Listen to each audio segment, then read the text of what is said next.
Miss Prudence, A Story of Two Girls' Lives. By Jenny M. Drinkwater. 1883. We are not to lead events but to follow them. Epictetus. Chap I. After School 2. Evangelist 3. What desultory means 4. A ride, a walk, a talk, and a tumble v. 2 promises 6. Marjorie asleep and awake 7. Under the apple tree 8. Biscuits and other things 9. John Holmes X. Linnet 11. Grandmother 12. A budget of letters 13. A wedding day 14. A talk and another talk 15. Jeroma 16. Maple Street 17. Morris 18. One day 19. A story that was not very sad XX. Heirs together 21. Morris again 22. Tidings 23. God's love 24. Just as it ought to be 25. The will of God 26. Marjorie's mother 27. Another walk and another tale 28.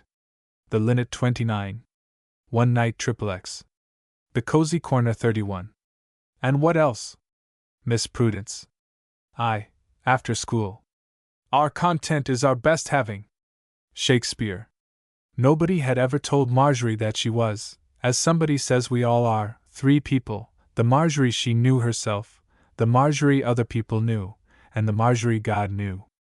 It was a bother, sometimes, to be the Marjorie she knew herself, and she had never guessed there was another Marjorie for other people to know, and the Marjorie God knew and understood she did not learn much about for years and years. At 11 years old it was hard enough to know about herself, her naughty, absent-minded, storybook-loving self. Her mother said that she loved storybooks entirely too much, that they made her absent-minded and forgetful, and her mother's words were proving themselves true this very afternoon.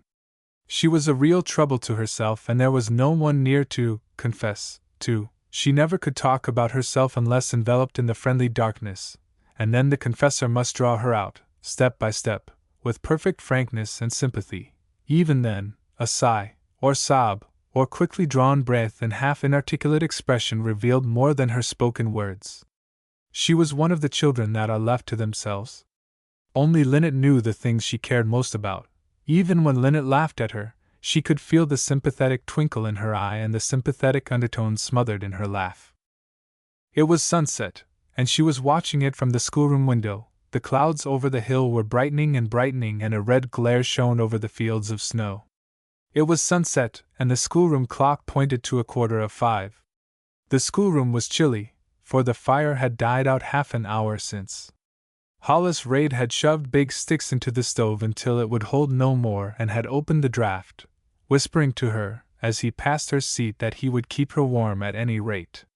But now she was shivering, although she had wrapped herself in her coarse green and red shawl, and tapped her feet on the bare floor to keep them warm. She was hungry, too. The noon lunch had left her unsatisfied, for she had given her cake to Ree Blauvelt in return for a splendid northern spy, and had munched the apple and eaten her 2 sandwiches, wishing all the time for more. Leaving the work on her slate unfinished, she had dived into the depths of her homemade satchel and discovered 2 crumbs of molasses cake. That was an hour ago. School had closed at 3 o'clock today because it was Friday, and she had been nearly 2 hours writing nervously on her slate, or standing at the blackboard making hurried figures. For the first time in her life Marjorie West had been kept in, and that Lucy book hidden in her desk was the cause of it. She had taken it out for just one delicious moment, and the moment had extended itself into an hour and a half, and the spelling lesson was unlearned and the 3 hard examples in complex fractions unworked. She had not been ignorant of what the penalty would be. Mr. Holmes had announced it at the opening of school. Each word in spelling that is missed must be written 100 times, and every example not brought in on the slate must be put on the blackboard after school. She had smiled in self-confidence. Who ever knew Marjorie West to miss in spelling? And had not her father looked over her examples last night and pronounced them correct? But on her way to school the paper on which the examples were solved had dropped out of her geography, and she had been wholly absorbed in the Lucy book during the time that she had expected to study the test words in spelling. And the overwhelming result was doing 3 examples on the board, after school, and writing 700 words. Oh, how her back ached, and how her wrist hurt her, and how her strained eyes smarted. Would she ever again forget amateur, abyss, accelerate, bagatelle, bronchitis, boudoir, and isosceles? Re Blauvelt had written 3 words 100 times, laughed at her, and gone home. Josie Gray had written isosceles 100 times, and then taken up a slate to help Marjorie. Before Marjorie was aware, Josie had written abyss 75 times, then suspecting something by the demureness of Josie's eyes, she had snatched her slate and erased the pretty writing. "You're real mean," pouted Josie. "He said he would take our word for it, and you could have answered some way and got out of it." Marjorie's reply was 2 flashing eyes. "You needn't take my head off," laughed Josie. "Now I'll go home and leave you, and you may stay all night for all I care." "I will, before I will deceive anybody," resented Marjorie stoutly.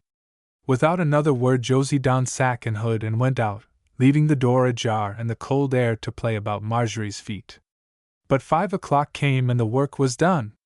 More than 1 or 2 tears fell slowly on the neat writing on Marjorie's slate. The schoolroom was cold, and she was shivering and hungry. It would have been such a treat to read the last chapter in the Lucy book. She might have curled her feet underneath her and drawn her shawl closer. But it was so late, and what would they think at home? She was ashamed to go home. Her father would look at her from under his eyebrows, and her mother would exclaim, "Why, Marjorie!" She would rather that her father would look at her from under his eyebrows, than that her mother would say, "Why, Marjorie!" Her mother never scolded, and sometimes she almost wished she would. It would be a relief if somebody would scold her tonight. She would stick a pin into herself if it would do any good. Her photograph would not be in the group next time. She looked across at the framed photograph on the wall. 6 girls in the group and herself the youngest. The reward for perfect recitations and perfect deportment for 1 year. Her father was so proud of it that he had ordered a copied picture for himself, and with a black walnut frame, it was hanging in the sitting room at home. The resentment against herself was tugging away at her heart, and drawing miserable lines on her brow and lips, on her sweet brow and happy lips. It was a bare, ugly country schoolroom, anyway, with the stained floor, the windows with 2 broken panes, and the unpainted desks with innumerable scars made by the boys' jackknives, and Mr. Holmes was unreasonable, anyway, to give her such a hard punishment, and she didn't care if she had been kept in, anyway. In that, anyway, she found vent for all her crossness. Sometimes she said, "I don't care." But when she said, "I don't care anyway," then everybody knew that Marjorie West was dreadful. "I'm through," she thought triumphantly. "And I didn't cheat, and I wasn't mean, and nobody has helped me." Yes, somebody had helped her. She was sorry that she forgot to think that God had helped her. Perhaps people always did get through. If they didn't help themselves along by doing wrong, and God helped them. The sunshine rippled over her face again, and she counted the words on her slate for the second time to assure herself that there could be no possible mistake. Slowly she counted 700, then with a sudden impulse seized her pencil and wrote each of the 7 words 5 times more to be sure they were all right. Josie Gray called her horridly conscientious. And even Re Blauvelt wished that she would not think it wicked to tell in the class, and to whisper about something else when they had permission to whisper about the lessons. By this time you have learned that my little Marjorie was strong and sweet. I wish you might have seen her that afternoon as she crouched over the wooden desk, snuggled down in the coarse, plaid shawl, her elbows resting on the hard desk, her chin dropped in her 2 plump hands, with her eyes fixed on the long, closely written columns of her large slate. She was not sitting in her own seat.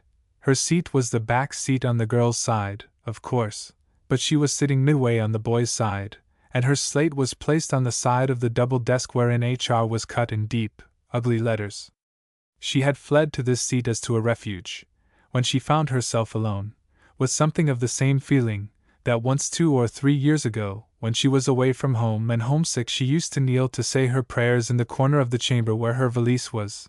There was home about the valise, and there was protection and safety and a sort of helpfulness about this desk where her friend Hollis Raid had sat ever since she had come to school. This was her first winter at school. Her mother had taught her at home.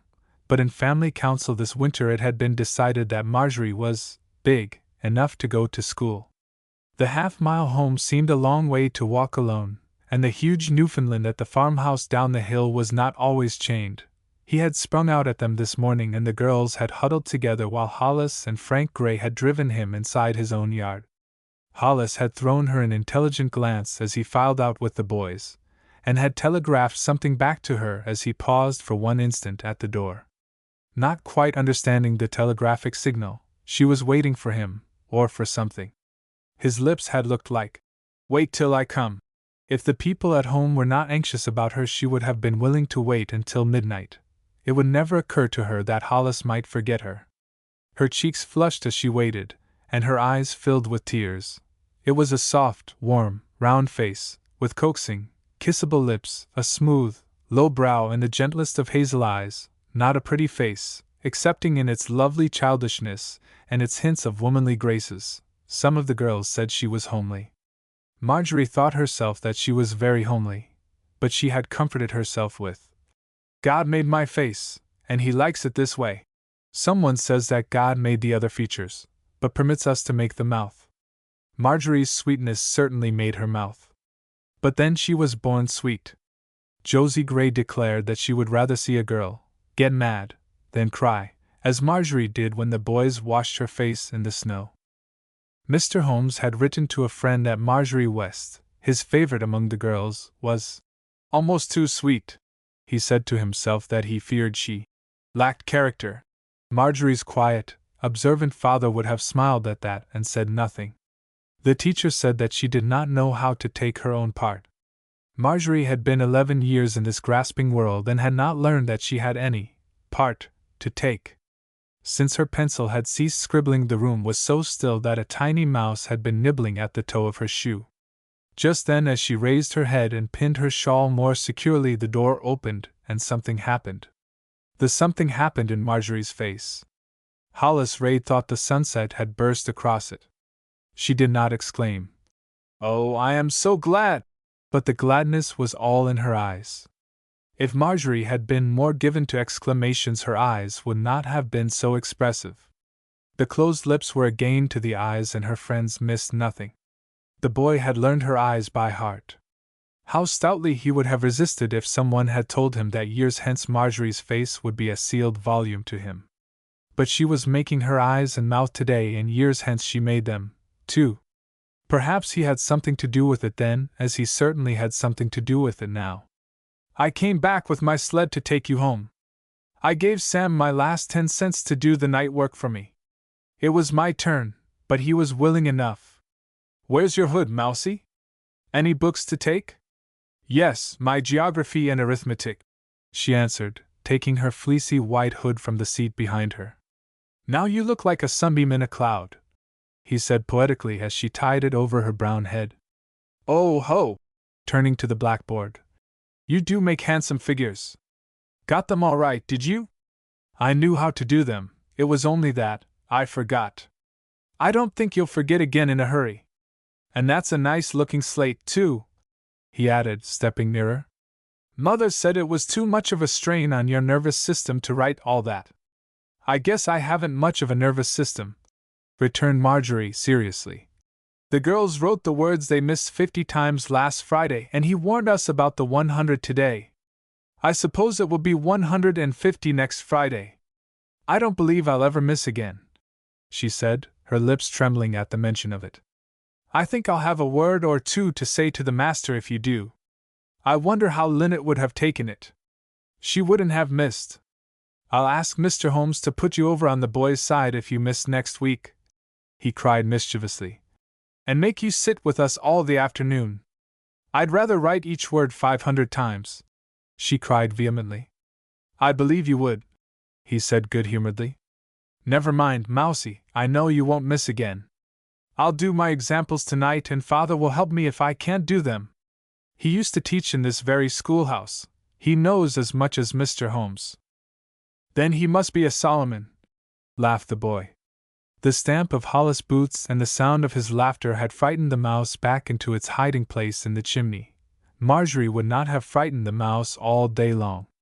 The books were pushed into her satchel, her desk arranged in perfect order, her rubbers and red mittens drawn on, and she stood ready, satchel in hand, for her ride on the sled down the slippery hill where the boys and girls had coasted at noon, and then she would ride on over the snowy road half a mile to the old brown farmhouse.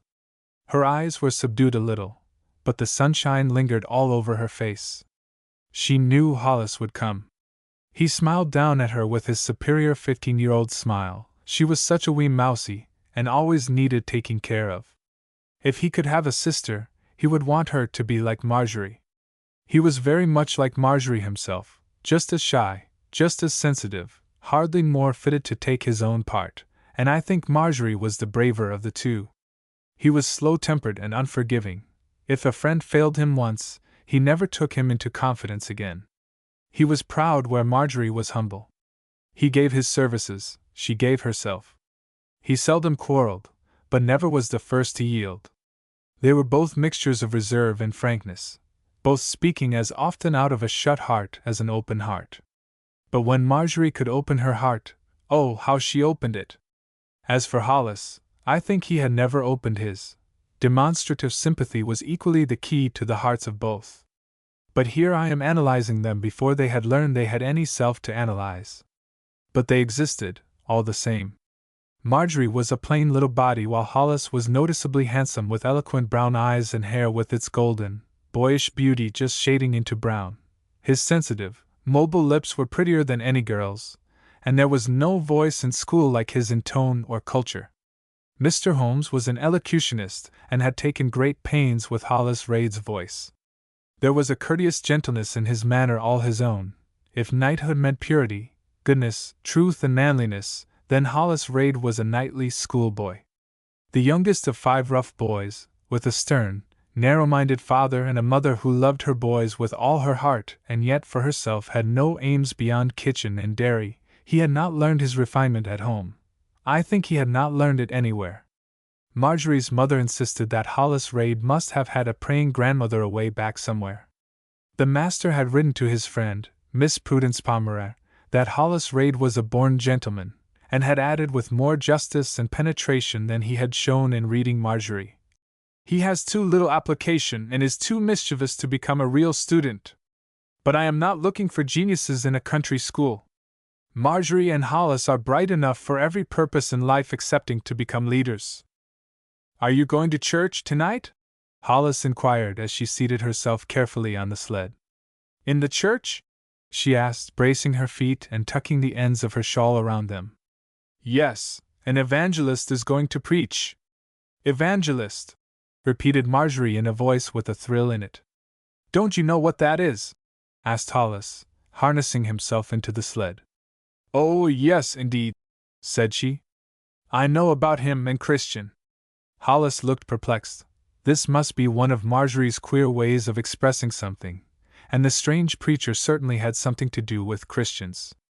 If it were not for the fractions, I suppose I might go.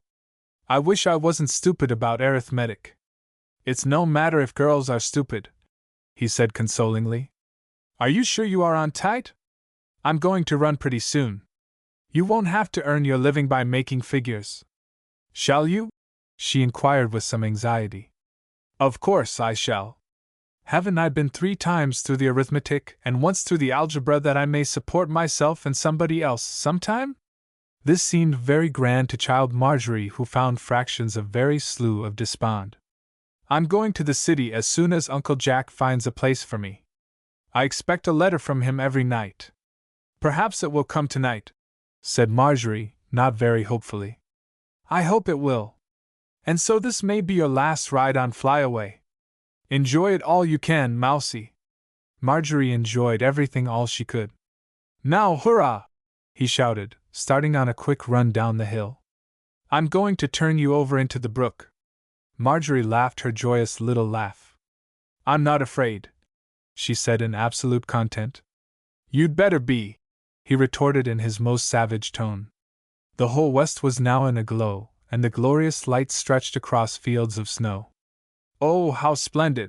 Marjorie exclaimed breathlessly as the rapid motion of the sled and the rush of cold air carried her breath away. Hold on tight, he cried mockingly. We're coming to the brook. Laughing aloud, she held on tight. Hollis was her true knight. She would not have been afraid to cross the Alps on that sled if he had asked her to. She was in a talkative mood tonight, but her horse pranced on and would not listen. She wanted to tell him about Vibgir. The half-mile was quickly traveled, and he whirled the sled through the large gateway and around the house to the kitchen door. The long L at the back of the house seemed full of doors. "There, Mousie, here you are!" he exclaimed. "And don't you miss your lesson tomorrow. Tomorrow is Saturday." "Oh, I had forgotten. And I can go to see Evangelist tonight. You haven't said thank you for your last ride on Flyaway." "I will when I'm sure that it is," she returned with her eyes laughing. He turned her over into a snowdrift and ran off whistling. Springing up, she brushed the snow off face and hands and with a very serious face entered the kitchen. The kitchen was long and low, bright with the sunset shining in at two windows and cheery with its carpeting of red, yellow and green mingled confusingly in the handsome oilcloth. Unlike Hollis, Marjorie was the outgrowth of home influences. The kitchen oilcloth had something to do with her views of life, and her mother's broad face and good-humored eyes had a great deal more. Good humor in the mother had developed sweet humor in the child. Now I wonder if you understand Marjorie well enough to understand all she does and all she leaves undone during the coming 15 or 20 years. 2. Evangelist. The value of a thought cannot be told. Bailey. Her mother's broad, gingham back and the twist of iron-gray hair low in her neck greeted her as she opened the door. Then the odor of hot biscuits intruded itself. And then there came a shout from somebody kneeling on the oilcloth near the stove and pushing sticks of dry wood through its blazing open door. "Oh, Margie, what happened to you?" "Something didn't happen. I didn't have my spelling or my examples. I read the Lucy book in school instead," she confessed dolefully. "Why, Margie!" was her mother's exclamation, but it brought the color to Marjorie's face and suffused her eyes. "We are to have company for tea," announced the figure kneeling on the oilcloth as she banged the stove door. "A stranger, the evangelist Mr. Horton told us about Sunday." "I know," said Marjorie. "I've read about him in Pilgrim's Progress. He showed Christian the way to the wicket gate." Linnet jumped to her feet and shook a chip from her apron. "Oh, Gussie! Don't you know any better?" 14-year-old Linnet always knew better. "Where is he?" questioned Marjorie. "In the parlor. Go and entertain him. Mother and I must get him a good supper: cold chicken, canned raspberries, currant jelly, ham, hot biscuit, plain cake and fruit cake and butter and tea." "I don't know how," hesitated Marjorie. "Answer his questions, that's all," explained Linnet promptly. "I've told him all I know and now it's your turn." "I don't like to answer questions," said Marjorie, still doubtfully. "Oh, only your age and what you study and if you are a Christian. And he tells you how if you don't know how," said Marjorie eagerly. "That's what he's for." "Yes," replied her mother, approvingly. "Run in and let him talk to you." Very shyly glad of the opportunity, and yet dreading it inexpressibly, Marjorie hung her school clothing away and laid her satchel on the shelf in the hall closet, and then stood wavering in the closet, wondering if she dared go in to see Evangelist. He had spoken very kindly to Christian. She longed, oh, how she longed, to find the wicket gate, but would she dare ask any questions? Last Sabbath in church she had seen a sweet, beautiful face that she persuaded herself must be Mercy, and now to have Evangelist come to her very door. What was there to know any better about? She did not care if Linnet had laughed. Linnet never cared to read Pilgrim's Progress. It is on record that the first book a child reads intensely is the book that will influence all the life. At 10 Marjorie had read Pilgrim's Progress intensely. Timidly, with shining eyes, she stood one moment upon the red mat outside the parlor door, and then, with sudden courage, turned the knob and entered. At a glance she felt that there was no need of courage. Evangelist was seated comfortably in the horsehair rocker with his feet to the fire resting on the camp stool. He did not look like Evangelist at all, she thought, disappointedly. He reminded her altogether more of a picture of Santa Claus: massive head and shoulders, white beard and mustache, ruddy cheeks, and, As the head turned quickly at her entrance, she beheld, beneath the shaggy, white brows, twinkling blue eyes. "Ah!" he exclaimed in an abrupt voice. "You are the little girl they were expecting home from school." "Yes, sir." He extended a plump, white hand and, not at all shyly, Marjorie laid her hand in it. "Isn't it late to come from school? Did you play on the way home?" "No, sir, I'm too big for that." "Doesn't school dismiss earlier?" "Yes, sir," flushing and dropping her eyes. "But I was kept in." "Kept in," he repeated, smoothing the little hand. "I'm sure it was not for bad behavior, and you look bright enough to learn your lessons."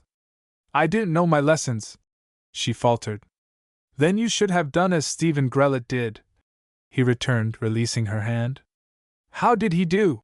she asked. Nobody loved stories better than Marjorie.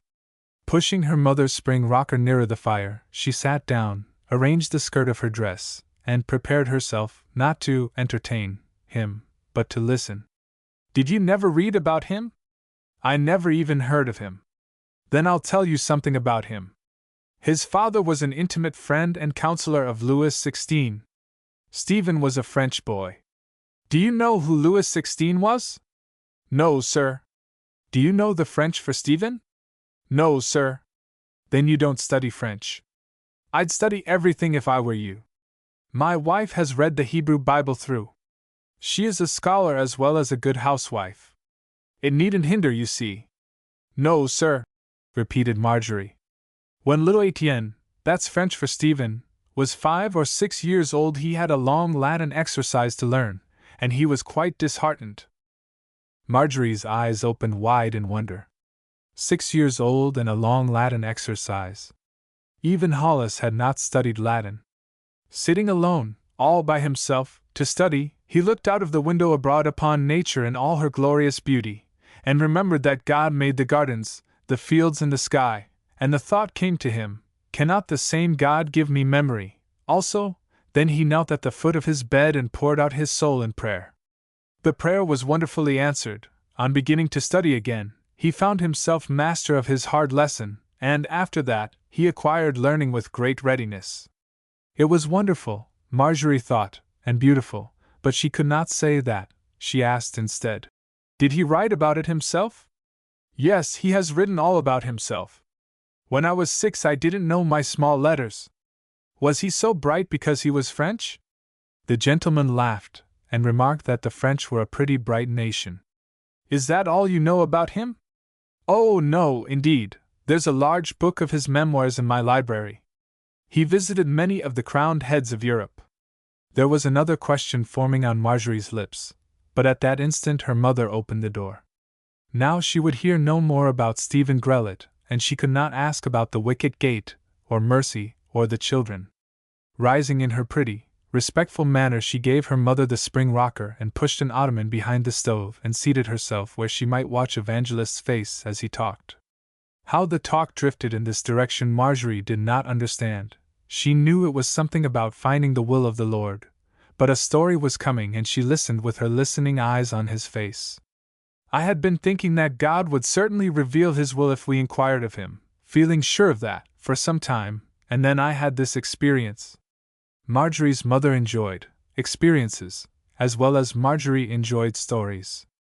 And she liked nothing better than to relate her own. After hearing an experience, she usually began, "Now I will tell you mine." Marjorie thought she knew every one of her mother's experiences. But it was Evangelist who was speaking.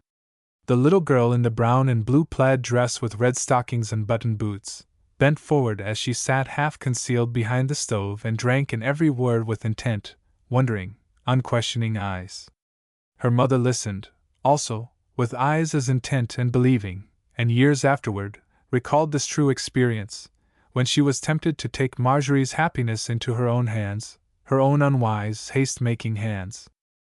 "My wife had been dead about 2 years," began Evangelist again, speaking in a retrospective tone. "I had 2 little children, the elder not 8 years old, and my sister was my housekeeper. She did not like housekeeping nor taking care of children. Some women don't.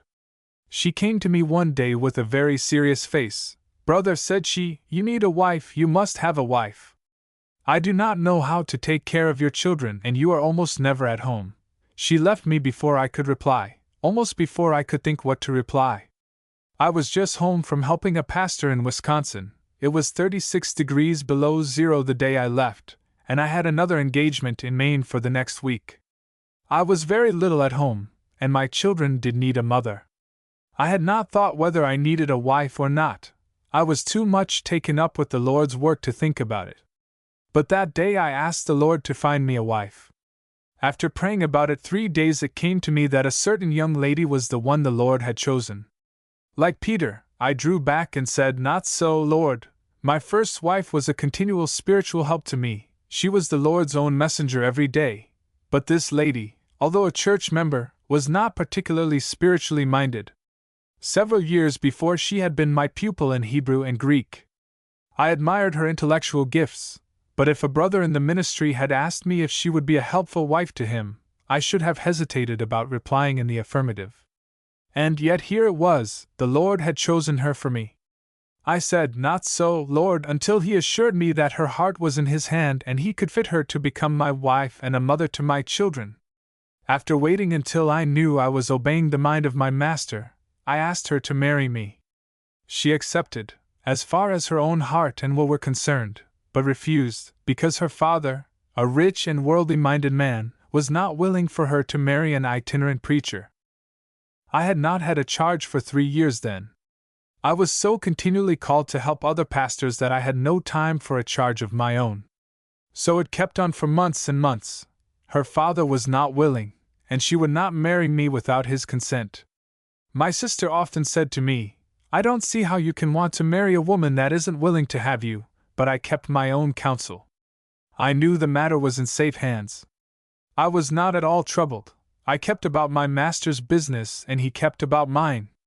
Therefore, when she wrote to say that suddenly and unexpectedly her father had withdrawn all opposition, I was not in the least surprised. My sister declared I was plucky to hold on, but the Lord held on for me. I felt as if I had nothing to do with it.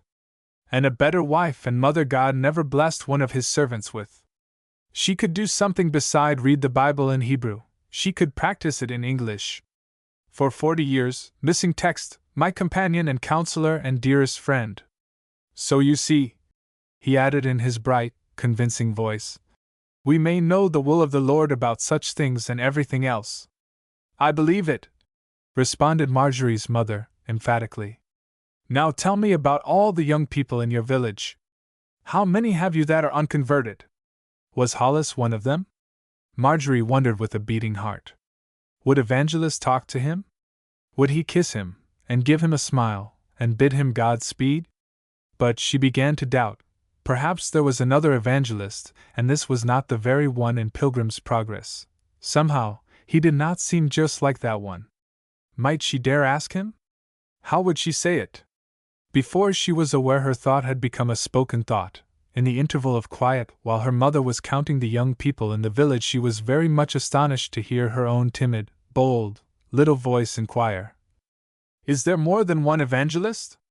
"Why, yes, child," her mother answered absently, and Evangelist began to tell her about some of the evangelists he was acquainted with. "Wonderful men! Wonderful men!" he repeated. Before another question could form itself on her eager lips, her father entered and gave the stranger a cordial welcome. "We have to thank Scarlet Fever at the parsonage for the pleasure of your visit with us, I believe," he said. "Yes, that seems to be the bright side of the trouble." "Well, I hope you have brought a blessing with you." "I hope I have. I prayed the Lord not to bring me here unless He came with me.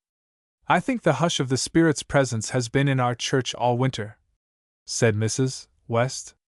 "I've had no rest day or night pleading for our young people." The words filled Marjorie with a great awe. She slipped out to unburden herself to Linnet, but Linnet was setting the tea-table in a frolicsome mood, and Marjorie's heart could not vent itself upon a frolicsome listener.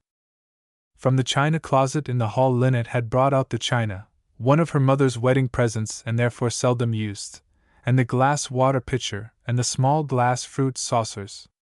"Can I help?" suggested Marjorie, looking on with great interest. "No," refused Linnet decidedly. You might break something as you did the night Mrs. Raid and Hollis were here. My fingers were too cold then.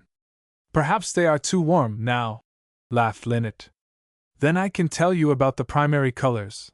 I suppose I won't break them, returned Marjorie with her usual sweet humor. Linnet moved the spoon holder nearer the sugar bowl with the air of a housewife. Marjorie stood at the table leaning both elbows upon it. If you remember Vibgir, you'll remember the 7 primary colors, she said mysteriously. Is it like cutting your nails on Saturday without thinking of a fox's tail and so never have the toothache? Questioned Linnet. No, this is earnest. It isn't a joke, it's a lesson, returned Marjorie, severely. Mr. Holmes said a professor told it to him when he was in college. You see, it's a joke. I remember Vibgir, but now I don't know the 7 primary colors. You are always getting taken in, Gussie. I hope you didn't ask Mr. Woodfern if he is the man in Pilgrim's Progress.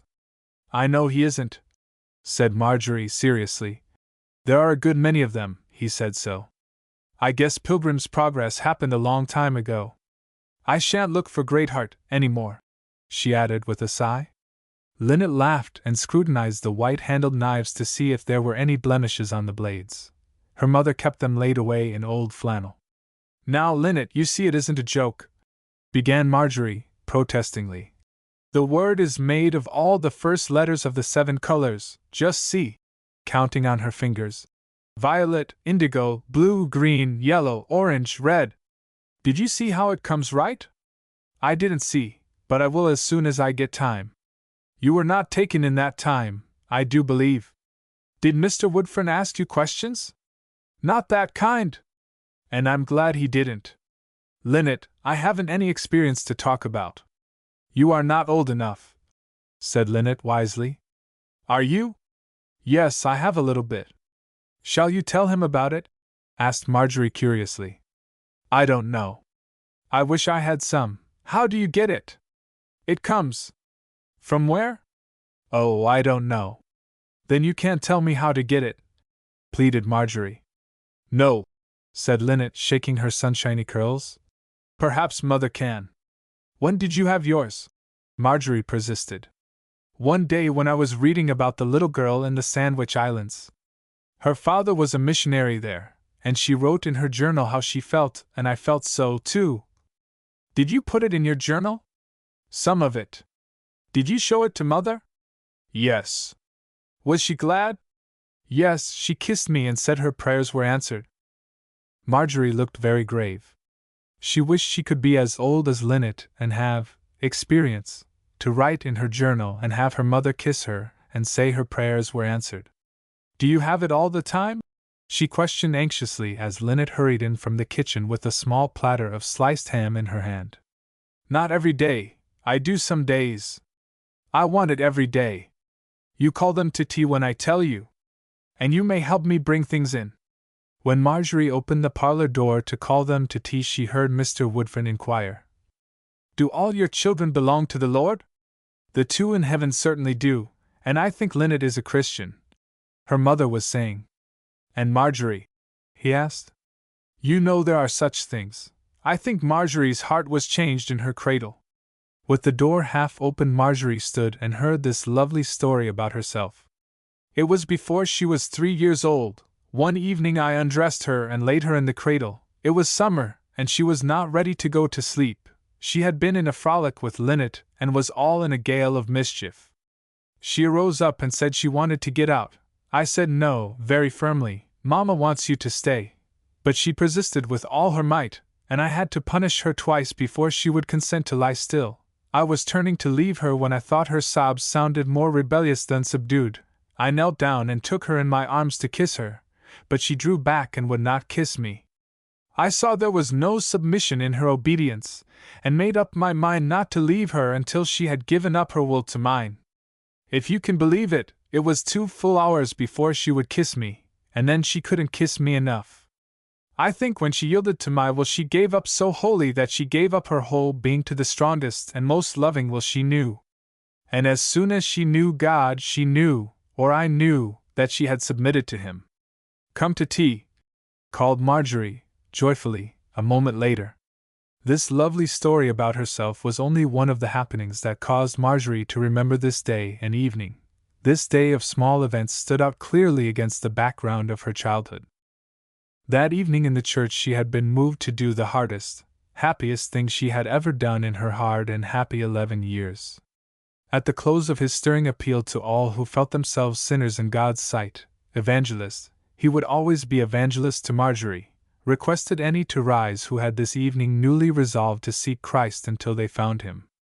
A little figure in a pew against the wall arose quickly, after an undecided, prayerful moment, a little figure in a gray cloak and broad gray velvet hat, but it was such a little figure, and the radiant face was hidden by such a broad hat, and the little figure dropped back into its seat so hurriedly, that, in looking over the church, neither the pastor nor the evangelist noticed it.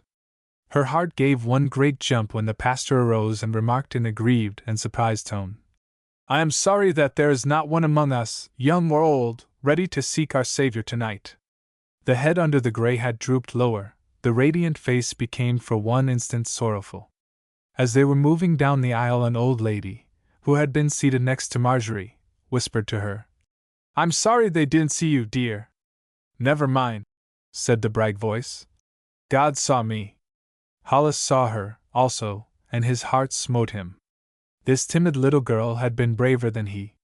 From the group of boys in the gallery he had looked down at her, and wondered.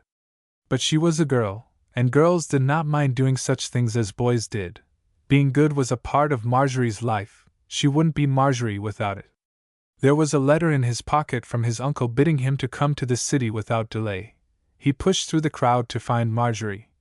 It would be fun to see how sorry she would look. But her father had hurried her out and lifted her into the sleigh, and he saw the gray hat in the moonlight close to her father's shoulder. As he was driving to the train the next afternoon, he jumped out and ran up to the door to say goodbye to her.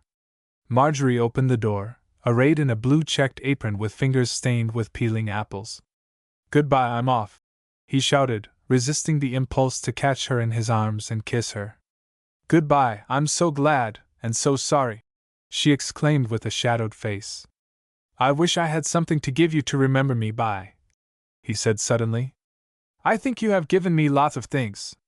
"Come, Hole, don't stand there all day," expostulated his brother from the sleigh.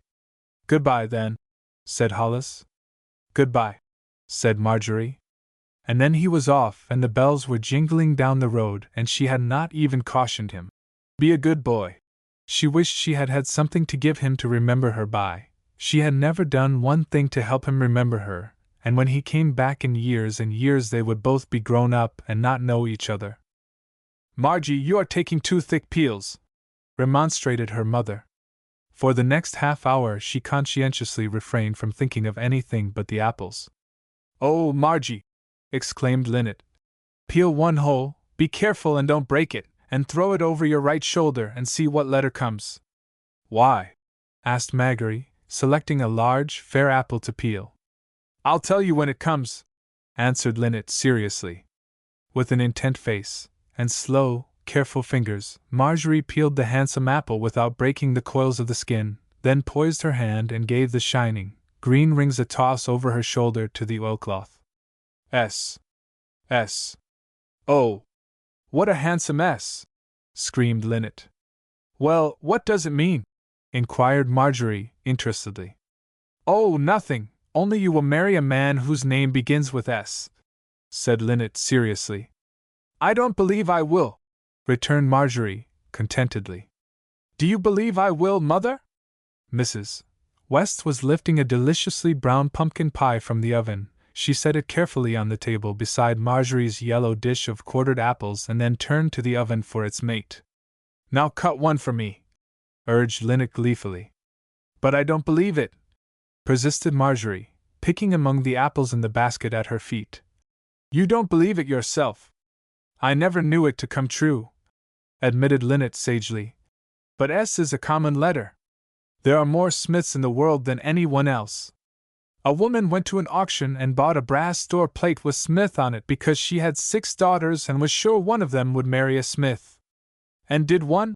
asked Marjorie, in her innocent voice.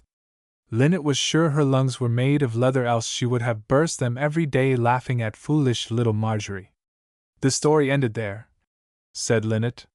Stories always leave off at interesting places, said Marjorie, guarding Linnet's future with slow-moving fingers. I hope mine won't. It will if you die in the middle of it, returned Linnet. Linnet was washing the baking dishes at the sink. No, it wouldn't, it would go on and be more interesting, said Marjorie in her decided way. But I do want to finish it all. Be careful, don't break mine, continued Linnet, as Marjorie gave the apple rings a toss. There!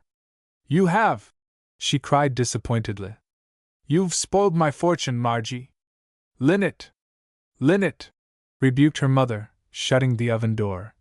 I thought you were only playing. I wouldn't have let you go on if I had thought you would have taken it in earnest. I don't really, returned Linnet, with a vexed laugh. But I did want to see what letter it would be.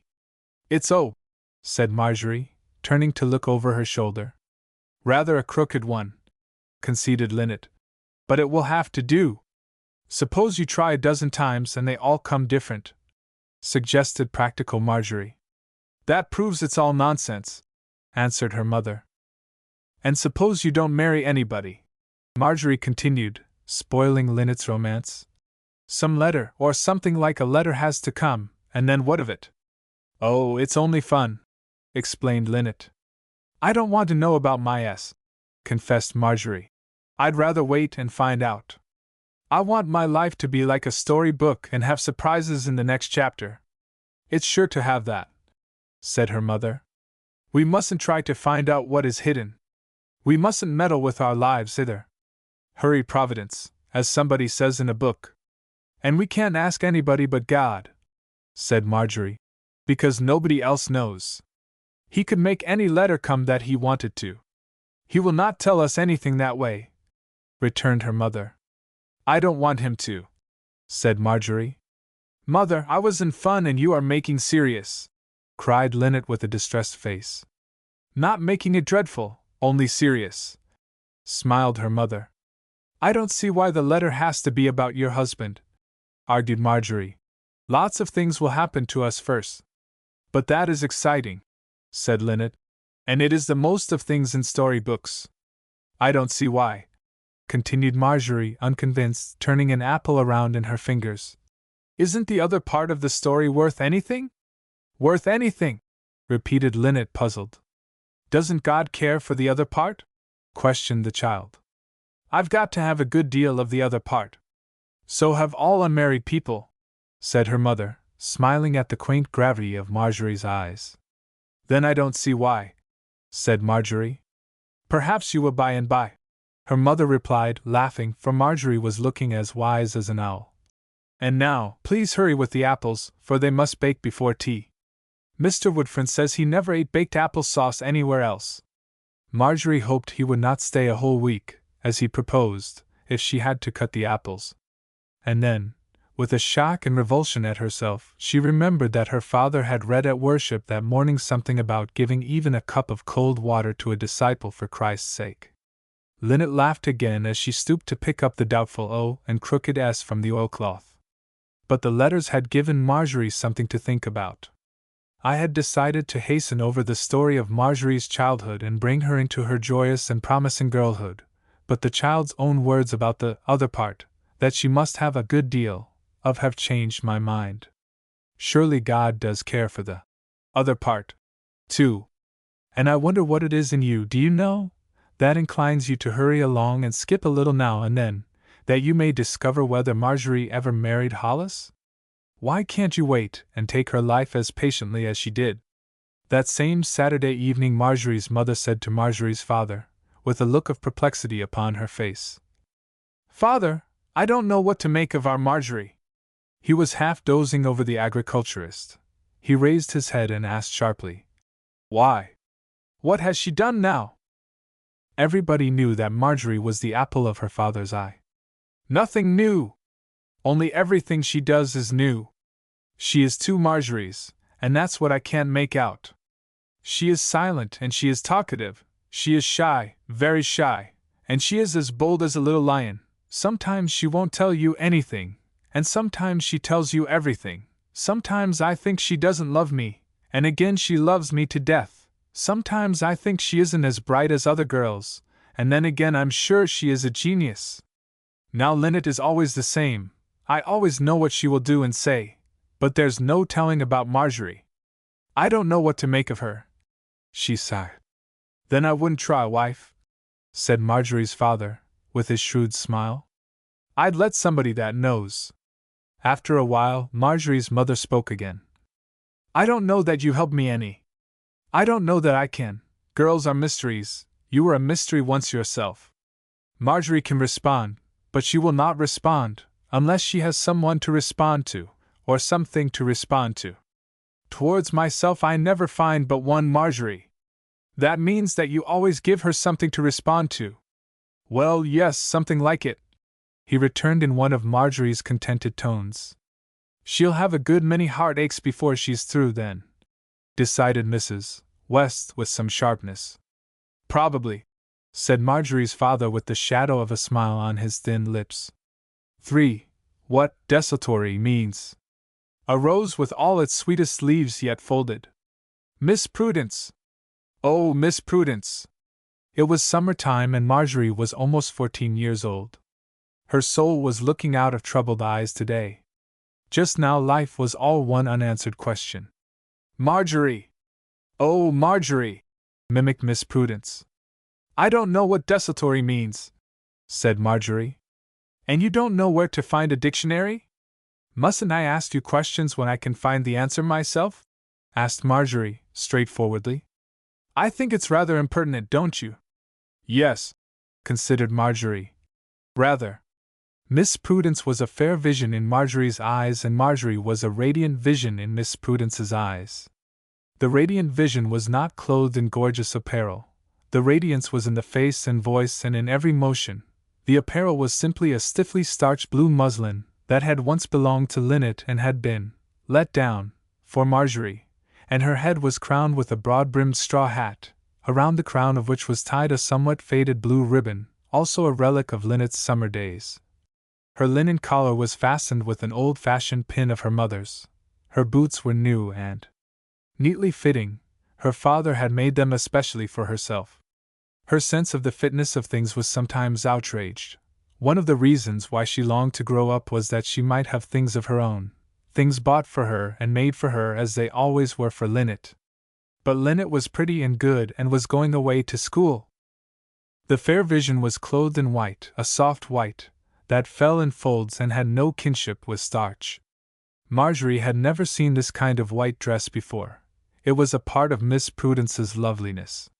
The face was oval and delicate, with little color in the lips and less in the cheeks. Smooth black hair was brushed away from the thoughtful forehead, and underneath the heavily penciled black brows large, believing, gray eyes looked unquestioningly out upon the world.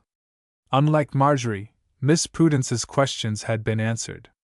She would have told Marjorie that it was because she had asked her questions of one who knew how to answer.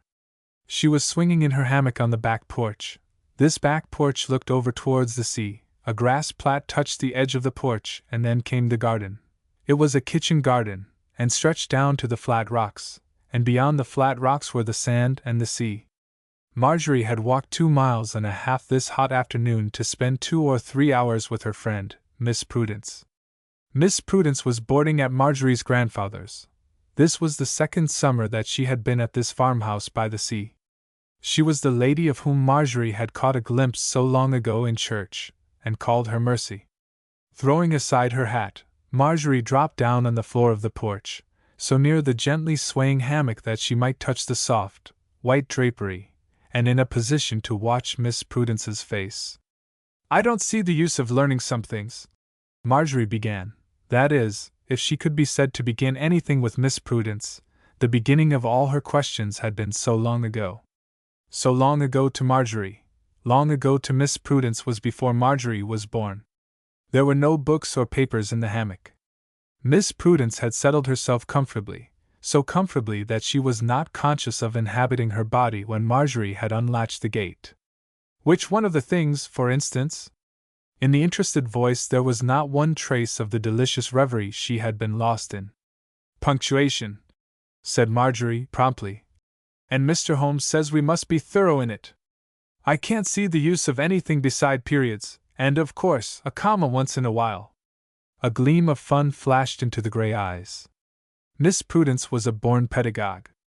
"I'll show you something I learned when I was a little girl, and after this, if you don't confess that punctuation has its work in the world, I have nothing more to say about it." Marjorie had been fanning herself with her broad brim. She let it fall in her eagerness, and her eyes were two convincing arguments against the truth of her own theory, for they were two emphasized exclamation points. Sometimes, when she was very eager, she doubled herself up and made an interrogation point of herself. "Up in my room on the table you will find paper and pencil. Please bring them to me." Marjorie flew away, and Miss Prudence gave herself up to her interrupted reverie. Today was one of Miss Prudence's hard-working days. That is, it was followed by the effect of a hard-working day. The days in which she felt too weak to do anything beside pray she counted the successful days of her life. She said they were the only days in her life in which she accomplished anything. Marjorie was at home in every part of her grandfather's queer old house. Miss Prudence's room was her especial delight. It was a low-studded chamber, with 3 windows looking out to the sea. The wide fireplace was open, filled with boughs of fragrant hemlock. The smooth yellow floor with its coolness and sweet cleanliness invited you to enter. There were round braided mats spread before the bureau and rude washstand, and more pretentious ones in size and beauty were laid in front of the red, high-posted bedstead and over the brick hearth. There were, beside, in the apartment, 2 tables, an easy-chair with arms, its cushions covered with red calico, a camp stool, 3 rush-bottomed chairs, a Saratoga trunk, intruding itself with ugly modernness, also, hanging upon hooks, several articles of clothing, conspicuously among them a gray flannel bathing suit. The windows were draperied in dotted Swiss, fastened back with green cord. Her grandmother would never have been guilty of those curtains. Marjorie was sure they had intimate connection with the Saratoga trunk. Sunshine, the salt breath of the sea, and the odor of pine woods as well. There were rollicking voices outside the window. Marjorie looked out and spied her 5 little cousins playing in the sand. 3 of them held in their hands, half-eaten, the inevitable doughnut. Morning, noon, and night those children were to be found with doughnuts in their hands. She laughed and turned again to the contemplation of the room. On the high mantel was a yellow pitcher that her grandmother knew was 100 years old, and in the center of the mantel were arranged a sugar bowl and a vinegar cruet that Miss Prudence had coaxed away from the old lady. Her city friends would rave over them, she said. The old lady had laughed, remarking that city folks had ways of their own. "I've given away a whole set of dishes to folks that come in the yachts," she said. "I should think you would rather have new dishes." Miss Prudence never dusted her old possessions. She told Marjorie that she had not the heart to disturb the dust of ages. Marjorie was tempted to linger and linger. In winter this room was closed and seemed always bare and cold when she peeped into it.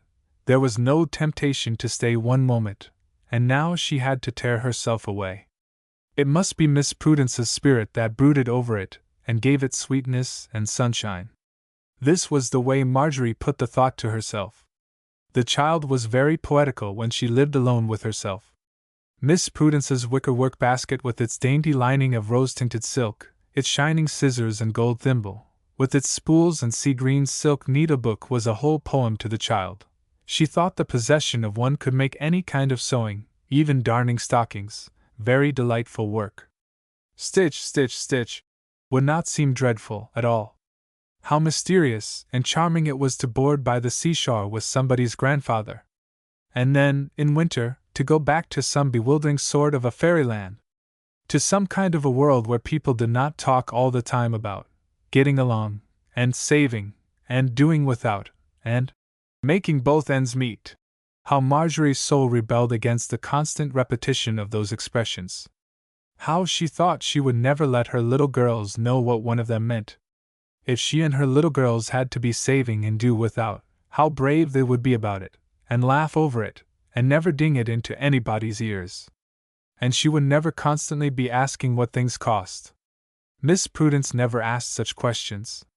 But she would like to know if that gold pen cost so very much, and that glass inkstand shaped like a pyramid, and all that cream note paper with maple tassels and autumn leaves and butterflies and ever so many cunning things painted in its left corners.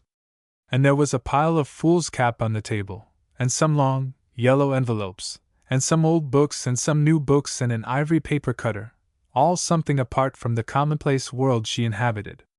Not apart from the world her thoughts and desires reveled in, not her hopes, for she had not gotten so far as to hope to live in a magical world like Miss Prudence. And yet when Miss Prudence did not wear white she was robed in deep mourning. There was sorrow in Miss Prudence's magical world. It was some few moments before the roving eyes could settle themselves upon the paper and pencil she had been sent for. She would have liked to choose a sheet of the thick cream paper with the autumn leaves painted on it, but that was not for study, and Miss Prudence certainly intended study, although there was fun in her eyes. She selected carefully a sheet of foolscap and from among the pen oils a nicely sharpened Faber No. 3.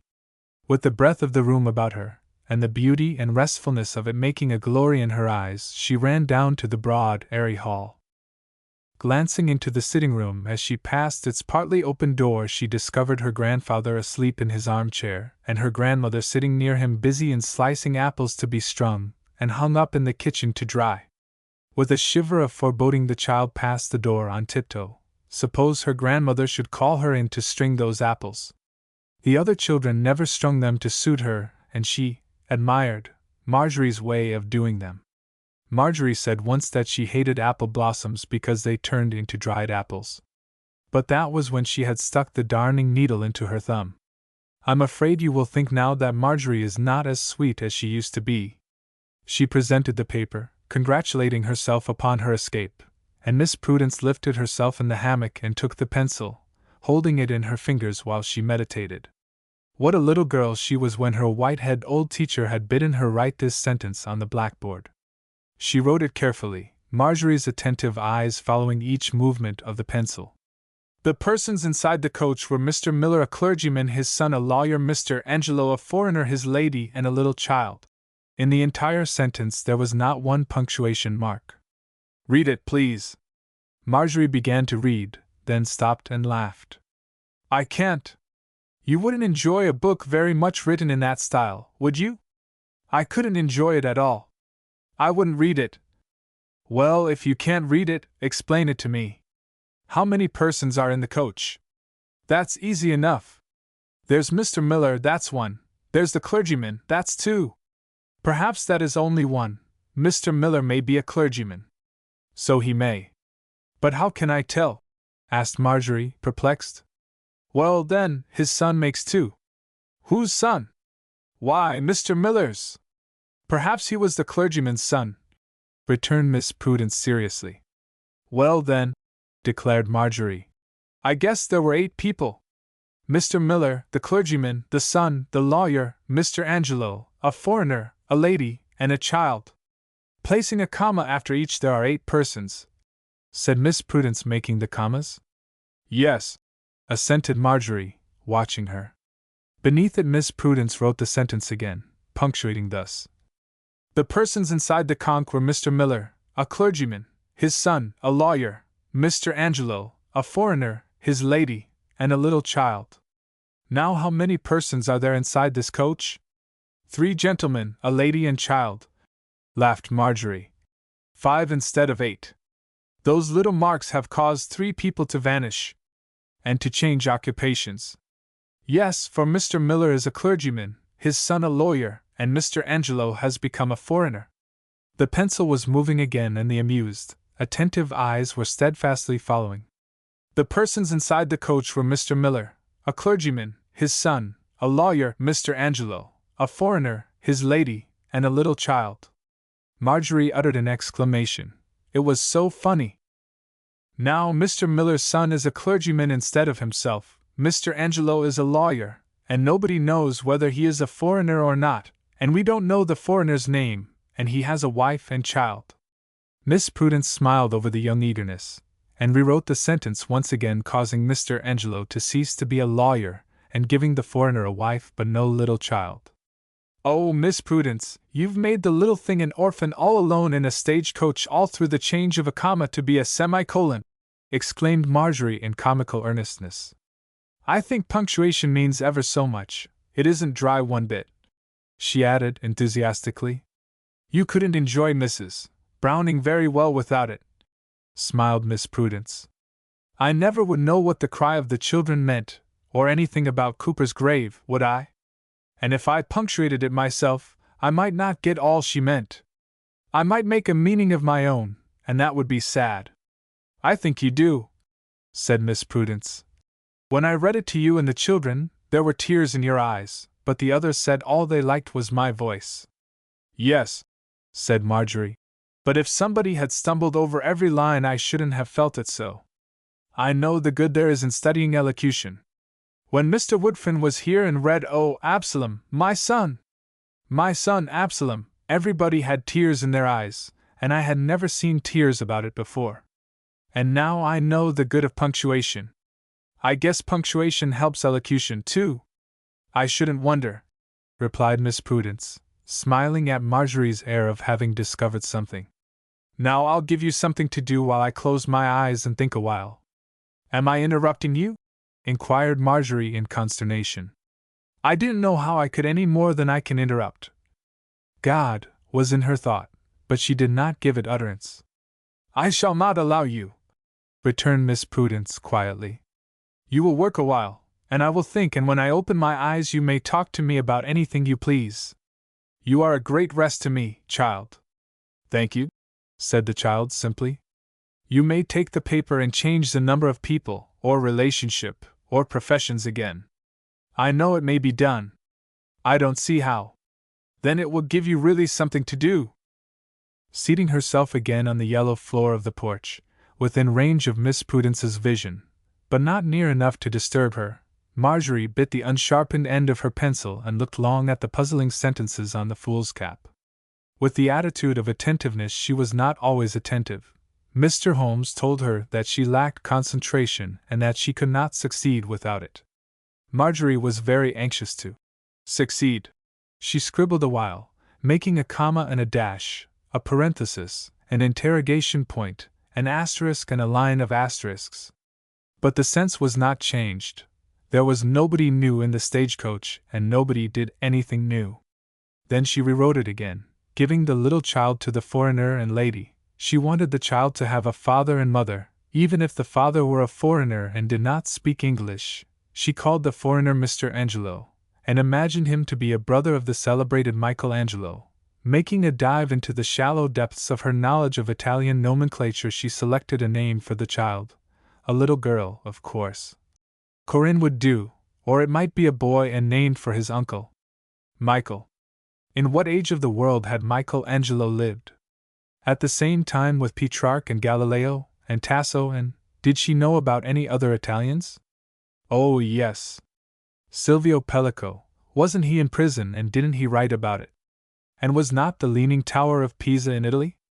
Was that one of the 7 wonders of the world? And weren't there 7 wise men of Greece? And wasn't there a story about the 7 sleepers? But weren't they in Asia? And weren't the churches in Revelation in Asia? And wasn't the one at Laodicea lukewarm? And did people mix bread with lukewarm water in summer as well as winter? And wasn't it queer? Why, how had she got there? But it was queer for the Oriental king to refuse to believe and say it wasn't so, that water couldn't become hard enough for people to walk on it. And it was funny for the East Indian servant to be alarmed because the butter was spoiled, just because when they were up in the mountains it became hard and was not like oil as it was down in Calcutta. And that was where Henry Martin went, and he dressed all in white, and his face was so lovely and pure, like an angel's, and angels were like young men, for at the resurrection didn't it say they were young men? Or was it some other time? And how do you spell resurrection? Was that the word that had 1 S and 2 R's in it? And how would you write 2 R's? Would punctuation teach you that? Was be a word and could you spell it? Well, Marjorie? Oh, dear me! Exclaimed Marjorie. I've been away off. I always do go away off. I don't remember what the last thing I thought of was. I never shall be concentrated. she sighed. I believe I could go right on and think of 50 other things. One thing always reminds me of something else.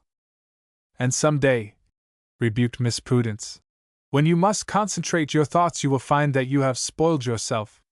I have found it out now, acknowledged Marjorie humbly. I have to be very severe with myself. I ought to be, Marjorie confessed with a rueful face, for it spoils my prayers so often. I wouldn't dare tell you all the things I find myself thinking of. Why, last night, you know, at the missionary meeting they asked us to pray for China, and so I thought I'd begin last night, and I had hardly begun when it flashed into my mind, suppose somebody should make me Empress of China, and give me supreme power, of course. And I began to make plans as to how I should make them all Christians.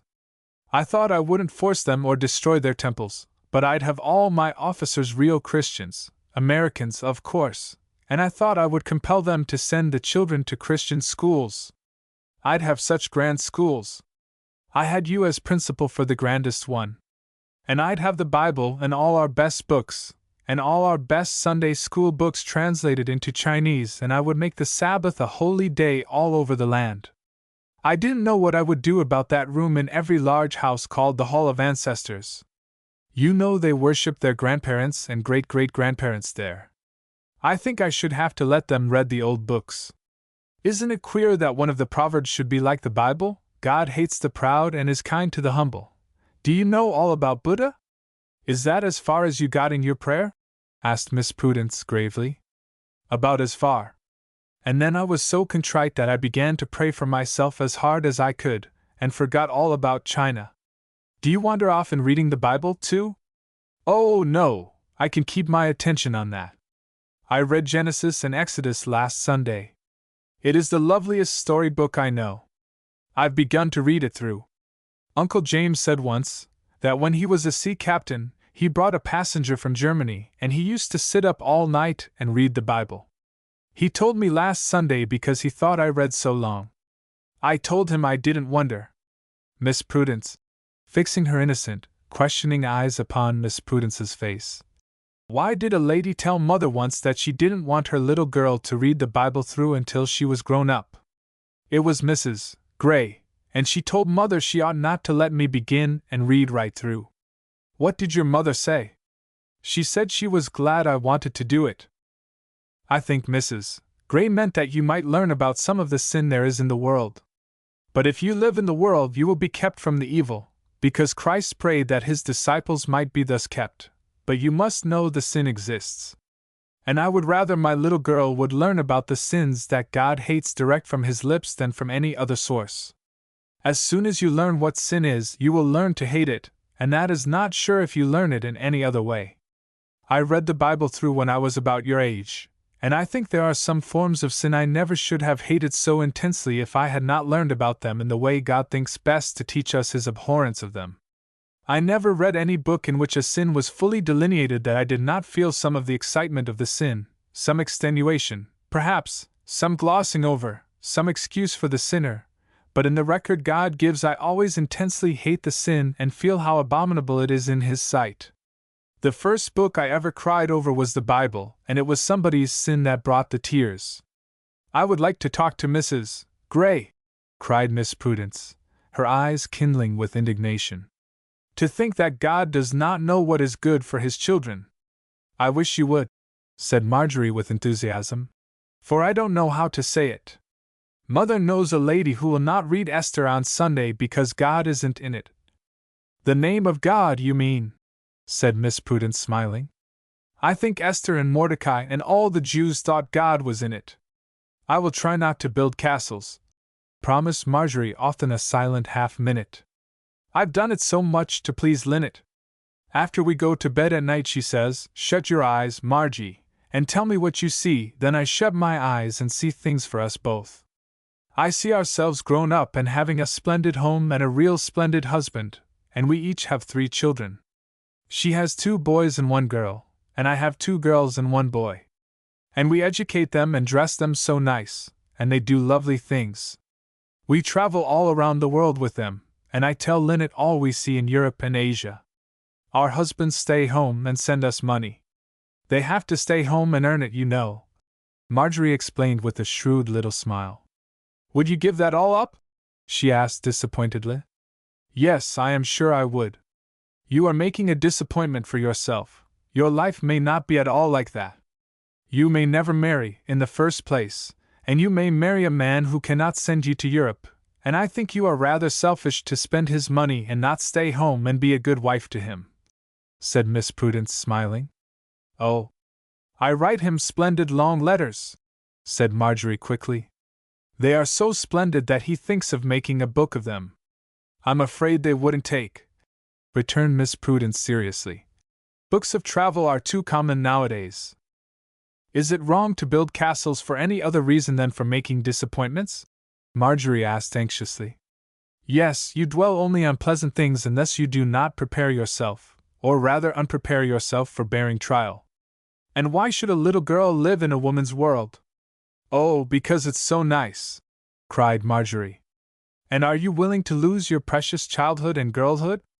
"Why, no," acknowledged the child, looking startled. "I think you lose a part of it when you love best to look forward to womanhood. I should think every day would be full enough for you to live in. Today is full enough, but some days nothing happens at all. Now is your study time. Now is the time for you to be a perfect little daughter and sister, a perfect friend, a perfect helper in every way that a child may help. And when womanhood comes, you will be ready to enjoy it and to do its work. It would be very sad to look back upon a lost or blighted or unsatisfying childhood." "Yes," assented Marjorie, gravely. "Perhaps you and Lynette have been reading story books that were not written for children. We read all the books in the school library. Does your mother look over them?" "No, not always. They may harm you only in this way that I see. You are thinking of things before the time. It would be a pity to spoil May by bringing September into it. All the girls like the grown-up stories best," excused Marjorie. "Perhaps they have not read books written purely for children. Think of the histories and travels and biographies and poems piled up for you to read. I wish I had them. I read all I could get. I am sure you do. Oh, Marjorie, I don't want you to lose one of your precious days.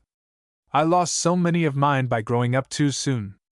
There are years and years to be a woman, but there are so few years to be a child and a girl." Marjorie scribbled a while, thinking of nothing to say. Had she been spoiling Lynette too? But Lynette was 2 years older, almost old enough to think about growing up. "Marjorie, look at me!" Marjorie raised her eyes and fixed them upon the glowing eyes that were reading her own. Miss Prudence's lips were white and tremulous. "I have had some very hard things in my life, and I fully believe I brought many of them upon myself. I spoiled my childhood and early girlhood by light reading and castle building.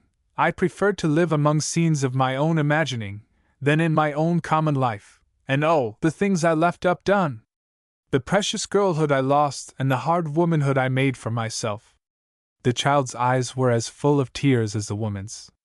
"Please tell me what to do," Marjorie entreated. "I don't want to lose anything. I suppose it is as good to be a girl as a woman. Get all the sweetness out of every day, live in today, don't plan or hope about womanhood. God has all that in His safe hands. Read the kind of books I have spoken of, and when you read grown-up stories, let someone older and wiser choose them for you. By and by your taste will be so formed and cultivated that you will choose only the best for yourself. I hope the Bible will spoil some other books for you. I devour everything I can borrow or find anywhere. You don't eat everything you can borrow or find anywhere. If you choose for your body, how much more ought you to choose for your mind? I do get discontented sometimes and want things to happen as they do in books. Something happens in every chapter in a book," acknowledged Marjorie. "There's nothing said about the dull, uneventful days that come between. If the author should write only about the dull days, no one would read the book. It wouldn't be like life either," said Marjorie quickly. "For something does happen. Sometimes nothing has happened yet to me, though. But I suppose something will, some day. Then if I should write about your 13 years, the charm would have to be all in the telling. Like Hector in the garden," said Marjorie brightly. "How I do love that! And he was only 9 years old. But how far we've gotten away from punctuation! Next to prayer, children were Miss Prudence's most perfect rest. They were so utterly unconscious of what she was going through. It seemed to Miss Prudence as if she were always going through and never getting through. Are you fully satisfied that punctuation has its work in the world? Yes, ever so fully. I should never get along in the Bible without it. That reminds me, run upstairs and bring me my Bible and I'll show you something. And then, after that, will you show me the good of remembering dates? They are so hard to remember. And I can't see the good. Do you suppose you could make it as interesting as punctuation? I might try. The idea of a little girl who finds punctuation so interesting having to resort to castle building to make life worth living, laughed Miss Prudence. Mother said today that she was afraid I was growing deaf, for she spoke 3 times before I answered. I was away off somewhere imagining I had $100 to spend, so she went down cellar for the butter herself. Marjorie walked away with a self-rebuked air. She did dread to pass that open sitting-room door. Uncle James had come in his shirt sleeves, wiping his bald head with his handkerchief, and was telling her grandfather that the hay was poor this year, and Miranda was brushing Nettie's hair and scolding her for having such greasy fingers, and her grandmother had such a pile of sliced apple all ready to be strung. Her head was turning. Yes, she would see her, and then she could not know about dates or have a lesson in reading poetry. Tiptoeing more softly still and holding the skirt of her starched muslin in both hands to keep it from rustling, she at last passed the ordeal and breathed freely as she gained Miss Prudence's chamber. The spirit of handling things seemed to possess her this afternoon, for, after finding the Bible, she went to the mantel and took into her hands every article placed upon it: the bird's nest with the 3 tiny eggs, the bunch of feathers that she had gathered from Miss Prudence with their many shades of brown, the old pieces of crockery, handling these latter very carefully until she seized the yellow pitcher. Miss Prudence had paid her grandmother quite a sum for the pitcher, having purchased it for a friend. Marjorie turned it around and around in her hands, then, suddenly, being startled by a heavy, slow step on the stairs which she recognized as her grandmother's, and having in fear those apples to be strung, in attempting to lift it to the high mantel, it fell short of the mantel edge and dropped with a crash to the hearth. For an instant Marjorie was paralyzed with horror, then she stifled a shriek and stood still, gazing down through quick tears upon the yellow fragments. Fortunately her grandmother, being very deaf, had passed the door and heard no sound. What would have happened to her if her grandmother had looked in? How disappointed Miss Prudence would be! It belonged to her friend, and how could she remedy the loss? Stooping, with eyes so blinded with tears that she could scarcely see the pieces she took into her hand, she picked up each bit, and then on the spur of the moment hid them among the thick branches of hemlock. Now what was she to do next? Could she earn money to buy another 100-years-old yellow pitcher? And if she could earn the money, where could she find the pitcher? She would not confess to Miss Prudence until she found some way of doing something for her. Oh dear! This was not the kind of thing that she had been wishing would happen. And how could she go down with such a face to hear the rest about punctuation? Marjorie! Marjorie! Shouted Uncle James from below. Here's Captain Raid at the gate, and if you want to catch a ride you'd better go a ways with him. The opportunity to run away was better than the ride. Hastening down to the hammock she laid the Bible in Miss Prudence's lap. I have to go, you see, she exclaimed, hurriedly, averting her face. Then our desultory conversation must be finished another time. If that's what it means delightful, said Marjorie. Thank you, and goodbye. The blue muslin vanished between the rows of currant bushes. She was hardly a radiant vision as she flew down to the gate. In those few minutes what could have happened to the child? For, a ride, a walk, a talk, and a tumble. Children always turn toward the light. Well, Mousie! The old voice and the old pet name. No one thought of calling her Mousie, but Hollis Raid. Her mother said she was noisier than she used to be. Perhaps he would not call her Mousie now if he could hear her sing about the house and run up and down stairs and shout when she played games at school. That time when she was so quiet and afraid of everybody seemed ages ago before Hollis went to New York. He had returned home once since, but she had been at her grandfather's and had not seen him. Springing to the ground, He caught her in his arms, this tall, strange boy, who had changed so much, and yet who had not changed at all, and lifted her into the back of the open wagon. "Will you squeeze in between us? There's but one seat, you see, and Father's a big man, or shall I make a place for you in the bottom among the bags?" "I'd rather sit with the bags," said Marjorie, her timidity coming back. She had always been afraid of Hollis' father. His eyes were the color of steel, and his voice was not encouraging. He thought he was born to command. People said old Captain Raid acted as if he were always on shipboard. His wife said once in the bitterness of her spirit that he always marched the quarterdeck and kept his boys in the forecastle. "You don't weigh more than that bag of flour yourself, not as much, and that weighs 100 pounds. "I weigh 90 pounds, said Marjorie. "And how old are you?" "Almost 14, she answered proudly. "4 years younger than I am. Now, are you comfortable? Are you afraid of spoiling your dress?" "I didn't think of that." "Oh, no, I wish I was," laughed Marjorie, glancing shyly at him from under her broad brim. It was her own bright face, yet, he decided, with an older look in it. Her eyelashes were suspiciously moist, and her cheeks were reddened with something more than being lifted into the wagon. Marjorie settled herself among the bags, feeling somewhat strange and thinking she would much rather have walked. Hollis sprang in beside his father, not inclined to make conversation with him, and restrained, by his presence, from turning around to talk to Marjorie. Oh, how people misunderstand each other! How Captain Raid misunderstood his boys and how his boys misunderstood him. The boys said that Hollis was the Joseph among them, his father's favorite, but Hollis and his father had never opened their hearts to each other. Captain Raid often declared that there was no knowing what his boys would do if they were not kept in. Perhaps they had him to thank that they were not all in state prison. There was a whisper among the country folks that the old man himself had been in prison in some foreign country, but no one had ever proved it. In his many yarns at the village store, he had not even hinted at such a strait. If Marjorie had not stood quite so much in fear of him, she would have enjoyed his adventures. As it was, she did enjoy with a feverish enjoyment the story of 13 days in an open boat on the ocean. His boys were fully aware that he had run away from home when he was 14, and had not returned for 14 years, but they were not in the least inclined to follow his example. Hollis' brothers had all left home with the excuse that they could better themselves elsewhere. 2 were second mates on board large ships, Will and Harold. Sam was learning a trade in the nearest town. He was next to Hollis in age, and the eldest, Herbert, had married and was farming on shares within 10 miles of his father's farm. But Captain Raid held up his head, declaring that his boys were good boys, and had always obeyed him. If they had left him to farm his 150 acres alone, it was only because their tastes differed from his.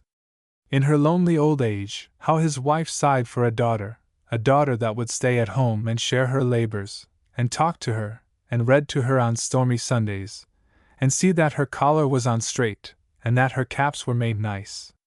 Some mothers had daughters, but she had never had much pleasure in her life. "Like to come over to your grandfather's, eh?"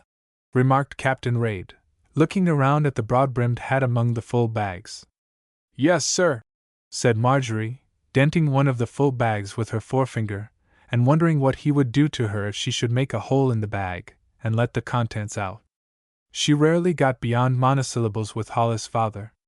"Your Uncle James isn't going to stay much longer, he tells me." "No, sir," said Marjorie obediently. "Wife and children going back to Boston, too?" "Yes, sir." Her forefinger was still making dents. "Just come to board a while, I suppose?" "I thought they visited," said Marjorie. "Visited? Humph! Visit his poor old father with a wife and 5 children." Marjorie wanted to say that her grandfather wasn't poor. "Your grandfather's place don't bring in much, I reckon." "I don't know," Marjorie answered. "How many acres?" "Not more'n 50, and some of that made land. I remember when some of your grandfather's land was water. I don't see what your Uncle James had to settle down to business in Boston for. That's what comes of marrying a city girl. Why didn't he stay home and take care of his old father?" Marjorie had nothing to say.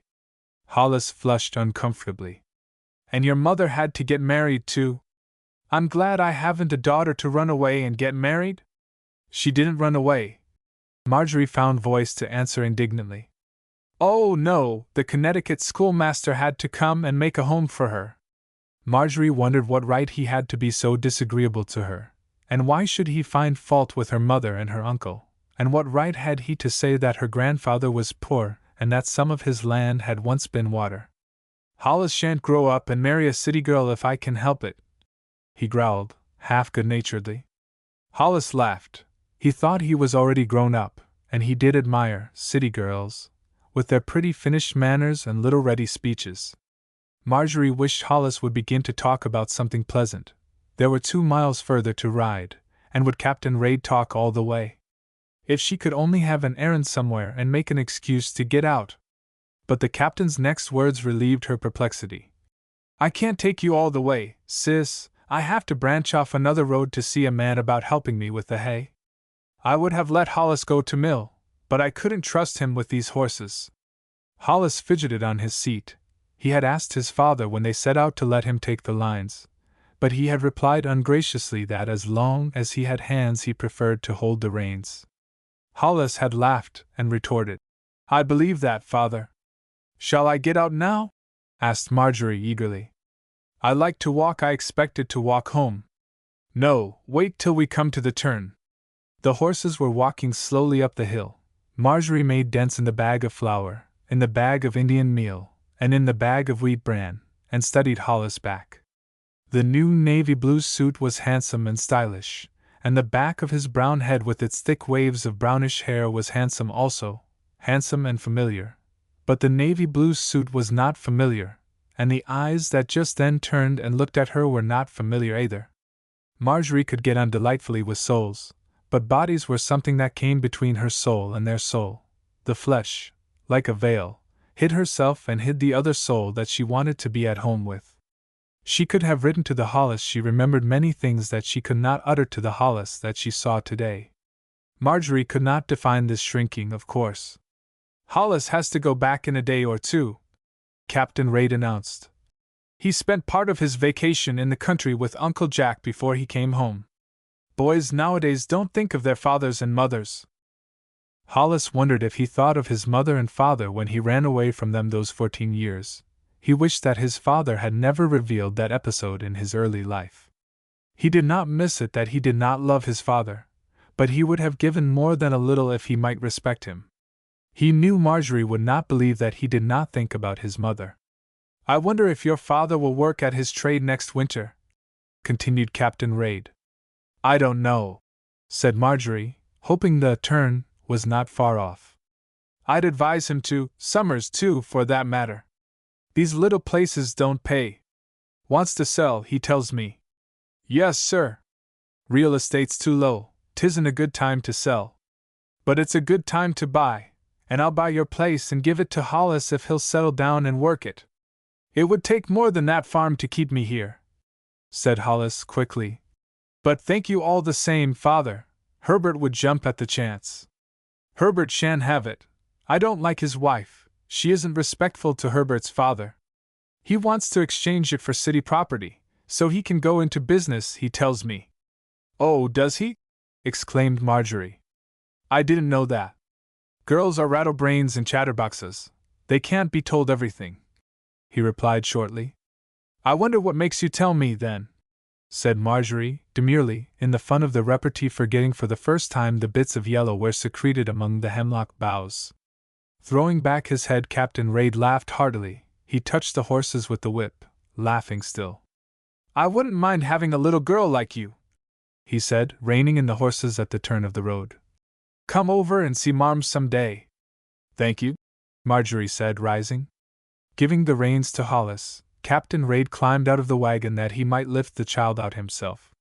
Jump, he commanded, placing her hands on his shoulders.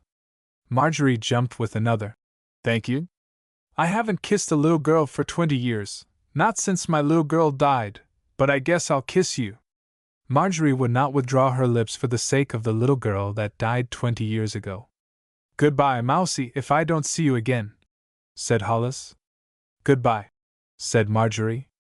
She stood still till the horses' heads were turned and the chains had rattled off in the distance. Then, very slowly, she walked on in the dusty road, forgetting how soft and green the grass was at the wayside.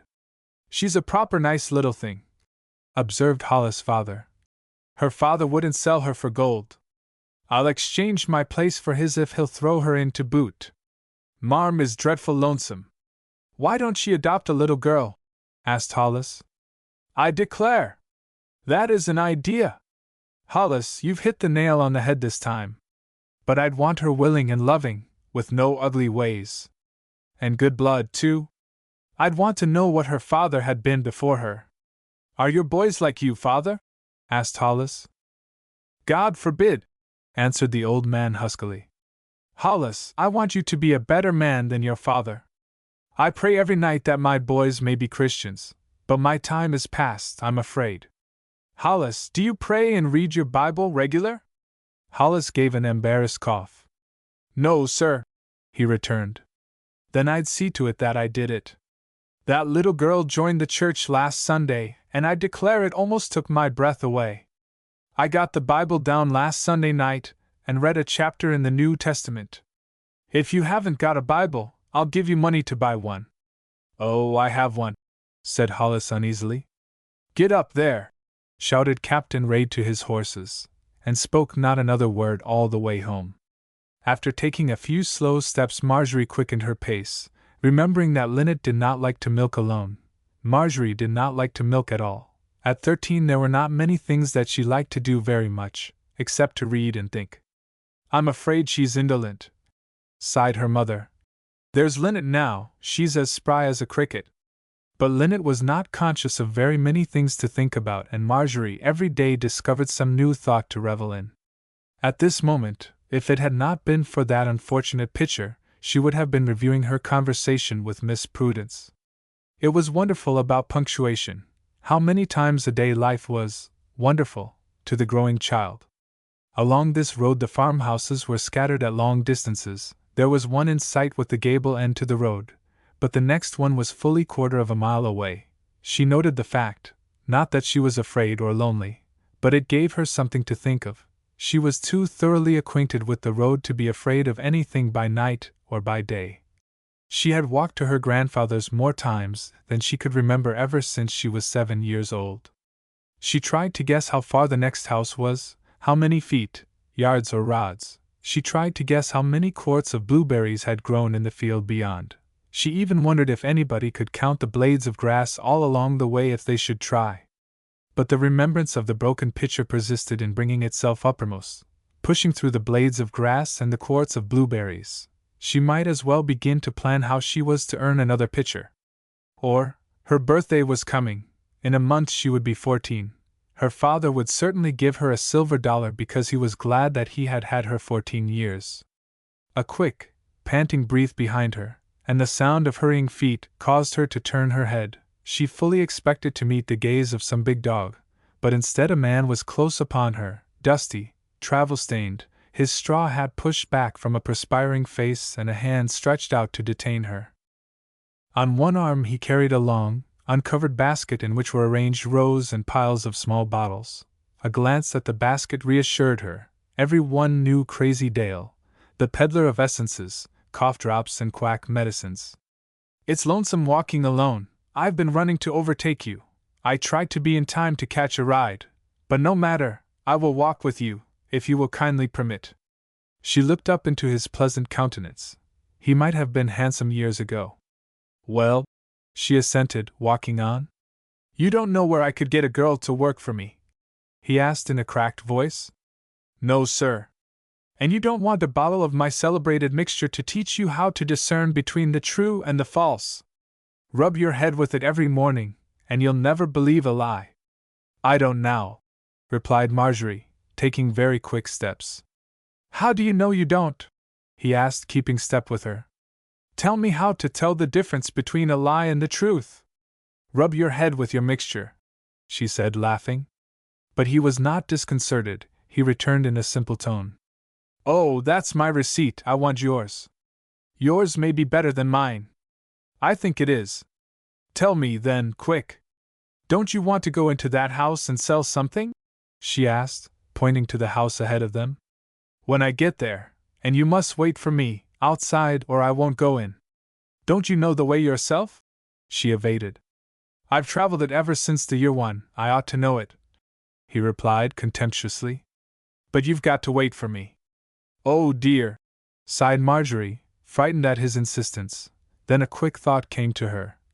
Perhaps they will keep you all night. They won't, they always refuse. They don't believe I'm an angel unawares. That's in the Bible. I'd ask them if I were you, said Marjorie in a coaxing, tremulous voice. They're nice, kind people. Well, then I will, he said, hurrying on. She lingered, breathing more freely. He would certainly overtake her again before she could reach the next house, and if she did not agree with everything he proposed, he might become angry with her. Oh dear! How queerly this day was ending! She did not really want anything to happen. The quiet days were the happiest, after all. He strode on before her, turning once in a while, to learn if she were following. That's right, walk slow, he shouted in a conciliatory voice. By the wayside, near the fence opposite the gate he was to enter, there grew a dense clump of blackberry vines. As the gate swung behind him, she ran towards the fence, and while he stood with his back towards her in the path talking excitedly to a little boy who had come to meet him, she squeezed herself in between the vines and the fence, bending her head and gathering the skirt of her dress in both hands. He became angry as he talked, vociferating and gesticulating. Every instant she the more congratulated herself upon her escape. Some of the girls were afraid of him, but she had always been too sorry for him to be much afraid. Still, she would prefer to hide and keep hidden half the night rather than be compelled to walk a long, lonely mile with him. Her father or mother had always been within the sound of her voice when he had talked with her. She had never before had to be a protection to herself. Peering through the leaves, she watched him, as he turned again towards the gate, with her heart beating altogether too rapidly for comfort. He opened the gate, strode out to the road and stood looking back. He stood a long, long time, uttering no exclamation, then hurried on, leaving the half-frightened and very thankful little girl trembling among the leaves of the blackberry vines. But would he keep looking back? And how could she ever pass the next house? Might he not stop there and be somewhere on the watch for her? If someone would pass by, or some carriage would only drive along. The houses were closer together a mile further on, but how dared she pass that mile? He would not hurt her. He would only look at her out of his wild eyes and talk to her. Answering Captain Raid's questions was better than this. Staying at her grandfather's and confessing about the picture was better than this. Suddenly, or had she heard it before, a whistle burst out upon the air, a sweet and clear succession of notes, the air of a familiar song. Be it ever so humble, there's no place like home. Someone was at hand. She sprang through the vines, the briars catching the old blue muslin, extricating herself in time to run almost against the navy blue figure that she had not yet become familiar with. The whistle stopped short. Well, Mousie! Here you are! Oh, Hollis! With a sobbing breath. I'm so glad! So am I. I jumped off and ran after you. Why, did I frighten you? Your eyes are as big as moons. No, she laughed. I wasn't frightened. You look terribly like it. Perhaps some things are like. She began, almost dancing along by his side, so relieved that she could have poured out a song for joy. What do you do nowadays? He asked presently. You are more of a live mouse than you used to be. I can't call you Mousie any more, only for the sake of old times. I like it, said Marjorie. But what do you do nowadays? I read all the time, when I can, and I work, different kinds of work. Tell me about the little city girls. I only know my cousins and one or two others, their friends. What do they look like? Like girls. Don't you know how girls look? Not city girls. They are pretty, most of them, and they dress older than you and have a manner. They always know how to reply and they are not awkward and too shy. They know how to address people, and introduce people, and sometimes to entertain them. They seem to know what to talk about, and they are bright and wide awake. They play and sing and study the languages and mathematics. The girls I know are all little ladies. Marjorie was silent. Her cheeks were burning and her eyes downcast. She never could be like that. She never could be a little lady. If a little lady meant all those unattainable things. Do they talk differently from us, from country girls? She asked after a long pause. Yes, I think they do. Mira Crane, I'll tell you how the country girls talk, says we am, and fuss rate, and she speaks rudely and abruptly and doesn't look directly at a person when she speaks. She says good morning and yes and no without sir or ma'am or the person's name, and answers I'm very well without adding thank you. Yes, said Marjorie, taking mental note of each expression. And Josie Gray, you see I've been studying the difference in the girls since I came home. Had he been studying her? Is there so much difference? She asked a little proudly. Yes. The difference struck me. It is not city or country that makes the difference, it is the homes and the schools and every educating influence. Josie Gray has all sorts of exclamations like some old grandmother, and she says I tell you, and I declare, and she hunches all up when she sits or puts her feet out into the middle of the room. Yes, said Marjorie again, intently. And Nettie Trevor colors and stammers and talks as if she were afraid of you. My little ladies see so many people that they become accustomed to forgetting themselves and thinking of others. They see people to admire and imitate too. So do I, said Marjorie, spiritedly. I see Miss Prudence and I see Mrs. Proudfoot, our new minister's wife, and I see several other people. I suppose I notice these things more than some boys would. When I left home, gentleness was a new language to me. I had never heard it spoken excepting away from home. I was surprised at first that a master could command with gentleness, and that those under authority could obey with gentleness. Marjorie listened with awe. This was not like Hollis. Her old Hollis was gone, a new, wise Hollis had come instead. She sighed a little for the old Hollis who was not quite so wise. I soon found how much I lacked. I set myself to reading and studying. From the 1st of October all through the winter I attend evening school and I have subscribed to the Mercantile Library and have my choice among thousands of books. Uncle Jack says I shall be a literary businessman. A literary businessman sounded very grand to Marjorie.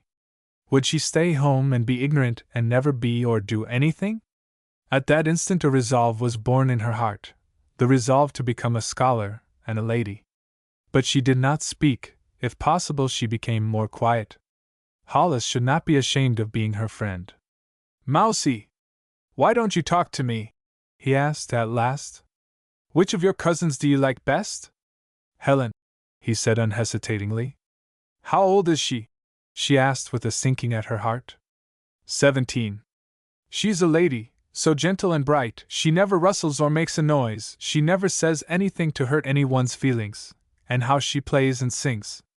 She never once laughed at me, she helps me in everything. She wanted me to go to evening school and she told me about the Mercantile Library. She's a Christian, too. She teaches in a mission school and goes around among poor people with Aunt Helen. She paints and draws and can walk 6 miles a day. I go everywhere with her, to lectures and concerts and to church and Sunday school. How Marjorie's eyes brightened. She had found her ideal. She would give herself no rest until she had become like Helen Raid.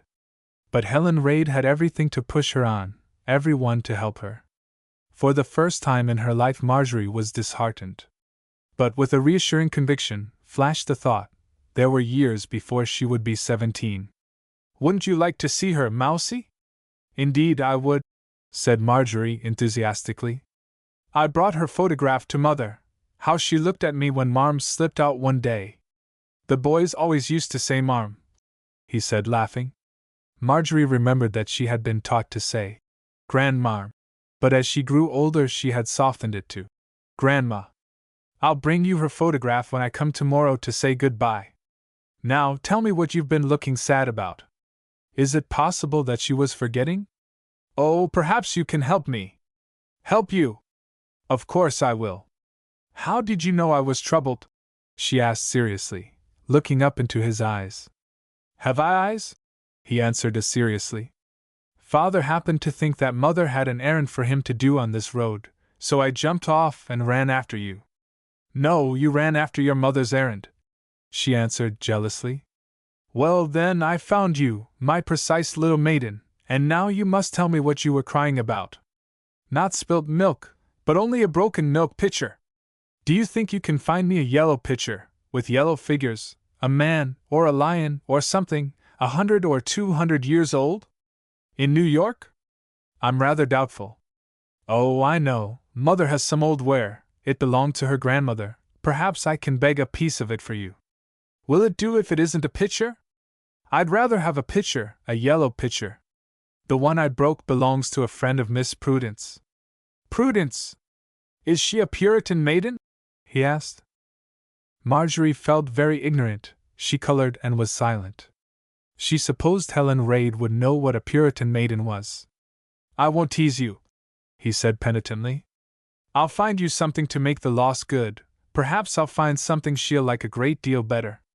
Mr. Onderdonk has a plate that came from Holland, it's over 200 years old, he told Miss Prudence. Oh, if you could get that! Cried Marjorie, clasping her hands in her eagerness. Mr. Onderdonk? Oh, the shoemaker near the schoolhouse. Well, Mousie, you shall have some old thing if I have to go back a century to get it. Helen will be interested to know all about it. I've told her about you. There's nothing to tell about me, returned Marjorie. Then I must have imagined it. You used to be such a cunning little thing. Used to be, repeated sensitive Marjorie to herself. She was sure Hollis was disappointed in her. And she thought he was so tall and wise and handsome and grand. She could never be disappointed in him. How surprised she would have been had she known that Helen's eyes had filled with tears when Hollis told her how his little friend had risen all alone in that full church. Helen thought she could never be like Marjorie. I wish you had a picture of how you used to look for me to show Helen.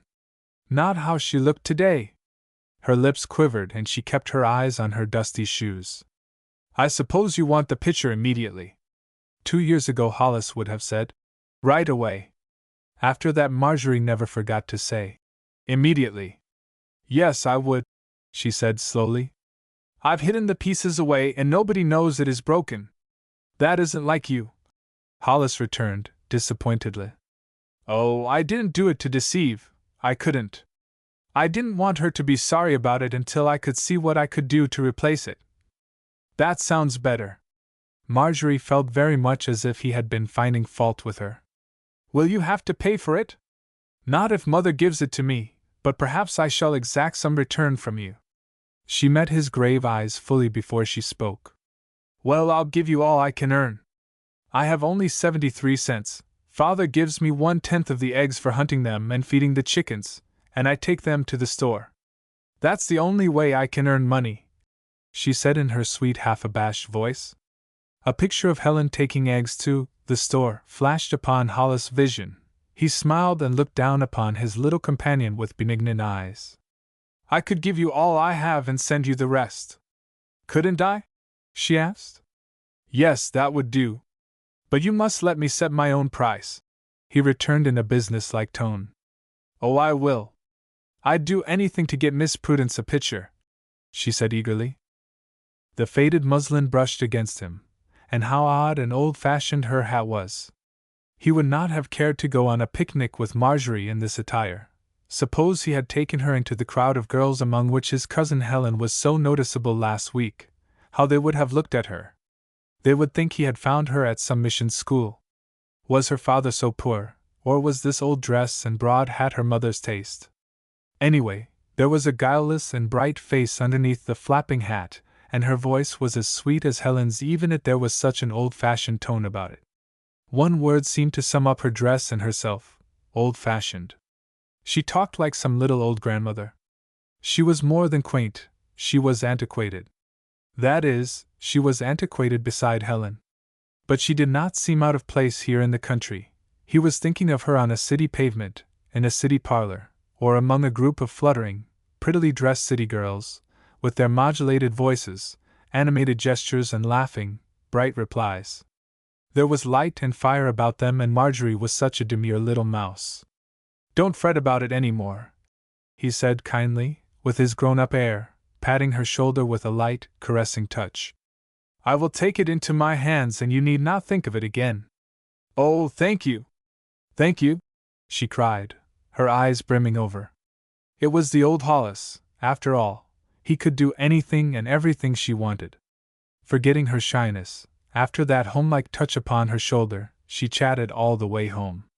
And he did not once think that she was a quiet little mouse. He did not like quiet people, perhaps because his own spirit was so quiet that it required some effort for him to be noisy. Hollis admired most characteristics unlike his own. He did not know, but he felt that Marjorie was very much like himself. She was more like him than he was like her. They were two people who would be very apt to be drawn together under all circumstances, but without special and peculiar training could never satisfy each other. This was true of them even now, and if possible with the enlarged vision of experience, became truer as they grew older. If they kept together they might grow together, but the question is, whether of themselves they would ever have been drawn very close together. They were close enough together now. As Marjorie chatted and Hollis listened, he had many questions to ask about the boys and girls of the village, and Marjorie had many stories to relate.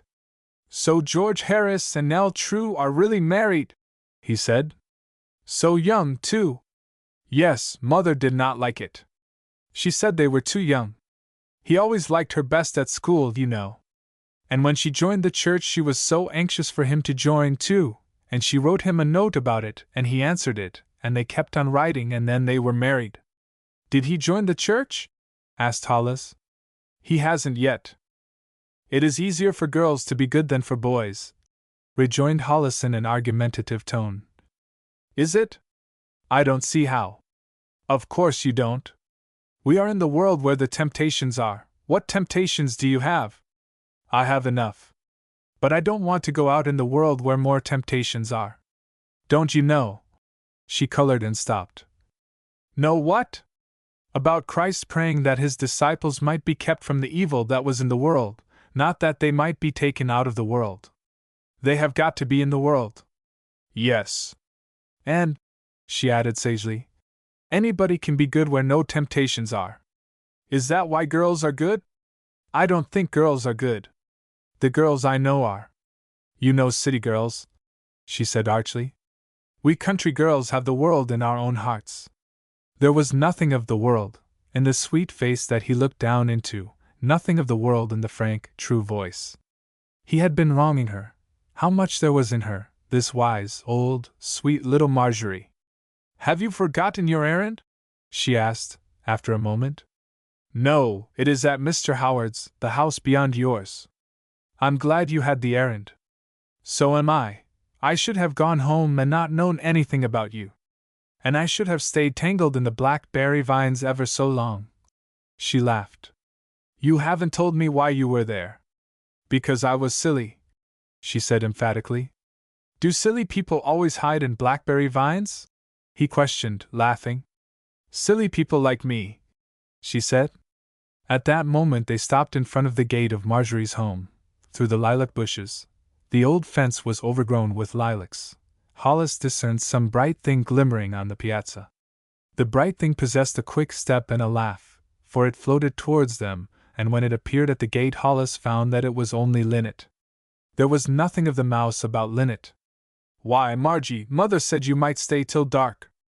Linnet was 17, but she was not too grown up for, Mother said, to be often on her lips. "I didn't want to," said Marjorie. "Goodbye, Hollis. I'm going to hunt eggs." "I'd go with you, it's rare fun to hunt eggs, only I haven't seen Linnet yet." "And you must see Linnet yet," laughed Linnet. "Hollis, what a big boy you've grown to be!" she exclaimed, regarding him critically. The new suit, the black onyx watch chain, the blonde mustache, the full height, and last of all the friendly brown eyes with the merry light in them. "What a big girl you've grown to be, Linnet!" he retorted, surveying her critically and admiringly. There was fun and fire and changing lights, sauciness and defiance, with a pretty little air of deference, about Linnet. She was not unlike his city girl friends. Even her dress was more modern and tasteful than Marjorie's. "Marjorie is so little and doesn't care," she often pleaded with their mother when there was not money enough for both. And Marjorie looked on and held her peace. Self-sacrifice was an instinct with Marjorie. "I am older and must have the first chance," Linnet said. So Marjorie held back and let Linnet have the chances. Linnet was to have the first chance at going to school in September. Marjorie stayed one moment looking at the two as they talked, proud of Linnet and thinking that Hollis must think she, at least, was something like his cousin Helen, and then she hurried away hoping to return with her basket of eggs before Hollis was gone. Hollis was almost like someone in a storybook to her. I doubt if she ever saw anyone as other people saw them. She always saw so much. She needed only an initial. It was easy enough to fill out the word. She hurried across the yard, opened the large barnyard gate, skipped across the barnyard, and with a little leap was in the barn floor. Last night she had forgotten to look in the mow. She would find a double quantity hidden away there tonight. She wondered if old Queen Bess were still persisting in sitting on nothing in the mow's far dark corner. Tossing away her hindering hat and catching up an old basket, she ran lightly up the ladder to the mow. She never remembered that she ran up the ladder. An hour later, Linnet knew that it was an hour later, Marjorie found herself moving slowly towards the kitchen door. She wanted to see her mother. Lifting the latch, she staggered in. She was greeted with a scream from Linnet and with a terrified exclamation from her mother. "Marjorie, what is the matter?" cried her mother, catching her in her arms. "Nothing," said Marjorie, wondering. "Nothing! You are purple as a ghost!" exclaimed Linnet. "And there's a lump on your forehead as big as an egg." "Is there?" asked Marjorie, in a trembling voice. "Did you fall?" "Where did you fall?" asked her mother, shaking her gently. "Can't you speak, child?" "I didn't fall," muttered Marjorie, slowly. "Yes, you did," said Linnet. "You went after eggs." "Eggs?" repeated Marjorie in a bewildered voice. "Linnet, help me quick to get her on to the sitting-room lounge. Then get pillows and a comforter, and then run for your father to go for the doctor." "There's nothing the matter," persisted the child, smiling weakly. "I can walk, mother. Nothing hurts me." "Doesn't your head ache?" asked Linnet, guiding her steps as her head rested against her mother's breast. "No." "Don't you ache anywhere?"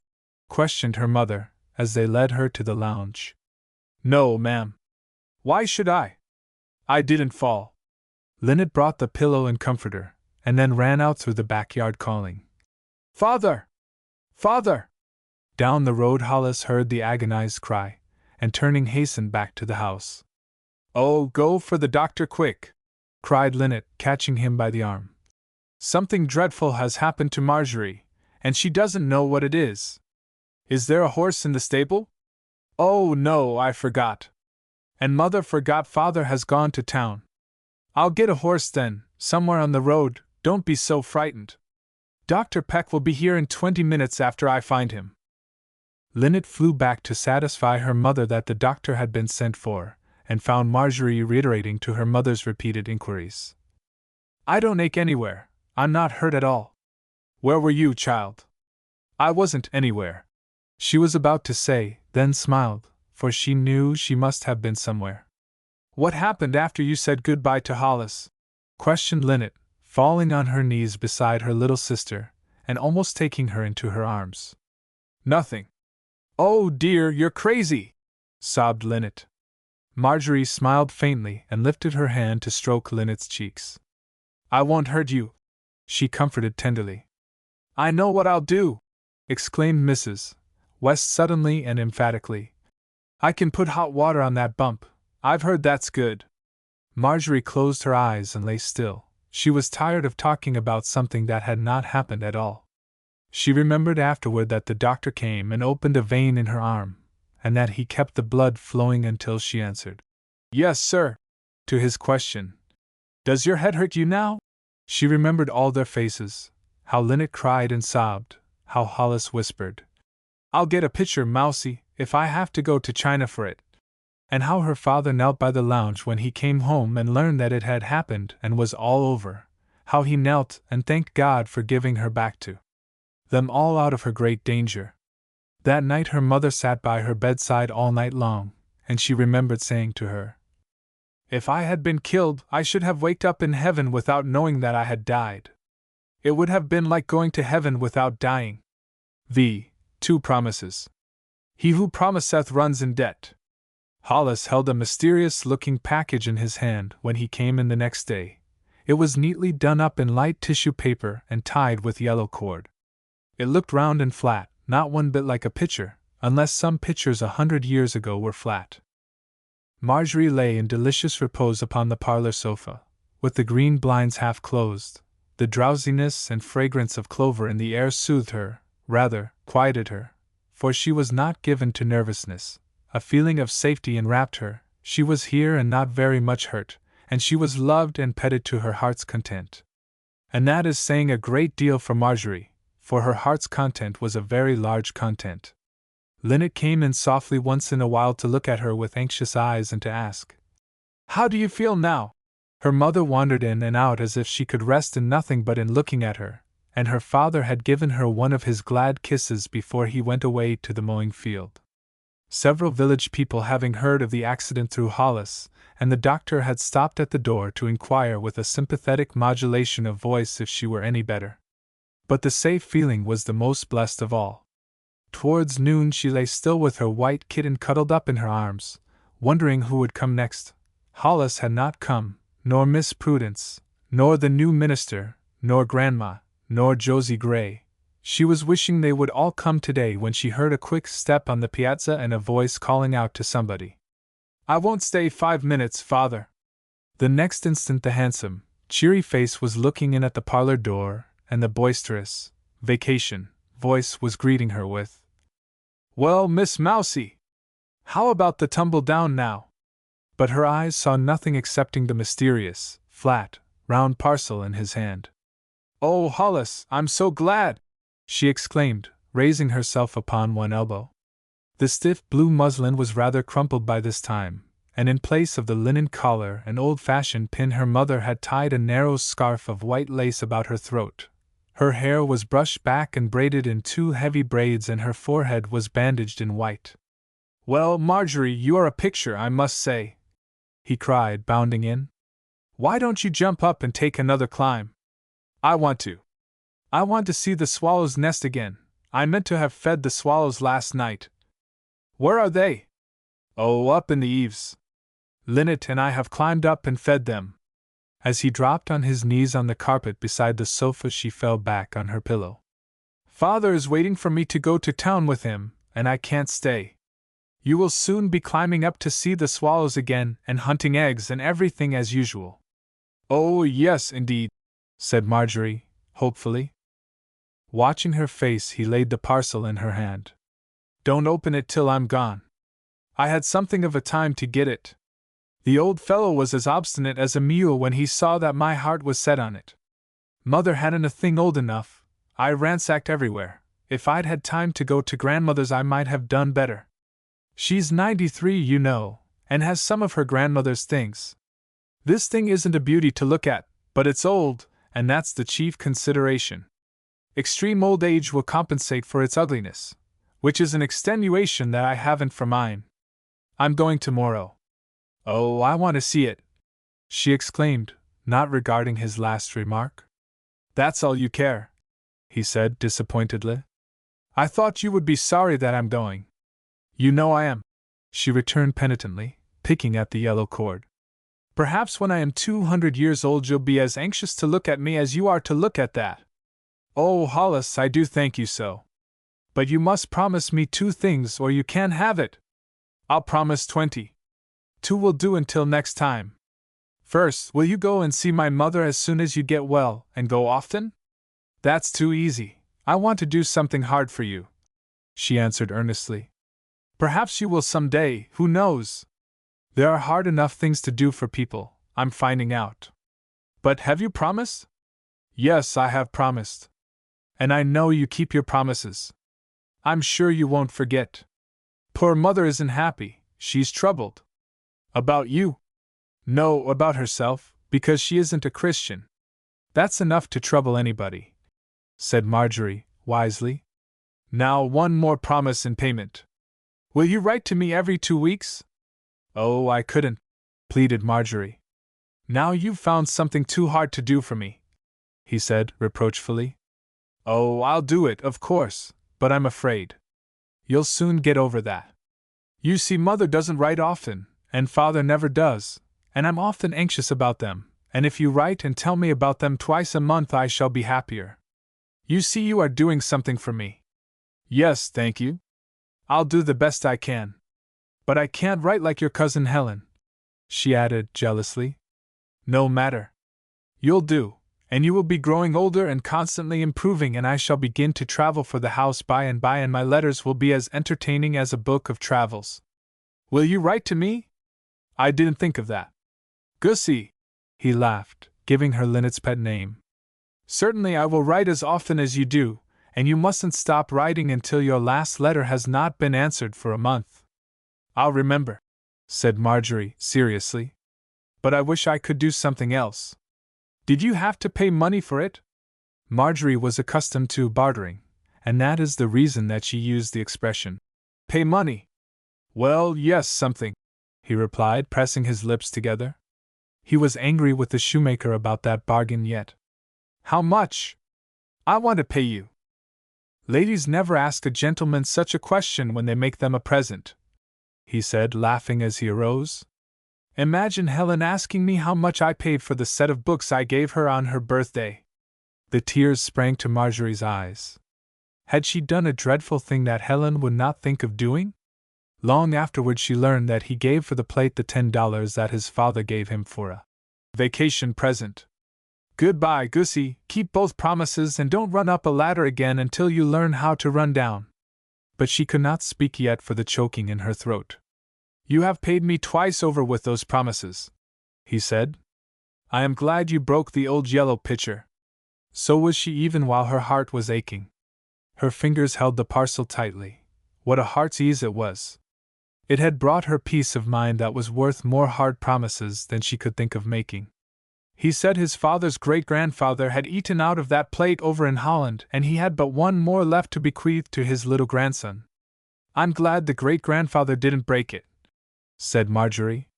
Hollis would not disturb her serenity by remarking that the shoemaker might have added a century to the age of his possession. It looked 200 years old, anyway. Goodbye again. If you don't get killed next time you fall, you may live to see me again. I'll wear a linen coat and smell of cheese and smoke a pipe too long for me to light myself by that time, when I come home from Germany. Oh, don't, she exclaimed, in a startled voice. Which? The coat or the cheese or the pipe? I don't care about the cheese or the coat. You needn't be afraid about the pipe. I promised Mother today that I would never smoke or drink or play cards. That's good, said Marjorie, contentedly. And so she feels safe about me, safer than I feel about myself, I reckon. But it is goodbye this time. I'll tell Helen what a little mouse and goose you are. Hollis! Hollis! Shouted a gruff voice, impatiently. Aye, sir, Hollis returned. But I must say goodbye to your mother and Linnet. Instead of giving him a last look, she was giving her first look to her treasure. The first look was doubtful. It was not half as pretty as the picture.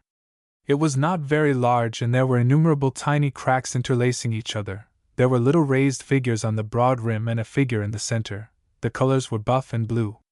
But it was a treasure, twofold more a treasure than the yellow pitcher, for it was twice as old and had come from Holland. The yellow pitcher had only come from England. Miss Prudence would be satisfied that she had not hidden the pitcher to escape detection, and perhaps her friend might like this ancient plate a great deal better, and be glad of what had befallen the pitcher. But suppose Miss Prudence did believe all this time that she had hidden the broken pieces and meant never to tell. At that, she could not forbear squeezing her face into the pillow and dropping a few very sorrowful tears. Still she was glad, even with a little contradictory faint-heartedness, for Hollis would write to her, and she would never lose him again. And she could do something for him, something hard. Her mother, stepping in again, before the tears were dried upon her cheek, listened to the somewhat incoherent story of the naughty thing she had done and the splendid thing Hollis had done, and of how she had paid him with 2 promises. Mrs. West examined the plate critically. It's old, there's no sham about it. I've seen a few old things and I know. I shouldn't wonder if he gave $5 for it. $5! Repeated Marjorie in a fright. Oh, I hope not. Well, perhaps not, but it is worth it and more, too, to Miss Prudence's friend. And I'll keep my promises, said Marjorie's steadfast voice. Hum! Ejaculated her mother. I rather think Hollis has the best of it. That depends upon me, said wise little Marjorie. 6. Marjorie asleep and awake. She was made for happy thoughts. Mary Howlett. I wonder if there is anything, any little thing I should have said, that tries a woman more than the changes in her own face, a woman that has just attained 20 and an unmarried woman. Prudence Pomeroy was discovering these changes in her own face, and it may be undignified, it may be unchristian even, but she was tried. It was upon the morning of her 40th birthday that, with considerable shrinking, she set out upon a voyage of discovery upon the unknown sea of her own countenance. It was unknown, for she had not cared to look upon herself for some years, but she bolted her chamber door and set herself about it with grim determination this birthday morning. It was a weakness, it may be, but we all have hours of weakness within our bolted chamber doors. She had a hard early morning all by herself, but the battle with herself did not commence until she shoved that bolt, pushed back the white curtains, and stationed herself in the full glare of the sunlight with her hand-glass held before her resolute face. It was something to go through. It was something to go through to read the record of a score of birthdays past, but she had done that before the breakfast bell rang, locked the old leathern-bound volume in her trunk and arranged herself for breakfast, and then had run down with her usual tripping step and kept them all amused with her stories during breakfast time. But that was before the door was bolted. She gazed long at the reflection of the face that time had been at work upon for 40 years.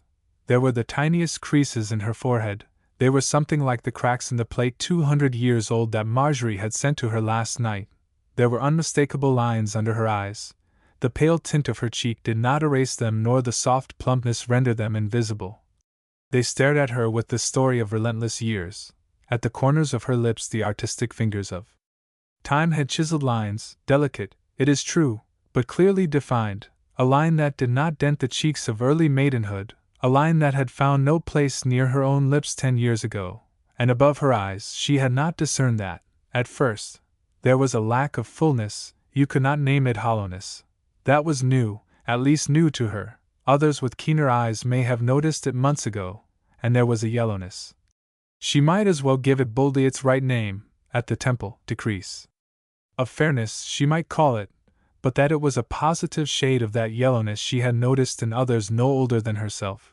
And then, to return to her cheeks, or rather her chin, there was a laxity about the muscles at the sides of her mouth that gave her chin an elderly outline. No, it was not only the absence of youth, it was the presence of age, her full 40 years. And her hair. It was certainly not as abundant as it used to be, it had wearied her, once, to brush out its thick glossy length. It was becoming unmistakably thinner. She was certainly slightly bald about the temples, and white hairs were straggling in one after another, not attempting to conceal themselves. A year ago she had selected them from the mass of black and cut them short, but now they were appearing too fast for the scissors.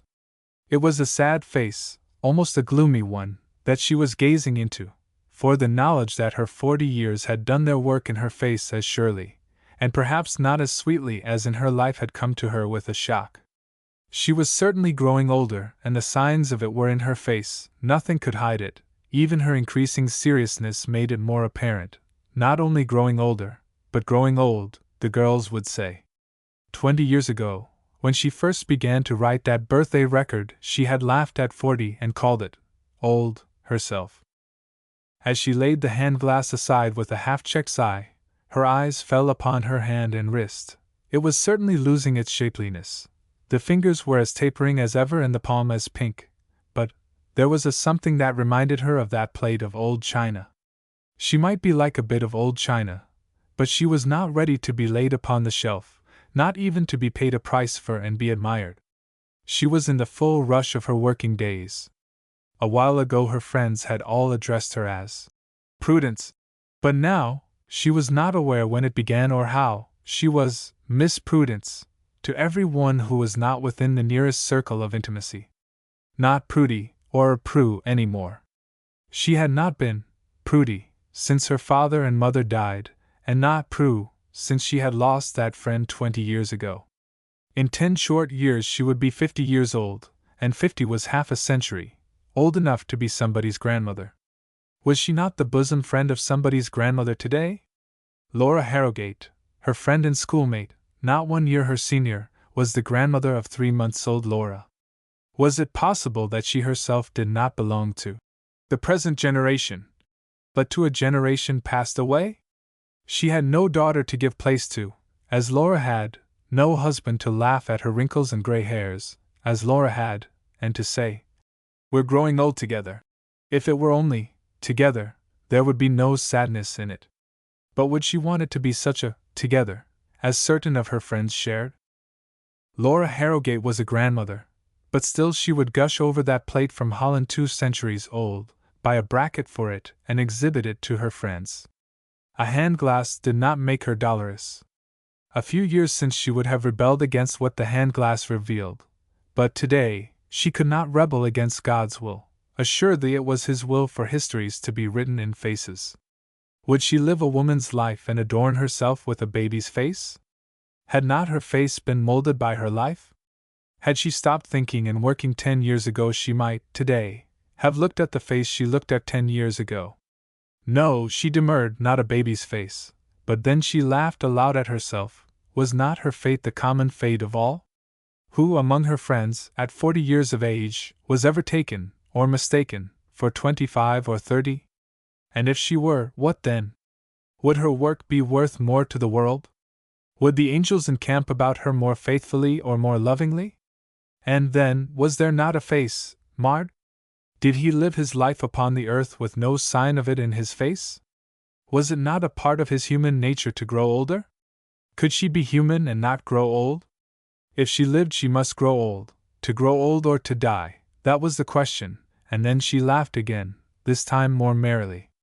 Had she made the changes herself by fretting and worrying? Had she taken life too hard? Yes, she had taken life hard. Another glance into the glass revealed another fact. Her neck was not as full and round and white as it once was. There was a suggestion of old china about that, too. She would discard linen collars and wear softening white ruffles. It would not be deceitful to hide time's naughty little tracery. She smiled this time. She was coming to a hard place in her life. She had believed, oh, how much in vain, that she had come to all the hard places and waded through them. But here there was looming up another, fully as hard, perhaps harder, because it was not so tangible and, therefore, harder to face and fight.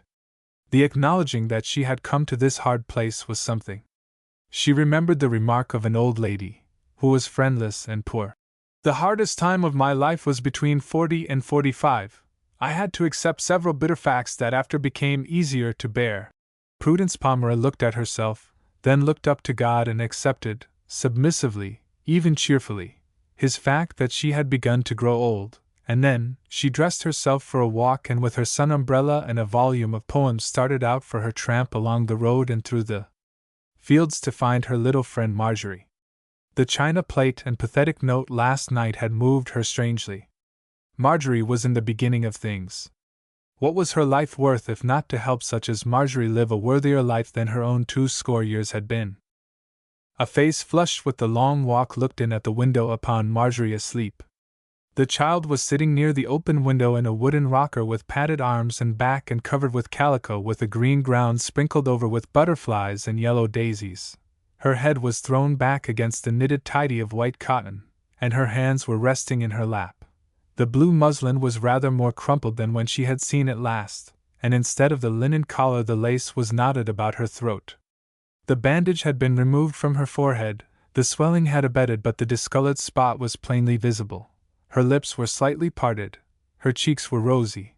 If this were the beginning of things, it was a very sweet and peaceful beginning. Entering the parlor with a soft tread, Miss Prudence divested herself of hat, gloves, duster and umbrella, and taking a large palm leaf fan from the table, seated herself near the sleeper, gently waving the fan to and fro as a fly lighted on Marjorie's hands or face. On the window seat were placed a goblet half filled with lemonade, a small Bible, a book that had the outward appearance of being a Sunday school library book, and a copy in blue and gold of the poems of Mrs. Hemans. Miss Prudence remembered her own time of loving Mrs. Hemans and had given this copy to Marjorie. Later, she had laid her aside for Longfellow, as Marjorie would do by and by, and in his turn, she had given up Longfellow for Tennyson and Mrs. Browning, as, perhaps, Marjorie would never do. She had brought Jean Ingelow with her this morning to try Brothers and a Sermon, and the Songs of Seven, with Marjorie. Marjorie was a natural elocutionist. Miss Prudence was afraid of spoiling her by unwise criticism. The child must thoroughly appreciate a poem, forget herself, and then her rendering would be more than Miss Prudence with all her training could perfectly imitate. "Don't teach her too much, she'll want to be an actress," remonstrated Marjorie's father after listening to Marjorie's reading one day. Miss Prudence laughed, and Marjorie looked perplexed. "Marjorie is to comfort with her reading as some do by singing," she replied. "Wait till you are old and she reads the Bible to you." "She reads to me now," he said. "She read the Children of the Lord's Supper to me last night." Miss Prudence moved the fan backward and forward and studied the sleeping, innocent face. "I had almost written 'sweet' again. I can scarcely think of her face, as it was then, without writing 'sweet.' It would be long," Miss Prudence mused, "before lines and creases intruded here and there in that smooth forehead, and in the tinted cheeks that dimpled at the least provocation. But life would bring them in time, and they would add beauty if there were no bitterness nor hardness in them. If the Holy Spirit dwelt in the temple of the body, were not the lines upon the face His handwriting?" She knew more than one old face that was growing more attractive with each year of life. The door was pushed open and Mrs. West's broad shoulders and motherly face appeared. Miss Prudence smiled and laid her finger on her lips, and smiling, too, the mother moved away. Linnet, in her kitchen apron, and with the marks of the morning's baking on her fingers, next looked in, nodded, and ran away. After a while, the sleeping eyelids quivered and lifted themselves. A quick flush, a joyous exclamation, and Marjorie sprang into her friend's arms. "I felt as if I were not alone. How long have you been here? Oh, why didn't you speak to me or touch me? I wanted to have the pleasure all on my side. I never saw you asleep before. I hope I didn't keep my mouth open and snore." "Oh, no, your lips were gently apart, and you breathed regularly, as they would say in books." Marjorie laughed, released Miss Prudence from the tight clasp, and went back to her chair. "You received my note and the plate," she said anxiously. "Both in perfect preservation. There was not one extra crack in the plate. It was several hours older than when it left your hands, but that only increases its value." "And did you think I was dreadful not to confess before?" asked Marjorie, tremulously. "I thought you were dreadful to run away from me instead of to me. I was so sorry. I wanted to get something else before you knew about it." "Did you miss it?" "I missed something in the room. I could not decide what it was." "Will the plate do, do you think? Is it handsome enough?" "It is old enough, that is all the question." "Do you know all about Holland when that plate first came into existence?" "No, I only know there was a Holland." "That plate will be a good point to begin with. You and I will study up Holland some day. I wonder what you know about it now. Is that why your friend wants the plate, because she knows about Holland 200 years ago?" "No, I'm afraid not. I don't believe she knows more than you do about it. But she will delight in the plate. Which reminds me, your uncle has promised to put the unfortunate picture together for me. And in its mended condition it will appear more ancient than ever. I cannot say that George Washington broke it with his little hatchet, but I can have a legend about you connected with it, and tell it to your grandchildren when I show it to them 50 years hence. Unto them I will discover, not a swan's nest among the reeds, as Mrs. Browning has it, but an old yellow pitcher that their lovely grandmother was in trouble about 50 years ago. It will be 150 years old then," returned Marjorie seriously. "And I think," she added rebukingly, "that you were building castles then. I had you and the pitcher for the foundation. said Miss Prudence, in a tone of mock humility. Don't you think— Marjorie's face had a world of suggestion in it— that the Swan's Nest is bad influence for girls? Little Ellie sits alone and builds castles about her lover, even his horse is shod in silver, housed in azure, and 1,000 serfs do call him master, and he says, "Oh, love, I love but thee." But all she looks forward to is showing him the Swan's Nest among the reeds. And when she goes home, around a mile, as she did daily, lo, the wild swan had deserted and a rat had gnawed the reeds. That was the end of her fine castle. If she found the lover, ever, sooth, I know not, but I know she could never show him, never, that swan's nest among the reeds, quoted Marjorie. So it did all come to nothing, as our castles almost always do. But we'll hope she found something better. Do people? Questioned Marjorie. Hasn't God things laid up for us better than we can ask or think or build castles about? I hope so, said Marjorie. But Hollis Raid's mother told Mother yesterday that her life was one long disappointment. What did your mother say? She said, "Oh, Mrs. Raid, it won't be if you get to heaven at last." I think not. But she doesn't expect to go to heaven, she says. Mother says she's almost in despair and she pities her so. Poor woman! I don't see how she can live through despair. The old proverb, "If it were not for hope, the heart would break," is most certainly true. Why didn't you come before? Asked Marjorie, caressing the hand that still played with the fan. Perhaps you never lived on a farm and cannot understand. I could not come in the ox cart because the oxen were in the field, and every day since I heard of your accident your uncle has had to drive your aunt to Portland on some business. And I did not feel strong enough to walk until this morning. How good you are to walk! As good as you are to walk to see me. Oh, but I am young and strong, and I wanted to see you so, and ask you questions so. I believe the latter, said Miss Prudence, smiling. Well, I'm happy now. Marjorie sighed, with the burden of her trouble still upon her. Suppose I had been killed when I fell and had not told you about the pitcher nor made amends for it. I don't believe any of us could be taken away without one moment to make ready and not leave many things undone, many tangled threads and rough edges to be taken care of. We are very happy if we have no sin to confess, no wrong to make right. I think Hollis would have taken care of the plate for me, said Marjorie simply. But I wanted to tell you myself. Mother wants to go home as suddenly as that would have been for me, she says. I shouldn't wonder if she prays about it. She prays about everything. Do people have that kind of a prayer answered? I have known more than one instance, and I read about a gentleman who had desired to be taken suddenly and he was killed by lightning while sitting on his own piazza. Oh, said Marjorie. That was all he could have wished. And the mother of my pastor at home, who was over 90, was found dead on her knees at her bedside, and she had always wished to be summoned suddenly. When she was speaking to him, too, murmured Marjorie. I like old people, don't you? Hollis' grandmother is at his house and Mrs.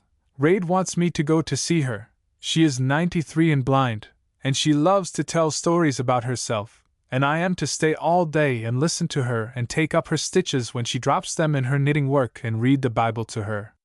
She won't listen to anything but the Bible. She says she's too old to hear other books read. What a treat you will have!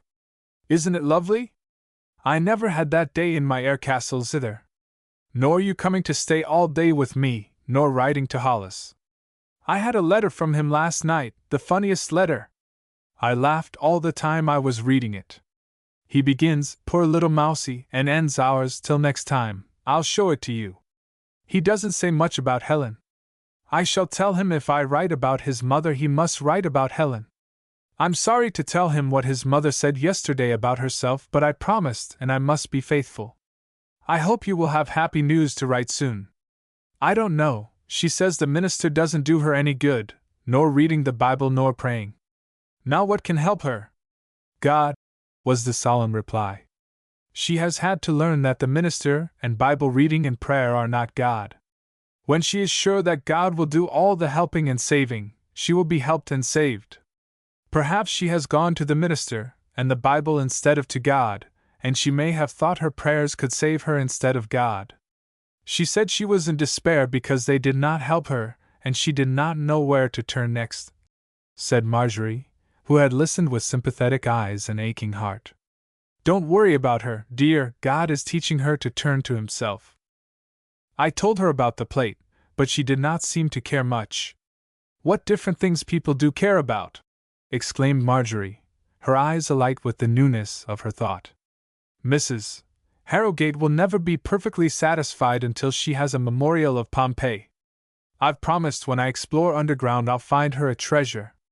Your Holland plate is something for her small collection. She has but 87 pieces of china, while a friend of hers has gathered together 200. What do you care for most, Miss Prudence? In the way of collections? I haven't shown you my penny buried in the lava of empty Vesuvius. I told my friend that savored of Pompeii. The only difference is one is above ground and the other underneath. But I couldn't persuade her to believe it. I don't mean collecting coins or things. I mean, what do you care for most?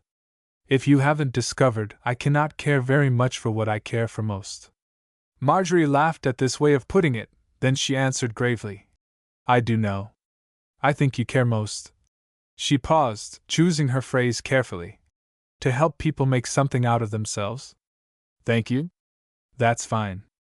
I never put it so excellently to myself. I haven't found out what I care most for. I think I know. You care most to make something out of yourself. Do I? Isn't that selfish? But I don't know how to help anyone else, not even Lynette. Making the best of ourselves is the foundation for making something out of others. But I didn't say that, persisted Marjorie. You help people to do it for themselves. I wonder if that is my work in the world, rejoined Miss Prudence musingly. I could not choose anything to fit me better. I had no thought that I have ever succeeded. I never put it to myself in that way. Perhaps I'll begin some day. Helen Reid helps Hollis. He isn't the same boy. He studies and buys books and notices things to be admired in people, and when he is full of fun he isn't rough. I don't believe I ever helped anybody. You have some work to do upon yourself first. And I am sure you have helped educate your mother and father. Marjorie pulled to pieces the green leaf that had floated in upon her lap, and as she kept her eyes on the leaf she pondered. Her companion was talking over her head. Purposely today, she had a plan for Marjorie, and as she admitted to herself, she was trying the child to see what she was made of. She congratulated herself upon success thus far. That children do educate their mothers is the only satisfactory reason I have found when I have questioned why God does give children to some mothers. Then what becomes of the children? Asked Marjorie, alarmed. The giver does not forget them. He can be a mother himself, you know. Marjorie did not know. She had always had her mother. Had she lost something, therefore, in not thus finding out God? Perhaps, in after life she would find His tenderness by losing, or not having, someone else. It was not too bad, for it would be a great pity if there were not such interruptions, but at this instant Lynette's housewifely face was pushed in at the door, and her voice announced, "Dinner in 3 minutes and a half! Chicken pie for the first course and some new and delicious thing for dessert." "Oh, splendid!" cried Marjorie, hopping up. "And we'll finish everything after dinner, Miss Prudence." As the lady said to the famous traveler at a dinner party, "We have 5 minutes before dinner, please tell me all about your travels," said Miss Prudence, rising and laughing. "You remember you haven't told me what you sent me for the Bible to show me that happy time I broke the picture," reminded Marjorie, leading the way to the dining room. 7. Under the apple tree. Never the little seed stops in its growing. Mrs. Osgood. Lynette moved hither and thither, after the dinner dishes were done, all through the house, upstairs and down, to see that everything was in perfect order before she might dress and enjoy the afternoon. Lynette was preeminently a housekeeper, to her mother's great delight, for her younger daughter was not developing according to her mind in housewifely arts. "That will come in time," encouraged Marjorie's father when her mother spoke fault-findingly of some delinquency in the kitchen. "I should like to know what time," was the sharp reply. It was queer about Marjorie's mother, she was as sharp as she was good-humored. "Lynette has no decided tastes about anything but housekeeping and fancy work, And Marjorie has some other things to be growing in," said her father. "I wish she would grow to some purpose then," was the energetic reply. "As the farmer said about his seed before it was time for it to sprout," laughed the children's father. This father and mother could not talk confidentially together 5 minutes without bringing the children in. Their own future was every day, but the children had not begun to live in theirs yet, their golden future, which was to be all the more golden because of their parents' experiences. This mother was so very old-fashioned that she believed that there was no career open to a girl beside marriage. The dreadful alternative was solitary old maidenhood.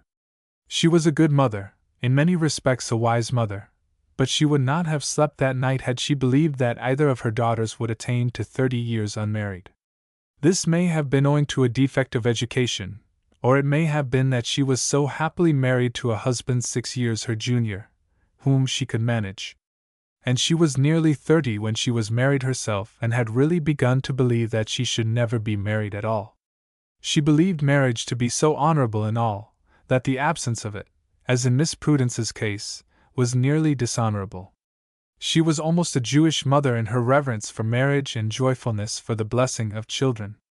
This may have been the result of her absorbed study of the Old Testament scriptures.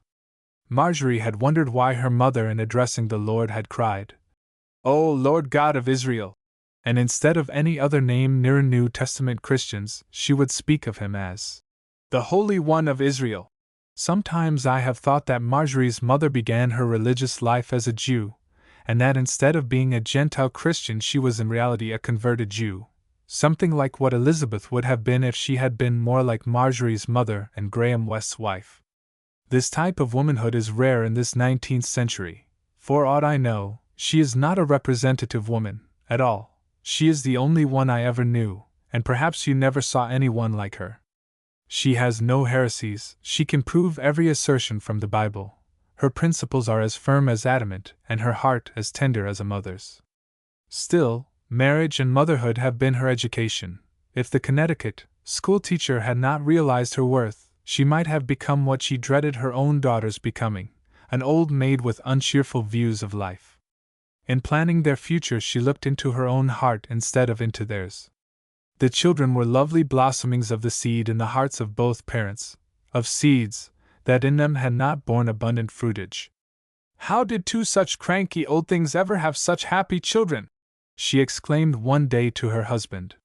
"Perhaps they will become what we stopped short of being," he replied. Graham West was something of a philosopher, rather too much of a philosopher for his wife's peace of mind. To her sorrow she had learned that he had no business tact. He could not even scrape a comfortable living off his scrubby little farm. But I began with Linnet and fell to discoursing about her mother. It was Linnet, as she appeared in her grayish-brown dress with a knot of crimson at her throat, running down the stairway, that suggested her mother's thought to me. "Linnet is almost growing up," she had said to herself as she removed her cap for her customary afternoon nap. This afternoon nap refreshed her countenance, and kept her from looking 6 years older than her husband. Mrs. West was not a worldly woman, but she did not like to look 6 years older than her husband. Linnet searched through parlor and hall, then out on the piazza, then looked through the front yard, and finally, having explored the garden, found Marjorie and her friend in camp chairs on the soft green turf under the low-hanging boughs of an apple tree behind the house. There were 2 or 3 books in Marjorie's lap, and Miss Prudence was turning the leaves of Marjorie's Bible. She was answering one of Marjorie's questions, Linnet supposed, and wondered if Marjorie would be satisfied with the answer.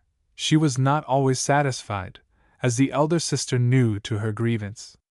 For instance, Marjorie had said to her yesterday, with that serious look in her eyes, "Linnet, father says when Christ was on earth people didn't have wheat ground into fine flour as we do. Now when it is so much nicer, why do you suppose he didn't tell them about grinding it fine?" "Perhaps he didn't think of it," she replied, giving the first thought that occurred to her. "That isn't the reason," returned Marjorie, "for he could think of everything he wanted to." "Then, for the same reason, why didn't he tell them about chloroform and printing and telegraphing and 1,000 other inventions?" questioned Linnet in her turn. "That's what I want to know," said Marjorie. Lynette settled herself on the turf and drew her work from her pocket. She was making a collar of tatting for her mother's birthday, and working at it at every spare moment. It was the clover leaf pattern that she had learned but a few weeks ago. The thread was very fine, and she was doing it exquisitely. She had shown it to Hollis because he was in the lace business, and he had said it was a fine specimen of real lace. To make real lace was one of Lynette's ambitions. The lace around Marjorie's neck was a piece that their mother had made towards her own wedding outfit. Marjorie's mother sighed and feared that Marjorie would never care to make lace for her wedding outfit. Lynette frowned over her clover leaf, and Marjorie watched Miss Prudence as she turned the leaves. Marjorie did not care for the clover leaf, only as she was interested in everything that Lynette's fingers touched, but Lynette did care for the answer to Marjorie's question. She thought perhaps it was about the wheat. The Bible leaves were still. After a second, Miss Prudence read, "For many walk, of whom I have told you often, and now tell you even weeping, that they are the enemies of the cross of Christ." That was not the answer, Lynette thought. "What does that mean to you, Marjorie?" asked Miss Prudence. "Why, it can't mean anything different from what it says. Paul was so sorry about the people he was writing about that he wept as he told them. He was so sorry they were enemies of the cross of Christ. Yes, he told them even weeping. But I knew an old gentleman who read the Bible unceasingly. I saw one New Testament that he had read through 15 times, and he told me once that some people were so grieved because they were the enemies of the cross of Christ that they were enemies even weeping. I asked why did they continue enemies then, and he said most ingenuously that he supposed they could not help it. Then I remembered this passage, and found it, and read it to him as I read it to you just now. He was simply astounded. He put on his spectacles and read it for himself. And then he said nothing. He had simply put the comma in the wrong place. He had read it in this way, "For many walk, of whom I have told you often and now tell you, even weeping, that they are the enemies of the cross of Christ." "Oh!" cried Marjorie, drawing an astonished long breath. "What a difference it does make! Now I know, it's punctuation you're talking about," exclaimed Lynette. "Marjorie told me all about the people in the stagecoach. Oh, Miss Prudence, I don't love to study. I want to go away to school, of course, but I can't see the use of so many studies. Marjorie loves to study and I don't.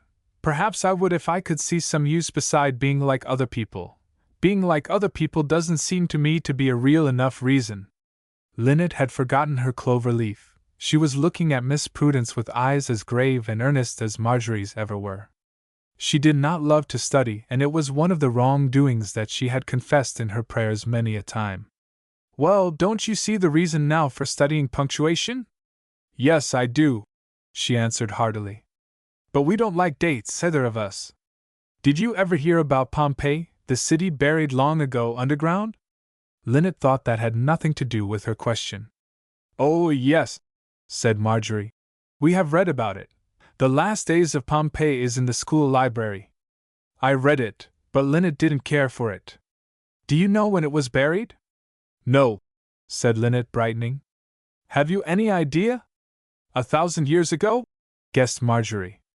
"Then you do not know how long after the crucifixion?" "No," they replied together. "You know when the crucifixion was, of course?" "Why, yes," admitted Lynette, hesitatingly. "Christ was 33 years old," said Marjorie. "So it must have been in the year 33, or the beginning of 34.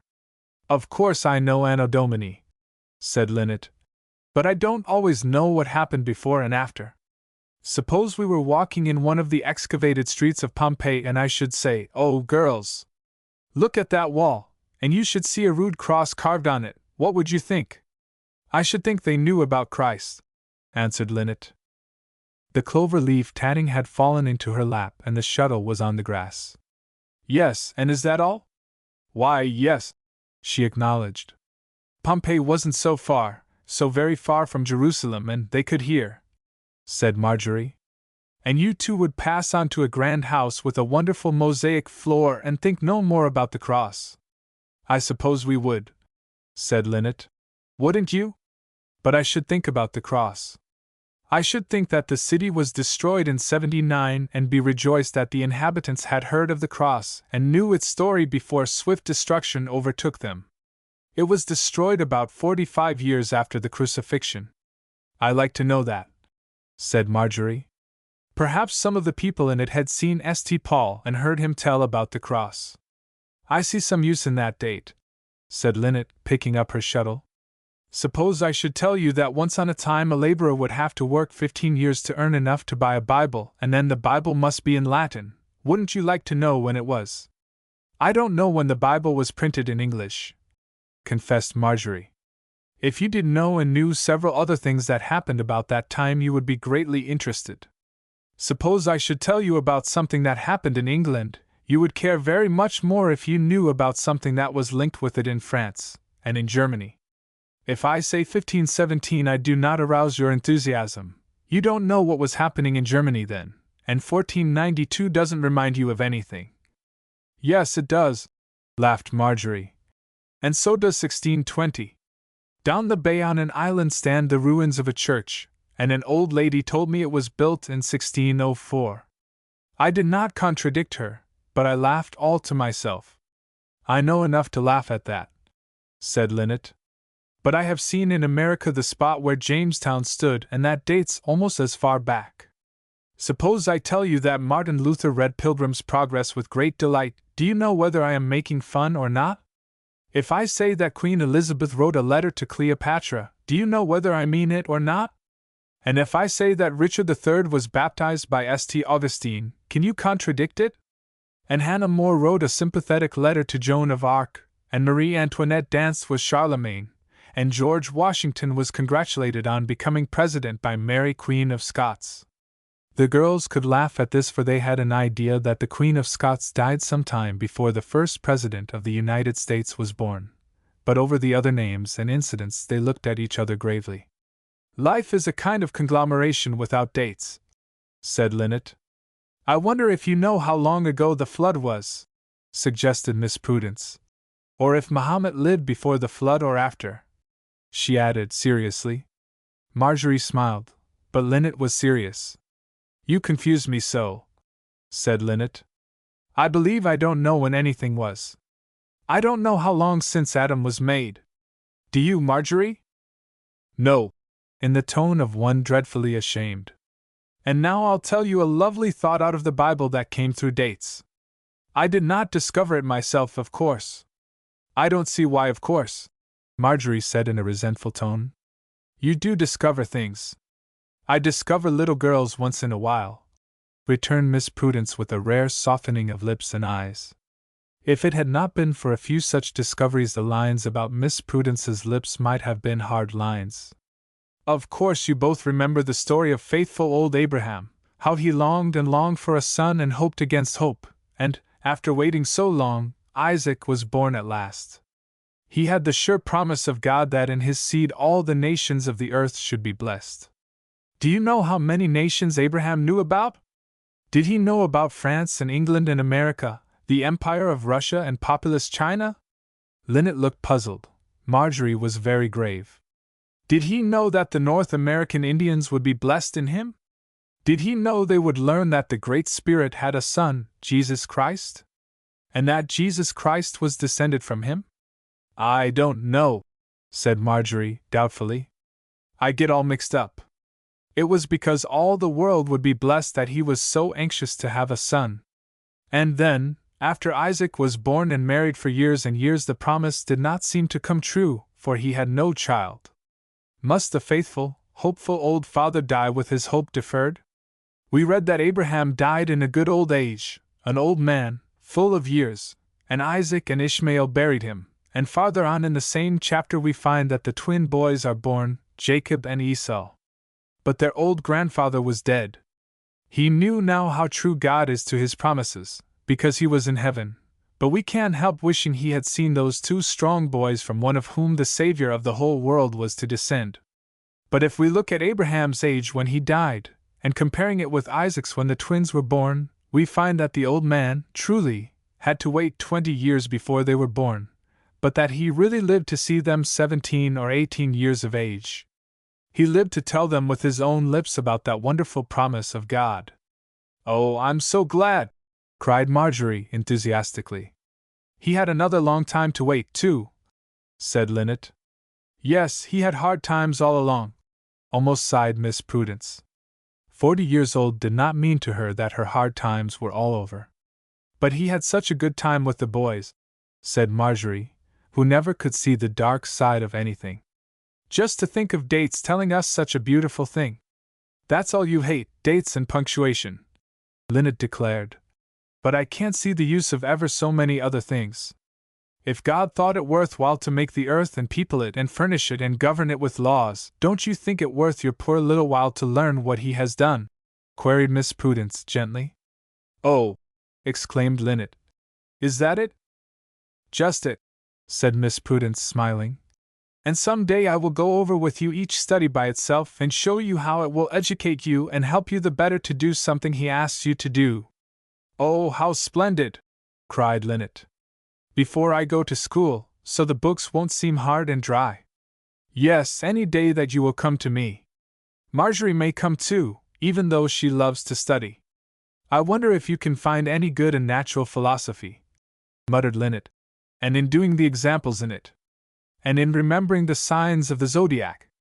Mr. Holmes makes us learn everything, he won't let us skip.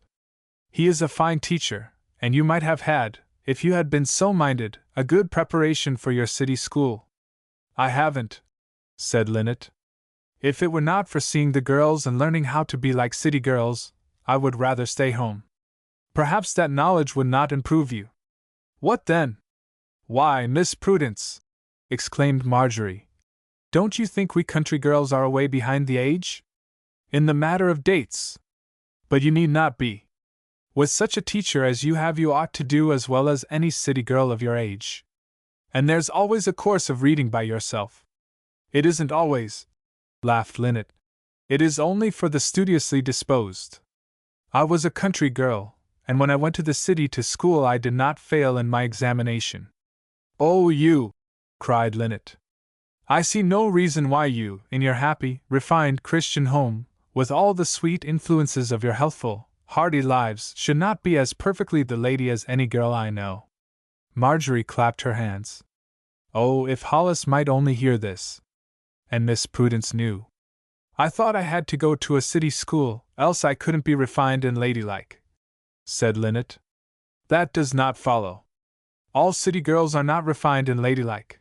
They may have a style that you haven't, but that style is not always to their advantage.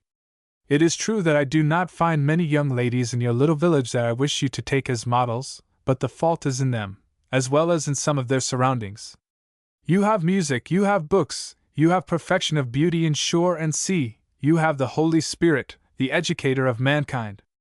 The girls were awed and silent. "I have been shocked at the rudeness of city girls, and I have been charmed with the tact and courtesy of more than one country maiden. Nowadays education and the truest culture may be had everywhere. Even in Middlefield," laughed Marjorie, her heart brimming over with the thought that, after all, she might be as truly a lady as Helen Raid. If Linnet had been as excited as Marjorie was, at that moment, she would have given a bound into the grass and danced all around. But Marjorie only sat still, trembling with a flush in eyes and cheeks.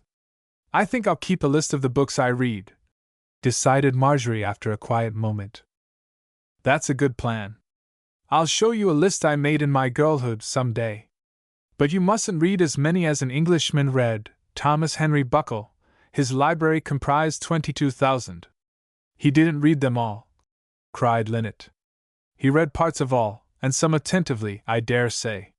He was a rapid reader and had the rare faculty of being able to seize on what he needed to use.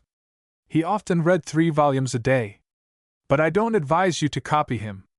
I want you to read, mark, learn, and inwardly digest. He could absorb, but we'll take it for granted that you must plod on steadily, step by step. He read through Johnson's dictionary to enlarge his vocabulary." "Vocabulary!" repeated Linnet. "His stock of words," exclaimed Marjorie. "Miss Prudence," with a new energy in her voice, "I'm going to read Webster through." "Well," smiled Miss Prudence, "don't you believe I can?" Oh, yes. Then I will. I'll be like Buckle in one thing. I'll plan to read so many pages a day. We've got a splendid one. Mother got it by getting subscriptions to some paper.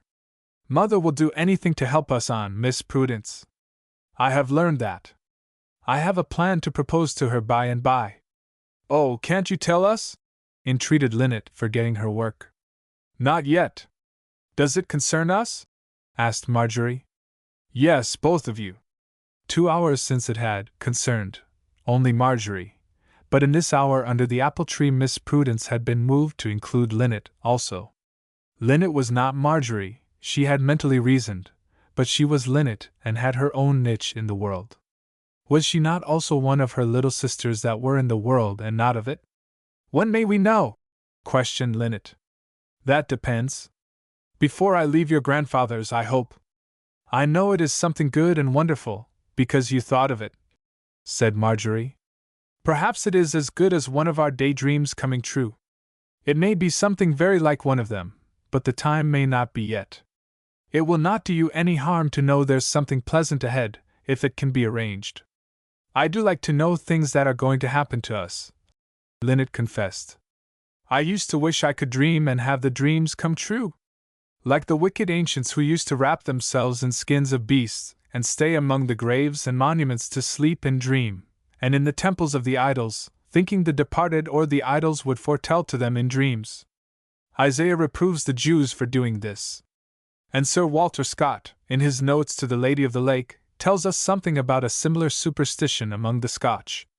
I like to know about superstitions, said Linnet, but I'd be afraid to do that. Miss Prudence, I haven't read The Lady of the Lake, exclaimed Marjorie. No, imitator of Buckle, you haven't. But I'll send it to you when I go home. What did Buckle do with all his learning? Inquired Marjorie. I haven't told you about half of his learning. He wrote a work of great learning, that startled the world somewhat, called The History of Civilization, in which he attempted to prove that the differences between nations and peoples were almost solely to be attributed to physical causes, that food had more to do with the character of a nation than faith. Didn't the Israelites live on the same food that the Philistines did? Asked Marjorie. And didn't. Are you getting ready to refute him? The Jews could not eat pork, you remember. And because they didn't eat pork, they believed in one true God, exclaimed Marjorie, indignantly. I don't like his book, Miss Prudence. Neither do I, and we need not read it, even if he did study 22,000 books in Johnson's dictionary to help him write it. Why didn't he study Webster? Asked Linnet. Can't you think and tell me? No. Can you not, Marjorie? Because he was English, I suppose, and Johnson wrote the English dictionary and Webster the American. An Irish lady told me the other day that Webster was no authority. I wish I could tell you all about Johnson. I love him, admire him, and pity him. Marjorie laughed and squeezed Miss Prudence's hand. Don't you wish you could tell us about everybody and everything, Miss Prudence? And then help you use the knowledge? I am glad of your question, Marjorie. What did Mr. Buckle do with his knowledge? If I should learn a new thing this week and not use it next week, I should feel guilty. I don't know how to use knowledge, said Linnet. You are putting your knowledge of tatting to very good service. Miss Prudence, will you use your things on me? Inquired Marjorie, soberly. That is just what I am hoping to do. Hello? Hello? Hello? Sounded a voice behind the woodshed. After a moment, a tall figure emerged around a corner, arrayed in coarse working clothes, with a saw over his shoulders. Hello? Gals, I can't find your father. Tell him I left my saw here for him to file. I will, Linnet called back. That's African John, explained Linnet as the figure disappeared around the corner of the woodshed. I wish I had asked him to stay and tell you some of his adventures. African John. He is not an African, said Miss Prudence. No, oh no, he's Captain Raid's cousin. People call him that because he was 3 years in Africa. He was left on the coast. It happened this way. He was only a sailor, and he went ashore with another sailor, and they got lost in a jungle or something like it, and when they came back to the shore they saw the sails of their ship in the distance, and knew it had gone off and left them. The man with him fell down dead on the sand, and he had to stay 3 years before a ship came. He's an old man now, and that happened years and years ago. Captain Reid can't tell anything more frightful than that. Mother had a brother lost at sea, they suppose so, for he never came back. If I ever have anybody go and not come back, I'll never, never, never give him up. Never, never, never give him up, echoed Miss Prudence in her heart. They thought Will Reid was lost once, but he came back. Linnet didn't give him up, and his father and mother almost did. I'd never give him up, said Linnet again, emphatically. Will Reid, teased Marjorie. Or anybody? Anybody, replied Linnet, but she twitched at her work and broke her thread. Now, girls, I'm going in to talk to your mother a while, and then perhaps Linnet will walk part of the way home with me, said Miss Prudence. To talk about that, cried Marjorie. I'll tell you by and by. 8. Biscuits and other things. I am rather made for giving than taking. Mrs. Browning. Mrs. West had been awakened from her nap with an uncomfortable feeling that something disagreeable had happened or was about to happen. She felt impressed. She would have told you. Pushing the light quilt away from her face, she arose with a decided vigor, determined to work it off. If it were merely physical, she brushed her iron gray hair with steady strokes and already began to feel as if her presentiment were groundless. She bathed her cheeks in cool water, she dressed herself carefully in her worn black and white barège, put on her afternoon cap, a bit of black lace with bows of narrow black ribbon, fastened the linen collar Linnet had worked with buttonhole stitch, with the round gold and black enameled pin that contained locks of the light hair of her 2 lost babes, and then felt herself ready for the afternoon, even ready for the minister and his stylish wife, if they should chance to call. But she was not ready without her afternoon work. She would feel fidgety unless she had something to keep her fingers moving. The afternoon work happened to be a long white wool stocking for Linnet's winter wear. Linnet must have new ones, she decided. She would have no time to darn old ones, and Marjorie might make the old ones do another winter. It was high time for Marjorie to learn to mend. The 4 shining knitting needles were clicking in the doorway of the broad little entry that opened out to the green front yard when Miss Prudence found her way around to the front of the house.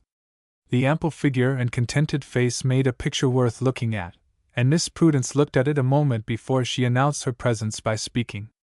Mrs. West, I want to come to see you a little while, may I? Miss Prudence had a pretty, appealing way of speaking, oftentimes, that caused people to feel as if she were not quite grown up. There was something akin to childlikeness in her voice and words and manner, today. She had never felt so humble in her life, as today when her whole life loomed up before her, one great disappointment. I was just thinking that I would go and find you after I had turned the heel. I haven't had a talk with you yet. I want it, returned the younger lady, seating herself on the upper step and leaning back against the door-post. I've been wanting to be mothered all day. I have felt as if the sunshine were taking me into its arms, and as if the soft warm grass were my mother's lap. Dear child, you have had trouble in your life, haven't you? Replied the motherly voice. Miss Prudence was not impulsive. At least she believed that she had outgrown yielding to a sudden rush of feeling, but at these words she burst into weeping, and drawing nearer dropped her head in the broad lap. There, there, dearie! Cry, if it makes you feel any better, hushed the voice that had rocked babies to sleep. After several moments of self-contained sobbing, Miss Prudence raised her head. I've never told anyone, but I feel as if I wanted to tell you. It is so long that it makes me feel old to speak of it. It is 20 years ago since it happened. I had a friend that I love as girls love the man they have chosen to marry. Father admired him, and said he was glad to leave me with such a protector. Mother had been dead about a year and father was dying with consumption. They had no one to leave me with excepting this friend. He was older than I, years older, but I admired him all the more for that. Father had perfect trust in him. I think the trouble hastened Father's death. He had a position of trust, a great deal of money passed through his hands. Like every girl, I liked diamonds and he satisfied me with them. Father used to look grave and say, Prudy, your mother didn't care for such things, but I cared for mine. I had more jewels than any of my friends, and he used to promise that I should have everything I asked for. But I did not want anything if I might have him. My wedding dress was made, our wedding tour was all planned, we were to come home to his beautiful house and Father was to be with us. Father and I were so contented over our plans. He seemed just like himself that last evening that we laughed and talked. But he, my friend, was troubled and left early. When he went away, he caught me in his arms and held me. God bless you, he said, and then he said, may he forgive me. I could not sleep that night, the words sounded in my ears. In the morning I unburdened myself to Father, I always told him everything, and he was as frightened as I. Before 2 days we knew all. He had taken money that was not his own, thousands of dollars, and he was tried and sentenced.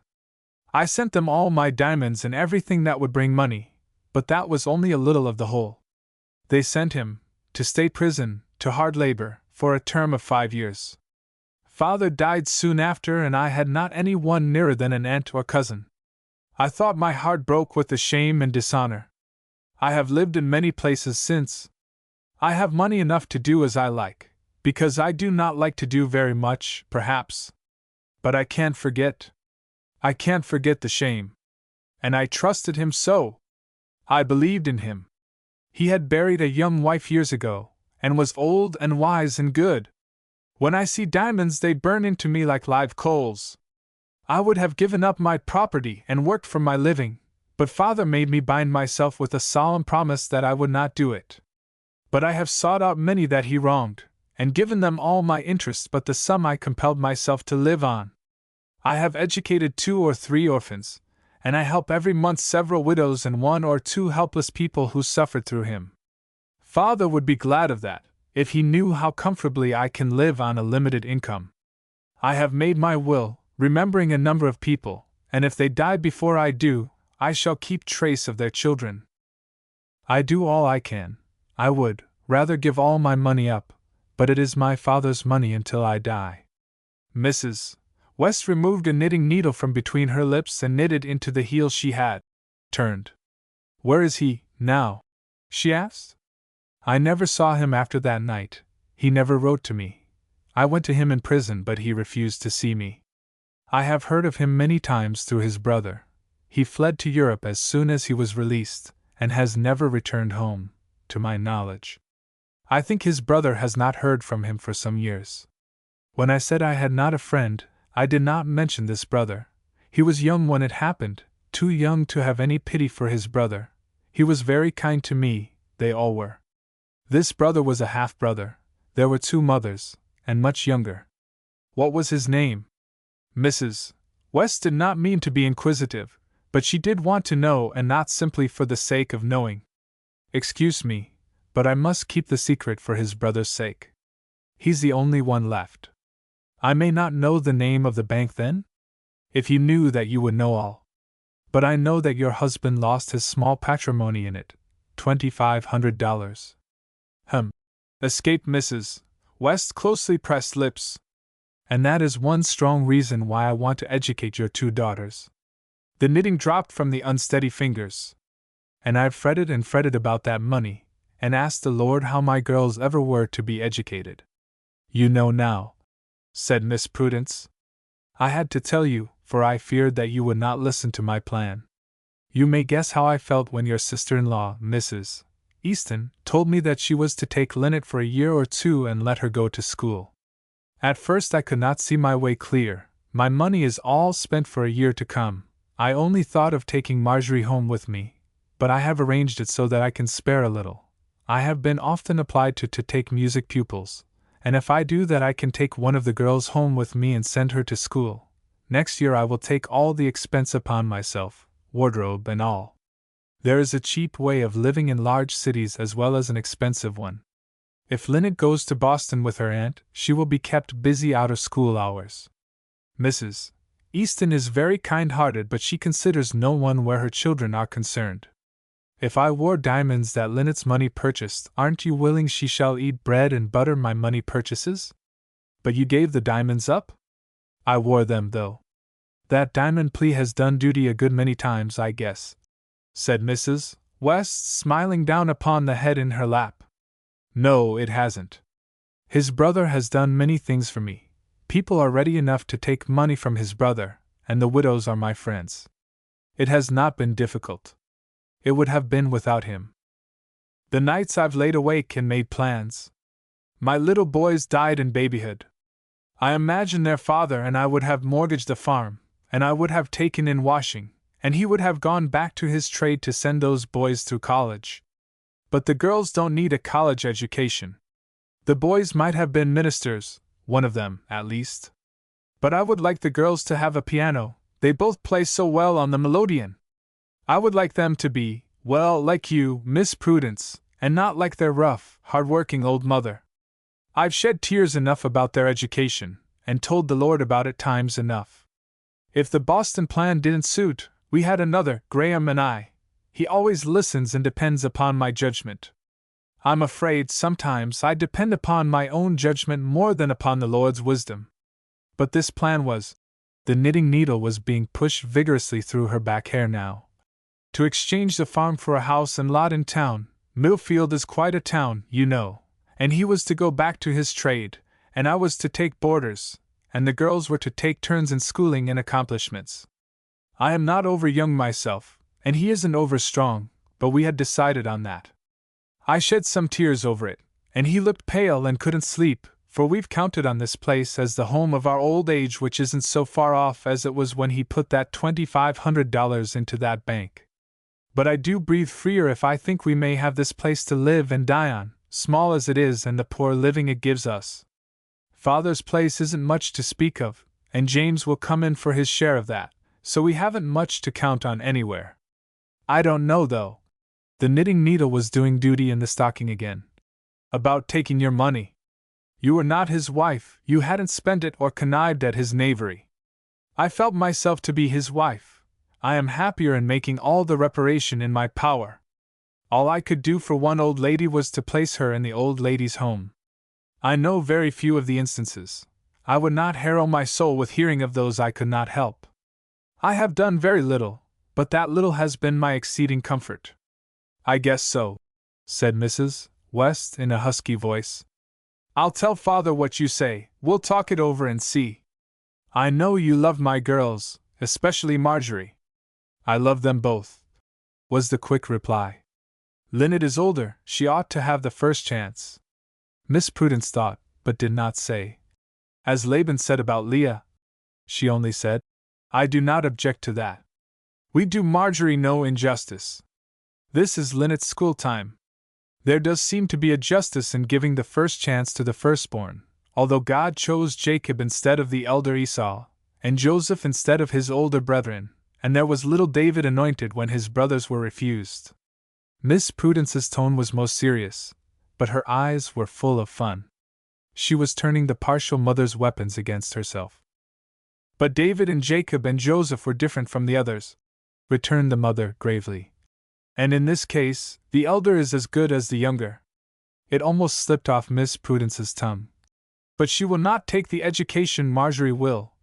But she wisely checked herself and replied that both the girls were as precious could be. And now don't you go home tonight, stay all night and I'll talk to Father, planned Mrs. West briskly. As Marjorie would say, Giant Despair will get Diffidence his wife to bed and they will talk the matter over. She doesn't read Pilgrim's Progress as much as she used to, but she calls you Mercy yet. And you are a mercy to us. With the tears rolling down her cheeks, the mother stooped over and kissed the lover of her girls. Mr. Holmes is coming to see Marjorie tonight. He hasn't called since her accident, and to talk to Father, he likes to argue with him, and it will be pleasanter to have you here. And Wade is home from a voyage, and he'll be running in. It must be lonesome for you over there on the point. It used to be for me when I was a girl. But I'm not a girl, smiled Miss Prudence. You'll pass for one any day. And you can play and make it lively. I am not urging you with disinterested motives. I can see through you, and I am anxious to know how Mr. West will receive my proposal. He will see through my eyes in the end, but he always likes to argue a while first. I want you to taste Lynette's cream biscuit, too. She made them on purpose for you.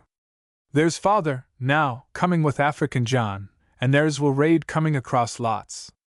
Well, I'm glad Linnet did make the biscuits.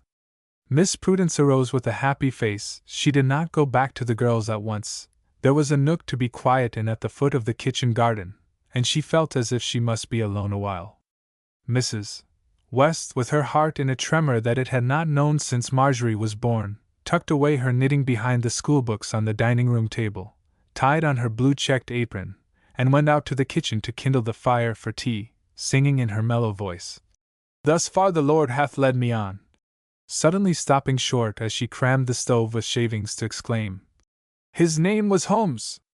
And that's the schoolmaster's name! And that's why he's in such a fume when the boys cheat at marbles. Well, did I ever!" Linnet ran in to exchange her afternoon dress for a short, dark calico, and to put on her old shoes before she went into the barnyard to milk Bess and Brindle and Beauty. Will Raid found her in time to persuade her to let him milk Brindle, for he was really afraid he would get his hand out, and it would never do to let his wife do all the milking when his father bequeathed him 1/5 of his acres and 2 of his hardest-to-be-milked cows. Linnet laughed, gave him one of her pails, and found another milking stool for him. Marjorie wandered around disconsolate until she discovered Miss Prudence in the garden. She was perplexed over a new difficulty which vented itself in the question propounded between tasting currants. Do you think I ought to talk to people, about, like the minister, about? No, child! And Miss Prudence laughed merrily. You ought to talk to people like Marjorie West. Like a child and not like a minister. 9. John Holmes. Courage to endure and to obey. Tennyson. It was vacation time, and yet John Holmes was at work. No one knew him to take a vacation. He had attempted to do it more than once, and at the end of his stipulated time had found himself at work harder than ever. The last lazy, luxurious vacation that he remembered was his last college vacation. What a boyish, good-for-nothing, aimless fellow he was in those days. How his brother used to snap him up and ask if he had nothing better to do than to dawdle around into Maple Street and swing Prudence under the maples in that old garden, or to write rhymes with her and correct her German exercises.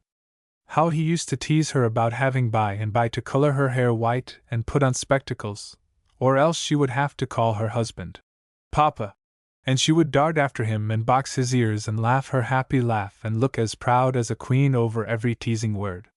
He had told her that she grew prettier every hour as her day of fate drew nearer, and then had audaciously kissed her as he bade her good-bye, for in 1 week would she not be his sister, the only sister he had ever had. He stood at the gate watching her as she tripped up to her father's armchair on the piazza, and saw her bend her head down to his, and then he had gone off whistling and thinking that his brother certainly had a share of all of earth's good things: position, a good name, money, and now this sweet woman for a wife. Well, the world was all before him where to choose, and he would have money and a position some day, and the very happiest home in the land. The next time he saw Prudence she looked like one just risen out of a grave, pallid, with purple, speechless lips, and eyes whose anguish rent his soul. Her father had been suddenly prostrated with hemorrhage, and he stayed through the night with her, and afterward he made arrangements for the funeral, and his mother and himself stood at the grave with her. And then there was a prison, and after that a delirious fever for himself, when for days he had not known his mother's face or Prudence's voice. The other boys had gone back to college, but his spirit was crushed. He could not hold up his head among men. He had lost his ambition, people said. Since that time he had taught in country schools and written articles for the papers and magazines. He had done one thing beside: he had purchased books and studied them. In the desk in his chamber there were laid away today 4 returned manuscripts. He was only waiting for leisure to exchange their addressee and send them forth into the world again to seek their fortunes. A rejection daunted him no more than a poor recitation in the schoolroom. Where would be the zest in life if one had not the chance of trying again? John Holmes was a hermit, but he was a hermit who loved boys. Girls were too much like delicate bits of china. He was afraid of handling for fear of breaking. Girls grown up were not quite so much like bits of china, but he had no friend save one among womankind, his sister that was to have been, Prudence Pomeroy. He had not addressed her with the name his brother had given her since that last day in the garden. She was gravely Prudence to him, in her plain attire, her smooth hair and little unworldly ways, almost a veritable Puritan maiden. As to her marrying, again, he always thought, again, he had no more thought of it than she had. He had given to her every letter he had received from his brother, but they always avoided speaking his name. Indeed, Prudence, in her young reverence for his age and wisdom, had seldom named his Christian name to others or to himself. He was Mr. Holmes to her. John Holmes was her junior by 3 years, yet he had constituted himself friend, brother, guardian, and sometimes, he told her, she treated him as though he were her father. Beside, "It's good to have all in one," she once replied, "for I can have you all with me at one time." After being a year at Middlefield, he had written to her about the secluded homestead and fine salt bathing at the Point, urging her to spend her summer there. Marjorie had seen her face at church one day in early spring, as she had stopped over the Sabbath at the small hotel in the town on her way on a journey farther north. This afternoon, while Prudence had been under the apple tree and in the front entry, he had bent over the desk in his chamber, writing. This chamber was a low, wide room, carpeted with matting, with neither shades nor curtains at the many-paned windows, containing only furniture that served a purpose, a washstand, with a small, gilt-framed glass hanging over it, one rush-bottomed chair beside the chair at the desk, that boasted arms and a leather cushion, a bureau, with 2 large brass rings to open each drawer, and a narrow cot covered with a white counterpane that his hostess had woven as a part of her wedding outfit before he was born, and books. There were books everywhere, in the long pine chest, on the high mantel, in the bookcase, under the bed, on the bureau, and on the carpet wherever it was not absolutely necessary for him to tread. Prudence and Marjorie had climbed the narrow stairway once this summer to take a peep at his books, and Prudence had inquired if he intended to take them all out west when he accepted the presidency of the college that was waiting for him out there. "I should have to come back to my den, I couldn't write anywhere else. And when somebody asks me if you are dead, as some king asked about the author of Butler's Analogy once, I'll reply, as somebody replied, not dead, but buried. That is what I want to be," he had replied. "Don't you want a copy of my little pocket dictionary? It just fits the vest pocket, you see. You don't know how proud I was when I saw a young man on the train take one from his pocket one day." He opened his desk and handed her a copy. Marjorie looked at it, and at him in open-eyed wonder. And dared she recite to a teacher who had made a book? "When is your speller coming out?" "In the fall. I'm busy on my reader now." Prudence stepped to his desk and examined the sheets of upright penmanship. It could be read as easily as print. "And the arithmetic?" "Oh, I haven't tackled that yet. That is for winter evenings, when my fire burns on the hearth and the wind blows and nobody in the world cares for me." "Then it won't be this winter," said Marjorie, lifting her eyes from the binding of the dictionary. "Why not?" he questioned. "Because somebody cares for you," she answered gravely. He laughed, and shoved his manuscript into the desk. He was thinking of her as he raised his head from the desk this afternoon, and found the sun gone down. He thought of her and remembered that he had promised to call to see her tonight. Was it to take tea?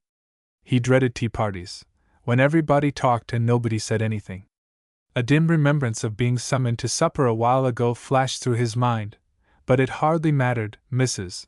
DeVoe would take her cup of tea alone and leave his fruit and bread and milk standing on the tea table. It was better so. She would not pester him with questions while he was eating, asked him why he did not take more exercise, and if his room were not suffocating this hot day, and if he did not think a cup of good, strong tea would not be better for him than that bowl of milk. Mrs. DeVoe, a widow of 65, and her cat, Dolly, aged 19, kept house and boarded the schoolmaster. Her house was 2 miles nearer the shore than the school building, but he preferred the walk in all weathers and he liked the view of the water. Mrs. DeVoe had never kept a boarder before, her small income being amply sufficient for her small wants, but she liked the master. He split her wood and his own, locked the house up at night, made no trouble, paid his board, $2 per week, regularly in advance, never went out at night, often read to her in the evening after her own eyes had given out. and would have been perfect if he had allowed her to pile away his books and sweep his chamber every Friday.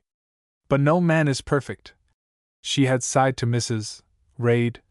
Even my poor husband would keep dinner waiting. After a long, absent-minded look over the meadows towards the sea, where the waves were darkening in the twilight, he arose in haste, threw off his wrapper, a grey merino affair, trimmed with quilted crimson silk, that Prudence had given him on a birthday 3 years ago, and went to the washstand to bathe his face and brush back that mass of black hair. He did not study his features as Prudence had studied hers that morning. He knew so little about his own face that he could scarcely distinguish a good portrait of himself from a poor one. But Prudence knew it by heart.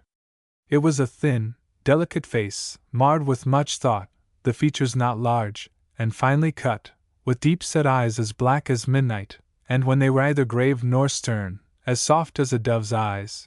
Cheeks and chin were closely shaven. His hair, a heavy black mass, was pushed back from a brow already lined with thought or care, and worn somewhat long behind the ears. There was no hardness in any line of the face. Because there was no hardness in the heart, there was sin and sorrow in the world, but he believed that God is good. The slight figure was not above medium height. He had a stoop in the shoulders that added to his general appearance of delicacy. He was scholarly from the crown of his black head to the very tip of his worn velvet slipper. His slender hands, with their perfectly kept nails, and even the stain of ink on the forefinger of his right hand, had an air of scholarship about them. His black summer suit was a perfect fit, his boots were shining, the knot of his narrow black necktie was a little towards one side, but that was the only evidence that he was careless about his personal appearance. "I want my boys to be neat," he had said once apologetically to Mrs. DeVoe, when requesting her to give away his old school suit preparatory to buying another. All he needed to be perfect was congenial social life, Prudence believed, but that, alas, seemed never to enter his conception. He knew it never had since that long-ago day when he had congratulated his brother upon his perfect share of this world's happiness. And queerly enough, Prudence stood too greatly in awe of him to suggest that his life was too one-sided and solitary. "Some people wonder if you were ever married," Mrs. DeVoe said to him that afternoon when he went down to his late supper. Mrs. DeVoe never stood in awe of anybody. "Yes, I was married 20 years ago, to my work," he replied gravely. "There isn't any John Holmes, there is only my work." "There is something that is John Holmes to me," said the widow in her quick voice. "And there's a John Holmes to the boys and girls, and I guess the Lord thinks something of you beside your work, as you call it." Meditatively he walked along the grassy wayside towards the brown farmhouse. "Perhaps there is a John Holmes that I forget about," he said to himself. Linnet. "Use me to serve and honor thee, and let the rest be as thou wilt." Yelly. Marjorie's laugh was refreshing to the schoolmaster after his hard day's work. She was standing behind her father, leaning over his shoulder, and looking at them both as they talked. Some word had reminded Mr. Holmes of the subject of his writing that day, and he had given them something of what he had been reading and writing on Egyptian slavery. Mr. Holmes was always writing up something, and one of Mr. West's usual questions was, "What have you to tell us about now?" The subject was intensely interesting to Marjorie. She had but lately read Uncle Tom's Cabin, and her tears and indignation were ready to burst forth at any suggestion of injustice or cruelty.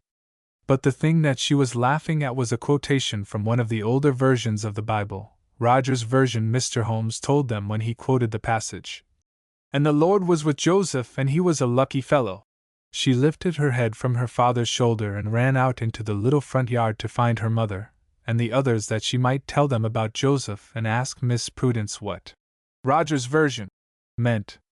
But her mother was busy in the milkroom and Linnet was coming towards the house walking slowly with her eyes on the ground. Will Reid was walking as slowly toward his home as Linnet was toward hers. Miss Prudence made a picture all by herself in her plain black dress, with no color or ornament save the red rose in her black crepe scarf, as she sat upright in the rush-bottomed, straight-backed chair in the entry before the wide-open door. Her eyes were towards the two who had parted so reluctantly on the bridge over the brook. Marjorie danced away to find her mother, suddenly remembering to ask if she might share the spare chamber with Miss Prudence, that is, if Linnet did not want to very much. Marjorie never wanted to do anything that Linnet wanted to very much. Opening the gate, Linnet came in slowly, with her eyes still on the ground, shut the gate, and stood looking off into space. Then, becoming aware of the still figure on the piazza, hurried toward it. Linnet's eyes were stirred with a deeper emotion than had ever moved her before. Miss Prudence did not remember her own face 20 years ago, but she remembered her own heart. Will Raid was a good young fellow, honest and true. Miss Prudence stifled her sigh and said, "Well, dear," as the young girl came and stood beside her chair. I was saying to Will, just now, that I wish there was a list of things in the Bible to pray about, and then we might be sure that we were asking right." "And what did he say?" "He said he'd ask anyhow, and if it came, it was all right, and if it didn't, he supposed that was all right too." "That was faith, certainly." "Oh, he has faith," returned Linnet earnestly. "Don't you know, you don't remember, when the evangelist, that always reminds me of Marjorie." Linnet was a somewhat fragmentary talker like her mother. "But when Mr. Woodfern was here, 4 of the Raid boys joined the church, all but Hollis. He was in New York, he went about that time. Mr. Woodfern was so interested in them all. I shall never forget how he used to pray at family worship. Lord, go through that Raid family. He prayed it every day, I really believe. And they all joined the church at the first communion time, and every one of them spoke and prayed in the prayer meetings. They used to speak just as they did about anything, and people enjoyed it so. It was so genuine and hearty. I remember at a prayer meeting here that winter Will arose to speak. I was talking to a man in town today, and he said there was nothing in religion. But oh my! I told him there was nothing out of it. I told him about that tonight, and he said he hadn't found anything outside of it yet." "He's a fine young fellow," said Miss Prudence. "Mr. Holmes says he has the right stuff in him, and he means a great deal by that." A pleasant thought curved Linnet's lips. "But Miss Prudence," sitting down on the step of the piazza, "I do wish for a list of things. I want to know if I may pray that Mother may never look grave and anxious as she did at the supper table, and Father may not always have a cough in winter time, and Will may never have another long voyage and frighten us all, and that Marjorie may have a chance to go to school, too, and, why, ever so many things." A laugh from the disputants in the parlor brought the quick color to Miss Prudence's cheeks. No mere earthly thing quickened her pulses like John Holmes' laugh. And I do not think that was a mere earthly thing. There was so much grace in it. "Doesn't St. Paul's everything include your ever so many things?" questioned Miss Prudence, as the laugh died away. "I don't know," hesitatingly. "I thought it meant about people becoming Christians, and faith and patience and such good things. Perhaps your requests are good things, too? But I have thought of something that will do for a list of things. It is included in this promise. Whatsoever things ye desire when ye pray, believe that ye receive them and ye shall have them. Desire when ye pray. That's the point." "Does the time when we desire make any difference?" asked Linnet, interestedly. There were some kind of questions that Linnet liked to ask. "Does it not make all the difference? Suppose we think of something we want while we are ease-loving, forgetful of duty, selfish, unforgiving, either loving God or our neighbor, when we feel far from Him, instead of near Him. Can we believe that we shall have such a heart's desire as that would be? Would your desire be according to His will, His unselfish, loving, forgiving will?" "No, oh no," said Linnet earnestly. "But I do think about Father and Mother and Marjorie going to school, and, when I am praying." "Then ask for everything you desire while you are praying. Don't be afraid." "Is Mother troubled about something?" "Not troubled, really, only perplexed a little over something we have been planning about, and she is very glad, too. I don't like to have her troubled, because her heart hurts her when she worries. Marjorie don't know that, but she told me. That's one reason, my strongest reason, for being sorry about going to Boston. But your father is with her, and he will watch over her." "But she depends on me," pleaded Linnet. "Marjorie is growing up," said Miss Prudence hopefully. "Marjorie! It doesn't seem to me that she will ever grow up. She is such a little puss, always absent-minded, with a book in her hand." And she can't mend or sew or even make cake or clear up a room neatly. We spoil her, Mother and I, as much as she spoils her kitten, Pusheen. Did you know that Pusheen is Irish for puss? Mr. Holmes told us. I do believe he knows everything. He comes nearer universal knowledge than the rest of us, said Miss Prudence, smiling at the girl's eagerness. But he's a book himself, a small volume, in fine print, printed in a language that none of us can read, said Linnet. To most people he is, granted Miss Prudence.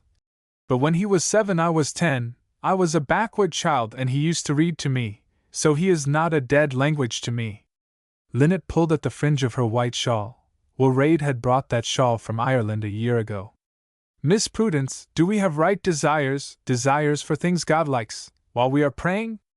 If we feel His presence, if we feel as near to Him as Mary sitting at the feet of Christ, if we thank Him for His unbounded goodness, and ask His forgiveness for our sins with a grateful, purified, and forgiving heart, how can we desire anything selfish, for our own good only and not to honor Him, anything unholy, anything that it would hurt Him to grant, if our heart is ever one with His heart? Our will ever one with His will, is it not when we are nearest to Him, nearest in obeying, or nearest in praying? Isn't there some new impulse toward the things He loves to give us every time we go near to Him? Linnet assented with a slight movement of her head. She understood many things that she could not translate into words. Yesterday I saw in the paper the death of an old friend. They had been silent for several minutes. Miss Prudence spoke in a musing voice. She was a friend in the sense that I had tried to befriend her. She was unfortunate in her home surroundings, she was something of an invalid and very deaf beside. She had lost money and was partly dependent upon relatives.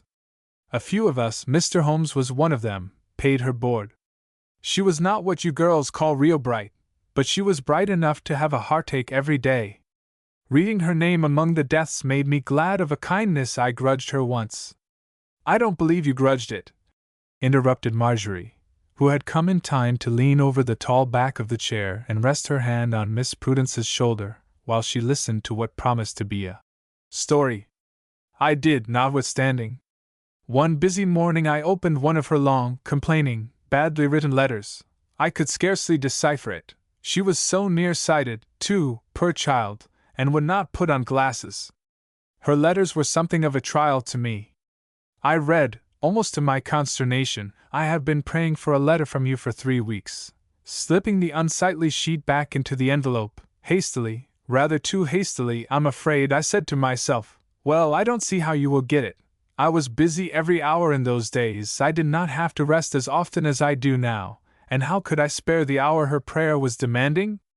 I could find the time in a week or 10 days, but she had prayed for it yesterday and would expect it today, would pray for it today and expect it tomorrow. Why could she not pray about it without telling me? I argued as I dipped my pen in the ink, not to write to her but to answer a letter that must be answered that morning.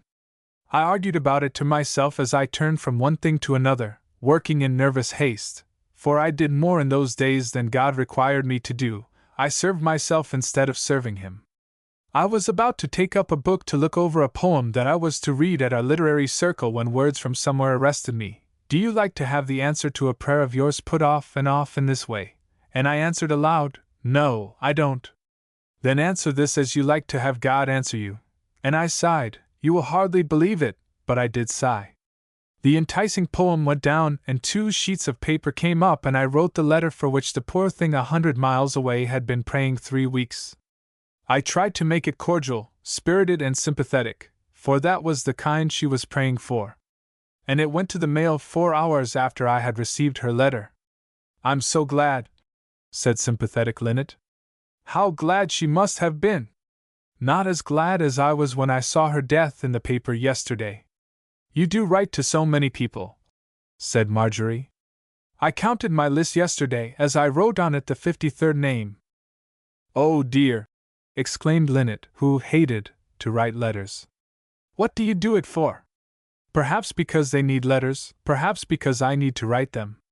My friends have a way of sending me the names of any friendless child, or girl, or woman, who would be cheered by a letter, and I haven't the heart to refuse, especially as some of them pray for letters and give thanks for them. Instead of giving my time to society, I give it to letter writing. And the letters I have in return. Nothing in storybooks equals the pathos and romance of some of them. I like that kind of good works, said Marjorie, because I'm too bashful to talk to people and I can write anything. How little the child knew that some day she would write anything and everything because she was too bashful to talk. How little any of us know what we are being made ready to do. And how we would stop to moan and weep in very self-pity if we didn't know, and thus hinder the work of preparation from going on. Linnet played with the fringe of her shawl and looked as if something hard to speak were hovering over her lips. "Did Mother tell you about wool?" she asked, abruptly, interrupting one of Miss Prudence's stories to Marjorie of which she had not heeded one word. "About Will," repeated Marjorie. "What has happened to him?" Linnet looked up with arch, demure eyes. "He told Mother and me while we were getting supper. He likes to come out in the kitchen. The first mate died and he was made first mate on the trip home, and the captain wrote a letter to his father about him, and his father is as proud as he can be and says he'll give him the command of the bark that is being built in Portland, and he mustn't go away again until that is done. Captain Reid is the largest owner, he and African John, so they have the right to appoint the master. Will thinks it grand to be captain at 24. But doesn't Harold feel badly not to have a ship, too?" asked Marjorie, who was always thinking of the one left out. "But he's younger and his chance will come next. He doesn't feel sure enough of himself either. Will has studied navigation more than he has. Will went to school to an old sea captain to study it, but Harold didn't. He said it would get knocked into him, somehow. He's mate on a ship he likes and has higher wages than Will get, at first, but Will likes the honor. It's so wonderful for his father to trust him that he can scarcely believe it. He says his father must think he is someone else's son. But that letter from the old shipmaster that Captain Reid used to know has been the means of it." "Is the bark named yet?" asked Marjorie. "Captain Reid told father he was going to let Mrs. Reid name it." "Yes," said Linnet, dropping her eyes to hide the smile in them. "She is named Linnet." "Oh, how nice! How splendid!" exclaimed Marjorie. "Won't it look grand in the Argus? Bark Linnet, William Reid, master, 10 days from Portland?" "10 days to where?" laughed Linnet. "Oh, to anywhere.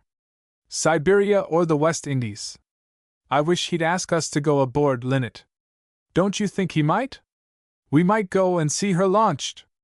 Perhaps we all have an invitation. Suppose you run and ask Mother," replied Linnet, with a demure smile about her lips. Marjorie flew away. Linnet arose slowly, gathering her shawl about her, and passed through the entry up to her own chamber. Miss Prudence did not mean to sigh, she did not mean to be so ungrateful. There was work enough in her life. Why should she long for a holiday time? Girls must all have their story, and the story must run on into womanhood as hers had. There was no end till it was all lived through. "When thou passest through the waters I will be with thee." Miss Prudence dropped her head in her hands. She was going through yet. Will Reid was a manly young fellow, just 6'1", with a fine, frank face, a big, explosive voice, and a half-bashful, half-bold manner that savored of land and sea. He was as fresh and frolicsome as the sea breeze itself, as shrewd as his father, and as simple as Linnet. But Miss Prudence came back from her dreaming over the past. Would Linnet go home with her and go to school? Perhaps John Holmes would take Marjorie under his special tutelage for a while, until she might come to her, and how queer it was for her to be planning about other people's homes. Why might he not take up his abode with the Wests, pay good board, and not that meager $2 a week, take Linnet's seat at the table, become a pleasant companion for Mr. West through the winter, and above all, fit Marjorie for college? And did not he need the social life? He was left too much to his own devices at old Mrs. DeVoe's. Marjorie, her father with his ready talk, her mother, with a face that held remembrance of all the happy events of her life, would certainly be a pleasant exchange for Mrs. DeVoe and Dolly, her aged cat. She would go home to her own snuggery, with Linnet to share it, with a relieved mind if John Holmes might be taken into a family. And it was Linnet, after all, who was to make the changes, and she had only been thinking of Marjorie. When Linnet came to her to kiss her good night, Miss Prudence looked down into her smiling eyes and quoted, "Keep happy, sweetheart, and grow wise." The low murmur of voices reached Miss Prudence in her chamber long after midnight. She smiled as she thought of Giant Despair and his wife Diffidence. And then she prayed for the wanderer over the seas, that he might go to his father, as the prodigal did, and that, if it were not wrong or selfish to wish it, she might hear from him once more before she died. And then the voices were quiet, and the whole house was still. 11. Grandmother. Even trouble may be made a little sweet. Mrs. Platt. Here she is, Grandmarm, called out the captain. Run right in, midget. His wife was Marm and his mother Grandmarm. Marjorie ran in at the kitchen door and greeted the two occupants of the roomy kitchen. Captain Raid had planned his house and was determined, he said, that the women folks should have room enough to move around in and be comfortable. He believed in having the galley as good a place to live in as the cabin. It was a handsome kitchen, with several windows, a fine stove, a well-arranged sink, a large cupboard, a long white pine table, 3 broad shelves displaying rows of shining tinware, a high mantel with 3 brass candlesticks at one end, and a small stone jar of fall flowers at the other. The yellow floor of narrow boards was glowing with its Saturday afternoon mopping, and the general air of freshness and cleanliness was as refreshing as the breath of the sea, or the odor of the fields. Marm and Grandmarm liked it better. "Dearie me!" ejaculated Grandma. "It's an age since you were here." "A whole week," declared Marjorie, standing on tiptoe to hang up her sack and hat on a hook near the shelves. "Nobody much comes in and it seems longer," complained the old lady. "I think she's very good to come once a week," said Hollis' sad-faced mother. "Oh, I like to come," said Marjorie, pushing one of the wooden-bottomed chairs to Grandmother's side. "It seems to me, things have happened to your house all of a sudden," said Mrs. Raid, as she gave a final rub to the pump handle and hung up one of the tin washbasins over the sink. "So it seems to us," replied Marjorie. "Mother and I hardly feel at home yet. It seems so queer at the table with Linnet gone and 2 strangers. Well, Mr. Holmes isn't a stranger, but he's a stranger at breakfast time." "Don't you know how it all came about?" inquired Grandmother, who admired to get down to the roots of things. "No, I think," she hastily corrected, "that nobody does. We all did it together. Linnet wanted to go with Miss Prudence, and we all wanted her to go. Mr. Holmes wanted to come, and we all wanted him to come. And then Mr. Holmes knew about Morris Kemlow, and Father wanted a boy to do the chores for winter, and Morris wanted to come, because he's been in a drug store and wasn't real strong, and his mother thought farm work and sea air together would be good for him." "And you don't go to school?" said Mrs. Raid, bringing her work, several yards of crash to cut up into kitchen towels and to hem. Her chair was also a hard kitchen chair. Hollis' mother had never humored herself. She often said there was not a rocking chair in her house until all her boys were big boys. She had thumped them all to sleep in a straight-backed, high, wooden chair. But with this her thumping had ceased. She was known to be as lax in her government as the father was strict in his. She was a little woman, with large, soft black eyes, with a dumb look of endurance about the lips and a drawl in her subdued voice. She had not made herself. Her loving, rough boys and her stern, fault-finding husband had molded not only her features, but her character. She was afraid of God because she was afraid of her husband, but she loved God because she knew he must love her, else her boys would not love her. "Is Linnet homesick?" she questioned as her sharp shears cut through the crash. "Yes, but not very much. She likes new places. She likes the school and the girls, so far, and she likes Miss Prudence's piano. Hollis has been to see her, and Helen Raid has called to see her, and invited her and Miss Prudence to come to tea sometime. Miss Prudence wrote me about Helen, and she's lovely, Mrs. Raid." "So Hollis said. Have you brought her picture back?" "Yes'm." Marjorie slowly drew a large envelope from her pocket, and taking the imperial from it gazed at it long. There was a strange fascination to her in the round face, with its dark eyes and mass of dark hair piled high on the head. It was a vignette, and the head seemed to be rising from folds of black lace, The only ornament was a tiny gold chain on which was placed a small gold cross. To Marjorie, this picture was the embodiment of every good and beautiful thing. It was somebody that she might be like when she had read all the master's books, and learned all pretty, gentle ways. She never saw Helen Reid, notwithstanding Helen Reid's life was one of the molds in which some of her influences were formed. Helen Reid was as much to her as Mrs. Browning was to Miss Prudence. After another long look, she slipped the picture back into the envelope and laid it on the table behind her. "You are going with Miss Prudence when Linnet is through, I suppose?" asked Mrs. Reid. "So Mother says. It seems a long time to wait, but I am studying at home. Mother cannot spare me to go to school now, and Mr. Holmes says he would rather hear me recite than not. So I am learning to sew and do housework as well." "You need that as much as schooling," returned Mrs. Reid decidedly. "I wish one of my boys could have gone to college. There's money enough to spare, but their father said he had got his learning knocking around the world and they could get theirs the same way. Hollis studies, he's studying French now." "Did you bring a letter from him?" inquired his mother eagerly. "Yes," said Marjorie, disappointedly. "But I wanted to keep it until the last thing. I wanted you to have the best last." "If I ever do get the best, it will be last," said the subdued, sad voice. "Then you shall have this first," returned the bright, childish voice. But her watchful eyes had detected a stitch dropped in grandmother's work, and that must be attended to first. The old lady gave up her work willingly, and laid her head back to rest while Marjorie knit once around. And then the short letter was twice read aloud and every sentence discussed. "If I ever wrote to him, I suppose he'd write to me oftener," said his mother. "But I can't get my hands into shape for fine sewing or for writing. I'd rather do a week's washing than write a letter." Marjorie laughed, and said she could write letters all day. "I think Miss Prudence is very kind to you girls," said Mrs. Reid.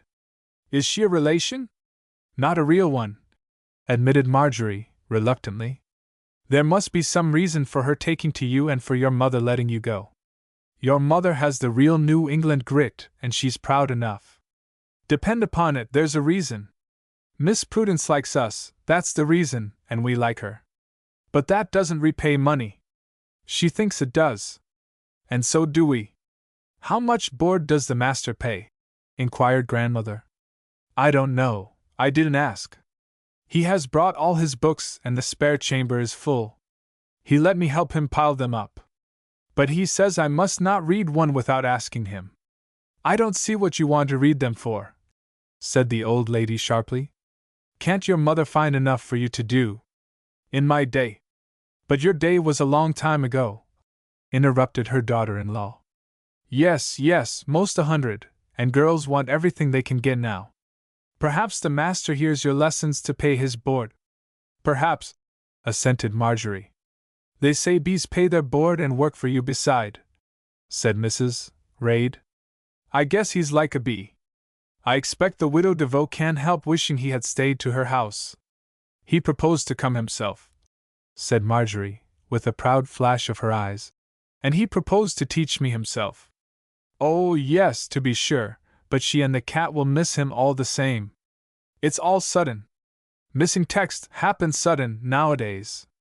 I keep my eyes shut and things keep whirling around." Grandmother was seated in an armchair with her feet resting on a homemade footstool, clad in a dark calico, with a little piece of gray shawl pinned closely around her neck. Every lock of hair was concealed beneath a black, borderless silk cap, with narrow black silk strings tied under her trembling chin. Her lips were sunken and seamed, her eyelids partly dropped over her sightless eyes, her withered, bony fingers were laboriously pushing the needles in and out through a soft gray wool sock. Every few moments Marjorie took the work from her to pick up a dropped stitch or two and to knit once around. The old eyes never once suspected that the work grew faster than her own fingers moved. Once she remarked plaintively, "Seems to me it takes you a long time to pick up one stitch." "There were 3 this time," returned Marjorie, seriously. "What does the master learn you about?" asked Mrs. Reid. "Oh, the school studies. And I read the dictionary by myself. I thought you had some new words. I want some good words, said Marjorie. Now don't you go and get talking like a book, said Grandmother sharply. If you do, you can't come and talk to me. But you can talk to me, returned Marjorie, smiling. And that is what I want. Hollis wrote me that I mustn't say guess, and I do forget so often. Hollis is getting ideas, said Hollis' mother. Well, let him. I want him to learn all he can. Marjorie was wondering where her own letter to Hollis would come in. She had stowed away in the storehouse of her memory messages enough from Mother and Grandmother to fill one sheet, both given with many explanations, and before she went home Captain Raid would come in and add his word to Hollis. And if she should write 2 sheets this time, would her mother think it foolish? It was one of Mrs. West's old-fashioned ways to ask Marjorie to let her read every letter that she wrote. With her reserve, Marjorie could open her heart more fully to Miss Prudence than she could to one nearer her. It was easier to tell Miss Prudence that she loved her than to tell her mother that she loved her, and there were some things that she could say to Mr. Holmes that she could not say to her father. It may be a strange kind of reserve, but it is like many of us. Therefore, under this surveillance, Marjorie's letters were not what her heart prompted them to be. If, in her own young days, her mother had ever felt thus, she had forgotten it. But for this, Marjorie's letters would have been one unalloyed pleasure. One day it occurred to her to send her letter to the mail before her mother was aware that she had written, but she instantly checked the suggestion as high treason. Josie Gray declared that Marjorie was simple about some things. A taint of deceit would have caused her as deep remorse as her heart was capable of suffering. Grandma, please tell me something that happened when you were little, coaxed Marjorie, as she placed the knitting back in the old fingers. How pink and plump the young fingers looked as they touched the old hands. You haven't told me about the new boy yet, said the old lady. How old is he? Where did he come from? And what does he look like? We want another boy, said Mrs. Raid. But boys don't like to stay here. Father says I spoil them. Our boy Morris Kemlow, don't you think it's a pretty name? It's real funny, but he and I are twins. We were born on the same day. We were both 14 this summer. He is taller than I am, of course, with light hair, blue eyes, and a perfect gentleman, Mother says. He is behind in his studies, but Mr. Holmes says he'll soon catch up, especially if he studies with me evenings. We are to have an academy at our house. His mother is poor and has other children. His father lost money in a bank years ago and died afterward. It was real dreadful about it. He sold his farm and deposited all his money in this bank. He thought it was so sure. And he was going into business with the money very soon. But it was lost, and he died just after Morris was born. That is, it was before Morris was born that he lost the money. But Morris talks about it as if he knew all about it. Mr. Holmes and Miss Prudence know his mother, and Miss Prudence knew Father wanted a boy this winter. He is crazy to go to sea, and says he wants to go in the Linnet. And that's all I know about him, Grandma. Is he a good boy? Asked Mrs. Raid. Oh, yes, said Marjorie. He brings his Bible downstairs and reads every night. I like everything but doing his mending, and Mother says I must learn to do that. Now, Grandma, please go on. Well, Marjorie, now I've heard all the news and Hollis' letter. If you'll stay with Grandma, I'll run over and see Cynthia. I want to see if her pickles are as green as mine, and I don't like to leave Grandma alone. You must be sure to stay to supper. Thank you. I like to stay with Grandma. But I want hasty pudding tonight, and you won't be home in time to make it, Hepsy, pleaded the old lady in a tone of real distress. Oh, yes, I will. Marjorie will have the kettle boiling and she'll stir it while I get supper. Mrs. Raid stooped to pick up the threads that had fallen on her clean floor, rolled up her work, took her gingham sunbonnet from its hook, and stepped out into the sunshine almost as lightly as Marjorie would have done. Cynthia was African John's wife, a woman of deep Christian experience, and Mrs. Raid's burdened heart was longing to pour itself out to her. Household matters, the present and future of their children, the news of the homes around them, and Christian experience, were the sole topics that these simply country women touched upon. Well, dearie, what shall I tell you about? I must keep on knitting, for Hollis must have these stockings at Christmas, so he can tell folks in New York that his old grandma most 100 knit them for him all herself. Nobody helped her, she did it all herself. She did it with her own old fingers and her own blind eyes. I'll drop too many stitches while I talk, so I'll let you hold it for me. It seems as if it never will get done, she sighed, dropping it from her fingers. Oh, yes, said Marjorie cheerily. It's like your life, you know, that has been long, but it's most done. Yes, I'm most through, sighed the old lady with a long, resigned breath. And there's nobody to pick up the stitches I've dropped all along. Won't God? Suggested Marjorie, timidly. I don't know about things.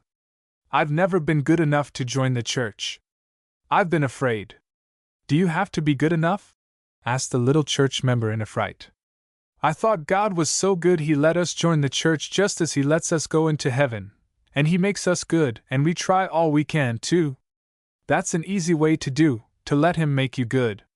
But when the minister talks to me, I tell him I'm afraid. I wouldn't be afraid, said Marjorie. Because you want to do as Christ commands, don't you? And he says we must remember him by taking the bread and wine for his sake, to remember that he died for us, don't you know? I never did it, not once, and I'm most 100. Aren't you sorry, don't you want to? Pleaded Marjorie, laying her warm fingers on the hard old hand. I'm afraid, whispered the trembling voice. I never was good enough. Oh dear, sighed Marjorie, her eyes brimming over. I don't know how to tell you about it. But won't you listen to the minister, he talks so plainly, and he'll tell you not to be afraid. They don't go to communion, my son nor his wife, they don't ask me to. But they want you to, I know they want you to, before you die, persuaded Marjorie. You are so old now. Yes, I'm old. And you shall read to me out of the Testament before you go. Hepsy reads to me, but she gets to crying before she's half through. She can't find peace, she says. I wish she could, said Marjorie, almost despairingly. Now I'll tell you a story, began the old voice in a livelier tone. I have to talk about more than 50 years ago. I forget about other things, but I remember when I was young. I'm glad things happened then, for I can remember them. Didn't things happen afterward? Asked Marjorie, laughing. Not that I remember. This afternoon was a pleasant change to Marjorie from housework and study, and she remembered more than once that she was doing something to help pay Hollis for the Holland plate. Where shall I begin? Began the dreamy, cracked voice. As far back as I can remember? As far back as you can, said Marjorie eagerly. I like old stories best. Maybe I'll get things mixed up with my mother and grandmother and not know which is me. Rip Van Winkle thought his son was himself, laughed Marjorie. But you will think you are your grandmother. I think over the old times so, sitting here in the dark. Hepsy is no hand to talk much, and Dennis, he's out most of the time, but bedtime comes soon and I can go to sleep. I like to have Dennis come in, he never snaps up his old mother, as he does Hepsy and other folks. I don't like to be in the dark and have it so still, a dog yapping is better than no noise at all. I say, now I lay me ever so many times a day to keep me company. You ought to live at our house, we have noisy times, Mother and I sing, and Father is always humming about his work. Mr. Holmes is quiet, but Morris is so happy he sings and shouts all day. It used to be noisy enough once, too noisy, when the boys were all making a racket together, and Will made noise enough this time he was home. He used to read to me and sing songs. I don't wonder Hepsy is still and mournful, like. It's a changed home to her with the boys away. My father's house had noise enough in it. He had 6 wives. Not all at once, cried Marjorie alarmed, confounding 100 years ago with the patriarchal age. But the old storyteller never heeded interruptions. And my mom was the last wife but one. My father was 100 years and 1 day when he died. I've outlived all the children, I guess, for I never hear from none of them. I most forget who's dead. Some of them was married before I was born. I was the youngest, and I never remember my own mother, but I had a good mother, all the same. You had 4 stepmothers before you were born, said Marjorie seriously. and one own mother, and then another stepmother. Girls don't have so many stepmothers nowadays. And our house was one story, a long house, with the eaves most touching the ground and big chimneys at both ends. It was full of folks. I should think so, interposed Marjorie. And Sunday nights we used to sing God of My Childhood and My Youth. Can you sing that? I wish you'd sing it to me. I forget what comes next. I never heard of it before. I wish you could remember it all, it's so pretty. Amsey used to sit next to me and sing. He was my twin brother, as loud and clear as a bell. And when he died they put this on his tombstone. Come see ye place where I do lie, as you are now so once was I, as I be now so you will be, prepare for death and follow me. Oh, shivered Marjorie. I don't like it. I like a Bible verse better. Isn't that in the Bible? She asked angrily. I don't believe it is. Prepare to meet thy God is. Yes, said Marjorie. That was the text last Sunday. And on Father's tombstone Mother put this verse. Oh, my dear wife, do think of me although we've from each other parted. Oh, do prepare to follow me where we shall love forever. I wish I could remember some more. I wish you could, said Marjorie. Didn't you have all the things we have? You didn't have sewing machines. Sewing machines, returned the old lady indignantly. We had our fingers and pins and needles. But sometimes we couldn't have pins and had to pin things together with thorns. How would you like that? I'd rather be born now, said Marjorie. I wouldn't want to have so many stepmothers as you had, and I'd rather be named Marjorie than Experience. Experience is a good name, and I'd have earned it by this time if my mother hadn't given it to me. And the sunken lips puckered themselves into a smile.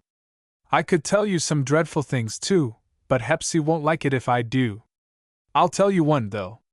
I don't like to think about the dreadful things myself. I used to tell them to my boys and they'd coax me to tell them again, about being murdered and such things. A girl I knew found out after she was married that her husband had killed a peddler, to steal his money to marry her with, and people found it out and he was hanged and she was left a widow. Oh dear, dear, exclaimed Marjorie. Have dreadful things been always happening? Did she die with a broken heart? No, indeed, she was married afterward and had a good husband. She got through, as people do usually, and then something good happened. I'll remember that, said Marjorie, her hazel eyes full of light. But it was dreadful. And there were robbers in those days. Were there giants too? I never saw a giant, but I saw robbers once. The women folks were alone, not even a boy with us, and 6 robbers came for something to eat, and they ransacked the house from garret to cellar. They didn't hurt us at all, but we were scared, no mistake.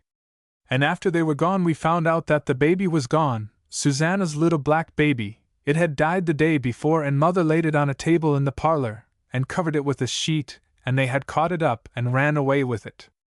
Oh dear! Ejaculated Marjorie. Father got men out and they hunted, but they never found the robbers or the baby. If Susanna didn't cry nobody ever did. She had 6 other children, but this baby was so cunning. We used to feed it and play with it, and had cried our eyes sore the day it died. But we never found it. It wasn't so bad as if it had been alive, comforted Marjorie. They couldn't hurt it. And it was in heaven before they ran away with the body. But I don't wonder the poor mother was half frantic. Poor Susanna, she used to talk about it as long as she lived. Was she a slave? Of course, but we were good to her and took care of her till she died. My father gave her to me when I was married. That was years and years and years before we came to this state. I was 15 when I was married. 15. Marjorie almost shouted. That was queerer than having so many stepmothers. And my husband had 4 children, and Lucilla was just my age, the oldest. She was in my class at school. But we got on together and kept house together till she married and went away. Yes, I've had things happen to me. People called it our golden wedding when we'd been married 50 years, and then he died, the next year, and I've lived with my children since. I've had my ups and downs as you'll have if you live to be most 100. You've had some ups as well as downs, said Marjorie. Yes, I've had some good times, but not many, not many. Marjorie answered indignantly. I think you have good times now, you have a good home and everybody is kind to you. Yes, but I can't see and Hepsy don't talk much. This afternoon as I was coming along I saw an old hunchbacked woman raking sticks together to make a bonfire in a field. Don't you think she had a hard time? Perhaps she liked to. I don't believe anybody made her, and she could see the bonfire. Marjorie's eyes were pitiful. It must be hard to be blind. Shall I read to you now? She asked hurriedly. How is the fire? Isn't it most time to put the kettle on? I shan't sleep a wink if I don't have hasty pudding tonight, and I don't like it raw either. It shan't be raw, laughed Marjorie, springing up. I'll see to the fire and fill the kettle and then I'll read to you. The old lady fumbled at her work till Marjorie came back to her with the family Bible in her hands. She laid the Bible on the table and moved her chair to the table. Where shall I read? About Jacob and all his children and all his troubles. I never get tired of that. He said few and evil had been his days, and he was more than most 100. Well, said Marjorie, lingering over the word and slowly turning back to Genesis. She had opened to John. She wanted to read to the grumbling old heart that was afraid some of the comforting words of Jesus. Let not your heart be troubled, either let it be afraid. Begin about Jacob and read right on. With a voice that could not entirely conceal her disappointment, she began about Jacob and read right on, until Mrs. Raid's light step touched the plank at the kitchen door. There was a quiet joyfulness in her face, but she did not say one word. She bent over to kiss Marjorie as she passed her, hung up her gingham sunbonnet, and as the tea kettle was singing, poured the boiling water into an iron pot, scattered a handful of salt in it, and went to the cupboard for the Indian meal. I'll stir, said Marjorie, looking around at the old lady and discovering her head dropped towards one side and the knitting aslant in her fingers.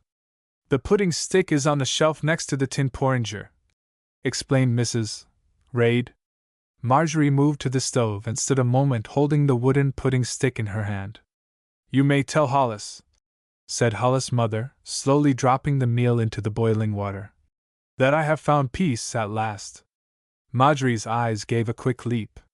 Peace in believing, there is no peace anywhere else, she added. 12. A budget of letters. The flowers have with the swallows fled, and silent is the cricket. The red leaf rustles overhead, the brown leaves fill the thicket. With frost and storm comes slowly on the year's long wintry night time. J. T. Trowbridge. New York, NOV. 2118. My darling Marjorie, you know I hate to write letters, and I do not believe I should have begun this evening if Miss Prudence had not made me. She looks at me with her eyes and then I am made. I am to be 2 weeks writing this, so it is a journal. To think I have been at school 2 years and am beginning a 3rd year. And to think I am really 19 years old. And you are 16, aren't you? Almost as old as I was when I first came. But your turn is coming, poor dear! Miss Prudence says I may go home and be married next summer, if I can't find anything better to do, and Will says I can't. And I shouldn't wonder if we go to Europe on our wedding tour. That sounds grand, doesn't it? But it only means that Captain Will Raid will take his wife with him if the owners do not object too strongly, and if they do, the captain says he will let the Linnet find another master, but I don't believe he will, or that anybody will object. That little cabin is just large enough for 2 of us to turn around in, or we would take you. Just wait till Will has command of a big East Indiaman, and you shall go all around the world with us. We are in our snuggery this evening, as usual. I think you must know it as well as I do by this time. The lovely white bed in the alcove, the 3 windows with lace curtains dropping to the floor, the grate with its soft, bright fire, the round table under the chandelier, with Miss Prudence writing letters and I always writing, studying, or mending. Sometimes we do not speak for an hour. Now my study hours are over and I've eaten 3 graham wafers to sustain my sinking spirits while I try to fill this sheet. Somehow I can think of enough to say, how I would talk to you if you were in that little rocker over in the corner. But I think you would move it nearer, and you would want to do some of the talking yourself.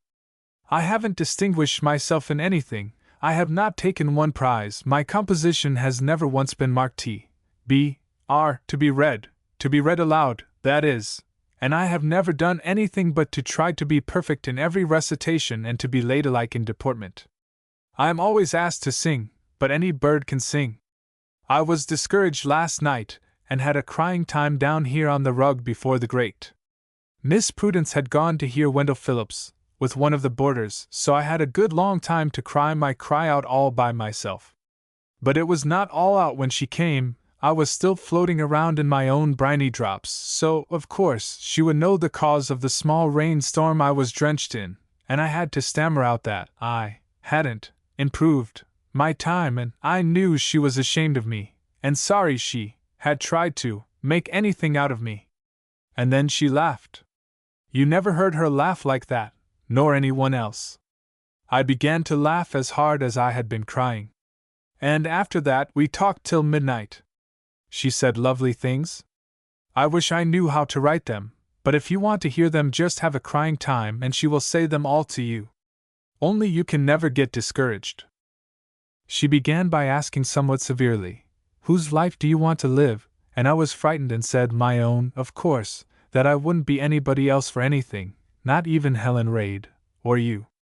And she said that my training had been the best thing for my own life, that I had fulfilled all her expectations, not gone beyond them, and she knew just what I could do and could not do when she brought me here.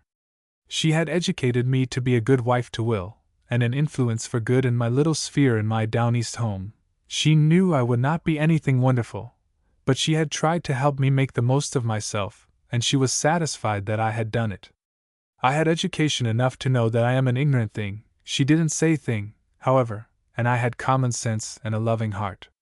I was not to go out into the world as a breadwinner or on a mission, but I was to stay home and make a home for a good man, and to make it such a sweet, lovely home that it was to be like a little heaven. And then I had to put my head down and cry again.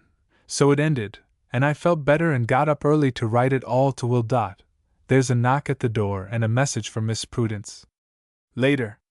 The message was that Helen Raid is very sick and wants her to come to sit up with her tonight. Hollis brought the word but would not come upstairs. And now I must read my chapter in the Bible and prepare to retire. Poor Helen! She was here last week one evening with Hollis, as beautiful as a picture and so full of life. She was full of plans. She and Miss Prudence are always doing something together. 23d. Miss Prudence has not come home yet, and I'm as lonesome as can be. Coming home from school today I stopped to inquire about Helen and saw nobody but the servant who opened the door. There were 3 doctors upstairs then, she said, so I came away without hearing any more. That tells the whole story. I wish Hollis would come and tell me. I've learned my lessons and read my chapters in history and biography, and now I am tired and stupid and want to see you all.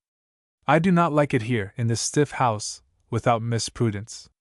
Most of the boarders are gentlemen, or young married ladies full of talk among themselves. Miss Prudence says she is going back to her Maple Street home when she takes you, and she and her old Deborah are to live alone together. She is tired of boarding, and so I am, heartily tired. I am tired of school, tonight, and everything. Your letter did not come today, and Will's was a short, hurried one, and I'm homesick and good for nothing. 27th. I've been studying hard to keep up in geometry and astronomy, and have not felt a bit like writing. Will has sailed for Liverpool, and I shall not see him till next spring or later, for he may cross the Mediterranean, and then back to England, and nobody knows where else, before he comes home. It all depends upon freights. As if freight were everything. Hollis called an hour ago and stayed a while. Helen is no better. She scarcely speaks, but lies patient and still. He looked in at her this morning, but she did not lift her eyes. Oh, she is so young to die! And she has so much to do. She has not even begun to do yet. She has so much of herself to do with, she is not an ignoramus like me. Her life has been one strong, pure influence, Hollis said tonight. He is sure she will get well. He says her father and mother pray for her night and day. And his Aunt Helen said such a beautiful thing yesterday. She was talking to Hollis, for she knows he loves her so much. She said something like this. The tears were in his eyes when he told me, I was thinking last night, as I stood looking at her, about that blood on the lintel, the blood of the Lamb that was to keep the firstborn safe among the children of Israel. She is our firstborn, and the blood of Jesus Christ is in all our thoughts while we plead for her life, for his sake, for the sake of his blood. Hollis broke down and had to go away without another word. Her life has done him good. I wish she could talk to him before she goes away, because he is not a Christian. But he is so good and thoughtful that he will think now more than he ever did before. Miss Prudence stays all the time. Helen notices when she is not there, and Mrs. Reid says she can rest while Miss Prudence is in the room. I am such a poor stick myself, and Helen could do so much in the world, and here I am, as strong and well as can be, and she is almost dying. But I do not want to take her place. I have so much to live for, so many, I ought to say. I thought of writing a long journal letter, but I have not the heart to think of anything but Helen. Hollis is to start next week on his first trip as a commercial traveler, and he is in agony at the thought of going and not knowing whether Helen will live or die. I'll finish this in the morning, because I know you are anxious to hear from us. In the morning? I am all ready for school, with everything on but my gloves. I don't half know my geometry, and I shall have to copy my composition in school. It is as stupid as it can be. It is about the reign of Queen Anne. There isn't any heart in it, because all I care about is the present and the future. I'll send it to you as soon as it is returned corrected. You will laugh at the mistakes and think, if you are too modest to say so, that you can do better. I pity you if you can't. I shall stop on the way to inquire about Helen, and I am afraid to, too. School noon recess. I met Hollis on the walk as I stood in front of Helen's. There was no need to ask. Black and white ribbon was streaming from the bell handle. I have permission to go home. I have cried all the morning. I hope I shall find Miss Prudence there. She must be so tired and worn out. Hollis looked like a ghost, and his voice shook so he could scarcely speak. With ever so much love to all. Your sister Lynette. P.S. Hollis said he would not write this week and wants you to tell his mother all about it. The next letter is dated in the early part of the following month. In my den deck. 10/18. My friend Prudence. My heart was with you, as you well know, all those days and nights in that sick chamber that proved to be the entrance to heaven. She smiled and spoke, lay quiet for a while with her eyes closed, and awoke in the presence of the Lord. May you and I depart as easily, as fearlessly. I cannot grieve as you do. How much she is saved. Tonight I have been thinking over your life, and a woman's lot seems hard. To love so much, to suffer so much. You see, I am desponding. I am often desponding. You must write to me and cheer me up. I am disappointed in myself. Oh, how different this monotonous life from the life I planned. I dig and delve, and my joy comes in my work. If it did not, where would it come in, pray? I am a joyless fellow at best. There. I will not write another word until I can give you a word of cheer. Why don't you toss me overboard? Your life is full of cheer and hard work, but I cannot be like you. Marjorie and Morris were busy at the dining-room table when I left them, with their heads together over my old Euclid. We are giving them a lift up into the sunshine, and that is something. What do you want to send Marjorie to school for? What can school do for her when I give her up to you?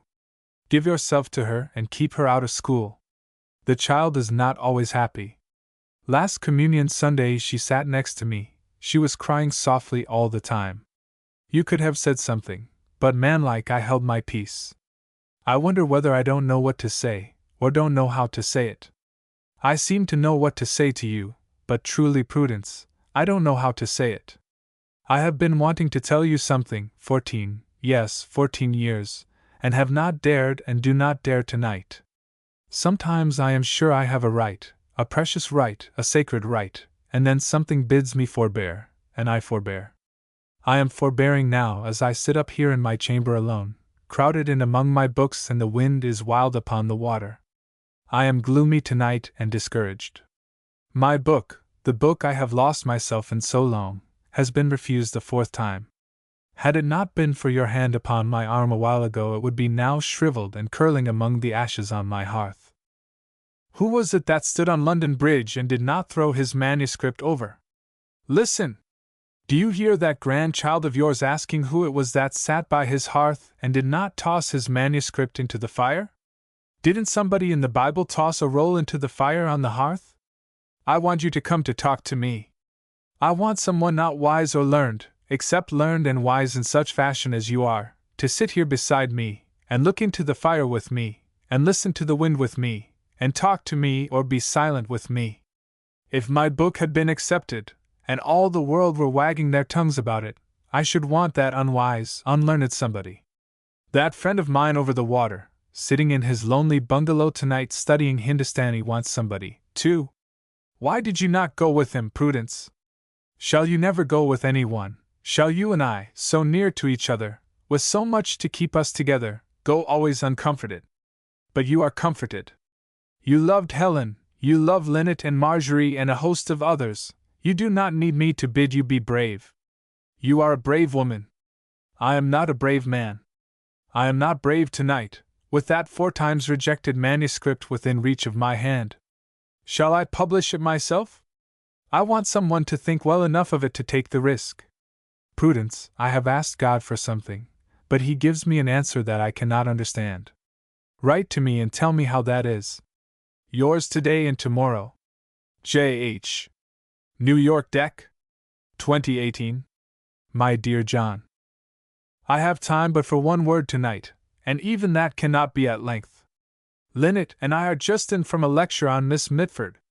There were tears running down over my heart all the time that I was listening. You call me brave, she was brave. Think of her pillowed up in bed writing her last book, none to be kind to her except those to whom she paid money. Linnet was delighted and intends to write a composition about her. Just let me keep my hand on your arm, will you? When evil impulses are about. You do not quite know how to interpret the circumstances that seem to be in answer to your prayer? It is as if you spoke to God in English, and the answer comes in Sanskrit. I think I have received such answers myself. And if we were brutes, with no capacity of increasing our understanding, I should think it very queer. Sometimes it is hard work to pray until we get an answer, and then it is harder still to find out its meaning. I imagine that Linnet and Marjorie, even Will Raid, would not understand that, but you and I are not led along in the easiest way. It must be because the answer is worth the hard work. His word and spirit can interpret all his involved and mystical answers. Think with a clear head, not with any preformed judgment, with a heart emptied of all but a willingness to read his meaning aright, be that meaning to shatter your hopes or to give bountifully your desire, with a sincere and abiding determination to take it, come what may, and you will understand as plainly as you are understanding me. Try it and see. I have tried and I know. There may be a wound for you somewhere, but oh, the joy of the touch of his healing hand. And after that comes obedience. Do you remember one a long time ago who had half an answer, only a glimmer of light on a dark way? He took the answer and went on as far as he understood, not daring to disobey, but he went on, something like you, too, in bitterness, in the heat of his spirit, he says, he went on as far as he could and stayed there. That was obedience. He stayed there astonished 7 days. Perhaps you are in his frame of mind. Nothing happened until the end of the 7 days, then he had another word. So I would advise you to stay astonished and wait for the end of your 7 days. In our bitterness and the heat of our spirit we are apt to think that God is rather slow about our business. Ezekiel could have been busy all that 7 days instead of doing nothing at all, but it was the time for him to do nothing and the time for God to be busy within him. You have inquired of the Lord, that was your busy time. Now keep still and let God answer as slowly as he will. This is his busy time. Now Linnet and I must eat a cracker and then say good night to all the world, yourself, dear John, included. Yours, Prudence. Washington, December 21st, 18. Dear Marjorie. Aunt Helen sent me your letter. It came an hour ago. I am full of business that I like. I have no time for sightseeing. I wish I had. Washington is the place for young America to come to. But young America has to come on business this time. Perhaps I will come here on my wedding trip, when there is no business to interfere. I am not ashamed to say that if I had been a girl I would have cried over your letter. Helen was something to everybody. She used to laugh and then look grave when she read your letters about her and the good she was to you. There will never be another Helen. There is one who has a heartache about her, and no one knows it except himself and me. She refused him a few days before she was taken ill. He stood a long time and looked at her in her coffin, as if he forgot that anyone was looking at him. I told him it was of no use to ask her, but he persisted. She had told me several times that he was disagreeable to her. Her mother wonders who will take her place to us all, and we all say no one ever can. I thank God that she lived so long for my sake. You and she are like sisters to me. You do me good, too. I should miss your letters very much, for I hear from home so seldom. You are my good little friend, and I am grateful to you. Give my best love to everyone at home and tell Mother I like my business. Mother's photograph and yours and Helen's are in my breast pocket. If I should die tonight, would I be as safe as Helen is? Your true friend, Hollis Raid. The Homestead, Jan. 4/18. Dear friend Hollis, thank you for your letter from Washington. I took it over to your mother and read it to her and your father, all excepting about the young man who stood and looked at Helen in her coffin. I thought, perhaps, that was in confidence. Your father said, tell Hollis when he is tired of tramping around to come home and settle down near the old folks, and your mother followed me to the door and whispered, tell him I cannot feel that he is safe until I know that he has repented and been forgiven. And now, being through all this part, my conscience is eased and I can tell you everything else I want to. Look in and see us in a snowstorm. Mother is reading for the 122nd and a half time somebody's complete works on the New Testament, and Father and Mr. Holmes are talking about, let me see if I know. Ah yes, Mr. Holmes is saying, diversity of origin, so you know all about it. Sometimes I listen instead of studying. I would listen to this if your letter were not due for the mail tomorrow. Father sits and smiles, and Mr. Holmes walks up and down with his arms behind him as he used to do during recitation in school. Perhaps he does it now, only you and I are not there to see. I wish you were here to listen to him. Father speaks now and then, but the dialogue soon develops into a monologue and the master entertains and instructs us all. If you do not receive this letter on time, know that it is because I am learning about the Jew, how he is everywhere proving the truth of prophecy by becoming a resident of every country. And yet while he is a Jew he has faces of all colors.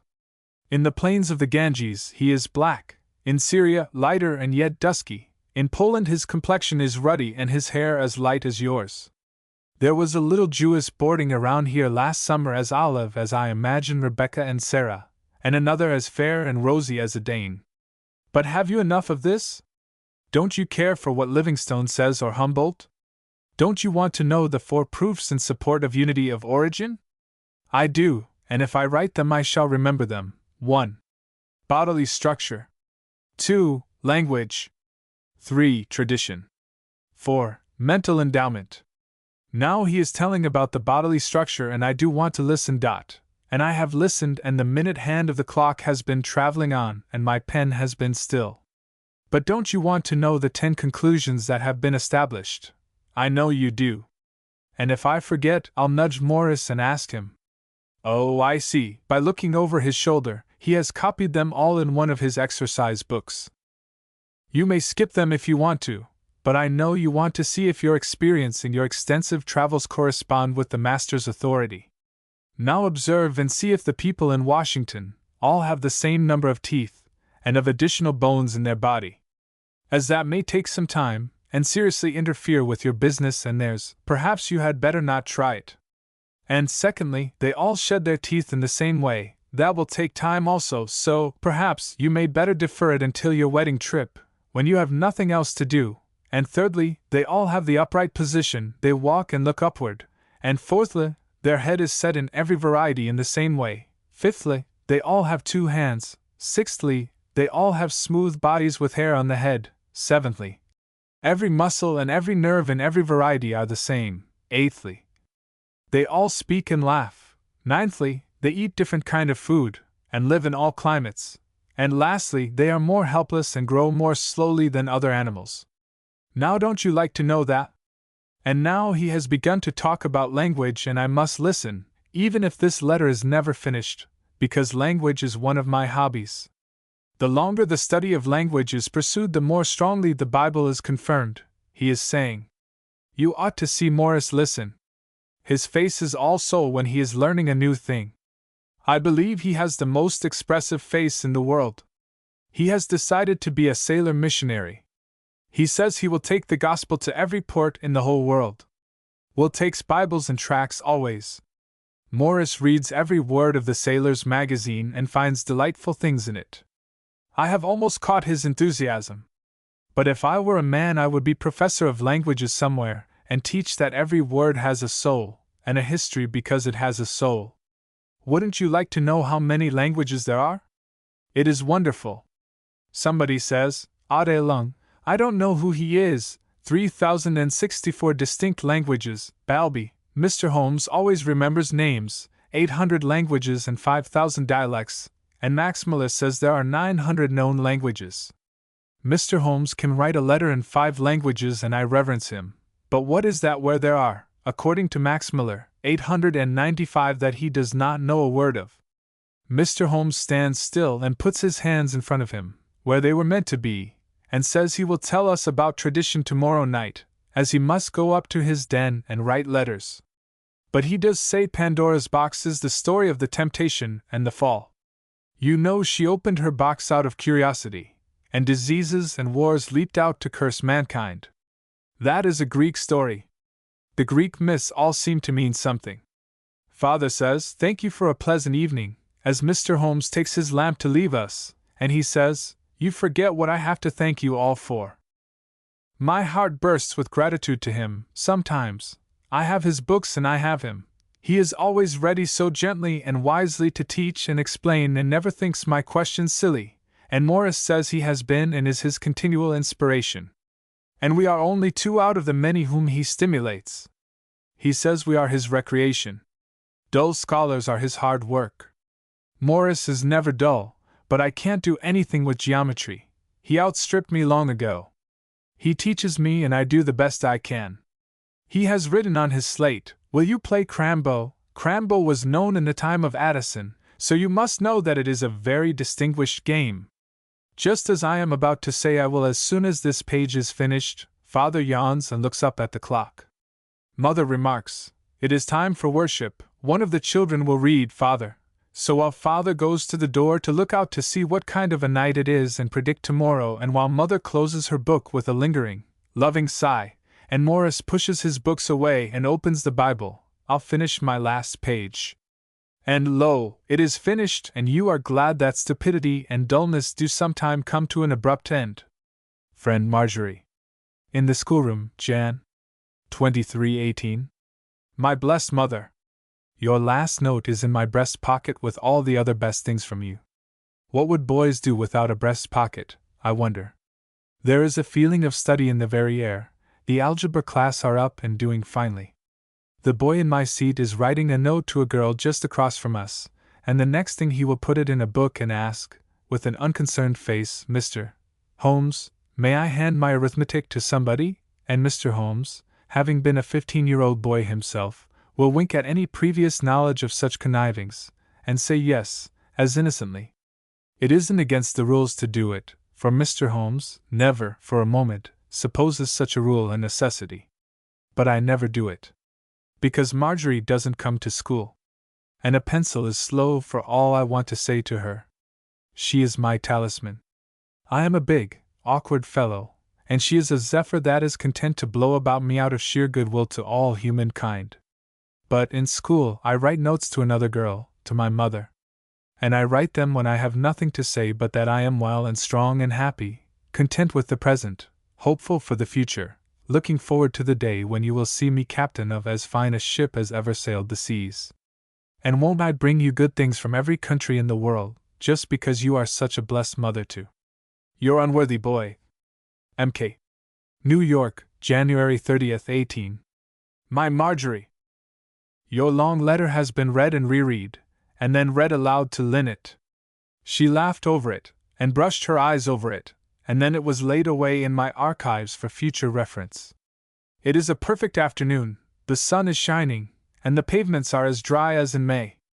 Lynette endeavored to coax me out, as it is her holiday afternoon, and Broadway will be alive with handsome dresses and handsome faces, and there are some new paintings to be seen. But I was proof against her coaxing, as this unwritten letter pressed on my heart, so she has contented herself with Helen's younger sister, Nanny, and they will have a good time together and bring their good time home to me, for Nanny is to come home to dinner with her. Lynette looked like a veritable linnet in her brown suit with the crimson plume in her brown hat. I believe the girl affects grays and brown with a dash of crimson, because they remind her of a linnet, and she is like a linnet in her low, sweet voice, not strong, but clear. She will be a lovely, symmetrical woman when she comes out of the fire purified. How do I know she will ever be put in any furnace? Because all God's children must suffer at some times, and then they know they are His children. And she loves Will so vehemently, so idolatrously, that I fear the sorrow may be sent through him. Not in any withdrawing of his love, he is too thoroughly true for that, not in any great wickedness he may commit, he is too humble and too reliant upon the keeping power of God to be allowed to fall into that, but she may not have him always, and then, I fear, her heart would really break. She reminds me of my own young vehemence and trust. But the taking away will be the least sorrow of all. Why? How sorrowfully I am writing today, no, how truly I am writing of life today, of the life you and she are entering, are already entered upon. But God is good, hold to that, whatever happens.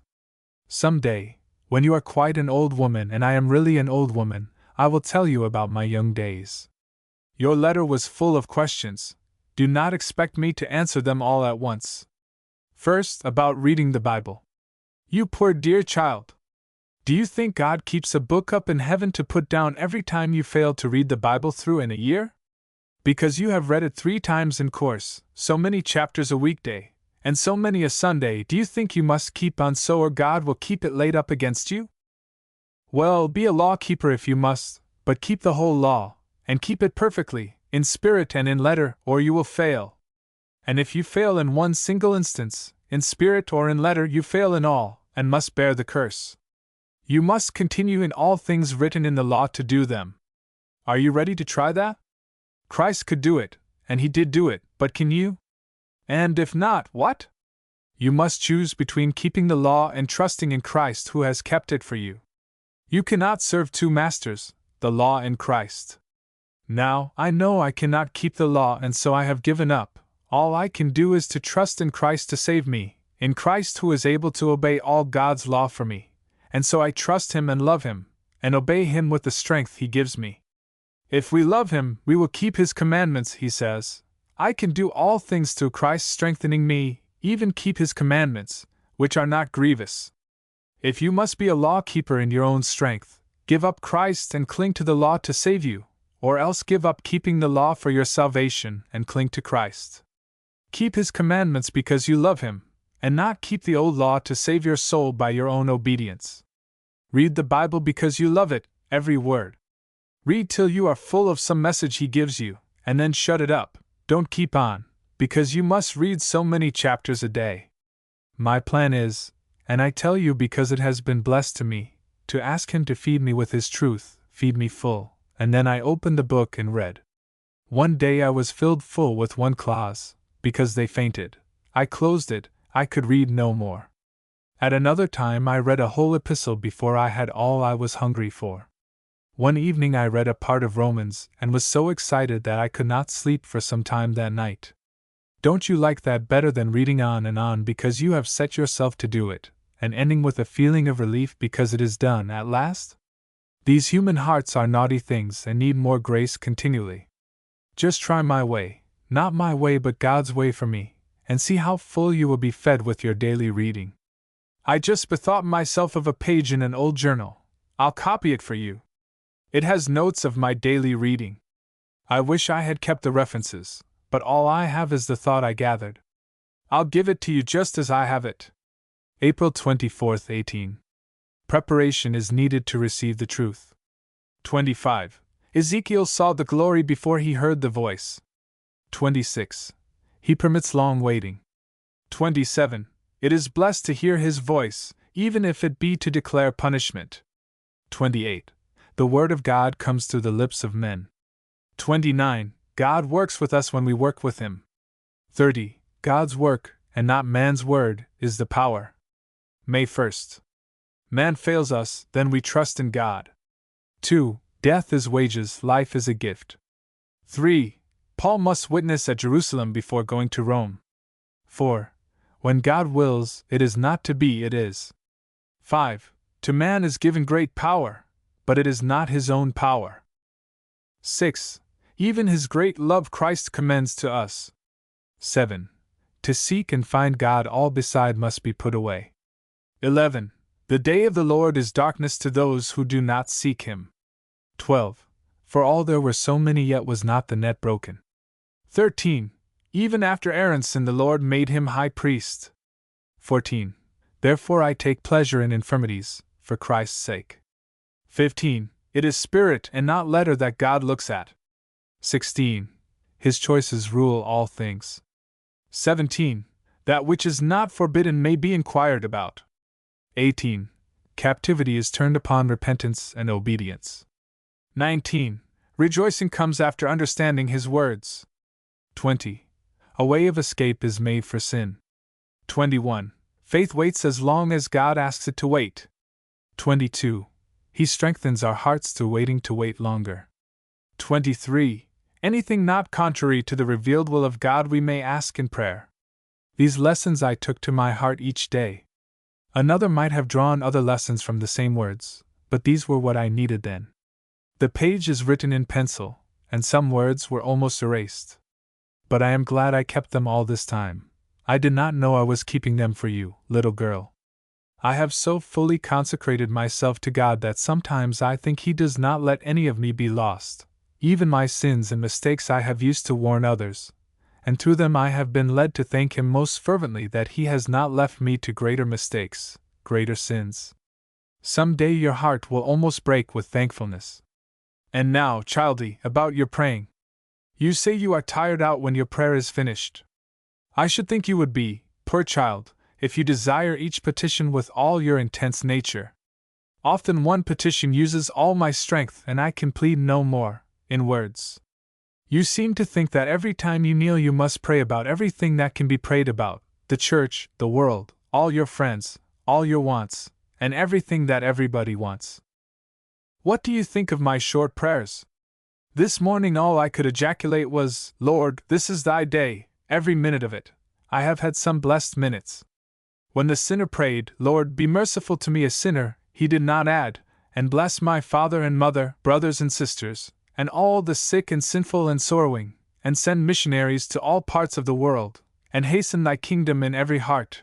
And when Peter was sinking he cried, Lord, save me, I perish, and did not add, strengthen my faith for this time and all time, and remember those who are in the ship looking on, and wondering what will be the end of this. Teach them to profit by my example, and to learn the lesson thou art intending to teach by this failure of mine.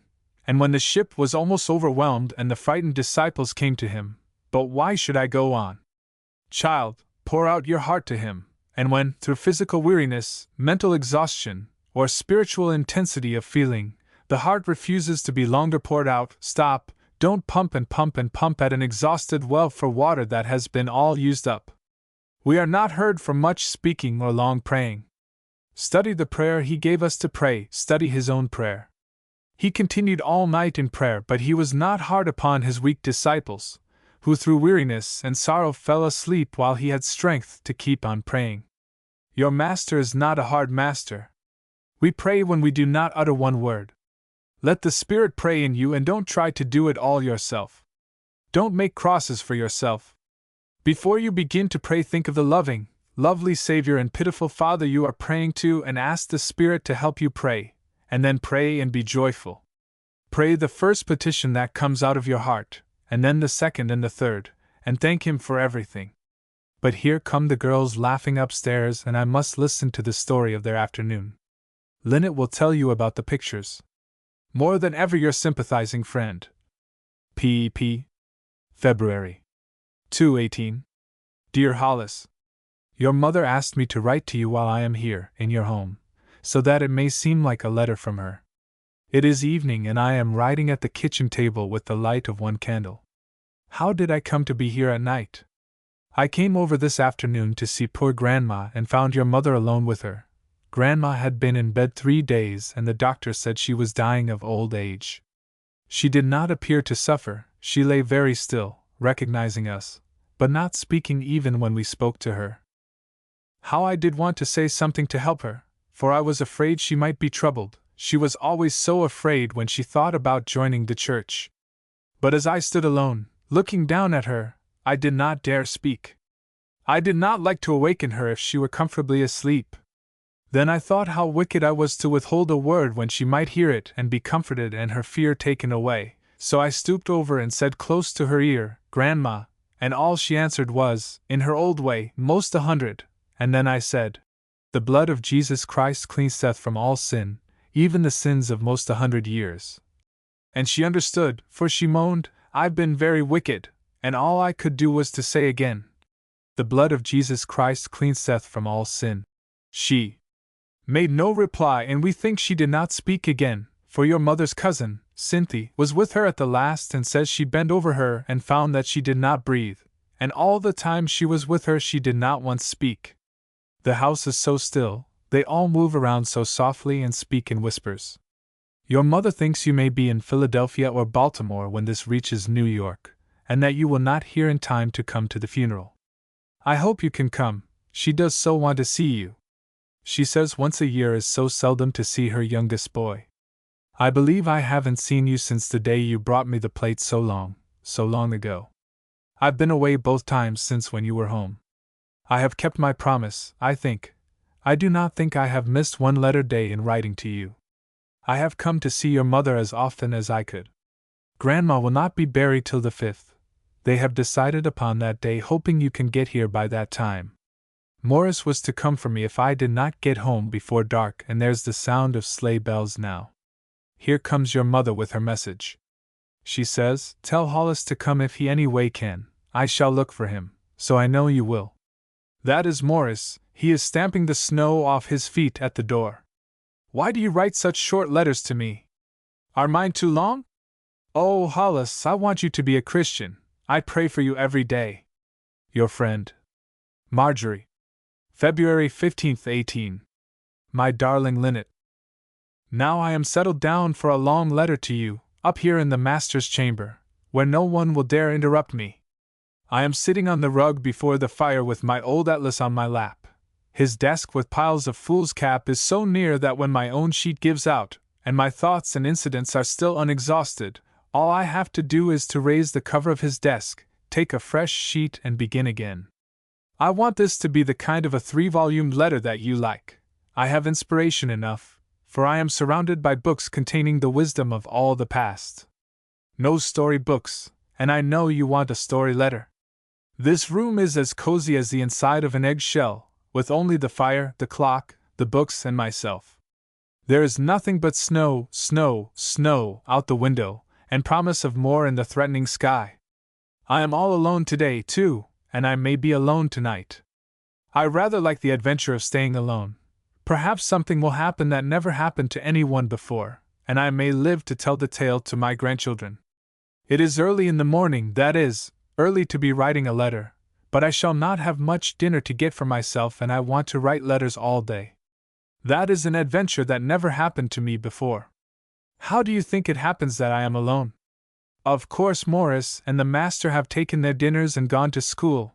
Mother has been in Portland 4 days, and father is to go for her today and bring her home tomorrow. Morris is to go skating tonight and to stay in Middlefield with some of the boys. And I told Mr. Holmes that he might go to the lecture on Turkey and stay in Middlefield, too, if he would give my note to Josie Gray and ask her to come down after school and stay with me. He said he would come home unless she promised to come to stay with me, so I don't suppose I shall have my adventurous night alone, after all. I don't believe father has gone yet. I heard his step downstairs. I'll run down to say goodbye again and see if he wants anything, and go down cellar and get me some apples to munch on to keep me from being lonesome. Father will take the horses and they will not need to be fed, and I told Morris I could feed the 2 cows and the hens myself, so he need not come home just for that. But Father is calling me. Afternoon. Is it years and years since I began this letter? My hair has not turned white and I am not an old woman. The ink and paper look fresh, too, fresher than the old bit of yellow paper that Mother keeps so preciously, that has written on it the invitation to her mother's wedding that somebody returned to her. How slowly I am coming to it! But I want to keep you in suspense. I am up in the master's chamber again, sitting on the hearth before a snapping fire, and I haven't written one word since I wrote you that Father was calling me. He did call me, and I ran down and found that he wanted an extra shawl for Mother, for it might be colder tomorrow, or it might be a snowstorm. I stood at the window and saw him pass and listened to the jingling of his bells until they were out of hearing, and then I lighted a bit of a candle, ah me, that it was not longer, and went down cellar for my apples. I opened one barrel and then another until I found the ones I wanted, the tender green ones that you used to like. I filled my basket, and, just then hearing the back door open and a step in the entry over my head, I turned quickly and pushed my candlestick over, and of course, that wee bit of light sputtered out. I was frightened, for fear a spark might have fallen among the straw somewhere, and spent some time feeling around to find the candlestick and to wait to see if a spark had lighted the straw, and then, before I could cry out, I heard the footsteps pass the door and give it a pull and turn the key. Father always does that, but this was not Father. I believe it was Captain Raid. Father left a message for him and expected him to call, and I suppose, out of habit, as he passed the door he shut it and locked it. I could not shout in time, he was so quick about it, and then he went out and shut the outside door hard. I think I turned to stone for a while, or fainted away, but when I came to myself there I stood, with the candlestick in my hand, all in the dark. I could not think what to do. I could not find the outside doors, they are trap doors, you know, and have to be pushed up, and in winter the steps are taken down, and I don't know where they are put. I had the candle, it is true, but I had no match. I don't know what I did do. My first thought was to prowl around and find the steps and push up one of the doors, and I prowled and prowled and prowled till I was worn out. The windows, small windows too, are filled up with straw or something in winter, so that it was as dark as a dungeon.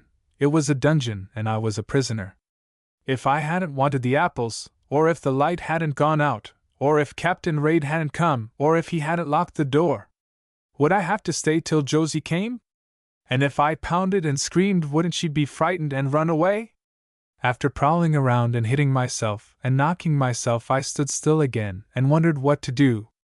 I wanted to scream and cry, but that wouldn't have done any good and I should have felt more alone than ever afterward. Nobody could come there to hurt me, that was certain, and I could stamp the rats away, and there were apples and potatoes and turnips to eat. But suppose it had to last all night? I was too frightened to waste any tears, and too weak to stand up by this time, so I found a seat on the stairs and huddled myself together to keep warm, and prayed as hard as I ever did in my life.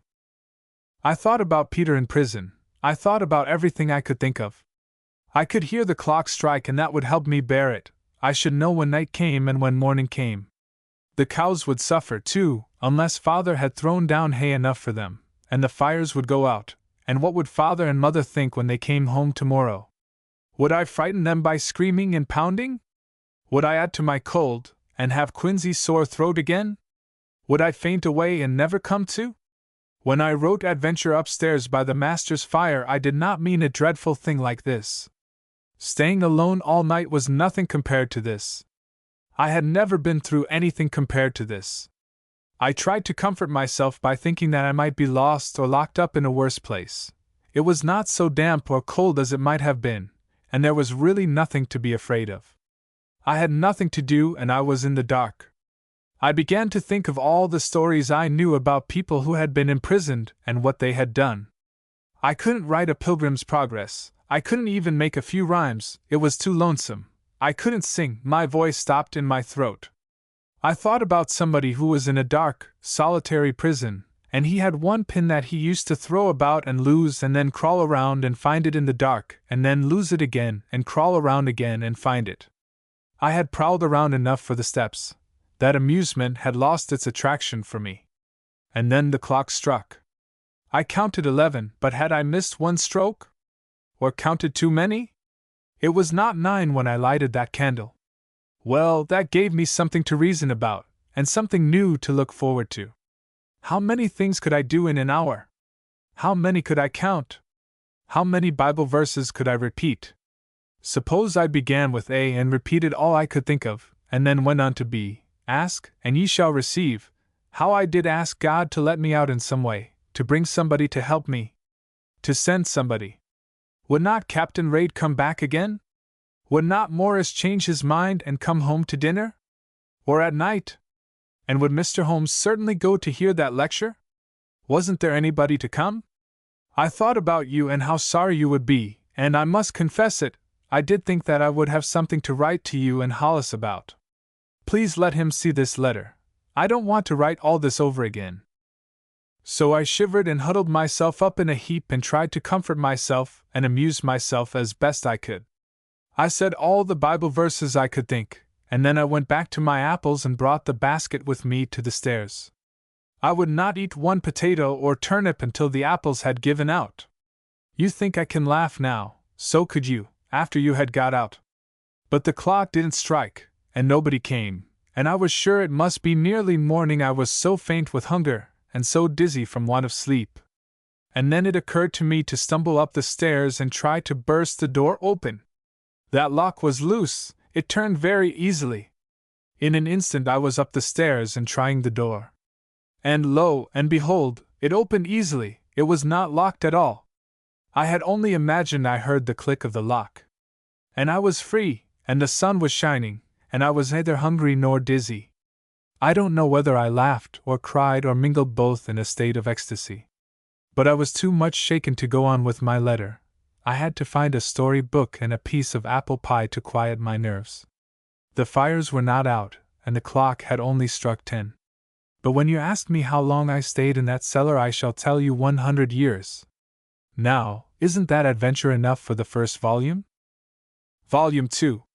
Evening. I waited and waited downstairs for somebody to come, but nobody came except Josie Gray's brother, to say that her mother was taken ill suddenly and Josie could not come. I suppose Mr. Holmes expected her to come, and so he has gone to Middlefield, and Morris thought so too, and so I am left out in the cold, or rather in by the fire. Mr. Holmes' chamber is the snuggest room in the house, so full of books that you can't be lonely in it, and then the fire on the hearth is company. It began to snow before sundown, and now the wind howls and the snow seems to rush about as if it were in a fury. You ask what I have read this winter. Books that you will not like: Thomson's Seasons, Cooper's Task, Pollock's Course of Time, Milton's Paradise Regained, Strickland's Queens of England, Nelson on Infidelity, Lady Huntington and Her Friends, Lady of the Lake, several of the Bridgewater treatises, Paley's Natural Theology, Trench on Miracles, several dozens of the best story books I could find to make sandwiches with the others, Somebody's Travels in Iceland, and Somebody's Winter in Russia, and Rasselas, and Boswell's Johnson, and I cannot remember others at this moment. Morris says I do not think anything dry, but go right through everything. Because I have the master to help me, and I did give Paradise Lost up in despair. Mother says I shall never make 3 quilts for you if I read so much, but I do get on with the patchwork, and she already has 1 quilt joined, and Mrs. Raid is coming to help her quilt it next week. There is a pile of blocks on the master's desk now, and I intend to sit here in his armchair and sew until I am sleepy. I wonder if you will do as much for me when my prince comes. Mine is to be as handsome as Hollis, as good as Morris, as learned as the master, and as devoted as your splendid Will. And if I cannot find all these in one, I will make patchwork for other brides and live alone with Miss Prudence. And I'll begin now to make the patchwork. Oh dear, I wish you and Miss Prudence were here. Hark! There's somebody pounding on the outside kitchen door. Shall I go down or let them pound? I don't believe it is Robin Hood or any of his merry men, do you? I'll screw my courage up and go. Volume 3. Next day. I won't keep you in suspense, you dear, sympathetic linnet. I went down with some inward quaking but much outward boldness as the pounding increased, and did not even ask who's there, before I opened the door. But I was relieved to find Morris, covered with snow, looking like a storm king. He said he had heard through Frank Gray that Josie couldn't come, and he would not let me stay alone in a storm.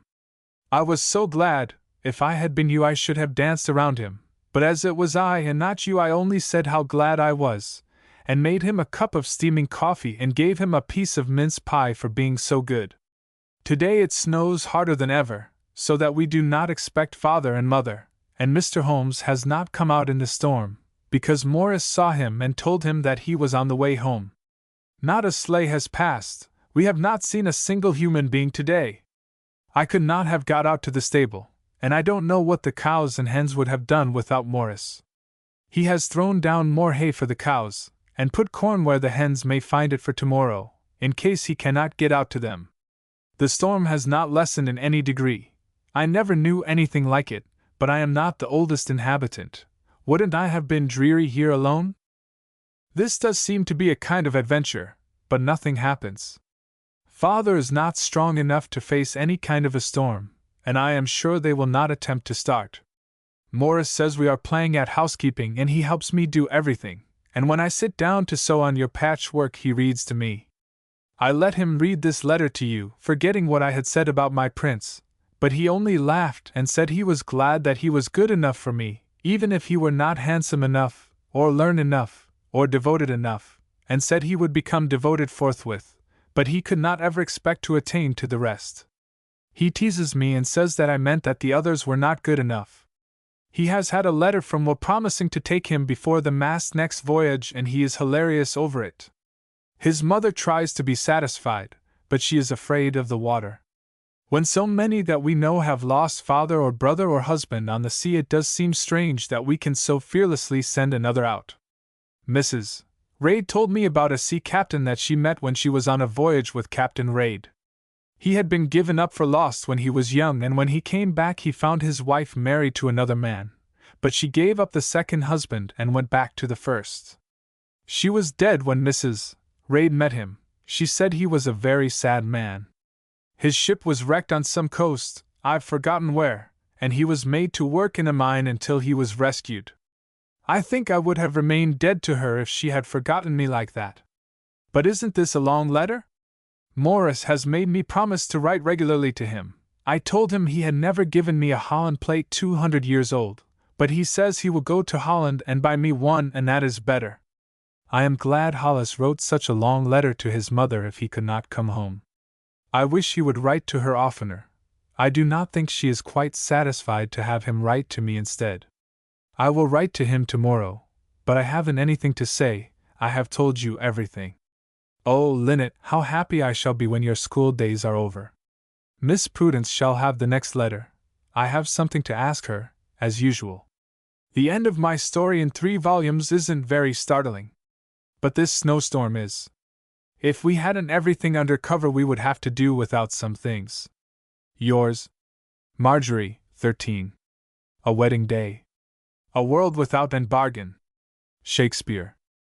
A young girl stood in the doorway, shading her eyes with her hand as she gazed down the dusty road. She was not tall or slight, but a plump, well-proportioned little creature, with frank, steadfast eyes, a low, smooth forehead with brown hair rippling away from it, a thoughtful mouth that matched well with the eyes, an energetic maiden. Despite the air of study that somehow surrounded her, you were sure her voice would be sweet, and as sure that it would be sprightly, and you were equally sure that a wealth of strength was hidden behind the sweetness.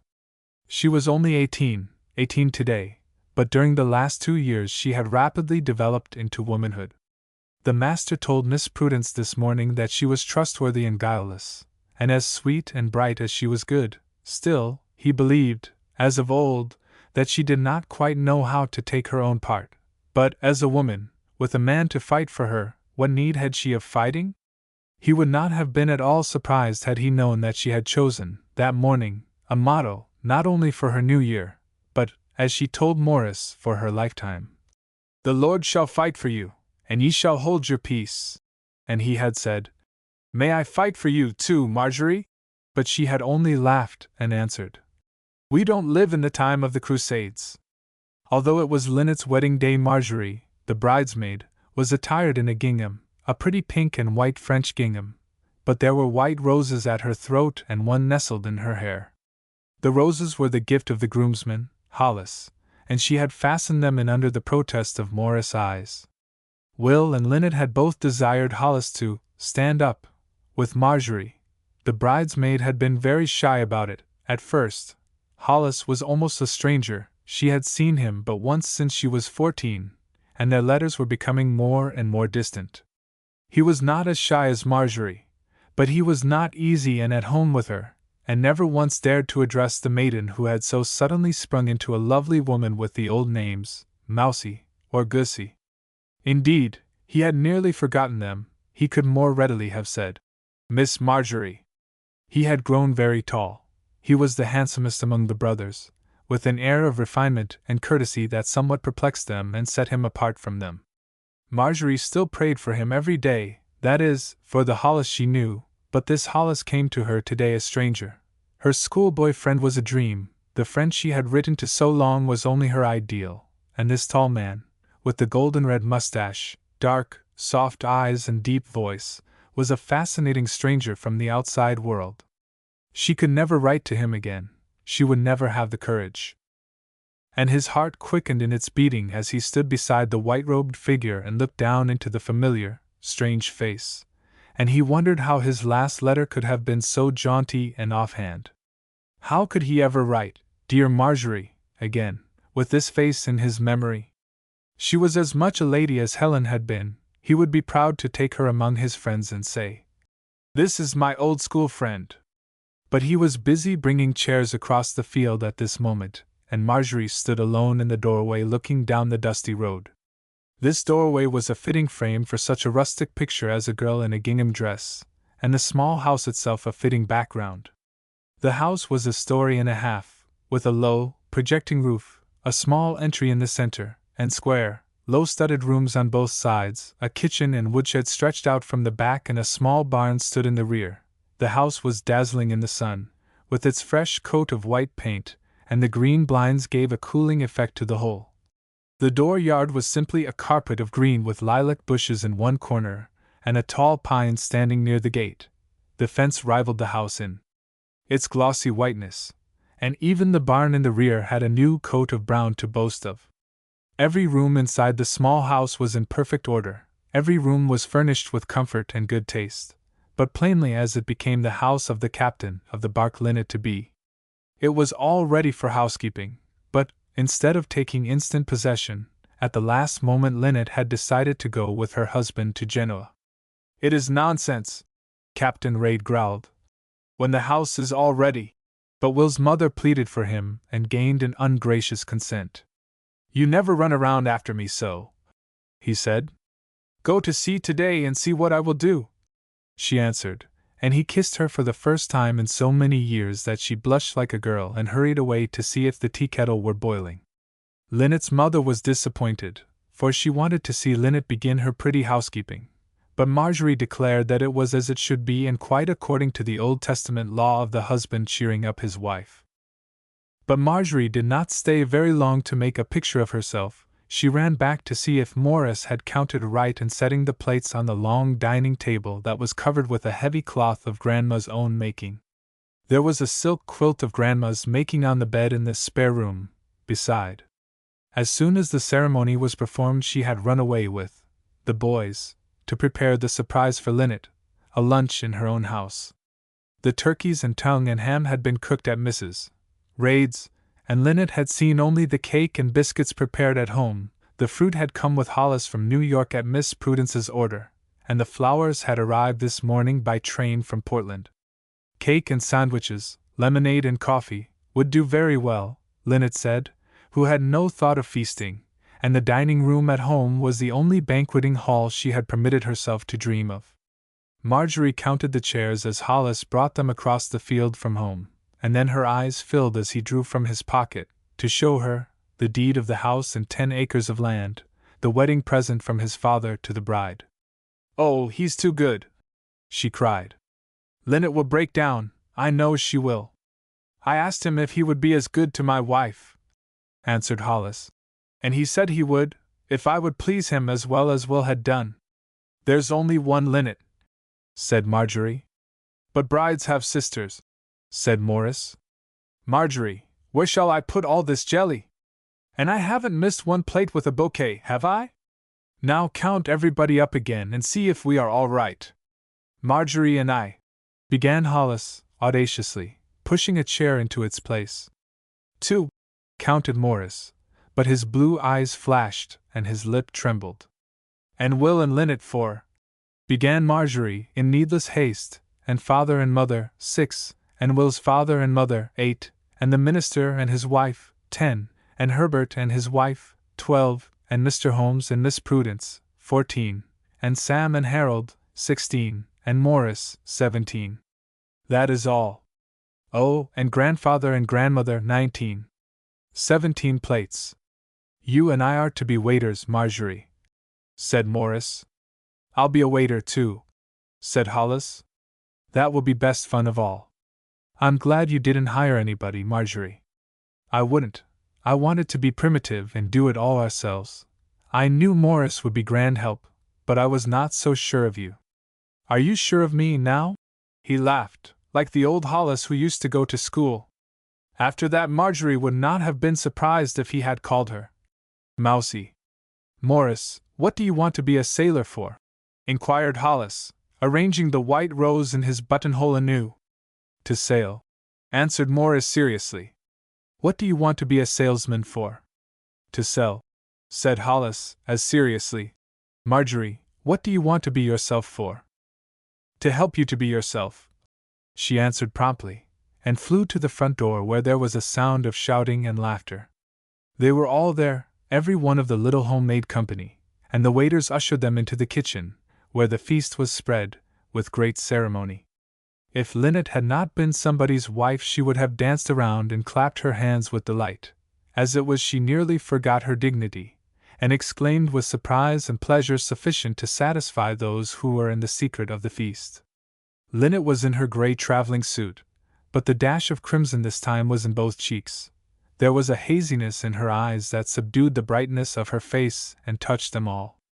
The bridegroom was handsome and proud, his own merry self, not a trifle abashed before them all on his wedding day. Everything that he said seemed to be thought worth laughing at, and there was not a shadow on any face, except the flitting of a shadow ever and anon across Morris Kemlow's blue eyes.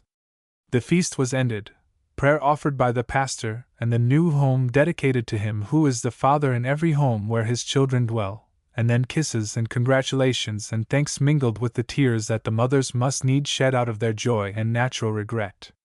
The mothers were both exultantly proud and sure that her child would not be the one to make the other unhappy.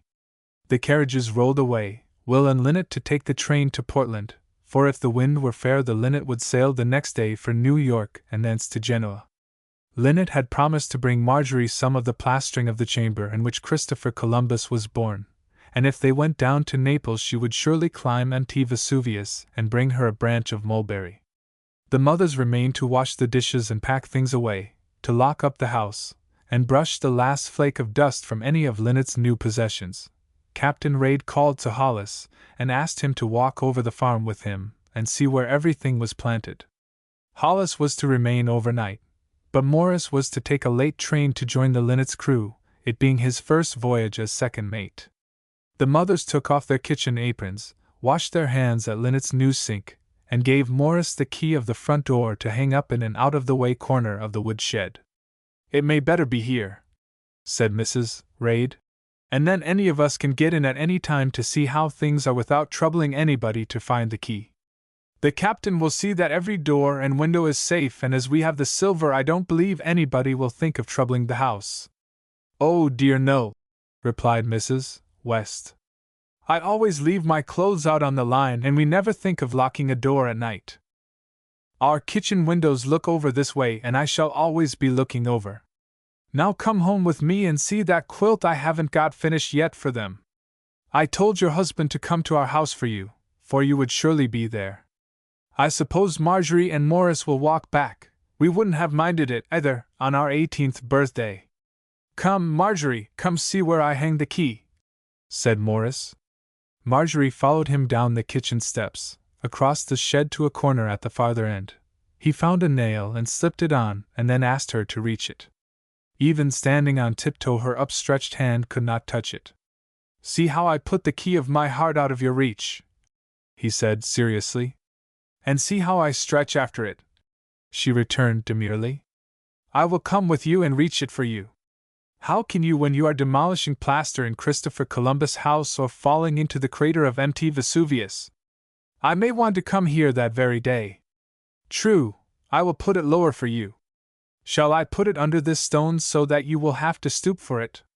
Mrs. Reid said hang it over the window, that has been its place for generations. They lived here when they were first married, before they built their own house. The house doesn't look like it, does it? It is all made over new. I am glad he gave it to Will. He can build a house for Hollis, said he, watching her as he spoke. Let me see you put the key there, she returned unconcernedly. He hung the key on the nail over the small window and inquired if it were done to her satisfaction. Yes, she said. I wonder how Lynette feels about going away from us all so far. She is with her husband, answered Morris. Aren't you woman enough to understand that? Possibly I am as much of a woman as you are. You are years ahead of me. A girl at 18 is a woman, but a boy at 18 is a boy. Will you tell me something out here among the wood? This wood pile that the old captain sawed and split 10 years ago shall be our witness. Why do you suppose he gets up in winter before daylight and splits wood, when he has a pile that was piled up 20 years ago? That is a question worthy the time and place, and the wood pile shall be our witness. Oh, that isn't the question, he returned with some embarrassment, stooping to pick up a chip and toss it from him as he lifted himself. Marjorie, do you like Hollis better than you like me? You are only a boy, you know, she answered roguishly. I know it, but do you like me better than Hollis? His eyes were on the chips at his feet. Marjorie's serious eyes were upon him. It doesn't matter. Suppose I don't know, as the question never occurred to me before. I shall have to consider. Marjorie, you are cruel, he exclaimed, raising his eyes with a flash in them. He was only a boy, but his lips were as white as a man's would have been. I am sorry, I didn't know you were in such earnest, she said penitently. I like Hollis, of course. I cannot remember when I did not like him, but I am not acquainted with him. Are you acquainted with me? He asked in a tone that held a shade of relief. Oh, you! She laughed lightly. I know what you think before you can speak your thought. Then you know what I am thinking now. Not all of it, she returned, but she colored, notwithstanding, and stepped backward toward the kitchen. Marjorie! He caught her hand and held it. I am going away, and I want to tell you something. I am going far away this time, and I must tell you. Do you remember the day I came? You were such a little thing. You stood at the kitchen sink washing dishes, with your sleeves rolled back and a big apron up to your neck, and you stopped in your work and looked at me, and your eyes were so soft and sorry. And I have loved you better than anybody every day since. Every day I have thought, I will study like Marjorie. I will be good like Marjorie. I will help everybody like Marjorie. She looked up into his eyes, her own filled with tears. I am so glad I have helped you so. And will you help me further by saying that you like me better than Hollis? Oh, I do, you know I do, she cried, impulsively. I am not acquainted with him, and I know every thought you think. Now I am satisfied, he cried exultantly, taking both her hands in his and kissing her lips. I am not afraid to go away now. Marjorie! The kitchen door was opened suddenly. I'm going to take your mother home with me. Is the key in the right place? Everything is all right, Mrs. Reid, replied Morris. You bolt that door, and we will go out this way. The door was closed as suddenly, and the boy and girl stood silent, looking at each other. Your Morris Kemlow is a fine young man, observed Mrs. Reid as she pushed the bolt into its place. He is a hearties to his mother, replied Mrs. West, who was sometimes poetical. Does Marjorie like him pretty well? Why, yes, we all do. He is like our own flesh and blood. But why did you ask? Oh, nothing. I just thought of it. I thought you meant something, but you couldn't when you know how Hollis has been writing to her these 4 years. Oh! Ejaculated Hollis' mother. She did not make plans for her children as the other mother did. The two old ladies crossed the field toward the substantial white farmhouse that overlooked the little cottage, and the children, whose birthday it was, walked hand in hand through the yard to the footpath along the road. Must you keep on writing to Hollis? He asked. I suppose so. Why not? It is my turn to write now. That's all nonsense. What is? Writing in one's turn? I don't see why you need write at all. Don't you remember I promised before you came? But I've come now, he replied in a tone intended to be very convincing. His mother would miss it if I didn't write. She thinks she can't write letters. And I like his letters, she added frankly. I suppose you do. I suppose you like them better than mine, with an assertion hardly a question in his voice. They are so different. His life is so different from yours. But he is shy as a girl, and does not tell me all the things you do. Your letters are more interesting, but he is more interesting, as a study. You are a lesson that I have learned, but I have scarcely begun to learn him. That is very cold-blooded when you are talking about human beings. My brain was talking then. Suppose you let your heart speak. My heart hasn't anything to say, it is not developed yet. I don't believe it, he answered angrily. Then you must find it out for yourself. Morris, I don't want to be in love with anybody, if that's what you mean. I love you dearly, but I am not in love with you or with anybody. You don't know the difference, he said quickly. How do you know the difference? Did you learn it before I was born? I love my mother, but I am in love with you, that's the difference. Then I don't know the difference, and I do. I love my dear father and Mr. Holmes and you, not all alike, but I need you all at different times. And Hollis, he persisted. I do not know him, she insisted. I have nothing to say about that. Morris, I want to go with Miss Prudence and study. I don't want to be a housekeeper and have a husband, like Linnet. I have so much to learn, I am eager for everything. You see, you are older than I am. Yes, he said disappointedly. You are only a little girl yet. Or you are growing up to be a woman's rights woman, and to think a career is better than a home and a man who is no better than other men to love you and protect you and provide for you. You know that is not true, she answered quietly. But I have been looking forward so long to going to school, and living with Miss Prudence and becoming like her. Don't you want me to be like her? No, he burst out. I want you to be like Linnet, and to think that little house and housekeeping, and a good husband good enough for you. What is the good of studying if it doesn't make you more a perfect woman? What is the good of anything a girl does if it doesn't help her to be a woman? Miss Prudence is a perfect woman. Marjorie's tone was quiet and reasonable, but there was a fire in her eyes that shone only when she was angry. She would be more perfect if she stayed at home in Maple Street and made a home for somebody than she is now, going hither and thither finding people to be kind to and to help. She is too restless and she is not satisfied. Look at Linnet, she is happier today with her husband that reads only the newspapers, the nautical books, and his Bible, than Miss Prudence with all her lectures and concerts and buying books and knowing literary people. She couldn't make a Miss Prudence out of Linnet, but she will make a Miss Prudence twice over out of you. Linnet is happy because she loves Will, and she doesn't care for books and people, as we do, but we haven't any Will, poor Miss Prudence and poor Marjorie, we have to substitute people and books. You might have, both of you, he went on, excitedly. But you want something better, both of you, higher, I suppose you think. There's Mr. Holmes eating his heart out with being only a friend to Miss Prudence, and you want me to go poking along and spoiling my life as he does, because you like books and study better.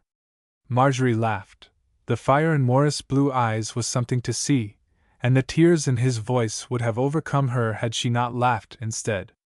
And he was going far away, too. Morris, I didn't know you were quite such a volcano. I don't believe Mr. Holmes stays here and pokes because of Miss Prudence. I know he is melancholy sometimes, But he writes so much and thinks so much he can't be light-hearted like young things like us. And who does as much good as Miss Prudence? Isn't she another mother to Linnet and me? And if she doesn't find somebody to love as Linnet does Will, I don't see how she can help it. It isn't in her heart, or she would have found somebody. It is what is in people's hearts that makes the difference. But when they keep the brain at work and forget they have any heart, as you two do, it isn't Miss Prudence's brain that does her beautiful work. You ought to read some of the letters that she lets me read, and then you would see how much heart she has. And you want to be just like her. He sighed, but the sigh was almost a groan. Certainly, in some experiences he had outstripped Marjorie. Yes, I want to be like her, she answered deliberately. And study and go around and do good and never be married? He questioned. I don't see the need of deciding that question today. I suppose not. You will when Hollis Raid asks you to. Morris, you are not like yourself today. You are quarreling with me, and we never quarreled before. Because you are so unreasonable, you will not answer me anything. I have answered you truly. I have no other answer to give. Will you think and answer me when I come home? I have answered you now. Perhaps you will have another answer then. Well, if I have, I will give it to you. Are you satisfied? No, he said, but he turned her face up to his and looked down into her innocent, earnest eyes. You are a goosie, as Linnet says. You will never grow up, little Marjorie. Then, if I am only 8, you must not talk to me as if I were 80. Or 18, he said. How far on the voyage of life do you suppose Linnet and Captain Will are? Not far enough on to quarrel, I hope. They will never be far enough for that. Will is too generous and Linnet will never find anything to differ about. Do you know, Marjorie, that girl has no idea how Will loves her? Marjorie stopped and faced him with the utmost gravity. Do you know, Morris, that man has no idea how Linnet loves him? And then the two burst into a laugh that restored them both to the perfect understanding of themselves and each other and all the world. And after an early supper he shook hands with them all, excepting Mother West, whom he kissed, and Marjorie, whom he asked to walk as far as Linnet's, with him on his way to the train, and before 10 o'clock was on board the Linnet, and congratulating again the bridegroom, who was still radiant, and the bride, who was not looking in the least bit homesick. Will, said Linnet with the weight of tone of one giving announcement to a mighty truth, I wouldn't be any one beside myself for anything. And I wouldn't have you any one beside yourself for anything. He laughed, in the big, explosive voice that charmed Linnet every time afresh. 14. A talk and another talk. Life's great results are something slow. Howells.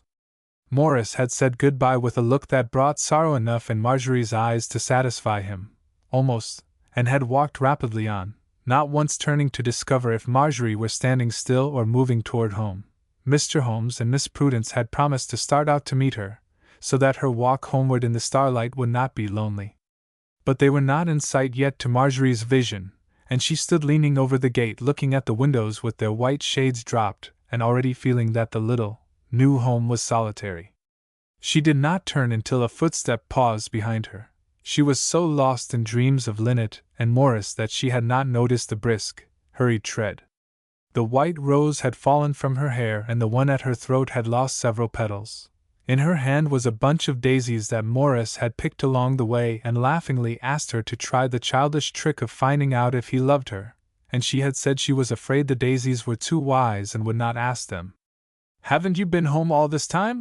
Asked Hollis, startling her out of her dream. Oh, yes, and come back again. Do you find the cottage so charming? I find it charming, but I could have waited another day to come and see it. I came to walk part of the way with Morris. She colored because when she was embarrassed she colored at everything, and could not think of another word to say. Among those who understood him, rather, among those he understood, Hollis was a ready talker, but seemingly, he too could not think of another word to say. Marjorie picked her daisies to pieces and they went on in the narrow footpath, as she and Morris had done in the afternoon, Hollis walking on the grass and giving her the path as her other companion had done. She could think of everything to say to Morris, and Morris could think of everything to say to her, But Morris was only a boy, and this tall stranger was a gentleman whom she had never seen before. "If it were good sleighing, I might take you on my sled," he remarked, when all the daisies were pulled to pieces. "Is Flyaway in existence still?" she asked brightly, relieved that she might speak at last. "Stowed away, as father says, in the barn, somewhere." "Mr. Holmes is not as strict as he used to be, is he?" "No, he never was after that. I think he needed to give a lesson to himself. He looks haggard and old." "I suppose he is old. I don't know how old he is, over 40. That is antiquated. You will be 40 yourself, if you live long enough." 22 years, she answered seriously. "That is time enough to do a good many things in." "I intend to do a good many things," he answered with a proud humility in his voice that struck Marjorie. "What, for example?" "Travel, for one thing, make money for another." "What do you want money for?" she questioned. "What does any man want it for?" "I want it to give me influence, and I want a luxurious old age." "That doesn't strike me as being the highest motives." "Probably not, but perhaps the highest motives, as you call them, do not rule my life." And she had been praying for him so long. "Your mother seems to be a happy woman," was her reply, coming out of a thought that she did not speak. "She is," he said emphatically. "I wish poor old father were as happy." "Do you find many happy people?" she asked. "I find you and my mother," he returned smiling. "And yourself?" "Not always. I am happy enough today. Not as jubilant as old Will, though. Will has a prize." "To be sure he has," said Marjorie. "What are you going to do next?" "Go to that pleasant home in Maple Street with Miss Prudence and go to school." She was jubilant, too, today, or she would have been if Morris had not gone away with such a look in his eyes. "You ought to be graduated by this time, you are old enough." "Helen was not as old as you." "But I haven't been at school at all yet," she hastened to say. "And Helen was so bright." "Aren't you bright?" he asked, laughing. "Mr. Holmes doesn't tell me that I am." "What will your mother do?" "Oh dear," she sighed. "That is what I ask myself every day. But she insists that I shall go. Lynette has had her chance, she says, and now it is my turn. Miss Prudence is always finding somebody that needs a home, and she has found a girl to help mother, a girl about my age, that hasn't any friends, so it isn't the work that will trouble me, it is leaving mother without any daughter at all. She is willing to let Lynette go, she ought to be as willing to let you." "Oh, she is, and father is, too. I know I don't deserve such good times, but I do want to go. I love Miss Prudence as much as I do mother, I believe, and I am only 40 miles from home. Mr. Holmes is about leaving, too. How father will miss him! And Morris gone! Mother sighs over the changes and then says changes must needs come if boys and girls will grow up. Where is Mr. Holmes going? To California. The doctor says he must go somewhere to cure his cough. And he says he will rest and write another book. Have you read his book? No, it is too dry for me. We don't think it is dry, Morris and I know it by heart. That is because you know the author. Perhaps it is. The book is everything but a story book. Miss Prudence has a copy in Turkey, Morocco. Do you see many people that write books? No, he said, smiling at her simplicity. New York isn't full of them. Miss Prudence sees them, replied Marjorie with dignity. She is a bird of their feather. I do not fly, I walk on the ground, with my eyes on it, perhaps. Like the man with the muck rake, said Marjorie, quoting from her old love, Pilgrim's Progress. Don't you know there was a crown held above his head, and his eyes were on the ground and he could not see it? No, I do not know it, but I perceive that you are talking in allegory at me. Not at you, to you, she corrected. You write very short letters to me, nowadays. Your letters are not suggestive enough, she said archly. Like my conversation. As poor a talker as I am a better talker than writer. And you write a dozen times better than you talk. I'm sorry I'm so unentertaining tonight. When Lynette writes, she says, I wish I could talk to you, and when I talk I think, I wish I could write it all to you. As someone said of someone who could write better than he talked, he has plenty of banknotes, but he carries no small change in his pocket. It is so apt to be too small. She answered, somewhat severely. I see you are above talking the nonsense that some girls talk. What do you do to get rested from your thoughts? How Marjorie laughed! Hollis, do talk to me instead of writing. And I'll write to you instead of talking. That is, you wish me near to you and yourself far away from me. That is the only way that we can satisfy each other. Isn't that Miss Prudence coming? And the master? They did not know I would have an escort home. But do come all the way, Father will like to hear you talk about the places you have visited. I travel, I don't visit places. I expect to go to London and Paris by and by. Our buyer has been getting married and that doesn't please the firm. He wanted to take his wife with him, but they vetoed that. They say a married man will not attend strictly to business. See what a premium is paid to bachelorhood. I shall understand laces well enough soon. I can pick a piece of imitation out of 100 real pieces now. Did Lynette like the handkerchief and scarf? You should have seen her. Hasn't she spoken of them? No, she was too full of other things. Marriage isn't all in getting ready to Lynette, said Marjorie seriously. I found her crying one day because she was so happy and didn't deserve to be. Will is a good fellow, said Hollis. I wish I were half as good. But I am so contradictory, so unsatisfied and so unsatisfying. I understand myself better than I want to, and yet I do not understand myself at all. That is because you are growing, said Marjorie, with her wise air. I haven't settled down into a real Marjorie yet. I shouldn't know my own picture unless I painted it myself. We are two rather dangerous people, aren't we? Laughed Hollis. We will steer clear of each other, as Will would say, until we can come to an understanding. Unless we can help each other, Marjorie answered. But I don't believe you need to be pulled apart, but only to be let alone to grow, that is, if the germ is perfect. A perfect germ, he repeated. Hollis liked to talk about himself to anyone who would help him to self-analysis.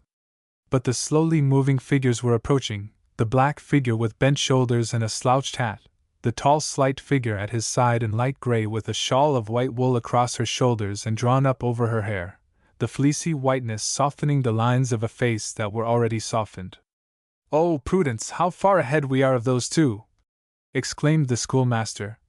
And they are wiser than we, perhaps, because they do not know so much.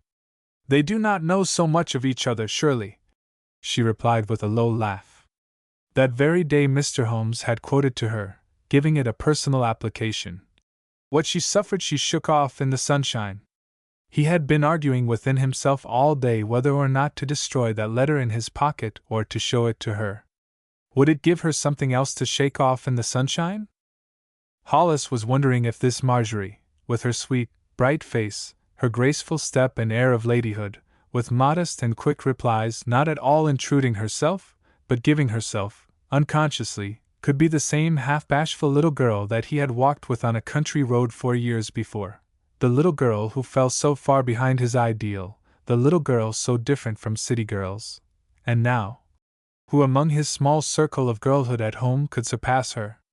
And she was dressed so plainly, and there were marks of toil upon her fingers, and even freckles hidden beneath the fresh bloom of her cheek.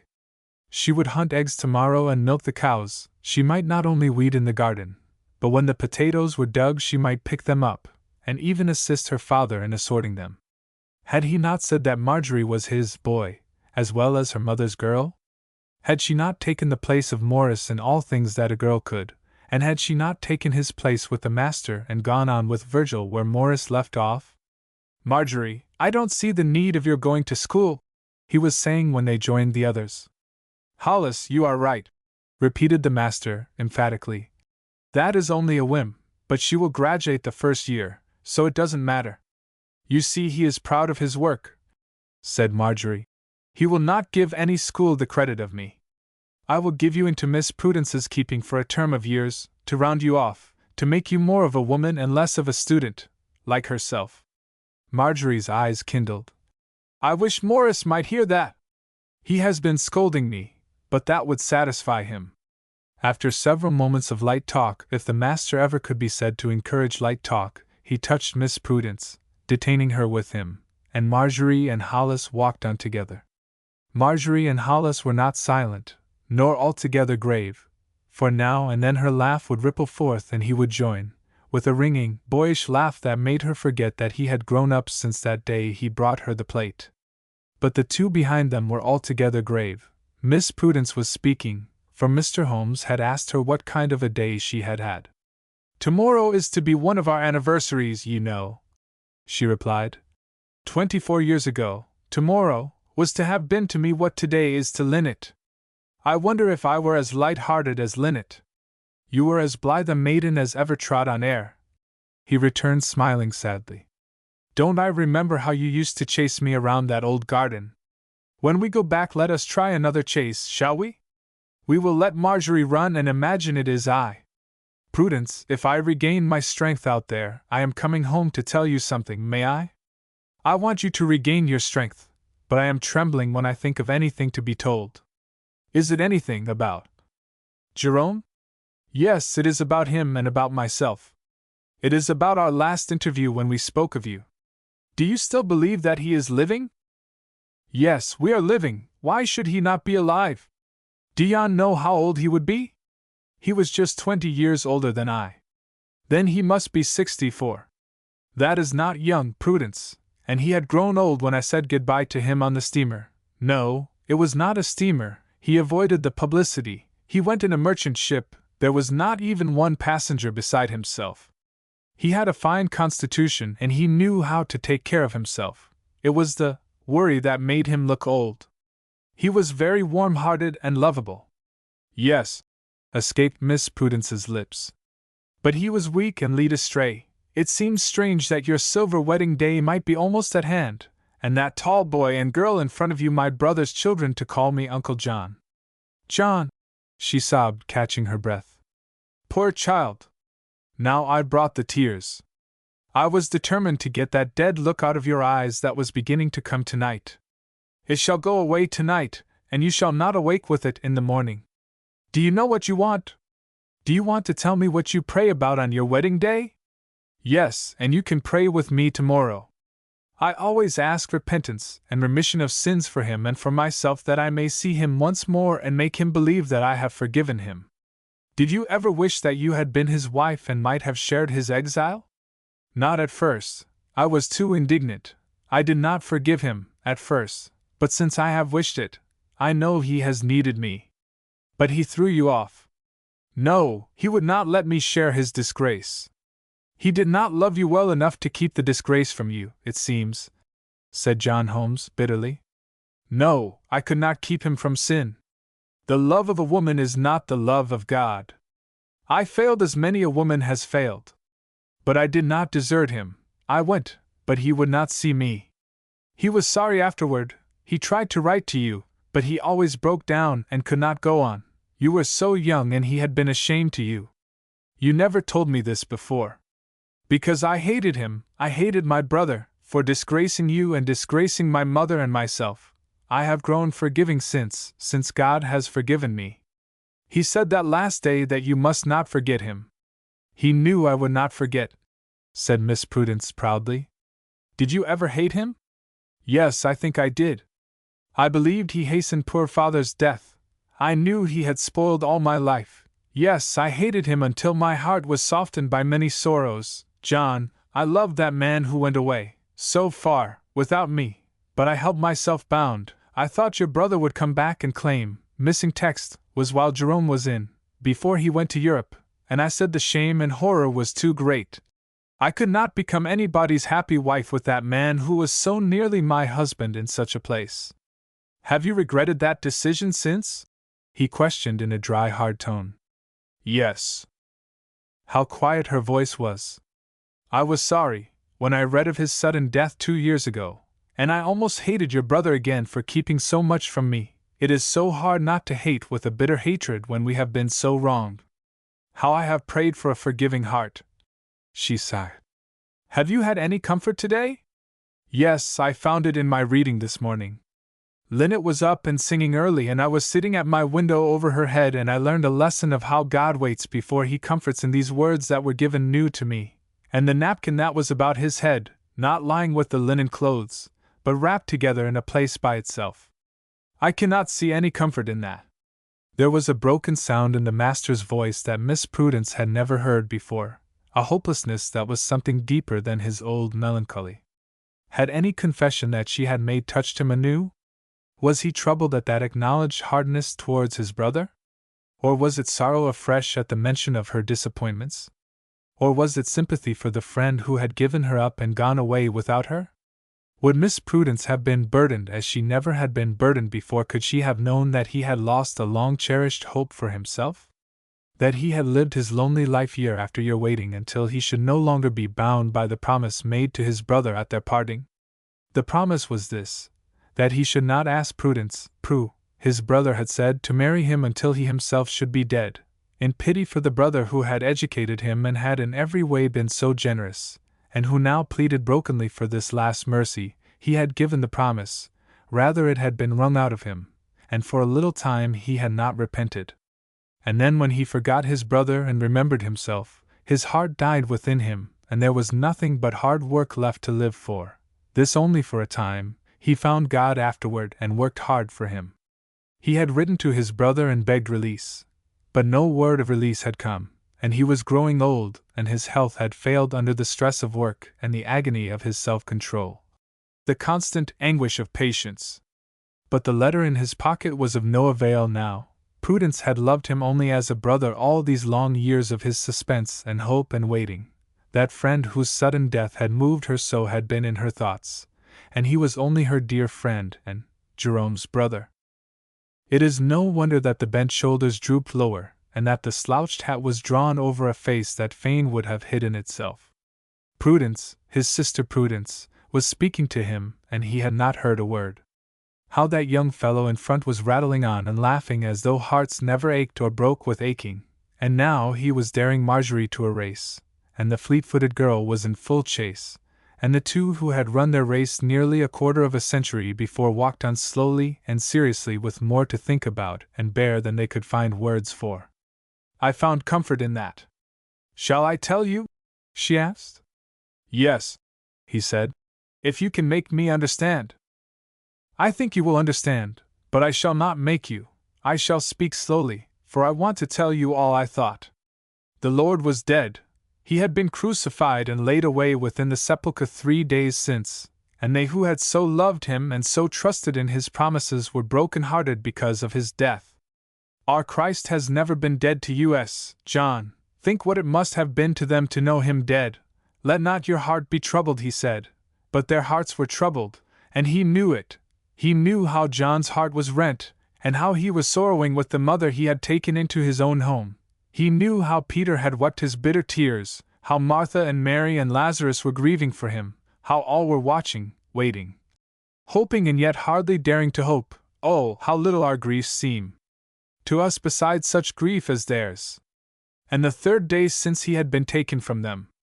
Did they expect again to hear his footfall or his voice?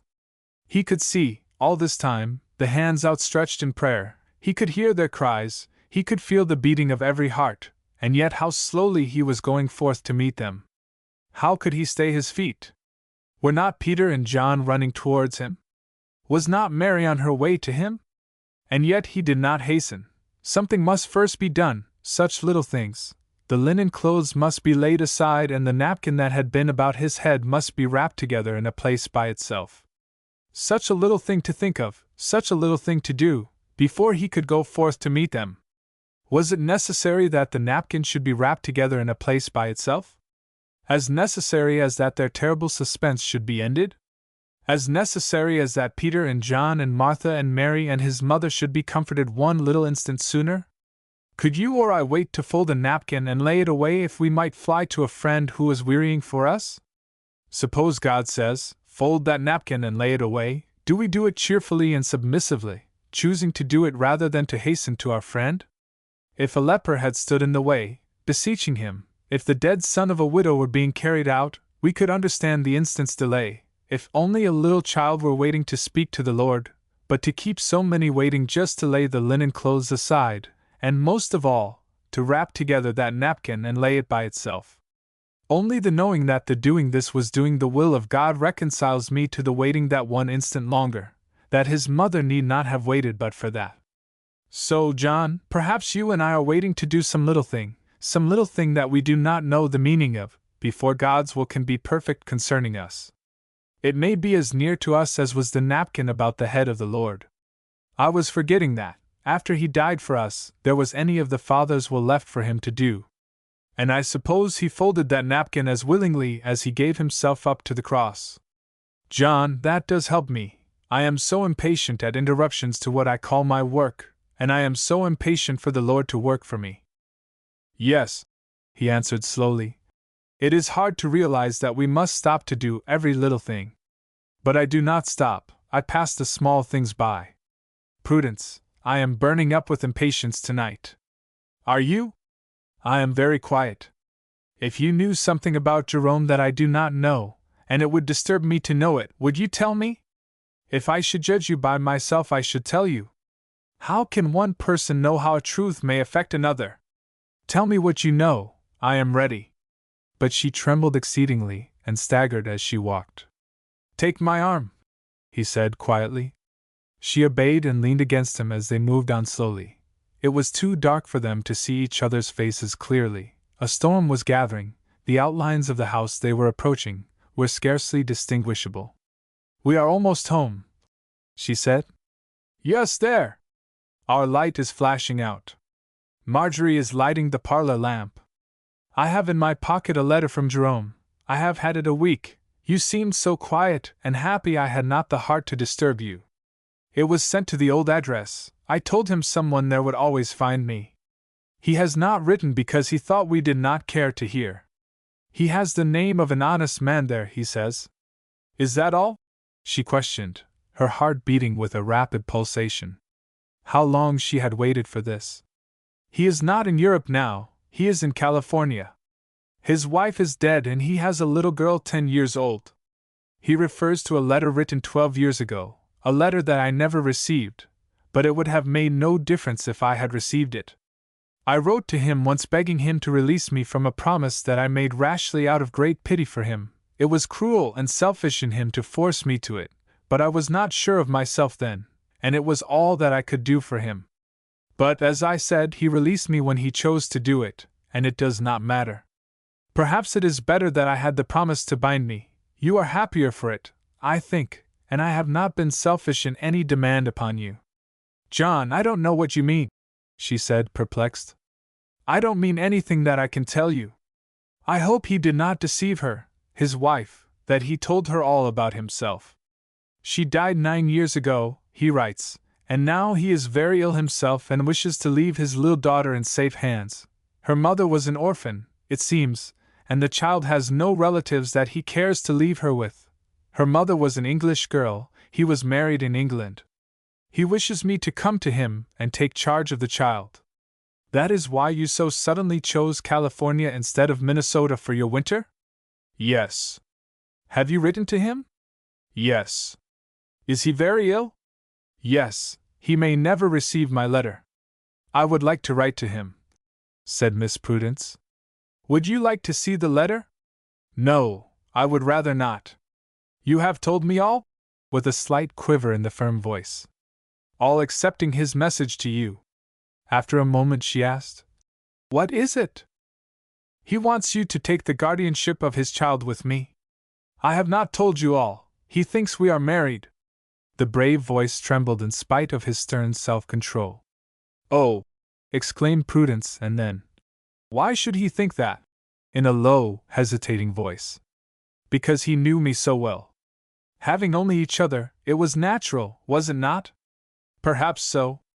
Then that is all he says. Isn't that enough? No, I want to know if he has repented, if he is another man. I am glad I may write to him. I want to tell him many things. We will take care of the little girl, John. If I am west and you are east. Do you want to keep her with you? What could I do with her? She will be a white elephant to me. I am not her father. I do not think I understand girls, or boys, or men. I hardly understand you, Prudence. Then I am afraid you never will. Isn't it queer how I always have a little girl provided for me? Marjorie is growing up, and now I have this child, your niece, John, to be my little girl for a long time. I wonder what her name is. He did tell me that.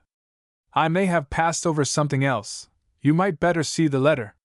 No, handwriting is like a voice, or a perfume to me. I could not bear it tonight. John, I feel as if it would kill me. It is so long ago. I thought I was stronger. Oh, John. She leaned her head upon his arm and sobbed convulsively like a little child. He laid his hand upon her head as if she were indeed the little child, and for a long time no words were spoken. Prudence, there is something else. There is the photograph of the little girl. Her mother named her Jeroma. I will take that, she said, lifting her head. And I will write to her tonight. That night before she slept she wrote a long letter to the child with the brown eyes and sunny curls, describing the home in Maple Street, and promising to take her into her heart, and keep her there always, to adopt her for her very own little daughter for her own sake and for her father's sake, whom she knew long ago, ending it thus. You cannot come to me too soon, for I am waiting for you with a hungry heart. I knew there was something good coming to me, and I know you will be my blessing. Your loving Aunt Prue. 15. Jeroma. Whom hast them pitied? And whom forgiven I? Wills. The child had risen early that she might have a good time looking at the sea lions. The huge creatures covered the rocks 200 yards away from her, crawling and squirming, or lying still as if as dead as the rock itself, their pointed heads and shining bodies giving her a delightful shiver of affright, their howling and groaning causing her to run every now and then back to her father's chair on the veranda. And then she would dance back again and stand and watch them, the horrible, misshapen monsters, as they quarreled, or suckled their young, or furious and wild as they tumbled about and rolled off the craggy cliffs into the sea. She left her chamber early every morning to watch them and never grew weary of the familiar, strange bite. Not that this sight had been so long familiar, for her father was ever seeking new places along the coast to rest in, or grow strong in. Nurse had told her that morning that there was not any place for her papa to get well in. He had breakfasted, as usual, upon the veranda, and the last time that she had brought her gaze from the fascinating monsters to look back at him, he was leaning against the cushions of his rolling chair, with his eyes fixed upon the sea. He often sat for hours and hours looking out upon the sea. Jeroma had played upon the beach every day last winter, growing ruddy and strong, but the air had revived him only for a little time. He soon sank back into weakness and apathy. He had dismissed her with a kiss a while ago, and had seemed to suffer instead of respond to her caresses. Papa gets tired of loving me, she had said to Nurse last night with a quivering of the lip. Papa is very sick, Nurse had answered guardedly. And he had letters today that were too much for him. Then he shouldn't have letters, said the child decidedly. I'll tell him so tomorrow. As she danced about, her white dress and sunny curls gleaming in and out among the heliotrope and scarlet geranium that one of the flower-loving boarders was cultivating, her father called her name. It was a queer name, and she did not like it. She liked her second name, Prudence, better. But Nurse had said, when she complained to her, that the girls would call her Prudy, for short, and Jerry was certainly a prettier name than that. Jerry, her father called. The sound was so weak and broken by a cough that she did not turn her head or answer until he had called more than twice. But she flew to him when she was sure that he had called her, and kissed his flabby cheek and smoothed back the thin locks of white hair. His black eyes were burning like two fires beneath his white brows, his lips were ashy, and his breath hot and hurried. 2 letters were trembling in his hand, 2 open letters, and one of them was in several fluttering sheets. This handwriting was a lady's. Jeroma recognized that, although she could not read even her own name in script. Oh, Papa, those are the letters that made you sick! I'll throw them away to the lions, she cried, trying to snatch them. But he kept them in his fingers and tried to speak. I'll be rested in a moment, eat those strawberries, and then I have something to talk to you about. She surveyed the table critically, bread and fruit and milk. There was nothing beside. I've had my breakfast, Oh, Papa, I've forgotten your flowers. Mrs. He said you might have them every morning. Run and get them then, and never wait for me to call you. It tires me too much. Purred Papa. And I can howl almost as loud as the lions themselves. Don't howl at me then, for I might want to roll off into the sea, he said, smiling as she danced away.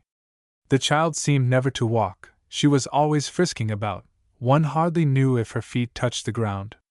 Poor child! Happy child! He groaned, rather than murmured, as she disappeared around the corner of the veranda. She was a chubby, round-faced child, with great brown eyes and curls like yellow floss. From her childishness and ignorance of what children at 10 years of age are usually taught, she was supposed by strangers to be no more than 8 years of age.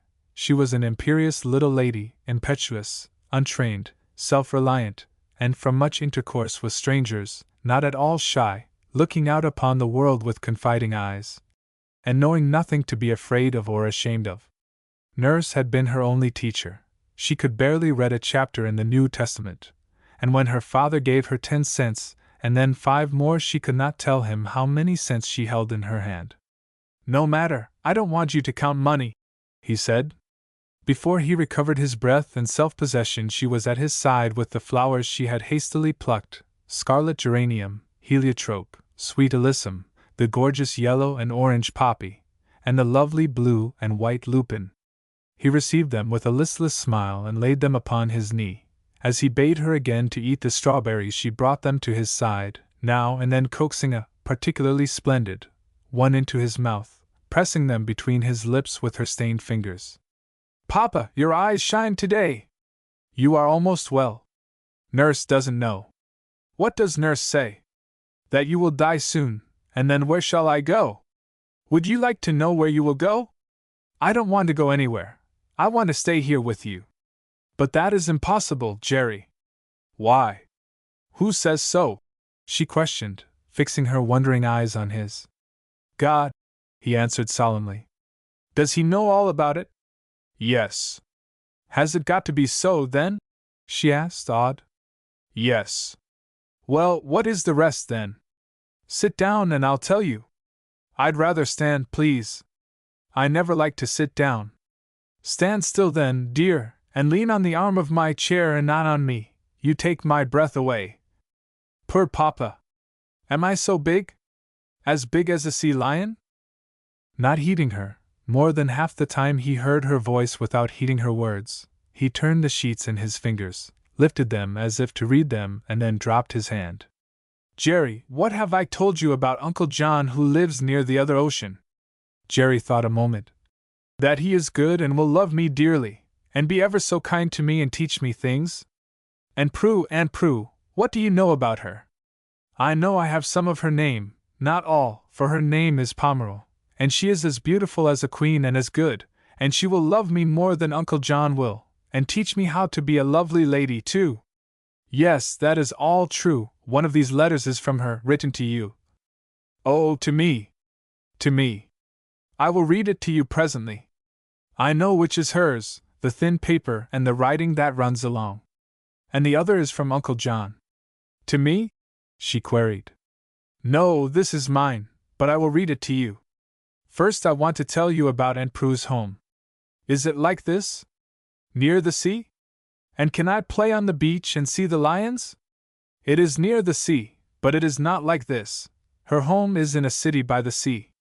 The house is a large house. It was painted dark brown, years ago, with red about the window frames, and the yard in front was full of flowers that Aunt Prue had the care of, and the yard at the back was deep and wide with maples in it, and a swing that she used to love to swing in. She was almost like a little girl then herself. She isn't like a little girl now, is she? No, she is grown up like that lady on the beach with the children. But she describes herself to you and promises to send her picture. Oh, good!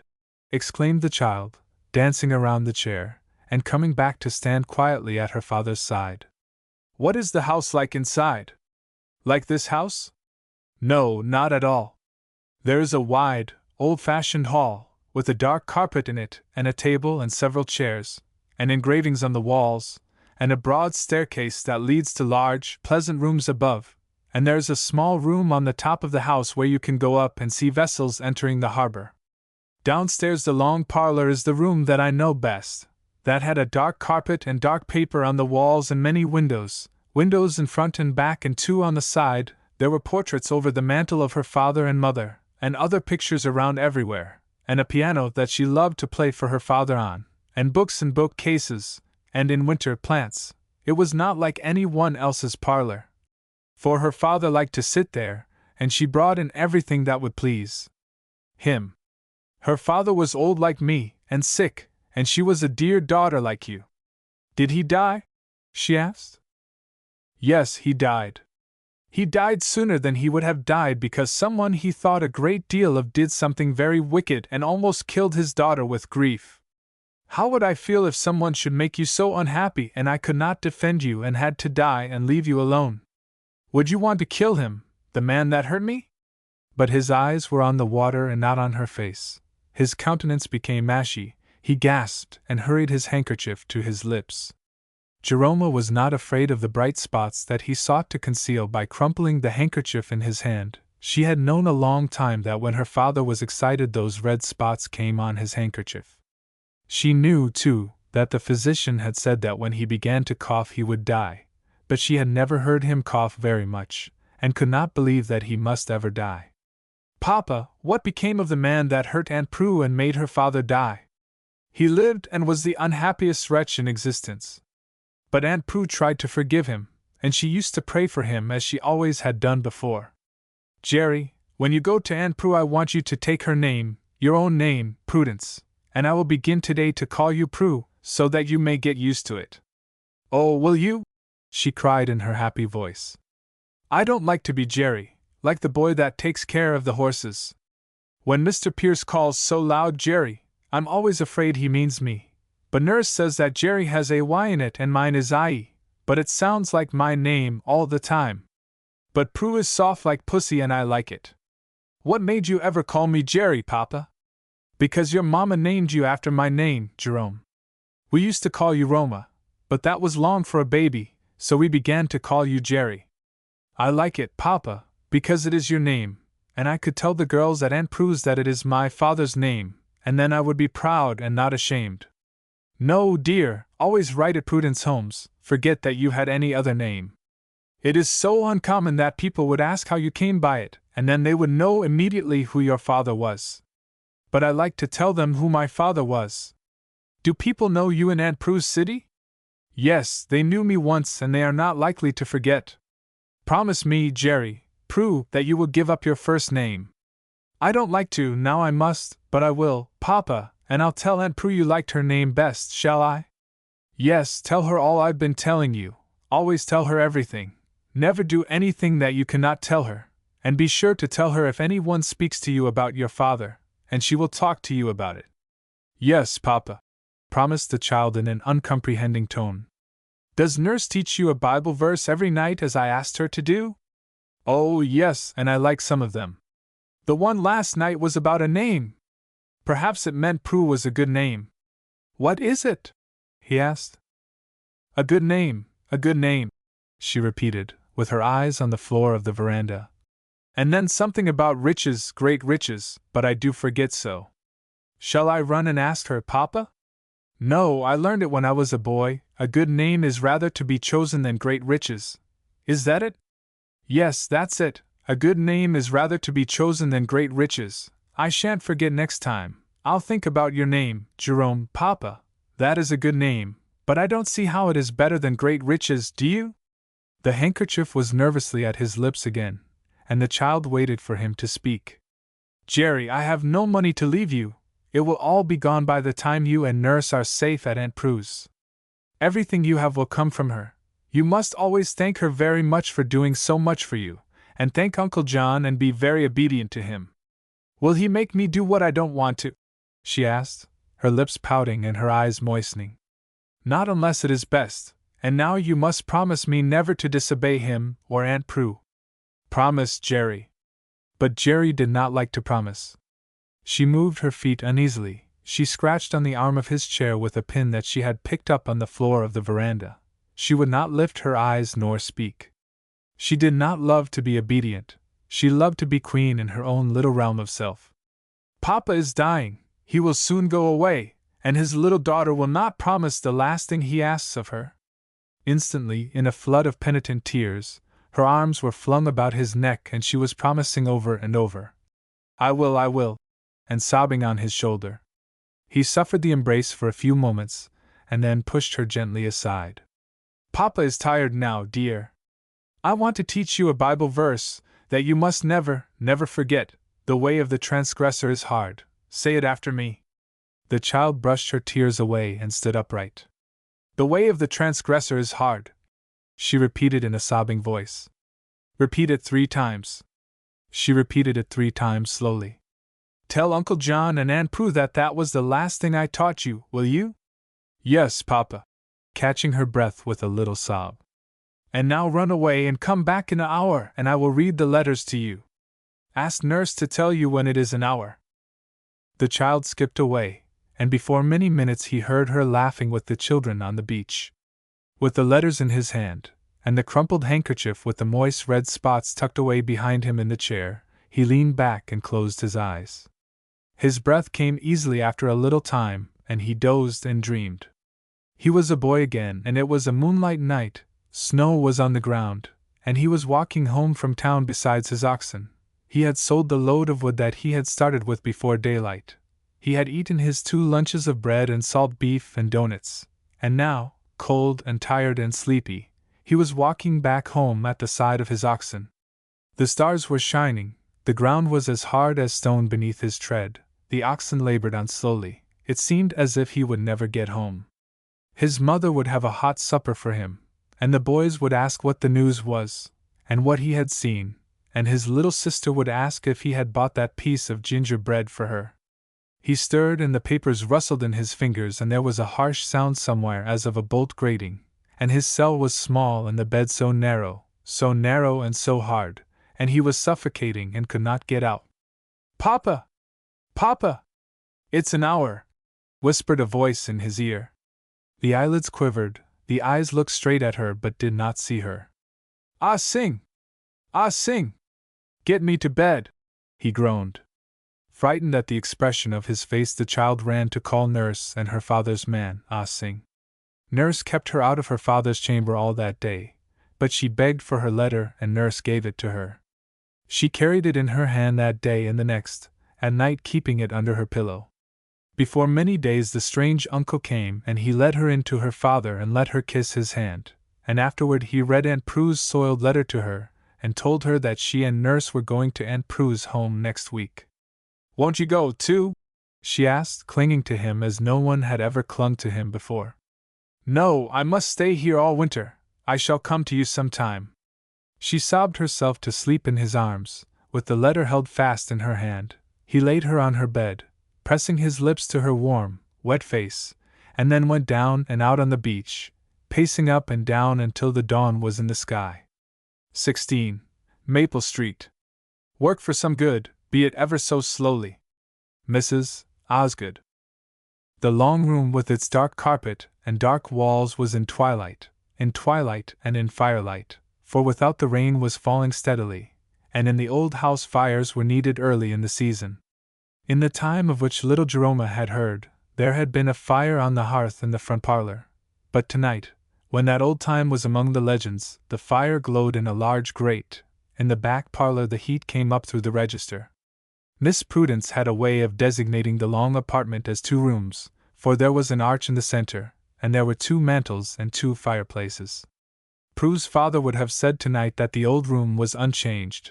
Nothing had been taken out and nothing new brought in since that last night that he had seen the old man pacing up and down, and the old man's daughter whirling around on the piano stool, as full of hope and trust and enthusiasm as ever a girl could be.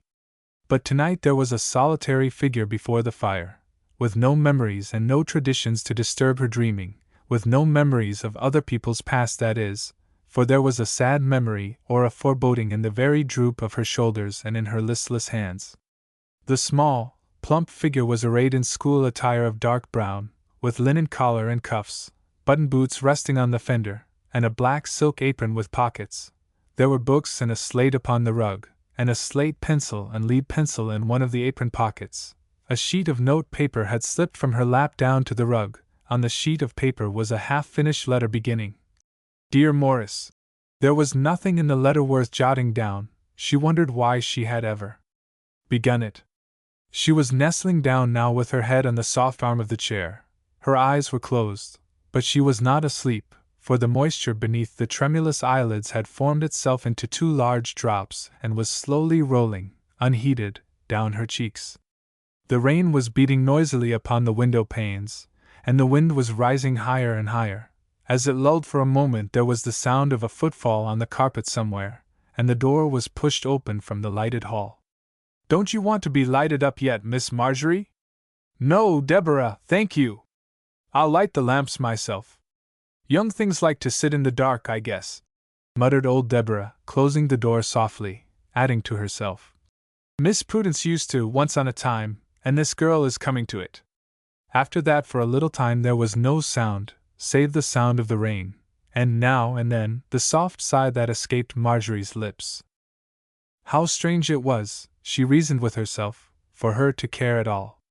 What if Hollis did not want to answer that last letter of hers, written more than 2 months ago, just after Linnet's wedding day? That had been a long letter, perhaps too long. But she had been so lonesome, missing everybody.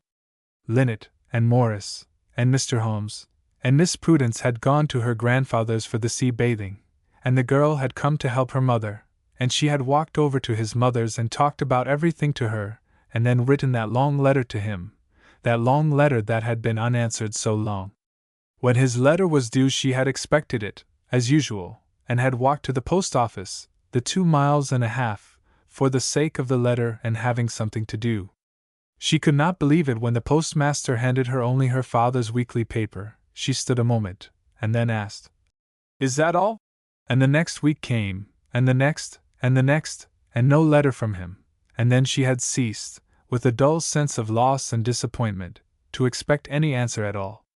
Her mother inquired briskly every day if her letter had come and urged her to write a note asking if he had received it, for he might be waiting for it all this time, but shyness and pride forbade that, and afterward his mother called and spoke of something that he must have read in that letter.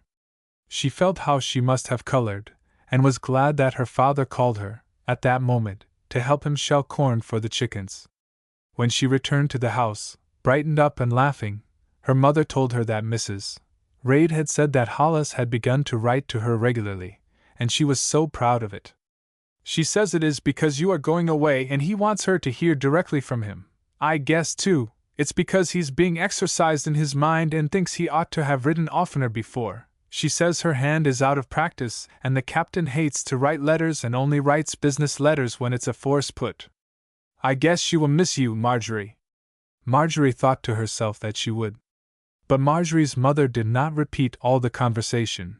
She did not say that she had followed her visitor to the gate, and after glancing around to be sure that Marjorie was not near had lowered her voice and said, "But I do think it is a shame, Miss Reid, for your Hollis to treat my Marjorie so.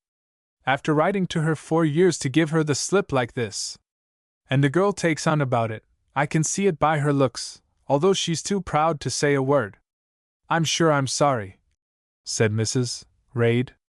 "Hollis wouldn't do a mean thing." "I don't know what you call this, then," Marjorie's mother had replied spiritedly as she turned towards the house. Mrs. Reid pondered night and day before she wrote to Hollis what Marjorie's mother had said, but he never answered that part of the letter, and his mother never knew whether she had done harm or good. Poor little Marjorie could have told her, with an indignation that she would have been frightened at, but Marjorie never knew. I'm afraid she would not have felt like kissing her mother good night if she had known it. Her father looked grave and anxious that night when her mother told him, as in duty bound she was to tell him everything, how she was arranging things for Marjorie's comfort. "That was wrong, Sarah, that was wrong," he said. "How wrong?" "I don't see how it was wrong," she had answered sharply. "Then I cannot explain to you. Marjorie isn't hurt any. I don't believe she cares half as much as you do. You don't know, you don't see her all the time. She misses Linnet and Morris, and perhaps she grieves about going away. You remind me of someone in the Bible, a judge. He had 30 sons and 30 daughters, and he got them all married. It's well for your peace of mind that you have but 2. It's no laughing matter, she rejoined. No, it is not, he sighed, for he understood Marjorie. How the tears would have burned dry on Marjorie's indignant cheeks had she surmised 1/10 of her mother's remonstrance and defense. It is true she missed his letters, and she missed writing her long letters to him, but she did not miss him as she would have missed Morris had some misunderstanding come between them. She was full of her home and her studies, and she felt herself too young to think grown-up thoughts and have grown-up experiences. She felt herself to be so much younger than Linnet. But her pride was touched. Simple-hearted as she was, she wanted Hollis to care a little for her letters. She had tried to please him and to be thoughtful about his mother and grandmother, and this was not a pleasant ending. Her mother had watched her, she was well aware, and she was glad to come away with Miss Prudence to escape her mother's keen eyes. Her father had kissed her tenderly more than once, as though he were seeking to comfort her for something. It was such a relief, and she drew a long breath as she thought of it, to be away from both, and to be with Miss Prudence, who never saw anything, or thought anything, or asked any questions. A few tears dropped slowly as she cuddled in the chair with her head on its arm. She hardly knew why. Because she was alone, perhaps, and Linnet was so far off, and it rained, and Miss Prudence and her little girl might not come home tonight, and it might be, because Miss Prudence had another little girl to love. Miss Prudence had gone to New York, a week ago, to meet the child and to visit the Raids. The nurse had relatives in the city and preferred to remain with them, but Prue would be ready to come home with Miss Prudence, and it was possible that they might come tonight. The house had been so lonely with old Deborah it was no wonder that she began to cry. And it was foolish to remember that Holland plate in Mrs. Harrowgate's parlor that she had seen today when she had stopped after school on an errand for Miss Prudence. What a difference it had made to her that it was that plate on the bracket, and not that yellow pitcher. The yellow pitcher was in fragments now up in the garret. She must show it to Prue some rainy day and tell her about what a naughty little girl she had been that day. That resolution helped to shake off her depression. She roused herself, went to the window and looked out into darkness, and then sauntered as far as the piano and seated herself to play the march that Hollis liked, Napoleon Crossing the Alps. But scarcely had she touched the keys before she heard voices out in the rain and feet upon the piazza. Deborah's old ears had caught an earlier sound, and before Marjorie could rush out the street door was opened and the travelers were in the hall. Exclamations and warm embraces, and then Marjorie drew the little one into the parlor and before the fire. The child stood with her grave eyes searching out the room, and when the light from the bronze lamp on the center table flashed out upon everything she walked up and down the length of the apartment, stopping now and then to look curiously at something. Marjorie smiled and thought to herself that she was a strange little creature. "It's just as Papa said," she remarked, coming to the rug, her survey being ended. The childishness and sweet gravity of her tone were striking. Marjorie removed the white hood that she had traveled from California in, and brushing back the curls that shone in the light like threads of gold, kissed her forehead and cheeks and rosy lips. "I am your cousin Marjorie, and you are my little cousin." "I like you, Cousin Marjorie," the child said. "Of course you do, and I love you. Are you Prue or Jeroma?" "I'm Prue," she replied with dignity. "Don't you ever call me Jeroma again, ever, Papa said so." Marjorie laughed and kissed her again. "I never will," she promised. "Aunt Prue says Prue every time." Marjorie unbuttoned the gray cloak and drew off the gray gloves. Prue threw off the cloak and then lifted her foot for the rubber to be pulled off. "I had no rubbers. Aunt Prue bought these in New York." "Aunt Prue is very kind," said Marjorie, as the second little foot was lifted. "Does she buy you things too?" asked Prue. "Yes, ever and ever so many things." "Does she buy everybody things?" questioned Prue curiously. "Yes," laughed Marjorie. "She's everybody's aunt." "No, I don't buy everybody things.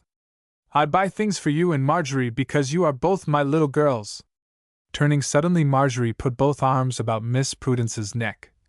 "I've missed you dreadfully, Miss Prudence. I almost cried tonight." "So that is the story I find in your eyes." But you haven't asked me the news. You haven't seen Mother or Linnet or Morris, they keep my news for me. But she flushed as she spoke, reproaching herself for not being quite sincere. Prue stood on the hearth rug, looking up at the portrait of the lady over the mantel. Don't pretend that you don't want to hear that Nanny Raid has put herself through, began Miss Prudence in a lively voice. Crammed to the last degree, and has been graduated a year in advance of time that she may be married this month. Her father was inexorable, she must be graduated first, and she has done it at 17, so he has had to redeem his promise and allow her to be married.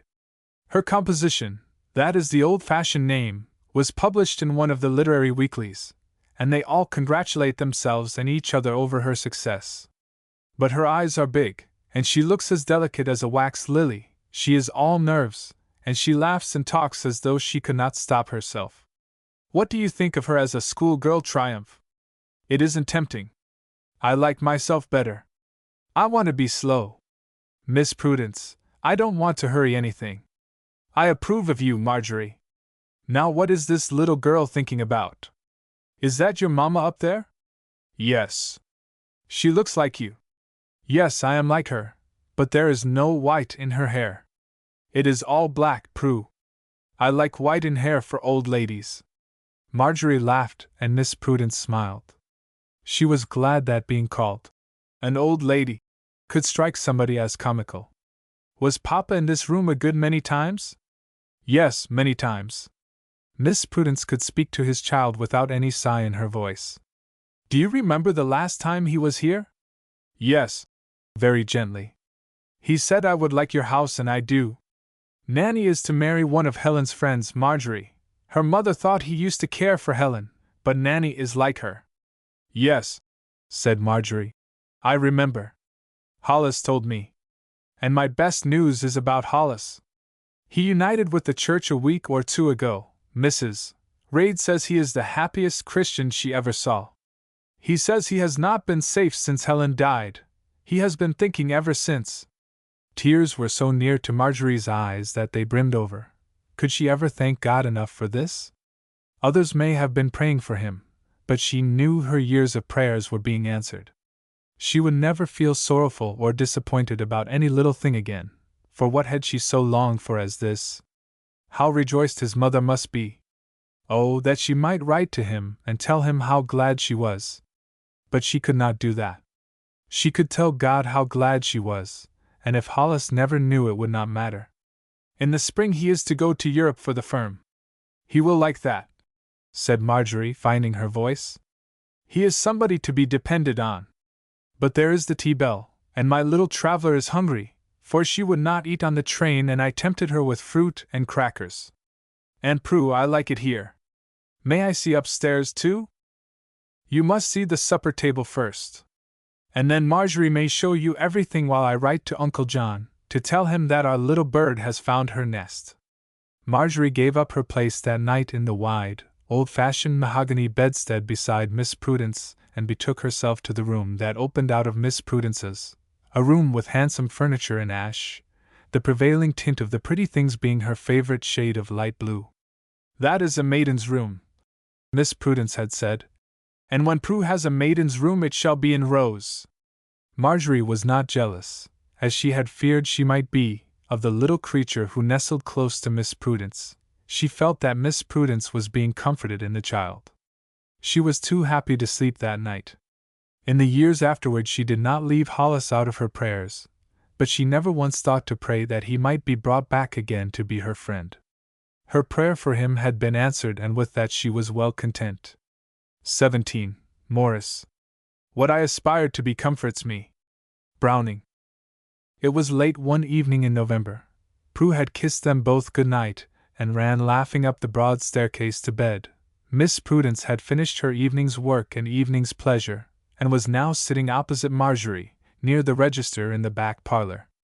A round table had been rolled up between them upon which the shaded, bronze lamp was burning, gas not having yet been introduced into old-fashioned Maple Street. The table was somewhat littered and in confusion. Prue's stereoscope was there with the new views of the Yosemite at which she had been looking that evening and asking Aunt Prue numerous questions, among which was, Shall we go and see them some day? Shall we go everywhere some day? Aunt Prue had satisfied her with, "Perhaps so, darling," and then had fallen silently to wondering why she and Prue might not travel some day. A year in Europe had always been one of her postponed intentions, and by, how her child would enjoy it. Marjorie's books and writing desk were on the table also, for she had studied mental philosophy and chemistry after she had copied her composition and written a long letter to her mother. Short letters were as truly an impossibility to Marjorie as short addresses are to some public speeches. Still, Marjorie always stopped when she found she had nothing to say. To her mother, school and Miss Prudence and Prue's sayings and doings were an endless theme of delight. Not only did she take Marjoie's letters to her old father and mother, but she more than a few times carried them in her pocket when she visited Mrs. Reid, that she might read them aloud to her. Miss Prudence's work was also on the table, pretty sewing for Prue and her writing materials, for it was the night for her weekly letter to John Holmes. Mr. Holmes did not parade his letters before the neighbors, but none the less did he pore over them and ponder them. For whom had he in all the world to love save little Prue and Aunt Prue? Marjorie had closed the chemistry with a sigh, reserving astronomy for the fresher hour of the morning. With the burden of the unlearned lesson on her mind, she opened her Bible for her usual evening reading, shrinking from it with a distaste that she had felt several times of late, and that she had fought against and prayed about. Last evening she had compelled herself to read an extra chapter to see if she might not read herself into a comfortable frame of mind, and then she had closed the book with a sigh of relief, feeling that this last task of the day was done. Tonight she fixed her eyes upon the page a while and then dropped the book into her lap with a weary gesture that was not unnoticed by the eyes that never lost anything where Marjorie was concerned. It was something new to see a fretful or fretted expression upon Marjorie's lips, but it was certainly there tonight and Miss Prudence saw it. It might be also in her eyes, but if it were, the uneasy eyelids were at this moment concealing it. The child is very weary tonight, Miss Prudence thought, and wondered if she were allowing her, in her ambition, to take too much upon herself.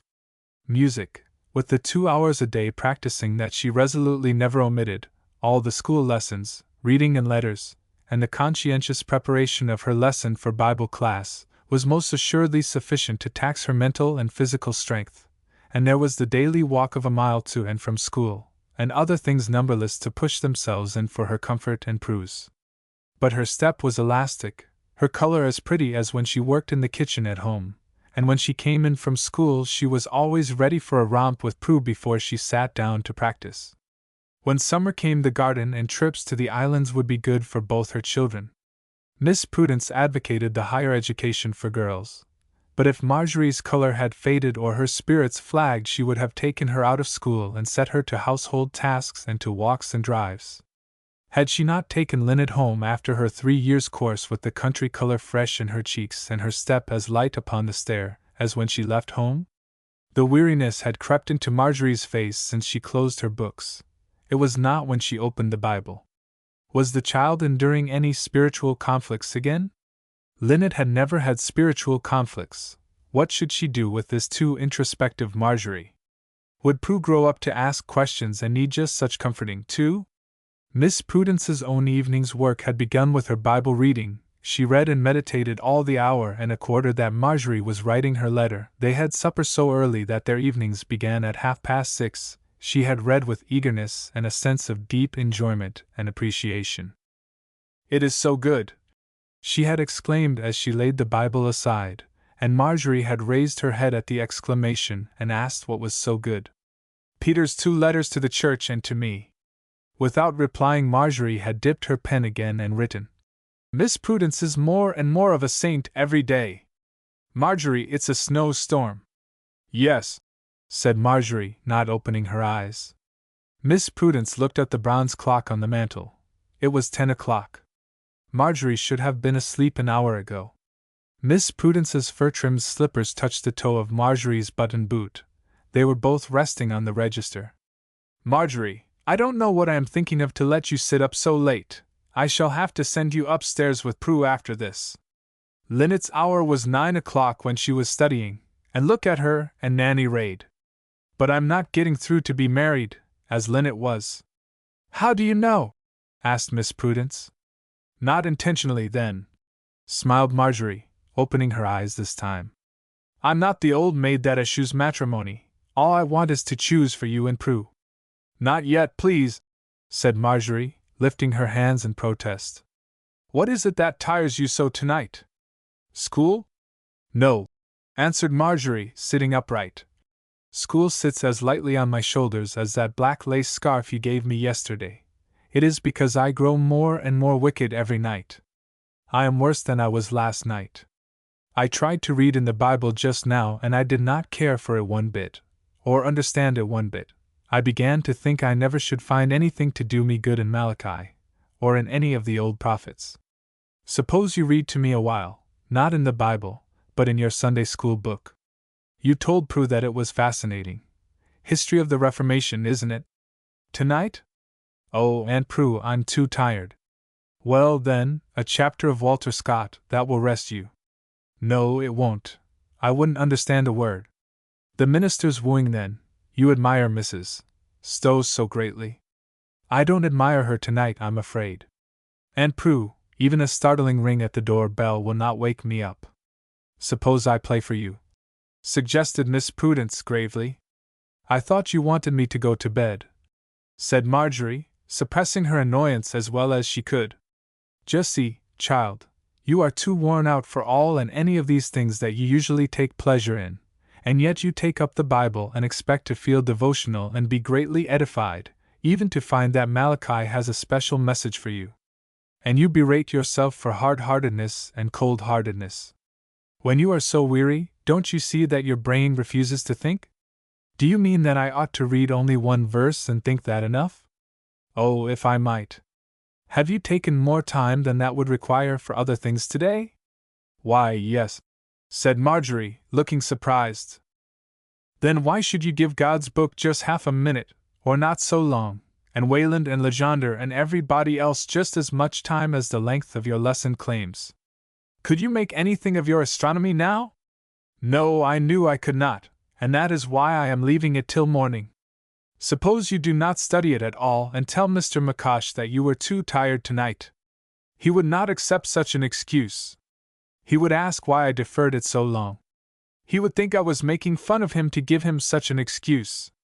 I wouldn't dare. But you go to God and offer Him your evening sacrifice with eyes so blind that they cannot see His words, and brains so tired that it can find no meaning in them. Will He accept an excuse that you are ashamed to give your teacher? No, said Marjorie, looking startled. I will read, and perhaps I can think now. But Miss Prudence was bending towards her and taking the Bible from her lap. Let me find something for you in Malachi. And help me understand, said Marjorie. After a moment Miss Prudence read aloud. And if ye offer the blind for sacrifice, is it not evil? And if ye offer the lame and sick, is it not evil? Offer it now unto thy governor. Will he be pleased with thee, or accept thy person? Saith the Lord of hosts. Closing the book, she returned it to Marjorie's lap.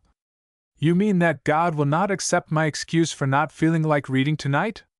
You said that Mr. McCosh would not accept such an excuse for your astronomy. Miss Prudence! Marjorie was wide awake now. You mean that I should read early in the evening as you do? Is that why you always read before you do anything else in the evening? It certainly is. I tried to give my blind, tired hours to God and found that He did not accept, for I had no blessing in reading. I excused myself on your plea, I was too weary, and then I learned to give Him my best and freshest time. There was no weariness or frettedness in Marjorie's face now. The heart rest was giving her physical rest. I will begin tomorrow night. I can't begin tonight, and read the first thing as you do. I am almost through the Old Testament. How I shall enjoy beginning the New! Miss Prudence, is it so about praying too? What do you think? I know it is. And that is why my prayers do not comfort me, sometimes. I mean, the short prayers do, but I do want to pray about so many things, and I am really too tired when I go to bed. Sometimes I fall asleep when I am not half through. Mother used to tell Linnet and me that we oughtn't to talk after we said our prayers, so we used to talk first, and put our prayers off until the last thing, and sometimes we were so sleepy we hardly knew what we were saying. This plan of early reading and praying does not interfere with prayer at bedtime, you know.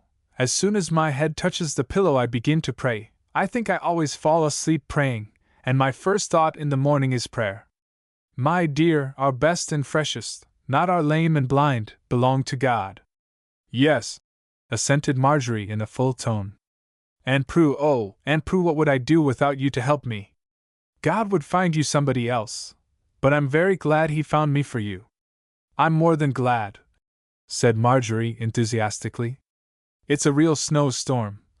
Miss Prudence went to the window, pushed the curtain aside, and looked out.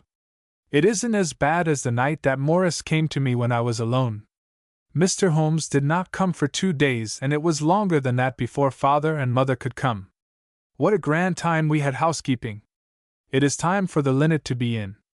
I know Morris will come to see us as soon as he can get leave. Linnet will be glad to go to her pretty little home.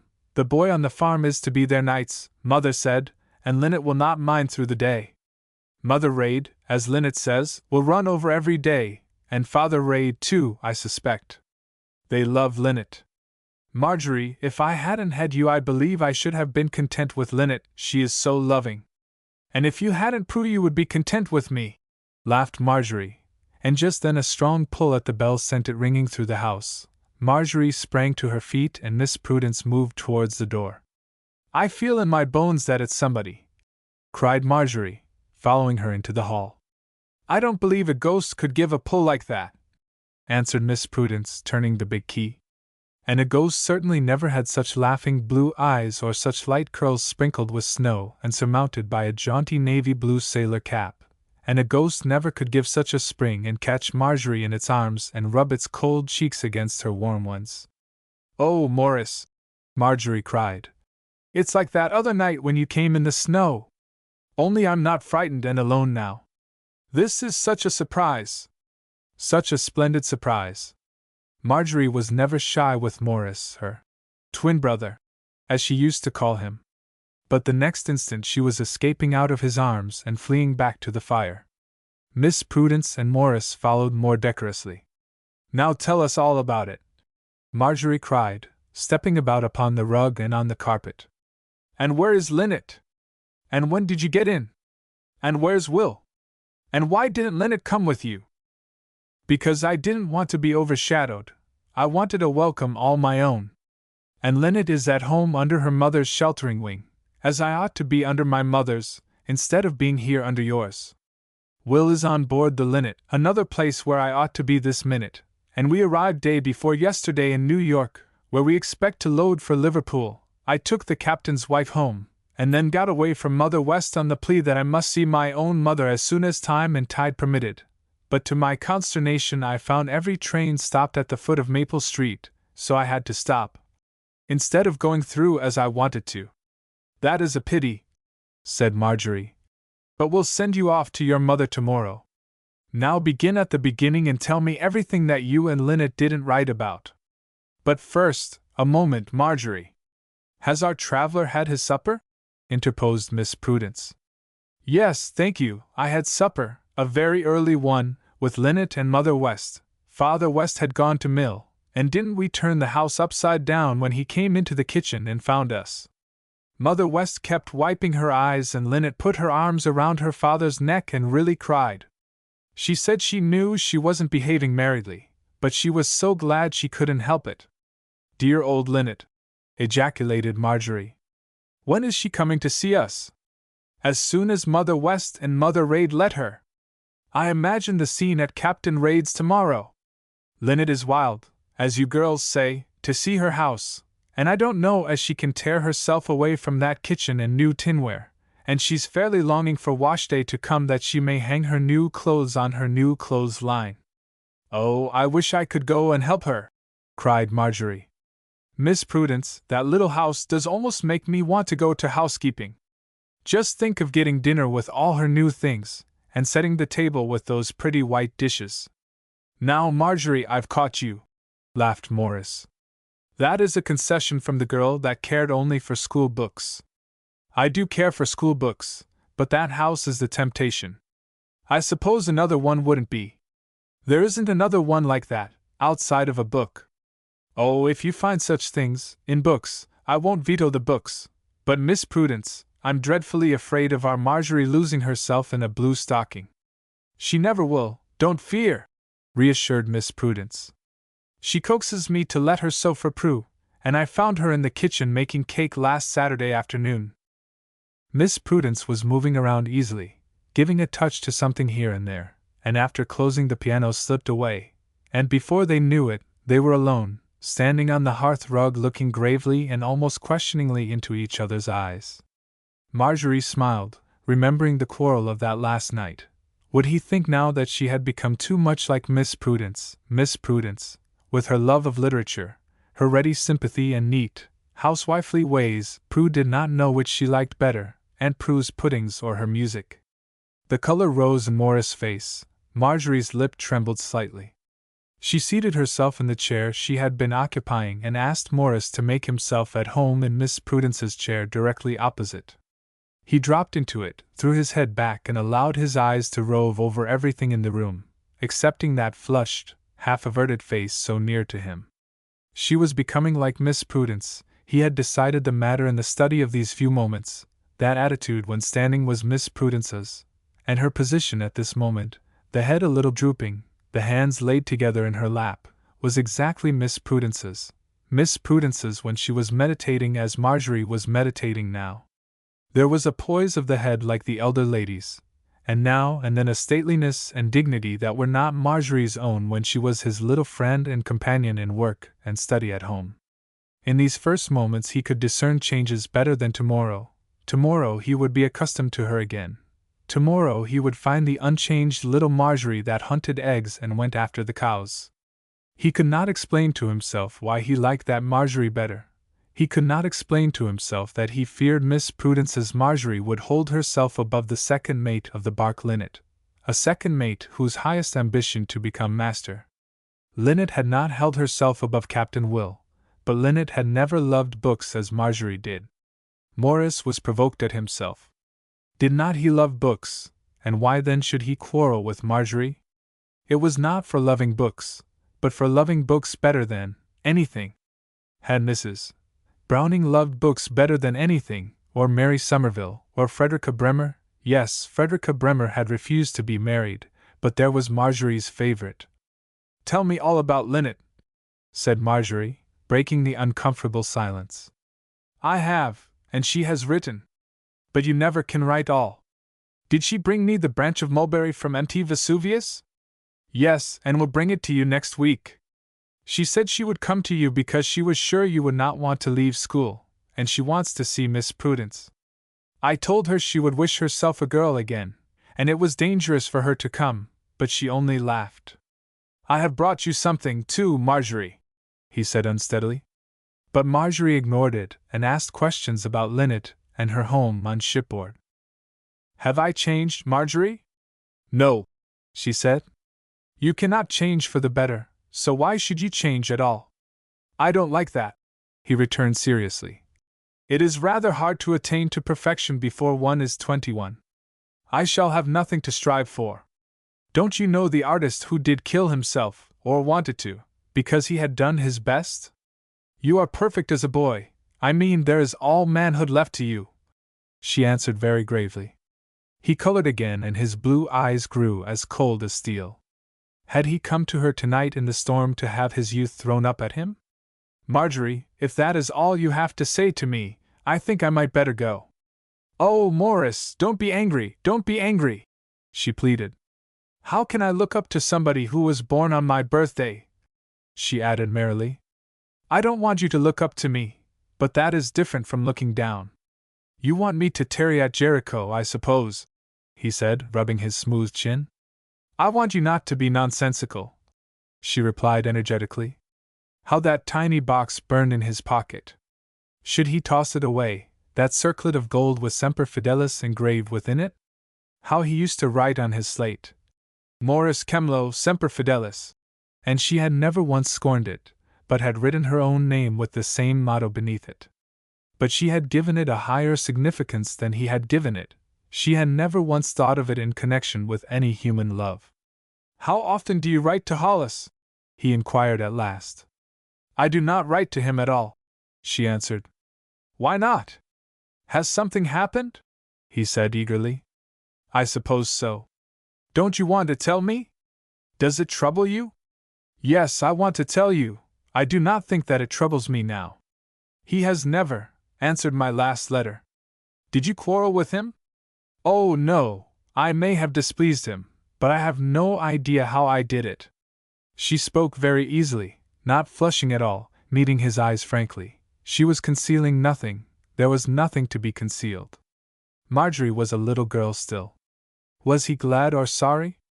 Would he find her grown up when he came back next time? "Do you like school as well as you thought you would?" he asked, with a change of tone. He would not be nonsensical any longer. "Better! A great deal better," she said enthusiastically. "What are you getting ready for?" "Semper Fidelis.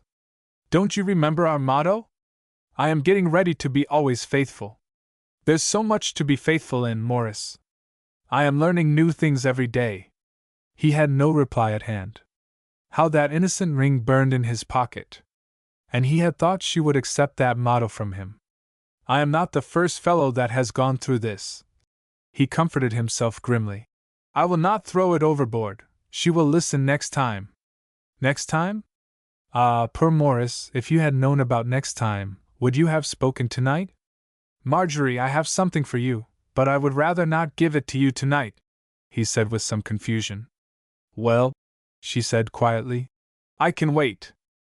"Do you want to wait?" "Yes. I think I do," she answered deliberately. Miss Prudence's step was at the front parlor door. "You young folks are not observing the clock, I see. Marjorie must study astronomy by starlight tomorrow morning, and I am going to send you upstairs, Morris. But first, shall we have family worship together? I like to have a priest in my house when I can." She laid Marjorie's Bible in his hand as she spoke. He read a short psalm, and then they knelt together. He had grown. Marjorie felt it in every word of the simple heartfelt prayer. He prayed like one at home with God. One petition she long remembered. "Lord, when thou takest anything away from us, fill us the more with thyself." 18. One day. Education is the apprenticeship of life. Wilmot. Marjorie did not study astronomy by starlight, but she awoke very early and tripped with bare feet over the carpet into Miss Prudence's chamber.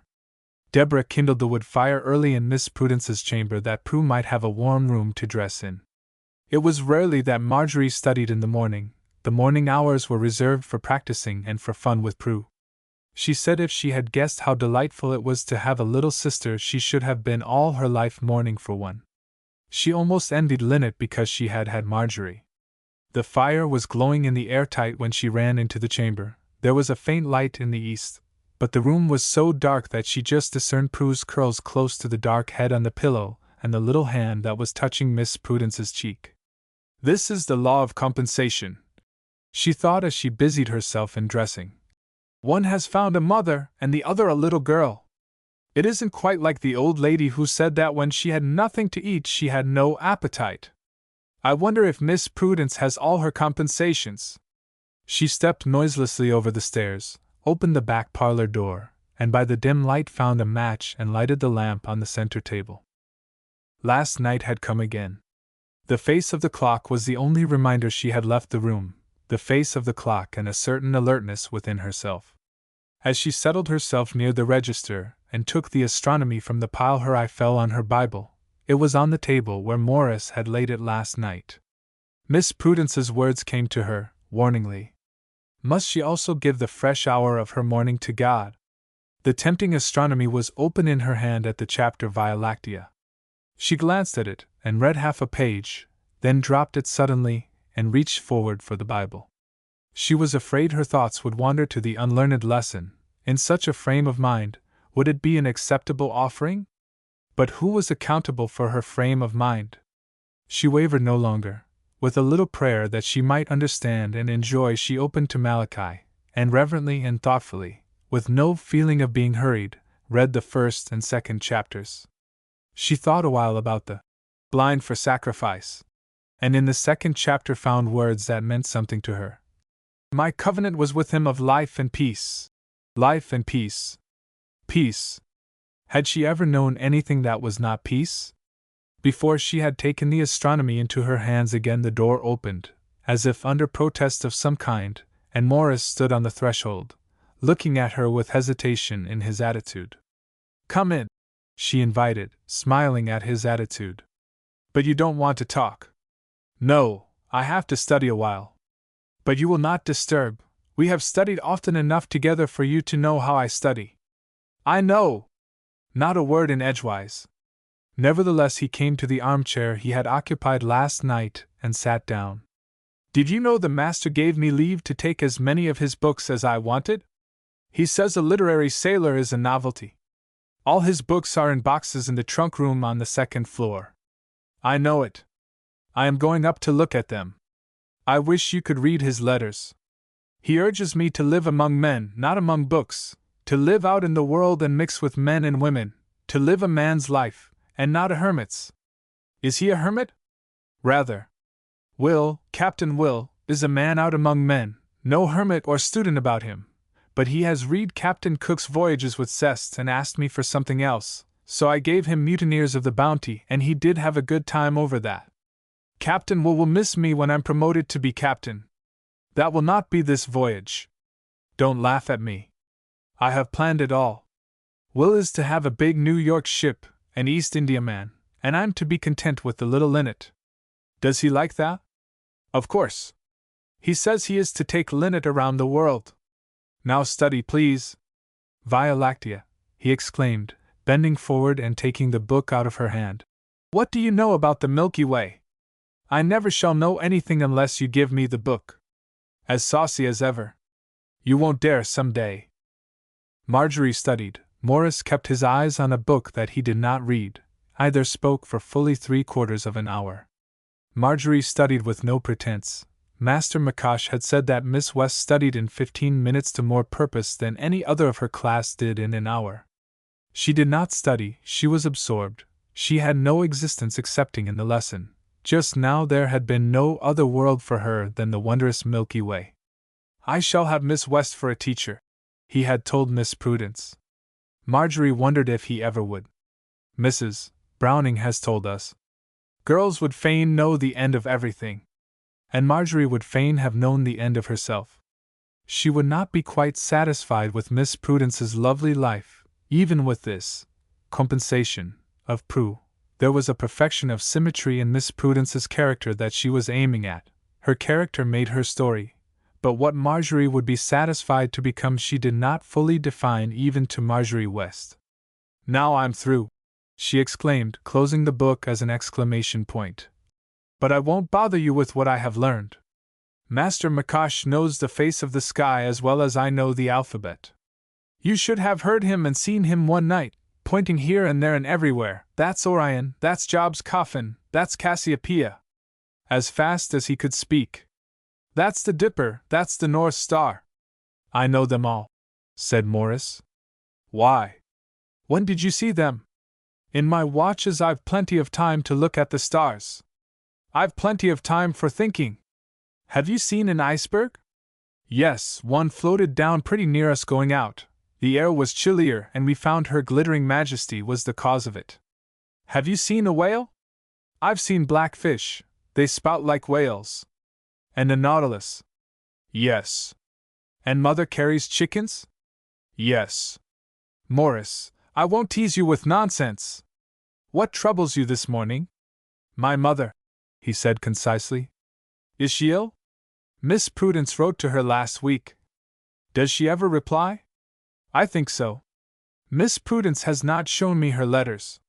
Poor mother. I suppose so. I'm glad she writes at all.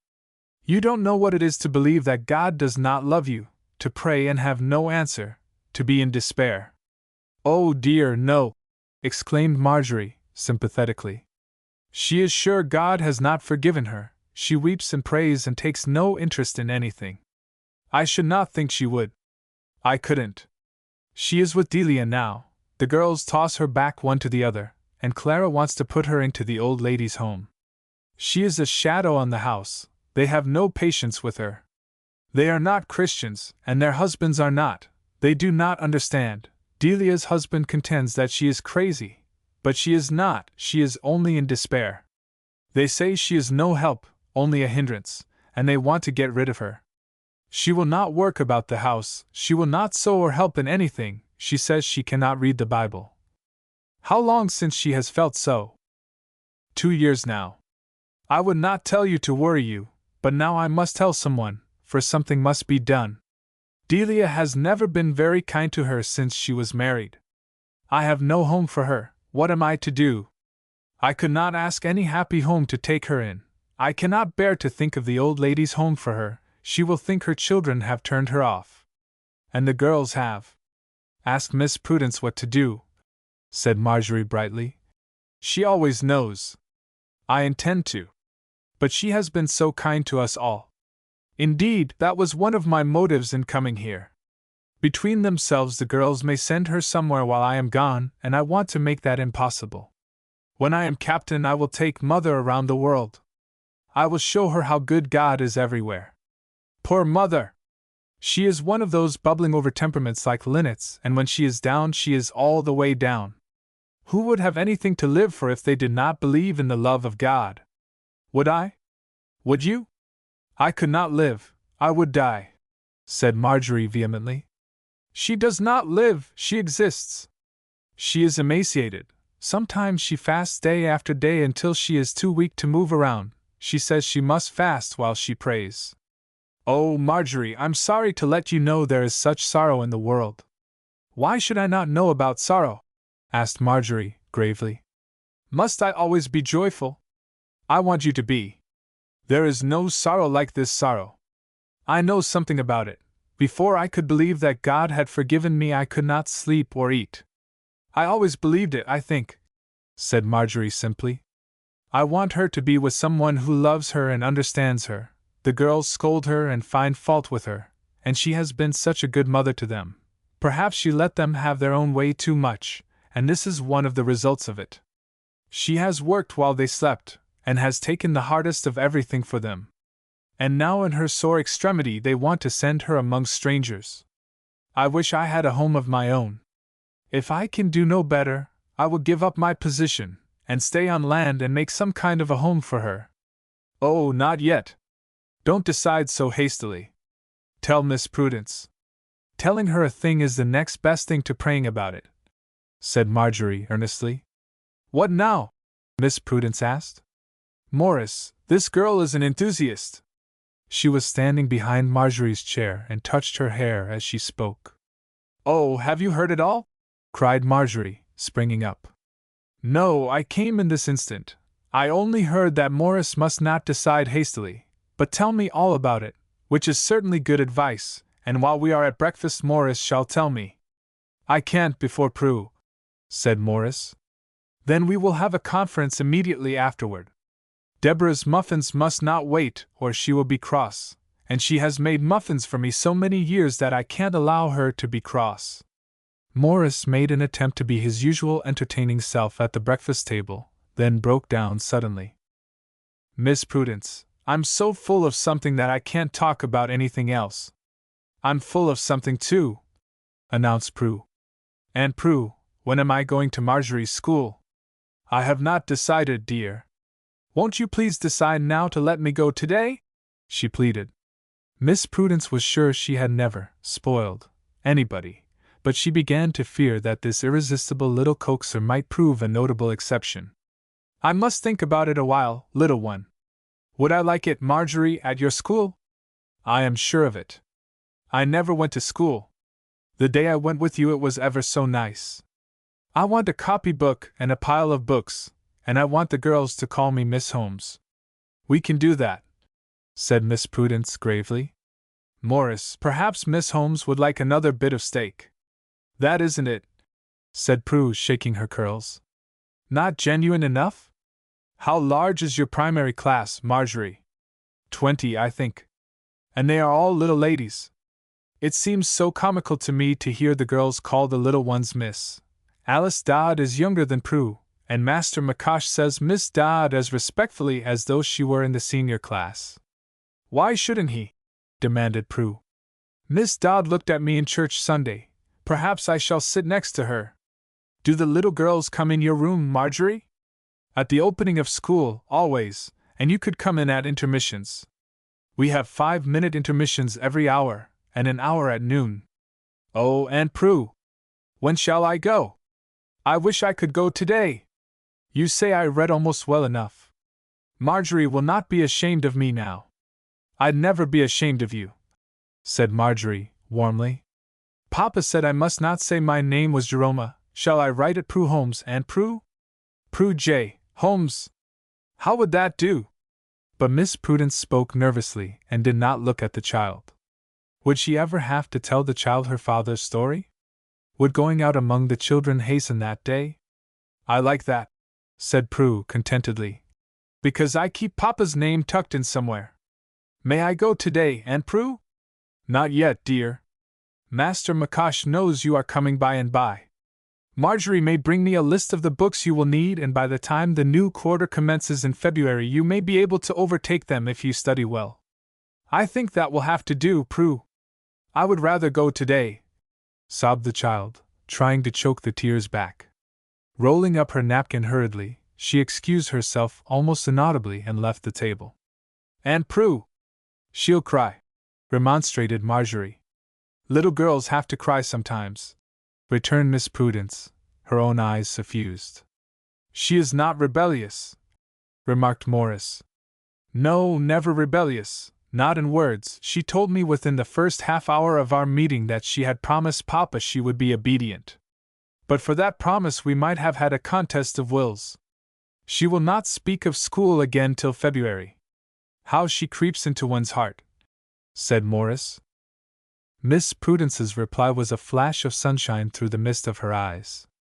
Marjorie excused herself to find Prue and comfort her a little, promising to ask Aunt Prue to let her go to school with her one day every week, as a visitor, until the new quarter commenced. Miss Prudence was not usually so strict, she reasoned within herself. Why must she wait for another quarter? Was she afraid of the cold for Prue? She must be waiting for something. Perhaps it was to hear from Mr. Holmes, Marjorie reasoned. She consulted him with regard to every new movement of Prue's. She knew that when she wrote to him she called her our little girl. While Miss Prudence and Morris lingered at the breakfast table they caught sounds of romping and laughter on the staircase and in the hall above. Those two are my sunshine, said Miss Prudence. I wish Mother could have some of its shining, answered Morris. My sisters do not give poor Mother much beside the hard side of their own lives. When Miss Prudence's two sunbeams rushed, if sunbeams do rush, into the back parlor they found her and Morris talking earnestly in low, rather suppressed tones. Morris seemed excited. There was an air of resolution about Miss Prudence's attitude that promised Marjorie there would be some new plan to be talked about that night. There was no stagnation, even in the monotony of Miss Prudence's little household. Hardly a day passed that Marjorie did not find her with some new thing to do for somebody somewhere outside in the ever-increasing circle of her friends. Miss Prudence's income as well as herself was kept in constant circulation. Marjorie enjoyed it. It was the ideal with which she had painted the bright days of her own future. But then, Miss Prudence had money, and she would never have money. In a little old book of Miss Prudence's there was a list of names. Miss Prudence had shown it to her. Against several names was written, "Gone home." Against others, "Done," and against as many as a dozen, "Something to do." The name of Morris' mother was included in the last. Marjorie hoped the opportunity to do that something had come at last, but what could it be? She could not influence Morris' hard-hearted sisters to understand their mother and be tender towards her. Even she could not do that. What would Miss Prudence think of? Marjorie was sure that his mother would be comforted and Morris satisfied. She hoped Morris would not have to settle on the land. He loved the water with such abounding enthusiasm, he was so ready for his opportunities and so devoted to becoming a sailor missionary. What a noble boy he was! She had never loved him as she loved him at this moment, as he stood there in all his young strength and beauty, willing to give up his own planned life to serve the mother whom his sisters had cast off. He was like that hero she had read about, rather were not all true heroes like him. It was queer, she had not thought of it once since. Why did she think of it now? But that day Miss Prudence had come to see her so long ago, the day she found her asleep in her chair, she had been reading in her Sunday school library about someone like Morris, just as unselfish, just as ready to serve Christ anywhere, and, perhaps it was foolish and childish, she would be ashamed to tell any one beside God about it. She had asked him to let someone love her like him, and then she had fallen asleep. Oh, and Morris had not given her that thing he had brought to her. Perhaps it was a book she wanted, she was always wanting a book, or it might be some curious thing from Italy. Had he forgotten it? She cared to have it now more than she cared last night. What was the matter with her last night that she cared so little? She did look up to him more than she knew herself, she valued his opinion, she was more to herself because she was so much to him. There was no one in the world that she opened her heart to as she opened it to him, not Miss Prudence, even, sympathetic as she was, she would not mind so very, very much if he knew about that foolish, childish prayer.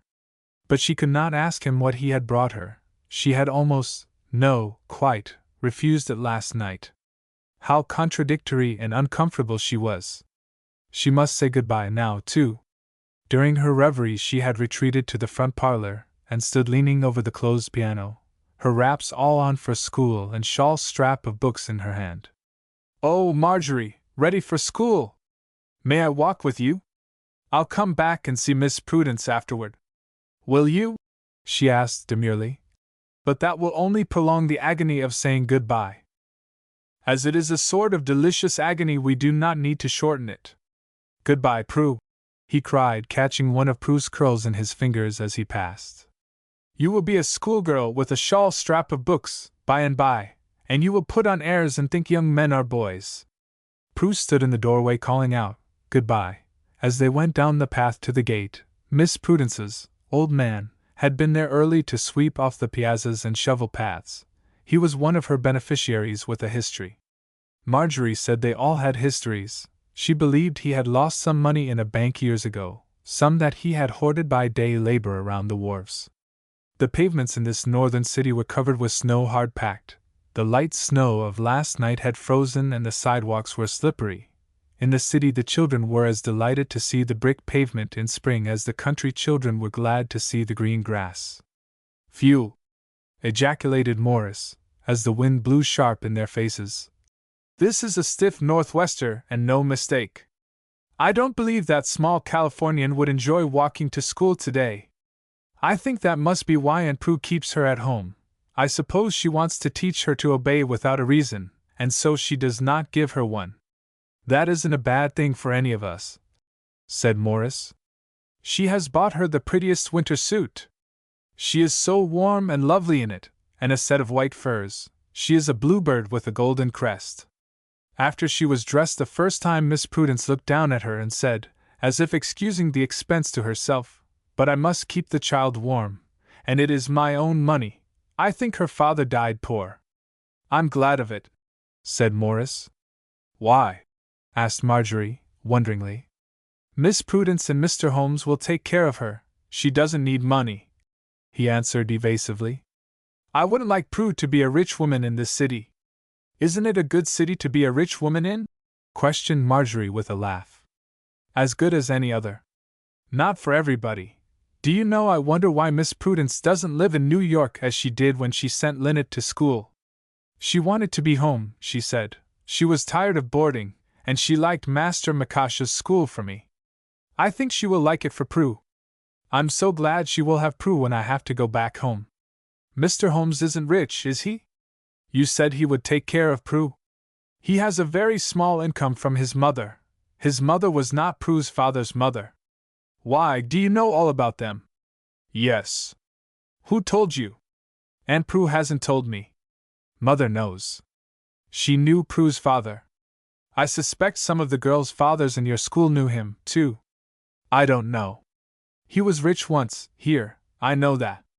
Deborah told me where he used to live. It's a handsome house, with handsome grounds, a stable in the rear and an iron fence in front. I've seen it, said Morris, in his concisest tone. Mr. Holmes and I walked past one day. Mayor Parks lives there now. Clarissa Parks' father, cried Marjorie, in an enlightened tone. She's in our first class, and if she studied she would learn something. She's bright, but she hasn't motive enough. Do you think Mr. Holmes will ever come home? He asked. Why not? Of course he will, she answered in astonishment. That depends. Prue might bring him. I want to see him finished. There's a fine finishment for him somewhere and I want to see it. For all that is worth anything in me I have to thank him. He made me, as God lets one man make another. I would like to live long enough to pass it on, to make someone as he made me. It was too cold to walk slowly, their words were spoken in brief, brisk sentences. There was nothing specially memorable in this walk, but Marjorie thought of it many times. She remembered it because she was longing to ask him what he had brought her, and was ashamed to do it. It might be due to him after her refusal last night, but still she was ashamed. She would write about it, she decided. It was like her not to speak of it. I haven't told you about our harbor mission work at Genoa. The work is not so great in summer, but the chaplain told me that in October there were over 60 seamen in the Bethel and they were very attentive. One old captain told me that the average sailor had much improved since he began to go to sea, and I am sure the harbor mission work is one cause of it. I wish you could hear some of the old sailors talk and pray. The Linnet will be a praise meeting in itself some day, for sailors have become Christians since I first knew the Linnet. Linnet wrote that it was your work. I worked and prayed and God blessed. Oh, the blessing! Oh, the blessing of good books! Marjorie, do you know what makes waves? No, she laughed. And I'm too cold to remember if I did. I think the wind must make them. Now we turn and on the next corner is our entrance. The side entrance was not a gate, but a door in a high wall. Girls were flocking up the street and down the street. Blue veils, brown veils, gray veils, were streaming in all directions. The wind was blowing laughing voices all around them. Marjorie pushed the door open. Goodbye, Morris, she said, as he caught her hand and held it last. Goodbye, Marjorie, dear, he whispered as a tall girl in blue brushed past them and entered the door. Little Miss Dodd ran up laughing, and Marjorie could say no more. What more could she say then? Goodbye. But she wanted to say more, but Emma Downs was asking her if it were late and Morris had gone. What a handsome young fellow! Exclaimed Miss Parks to Marjorie, hanging up her cloak next to Marjorie's in the dressing room. Is he your brother? My twin brother, replied Marjorie. He doesn't look like you. He is handsome and tall. And I am homely and stumpy, said Marjorie, good-humoredly. No, he is not my real brother. I don't believe in that kind. I do, said Marjorie. Master Macosh will give you a mark for transgressing. Oh, I forgot, exclaimed Marjorie. But he is so much my brother that it is not against the rules. Is he a sailor? Asked Emma Downs. Yes, said Marjorie. A common sailor? No, an uncommon one. Is he before the mast? She persisted. Does he look so? Asked Marjorie, seriously. No, he looks like a captain, only that cap is not dignified enough. It's becoming, said Miss Parks, and that's better than dignity. The bell rang and the girls passed into the schoolroom in twos and threes. A table ran almost the length of the long, high apartment. It was covered with green baize and served as a desk for the second-class girls. The first-class girls occupied chairs around three sides of the room. During recitation the chairs were turned to face the teacher. At other times the girls sat before a leaf that served as a rest for their books while they studied, shelves being arranged above to hold the books. The walls of the room were tinted a pale gray. Mottos in black and gold were painted in one straight line above the bookshelves, around the three sides of the room. Marjorie's favorites were: To desire to know is curiosity. To desire to know, to be known, is vanity. To desire to know, to sell your knowledge, is covetousness. To desire to know, to edify oneself, is prudence. To desire to know, to edify others, is charity. To desire to know, to glorify God, is religion. The words were very ancient, Master Macash told Marjorie, the last having been written 700 years later than the others. The words, to glorify God, were over Marjorie's desk. The first class numbered 30. Clarissa Parks was the beauty of the class, Emma Downs the poet, Lizzie Harrogate the mathematician, Maggie Pete the pet, Ella Truman wrote the finest hand, Maria Denise was the elocutionist, Pauline Hayes the one most at home in universal history. Marjorie West did not know what she was. The remaining 22 were in no wise remarkable. 1 or 2 were undeniably dull, more were careless. And most came to school because it was the fashion, and they must do something before they were fully grown up. At each recitation the student who had reached the head of the class was marked head, and took her place in the next recitation at the foot. During the first hour and a half there were 4 recitations: history, astronomy, chemistry, and English literature. That morning Marjorie, who did not know what she was in the class, went from the foot through the class, to the head 3 times. It would have been 4 times, but she gave the preference to Pauline Hayes, who had written the correct date half a second after her own was on the slate. Miss Hayes writes more slowly than I, she told Master Macash. She was as sure of it as I was. The replies in every recitation were written upon the slate. There was no cheating. Every slate was before the eyes of its neighbor. Every word must be exact. Reading makes a full man, conference a ready man, writing an exact man, was one of the wall mottos. Marjorie had an amusing incident to relate to Miss Prudence about her first recitation in history. The question was, what general reigned at this time? The name of no general occurred. Marjorie was nonplussed. Pencils were rapidly in motion around her. Confusion, read the head girl. Then to her chagrin Marjorie recalled the words in the lesson. General confusion reigned at this time. It was one of the master's catches. She found that he had an abundant supply. Another thing that morning reminded her of that mysterious vizier of the old times. Master Macash told them they could clasp Alexander's generals. Then Pauline Hayes gave their names: Cassander, Lysimachus, Antiochus, Seleucus, and Ptolemy. Marjorie had that to tell Miss Prudence. Miss Prudence lived through her own school days that winter with Marjorie. The girl's enthusiasm reminded her of her own. Master Macash, who never avoided personalities, observed as he marked the last recitation. Miss West studies, young ladies. She has no more brains than 1 or 2 of the rest of you, but she has something that more than half of you woefully lack: application and conscience.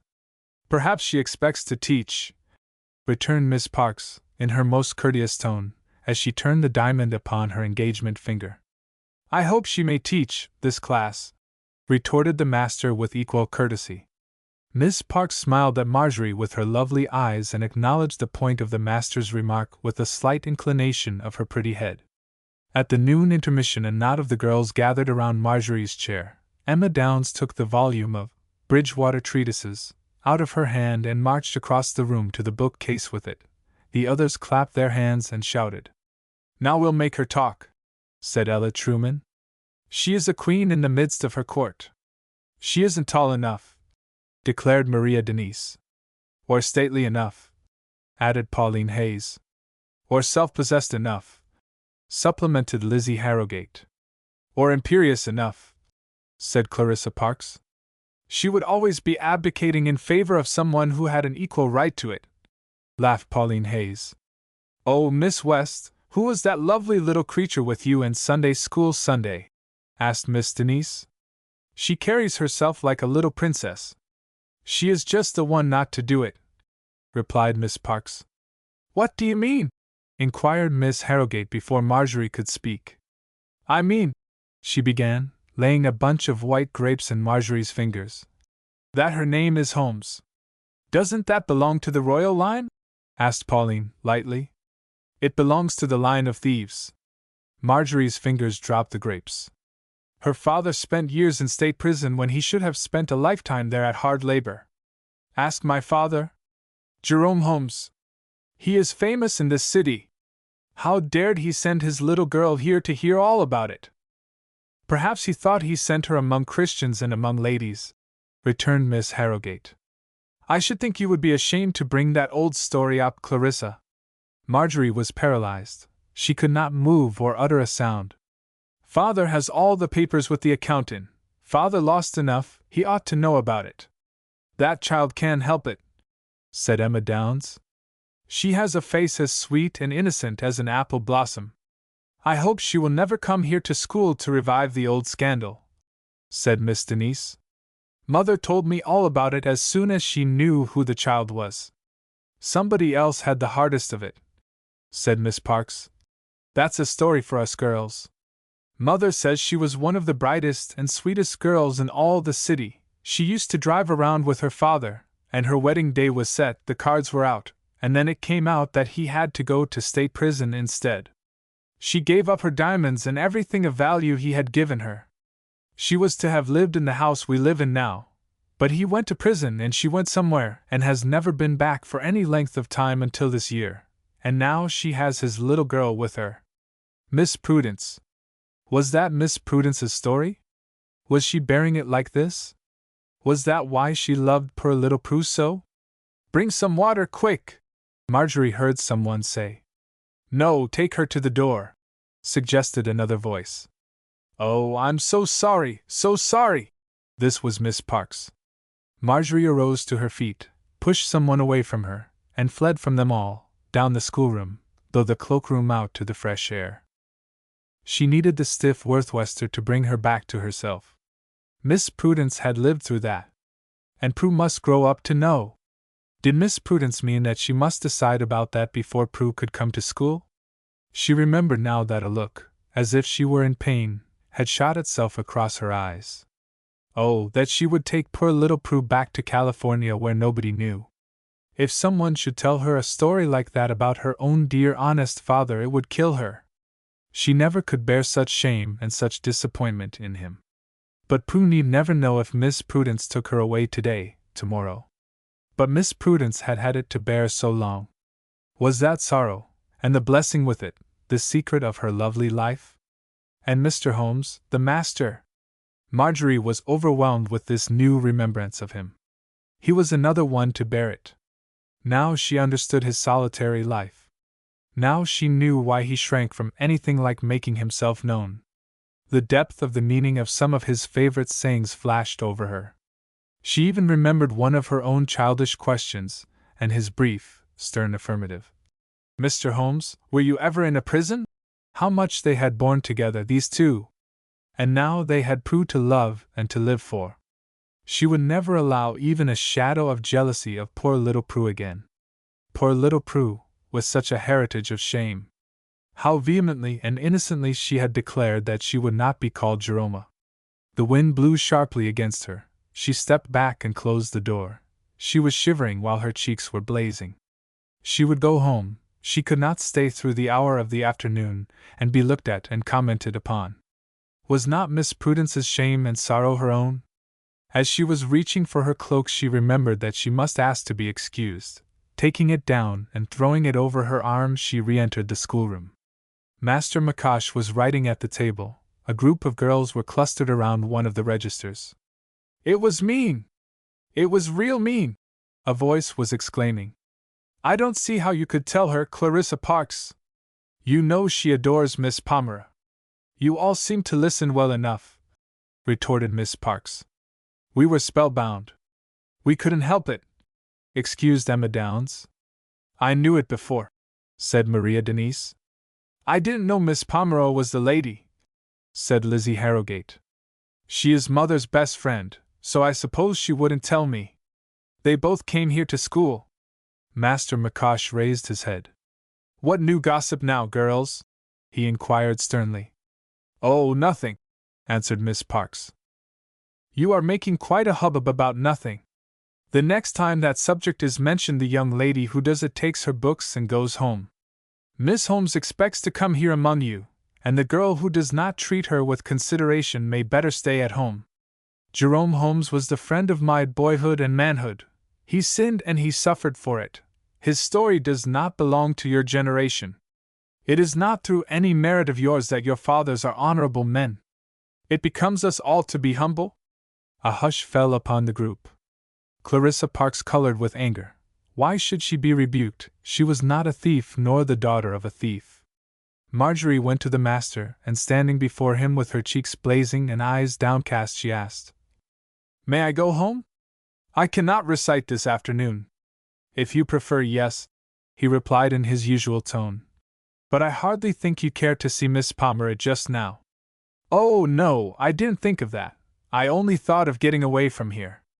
"Getting away is not always the best plan," he replied, his pen still moving rapidly. "Is it true? Is it all true?" "It is all true. Jerome Holmes was president of a bank in this city. I want you in moral science this afternoon." "Thank you," said Marjorie after a moment. "I will stay." She returned to the dressing room, taking a volume of Dick from the bookcase as she passed it, and sitting in a warm corner, half concealed by somebody's shawl and somebody's cloak, she read, or thought she read, until the bell for the short afternoon session sounded. Moral science was especially interesting to her, but the subject this afternoon kept her trouble fresh in her mind. It was property, the use of the institution of property, the history of property, and on what the right of property is founded. A whisper from Miss Parks reached her. "Isn't it a poky subject? All I care to know is what is mine and what isn't, and to know what right people have to take what isn't theirs." The hour was ended at last, and she was free. How could she ever enter that schoolroom again? She hurried along the streets, grown older since the morning. Home would be her sanctuary, but there was Miss Prudence. Her face would tell the tale and Miss Prudence's eyes would ask for it. Would it be better for Aunt Prue, to know or not to know? Miss Prudence had written to her once that sometime she would tell her a story about herself, but could she mean this story? As she opened the gate she saw her blue bird with the golden crest perched on the arm of a chair at the window watching for her. She was at the door before Marjorie reached it, ready to spring into her arms and to exclaim how glad she was that she had come. "You begin to look too soon, kitten." "I didn't begin till 1 o'clock," she said convincingly. "But I don't leave school till 5 minutes past 2, childie." "But I have something to tell you today. Something delicious. Aunt Prue has gone away with Morris." "It isn't that, because I didn't want her to go." Marjorie followed her into the front parlor, and began to unfasten her veil. "Morris' mother is coming home with her tomorrow to stay all winter, but that isn't it. Do guess, Marjorie." She was dancing all around her, clapping her hands. "Linnet hasn't come." "That isn't it," cried Marjorie, throwing off her cloak. "No, it's all about me. It is going to happen to me. I can't think. You have nice things every day. It's this. It's nicer than anything. I am going to school with you tomorrow. Not for all the time, but to make a visit and see how I like it." The child stood still, waiting for an outburst of joy at her announcement, but Marjorie only caught her and shook her and tumbled her curls without saying one word. "Aren't you glad, Marjorie?" "I'm glad I'm home with you, and I'm glad you are to give me my dinner." "It's a very nice dinner," answered Prue gravely. "Roast beef and potatoes and tomatoes and pickled peaches and apple pie, unless you want lemon pie instead." "I took lemon pie." "Which will you have?" "Lemon," said Marjorie. "But you don't look glad about anything. Didn't you know your lessons today?" "Oh, yes. I'll put your things on the hat rack and you can get warm while I tell Deborah to put your dinner on the table. I think you are cold and that is why you can't be glad." "I don't like to be cold." "I'm not cold now," laughed Marjorie. "Now you feel better. And I'm to sit up until you go to bed, and you are to sleep with me, and won't it be splendid for me to go to school and take my lunch, too? And I can have jelly on my bread and an orange just as you do."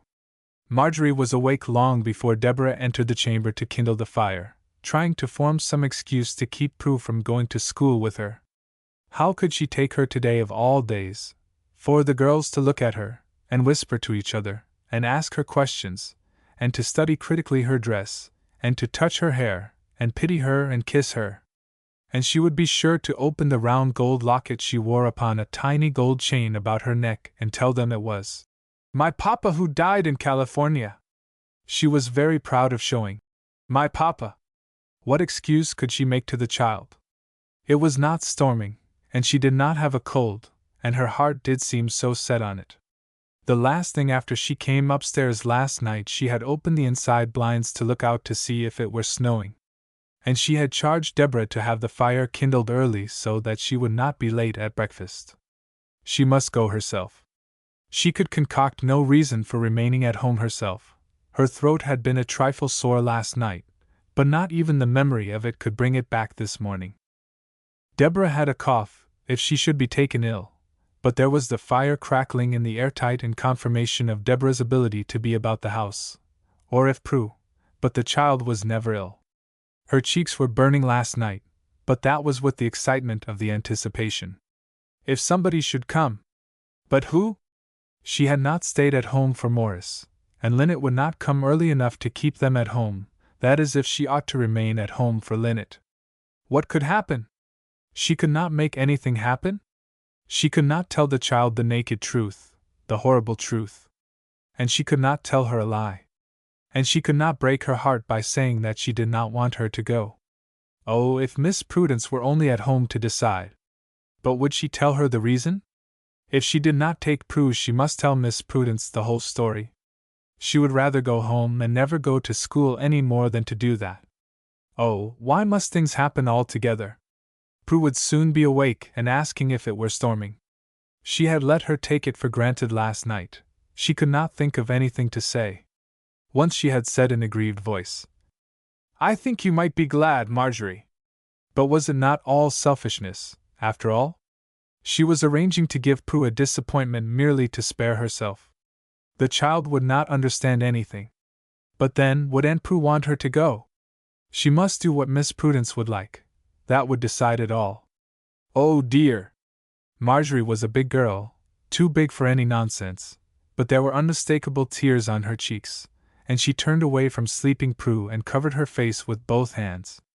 And then, beside this, Morris was gone, and she had not been kind to him. "Goodbye, Marjorie, dear." The words smote her while they gave her a feeling of something to be very happy about. There did seem to be a good many things to cry about this morning. "Marjorie, are you awake?" whispered a soft voice, while little fingers were in her hair and tickling her ear. Marjorie did not want to be awake. "Marjorie!" with an appeal in the voice.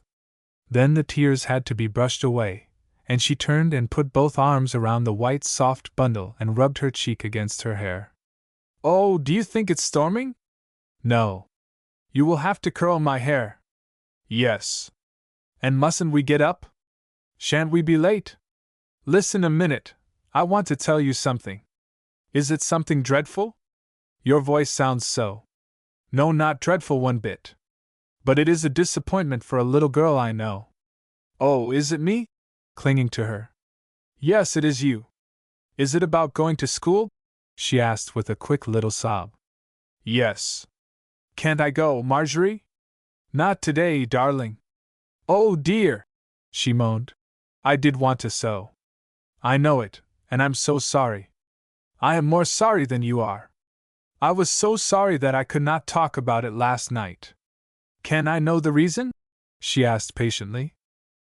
"The reason is this: Aunt Prue would not let you go. She would not let you go if she knew about something that happened in school yesterday." "Was it something so bad?" "It was something very uncomfortable, something that made me very unhappy, and if you were old enough to understand you would not want to go. You wouldn't go for anything." "Then what makes you go?" asked Prue quickly. "Because I have to." "Will it hurt you today?" "Yes." "Then I wouldn't go." "Tell Aunt Prue, she won't make you go." "I don't want to tell her, it would make her cry." "Then don't tell her." "I'll stay home then, if I have to." "But I want to go." "I can stand it if you can." Marjorie laughed at her resignation and resolution, and rolling her over pushed her gently out down to the carpet. Perhaps it would be better to stay home if there was something so dreadful at school, and Deborah might let her make molasses candy. "Won't you please stay home with me and make molasses candy or peppermint drops? We'll do it after school. Won't that do? And you can stay with Deborah in the kitchen, and she'll tell you stories. Her stories are sad." said Prue mournfully. Ask her to tell you a funny one, then. I don't believe she knows any. She told me yesterday about her little boy who didn't want to go to school one day, and she was washing and said he might stay home because he coaxed so hard. And she went to find him on the wharf and nobody could tell her where he was. And she went down close to the water and looked in, and he was there with his face up and a stick in his hand, and he was dead in the water, and she saw him. Is that true? Asked Marjorie in surprise. Yes, true, every word. And then her husband died, and she came to live with Aunt Prue's father and mother ever so long ago. And she cried, and it was sad. But I know she knows some funny stories. She will tell you about Aunt Prue when she was little. She has told me. And about my papa. He used to like to have muffins for tea.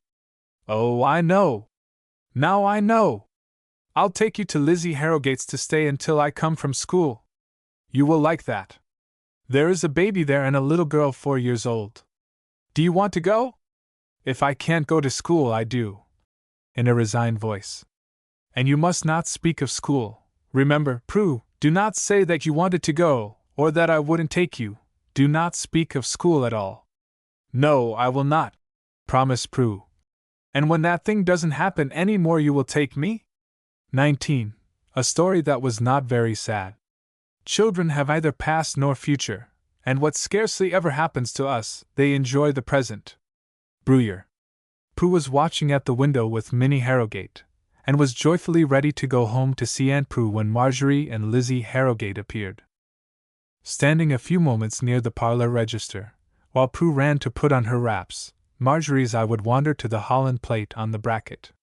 She walked home under a depression that was not all caused by the dread of meeting Miss Prudence.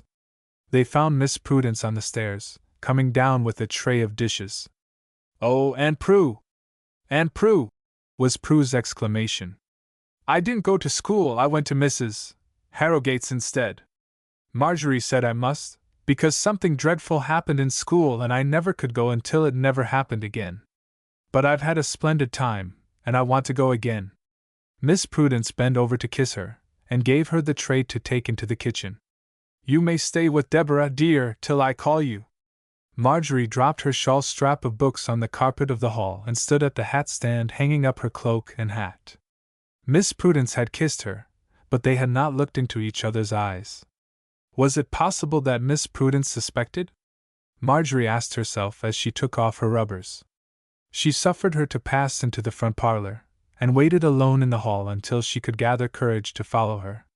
But the courage did not come. She trembled and choked, and the slow tears rolled over her cheeks. "Marjorie!" Miss Prudence was at her side. "Oh, Miss Prudence! Oh, dear Aunt Prue, I don't want to tell you!" she burst out. "They said things about her father and about you, and I can't tell you." Miss Prudence's arm was about her, and she was gently drawn into the parlor, not to sit down, for Miss Prudence began slowly to walk up and down the long length of the room, keeping Marjorie at her side. They paused an instant before the mirror, between the windows in the front parlor, and both glanced in, a slight figure in gray, for she had put off her mourning at last, with a pale, calm face, and a plump little creature in brown, with a flushed face and full eyes, the girl growing up, and the girl grown up. For fully 15 minutes they paced slowly, and in silence up and down the soft carpet. Miss Prudence knew when they stood upon the very spot where Prue's father, not Prue's father then, had bidden her that lifetime-long farewell. God had blessed her and forgiven him. Was it such a very sad story then? Miss Prudence dropped into a chair as if her strength were spent, and Marjorie knelt beside her and laid her head on the arm of her chair. "It is true, Marjorie. I know it. Master McCosh heard it, and he said it was true. It will make a difference, a great difference. I shall take Prue away. I must write to John tonight. I'm so glad you have him, Aunt Prue. I'm so glad you and Prue have him." Miss Prudence knew now, herself. Never before had she known how glad she was to have him, how glad she had been to have him all her life. She would tell him that, tonight also. She was not the woman to withhold a joy that belonged to another. Marjorie did not raise her head, and therefore did not catch the first flash of the new life that John Holmes would see when he looked into them. "He is so good, Aunt Prue," Marjorie went on. "He is a Christian when he speaks to a dog. Don't you want to go upstairs and see Morris, Mother?" She was excited a little, and I promised her that she should not come downstairs tonight. "But I don't know her," said Marjorie, rising. "I think you do. And she knows you. She has come here to learn how good God is, and I want you to help me show it to her. I don't know how. Be your sweet, bright self, and sing all over the house all the comforting hymns you know. Will she like that? She likes nothing so well. I sung her to sleep last night. I wish Mother could talk to her." "Marjorie! You have said it. Your mother is the one. I will send her to your mother in the spring. Morris and I will pay her board, and she shall keep close to your happy mother as long as they are both willing." "Will Morris let you help pay her board?" "Morris cannot help himself. He never resists me. Now go upstairs and kiss her, and tell her you are her boy's twin sister." Before the light tap on her door Mrs. Kemlow heard, and her heart was stirred as she heard it, the pleading, hopeful, trusting strains of "Jesus, lover of my soul." Moving about in her own chamber, with her door open, Marjorie sang it all before she crossed the hall and gave her light tap on Mrs. Kemlow's door. When Marjorie saw the face, the sorrowful, delicate face, and listened to the refined accent and pretty choice of words, she knew that Morris Kemlow was a gentleman because his mother was a lady. Prue wandered around the kitchen, looking at things and asking questions. Deborah was never cross to Prue. It was a sunny kitchen in the afternoon, the windows faced west and south and Deborah's plants throve. Miss Prudence had taken great pleasure in making Deborah's living room a room for body and spirit to keep strong in. Old Deborah said there was not another room in the house like the kitchen. "And to think that Miss Prudence should put a lounge there for my old bones to rest on." Prue liked the kitchen because of the plants. It was very funny to see such tiny sweet alyssum, such dwarfs of geranium, such a little bit of heliotrope, and only one calla among those small leaves. "Just wait till you go to California with us, Deborah," she remarked this afternoon. "I'll show you flowers." "I'm too old to travel, Miss Prue." "No, you are not. I shall take you when I go. I can wait on Morris' mother, can't I? Marjorie said she and I were to help you if she came. Miss Marjorie is good help." "So am I," said Prue, hopping into the dining room and amusing herself by stepping from one green pattern in the carpet to another green one, and then from one red to another red one, and then, as her summons did not come, from a green to a red and a red to a green, and still Aunt Prue did not call her. Then she went back to Deborah, who was making lemon jelly, at one of the kitchen tables, in a great yellow bowl. She told Prue that some of it was to go to a lady in consumption, and some to a little boy who had a hump on his back. Prue said that she would take it to the little boy, because she had never seen a hump on a boy's back, she had seen it on camels in a picture. Still Aunt Prue did not come for her, and she counted 35 bells on the arbutelon, and 4 buds on the monthly rose, and pulled off 3 drooping daisies that Deborah had not attended to, and then listened, and Prue did not come. Aunt Prue and Marjorie must be talking. Secrets. Deborah, standing beside her and looking seriously up into the kindly, wrinkled face. "I wish you knew some secrets." "La! Child, I know too many. Will you tell me one? Just one. I never heard a secret in my life." Marjorie knows one, and she's telling Aunt Prue now. "Secrets are not for little girls." "I would never tell," promised Prue coaxingly. "Not even me!" cried Marjorie behind her. "Now come upstairs with me and see Morris' mother. Aunt Prue is not ready for you yet awhile." Mrs. Kemlow's chamber was the guest chamber. Many among the poor and suffering whom Miss Prudence had delighted to honor had warmed both hands before the fire of life. In that luxurious chamber, everything in the room had been among her father's wedding presents to herself: the rosewood furniture, the lace curtains, the rare engravings, the carpet that was at once perfect to the tread and to the eye, the ornaments everywhere, everything excepting the narrow gilt frame over the dressing bureau, enclosing on a gray ground, painted in black, crimson, and gold the words, "I have seen thy tears." Miss Prudence had placed it there especially for Mrs. Kemlow. Deborah had never been alone in the house in the years when her mistress was making a home for herself elsewhere. Over the mantel hung an exquisite engraving of the thorn-crowned head of Christ. The eyes that had wept so many hopeless tears were fixed upon it as Marjorie and Prue entered the chamber. "This is Miss Prudence's little girl, Prue," was Marjorie's introduction. Prue kissed her and stood at her side waiting for her to speak. "That is the Lord," Prue said, at last breaking the silence after Marjorie had left them. "Our dear Lord." Mrs. Kemlow kept her eyes upon it, but made no response. "What makes him look so sorry, Morris, mother?" "Because he is grieving for our sins." "I thought the thorns hurt his head." "Not so much as our sins pierced his heart." "I'm sorry if I have hurt him." "What made our sins hurt him so?" "His great love to us." "Nobody's sins ever hurt me so." "You do not love anybody well enough."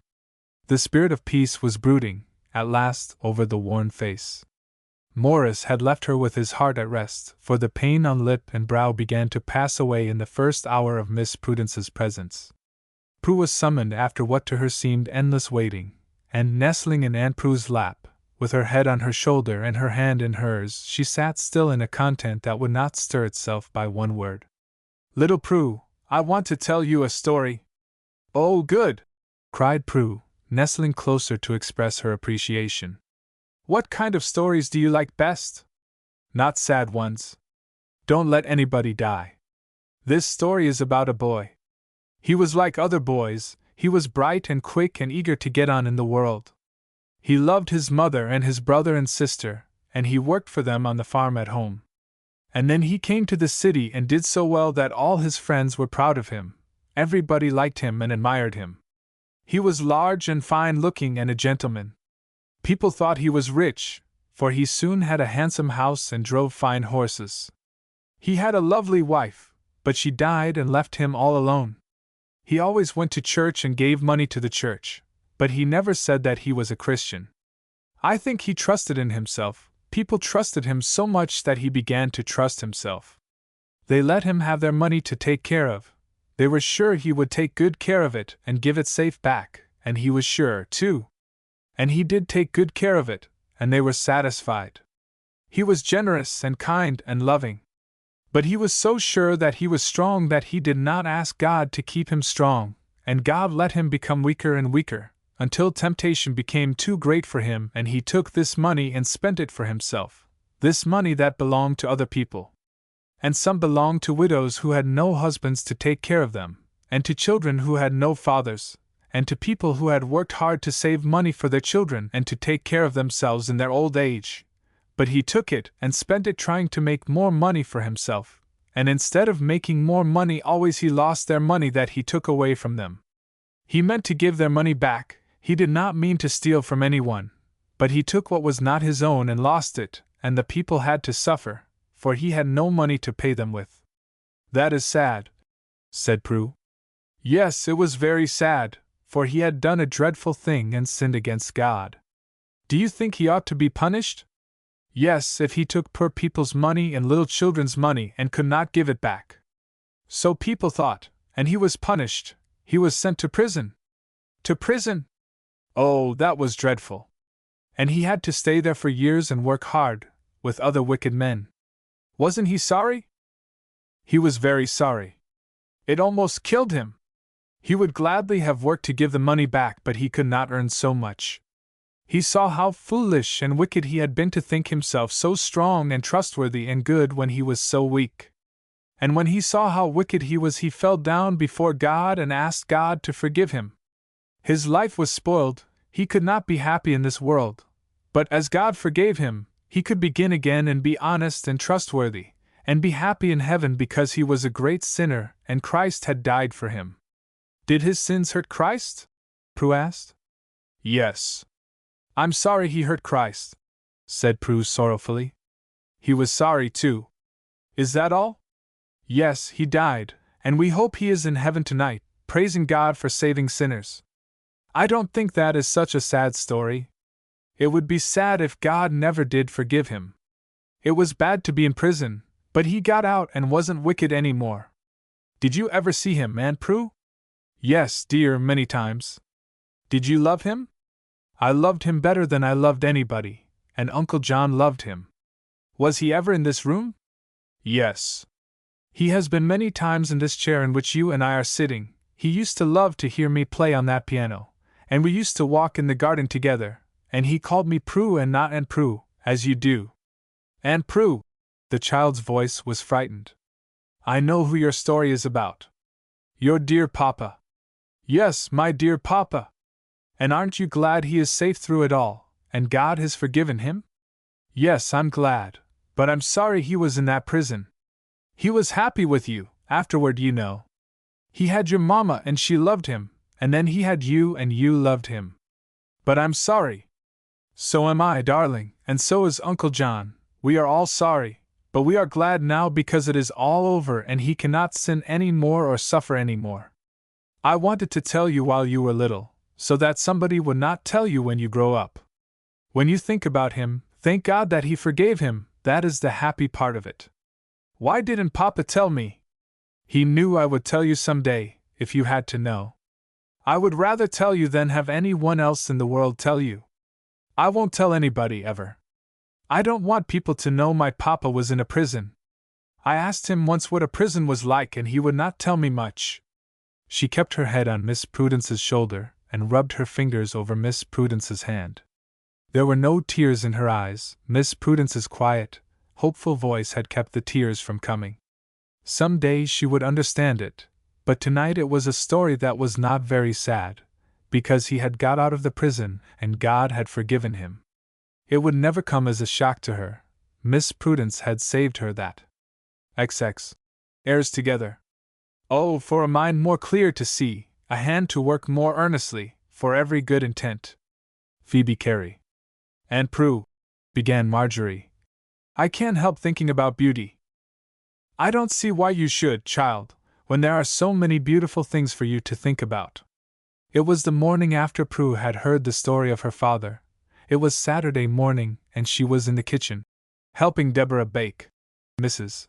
Kemlow was resting in a steamer chair near the register in the back parlor, resting and listening. The listening was in itself a rest. It was a rest not to speak unless she pleased. It was a rest to listen to the low tones of cultured voices, to catch bits of bright talk about things that brought her out of herself. It was a rest, above all, to dwell in a home where God was in the midst. It was a rest to be free from the care of herself. Was Miss Prudence taking care of her? Was not God taking care of her through the love of Miss Prudence? Marjorie was busy about her weekly mending, sitting at one of the front windows. It was pleasant to sit there and see the sleighs pass and hear the bells jingle. It was pleasant to look over towards the church and the parsonage, and pleasantest of all to bring her eyes into Miss Prudence's face and work basket and the work in her lap for Prue. But I mean faces, acknowledged Marjorie. I mean faces, too. I don't see why, of all the beautiful things God has made, faces should be ignored. The human face, with the love of God in it, is more glorious than any painting, more glorious than any view of mountain, lake, or river. I don't believe I know what beauty is. You know what you think it is. Yes, Prue is beautiful to me, and you are, and Lynette, and Mother. You see how confused I am. The girls think so much of it. One of them hurts her feet with 3½ shoes when she ought to wear larger. And another laces so tight. And another thinks so much of being slight and slender that she will not dress warmly enough in the street. She always looks cold, and she has a cough, too. And another said she would rather have tubercles on her lungs than sores on her face. We had a talk about personal beauty yesterday, and one girl said she would rather have it than anything else in the world. But do you think so much depends upon beauty? How much? Why, ever so much. Friends, and being loved, and marriage. Did you ever see a homely girl with plenty of friends? And are wives always beautiful? Why, no. One of the greatest favorites I know is a middle-aged lady, a maiden lady, not only with a plain face, but with a defect in the upper lip. She is loved, her company is sought. She is not rich, she has only an ordinary position, she is a saleswoman downtown. She is not educated. Some of your schoolgirl friends are very fond of her. She is attractive, and you look at her and wonder why, but you hear her speak, and you wonder no longer. She always has something bright to say. I do not know of another attraction that she has, beside her willingness to help everybody. And she's neither young nor pretty. No, she is what you girls call an old maid. Marjorie was mending the elbow of her brown school dress. She wore that dress in all weathers every day, and on rainy Sundays. Some of the girls said that she did not care enough about dress. She forgot that she wore the same dress every day until one of the dressy little things in the primary class reminded her of the fact. And then she laughed. In the Bible stories, Sarah and Rebecca and Esther and Abigail are spoken of as being beautiful. Does their fortune depend upon their beautiful faces? Didn't Esther's? She was chosen by the king on account of her beauty, but I think it was God who brought her into favor and tender love, as he did Daniel, and rather more depended upon her praying and fasting than upon her beautiful face. Then you mean that beauty goes for a great deal with the world and not with God? One of Jesse's sons was so tall and handsome that Samuel thought surely the Lord had chosen him to be king over his people. Do you remember what the Lord said about that? Not quite. He said, "Look not on his countenance or the height of his stature, because I have refused him, for the Lord seeth not as man seeth. For man looketh on the outward appearance, but the Lord looketh on the heart." Then it does make a difference to man. It seems as if it made a difference to Samuel, and the Lord declares that man is influenced by the outward appearance. Well, now, taking it for granted from the Lord's own words, what then? Then it is rather hard not to be beautiful, isn't it? Genius makes a difference. Is it rather hard not to be a genius? Money makes a difference. Is it rather hard not to be rich? Position makes a difference. Is it rather hard not to be noble? I never thought about those things. They give you advantage in the world, but beauty makes people love you. What kind of beauty? Lovable beauty, confessed Marjorie, smiling, feeling that she was being cornered. What makes lovable beauty? A lovable heart, I suppose. Then I shouldn't wonder if you might have it as well as another. Is Clarissa Parks more loved than any one in your class? Oh, no, she is not a favorite at all. Then, child, I don't see that you are proving your assertion. I know I'm not, laughed Marjorie. Clarissa Parks is engaged, but so is Fanny Hunting, and Fanny is the plainest little body. But I did begin by really believing that beautiful faces had the best of it in the world, and I was feeling rather aggrieved because somebody described me yesterday as that girl in the first class who is always getting up head. She is short and rather stout and wears her hair in a knot at the back of her head. Now, wasn't that humiliating? Not a word about my eyes or complexion or manner. Miss Prudence laughed at her comically aggrieved tone. It is hard to be nothing distinctive but short and stout and to wear your hair in a knot, as your grandmother does. But the getting up head is something. It doesn't add to my beauty. Miss Prudence, I'm afraid I'll be a homely blue stocking. And if I don't teach, how shall I use my knowledge? I cannot write a book, or even articles for the papers, and I must do something with the things I learn. Every educated lady does not teach or write. You do not, answered Marjorie thoughtfully. Only you teach, Prue. And I think it increases your influence, Miss Prudence. How much you have taught Linnet and me! I'm thinking about two faces I saw the other night at Mrs. Harrogate's tea table. Both were strangers to me. As the light fell over the face of one, I thought I never saw anything so exquisite as to coloring. The hair was shining like threads of gold. The eyes were the azure you see in the sky. Lips and cheeks were tinted. The complexion I never saw excelled for dazzling fairness. We see it in a child's face, sometimes. At her side sat a lady, older, with a quiet, grave face, complexion dark and not noticeable. Hair the brown we see every day, eyes brown and expressive, but not finer than we often see. Something about it attracted me from her bewitching neighbor, and I looked and compared. One face was quiet, listening, the other was sparkling as she talked. The grave dark face grew upon me. It was not a face, it was a soul, a human life with a history. The lovely face was lovely still, but I do not care to see it again. The other I shall not soon forget. But it was beauty you saw, persisted Marjorie. Not the kind you girls were talking about. A stranger passing through the room would not have noticed her beside the other. The lovely face has a history, I was told after supper, and she is a girl of character.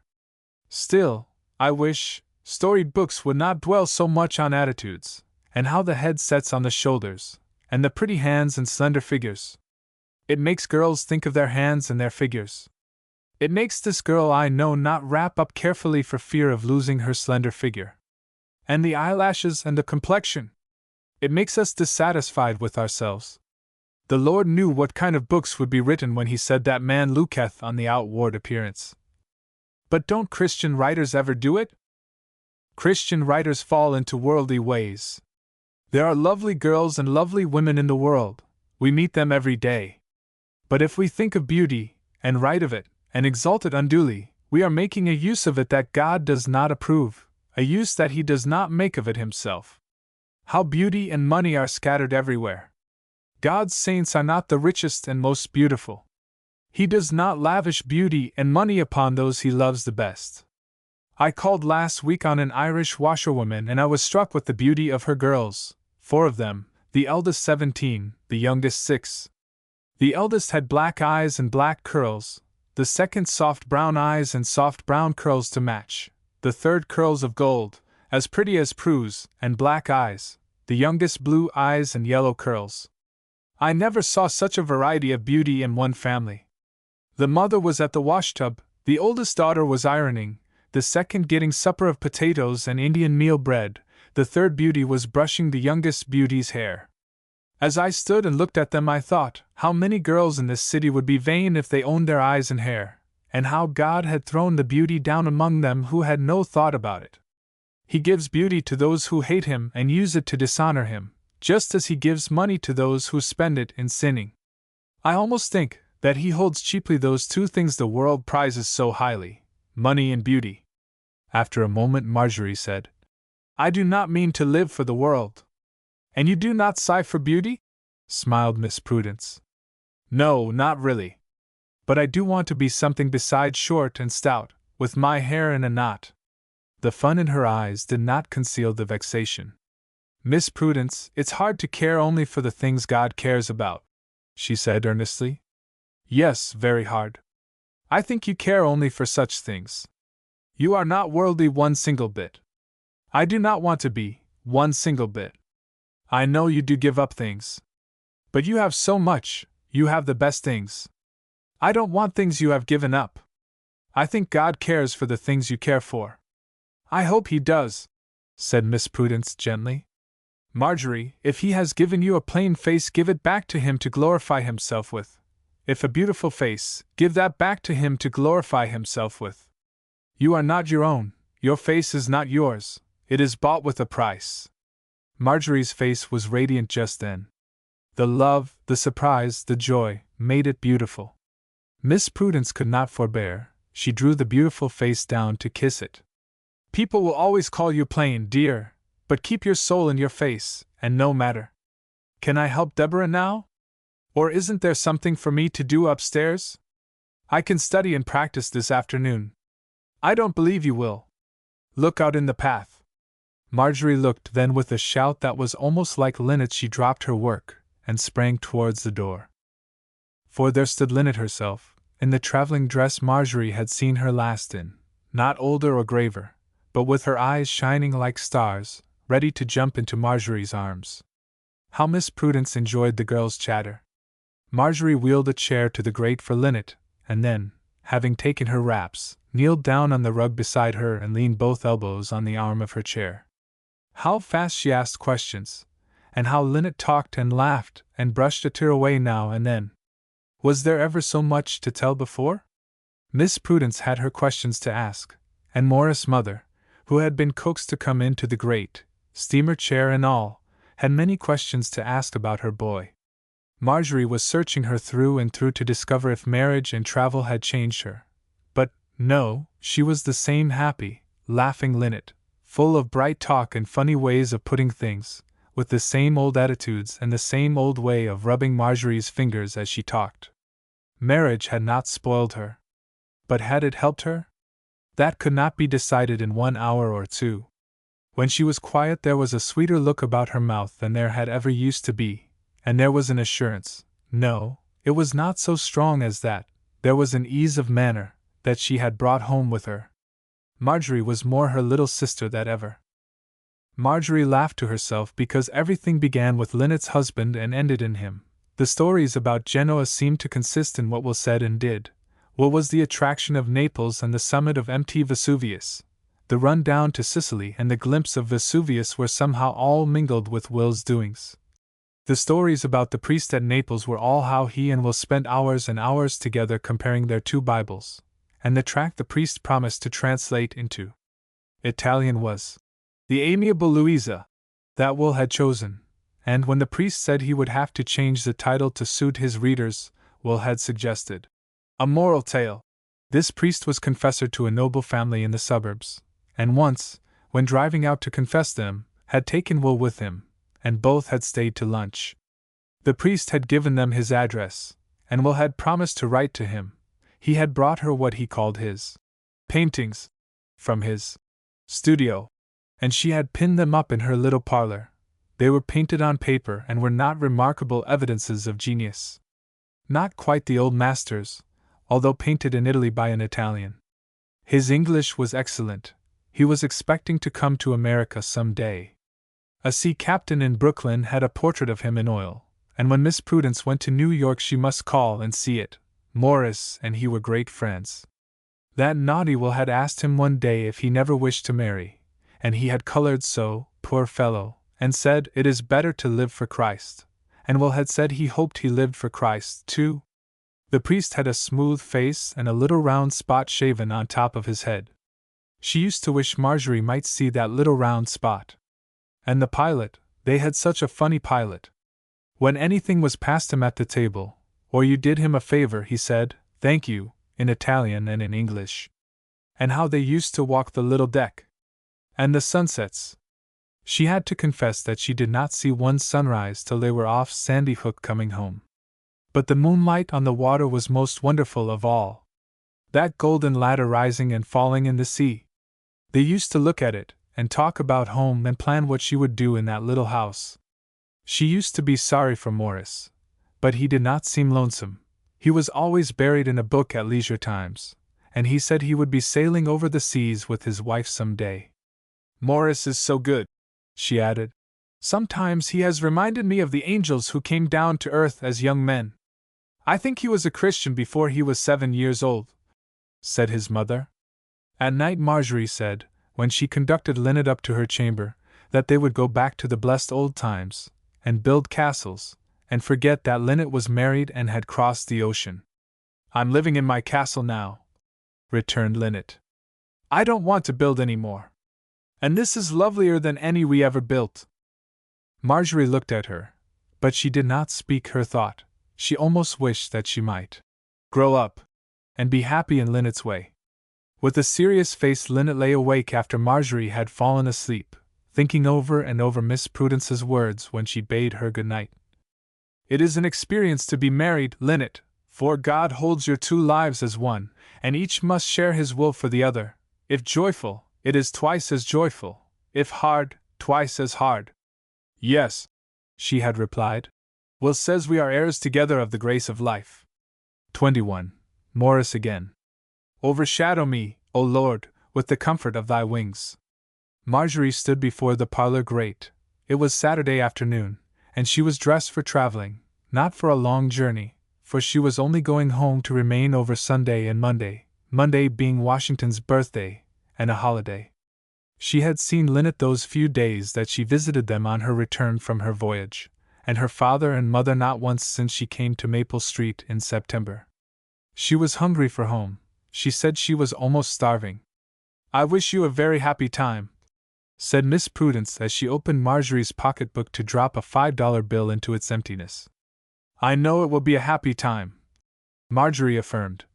"But I shall think of you and Prue, and want to be here, too." "I wish I could go, too," said Prue, dancing around her with Marjorie's shawl strap in her hand. There was a book for her father in the shawl strap. The old Bible and the New Science. A pretty white cap for her mother, that Miss Prudence had fashioned, a cherry silk tie for Linnet, and a couple of white aprons for Annie Gray, her mother's handmaiden, these last being also Miss Prudence's handiwork. Wait till next summer, Prue. Aunt Prue wants to bring you for the sea bathing. Don't be too sure, Marjorie. If Uncle John comes home, he may have other plans for her. Oh, is he coming home? Inquired Marjorie. He would be here today if I had not threatened to lock him out and keep him standing in a snowdrift until June. He expects to be here the first day of summer. And what will happen then? Queried Prue. Is it a secret? Yes, it's a secret, said Miss Prudence, stepping behind Marjorie to fasten her veil.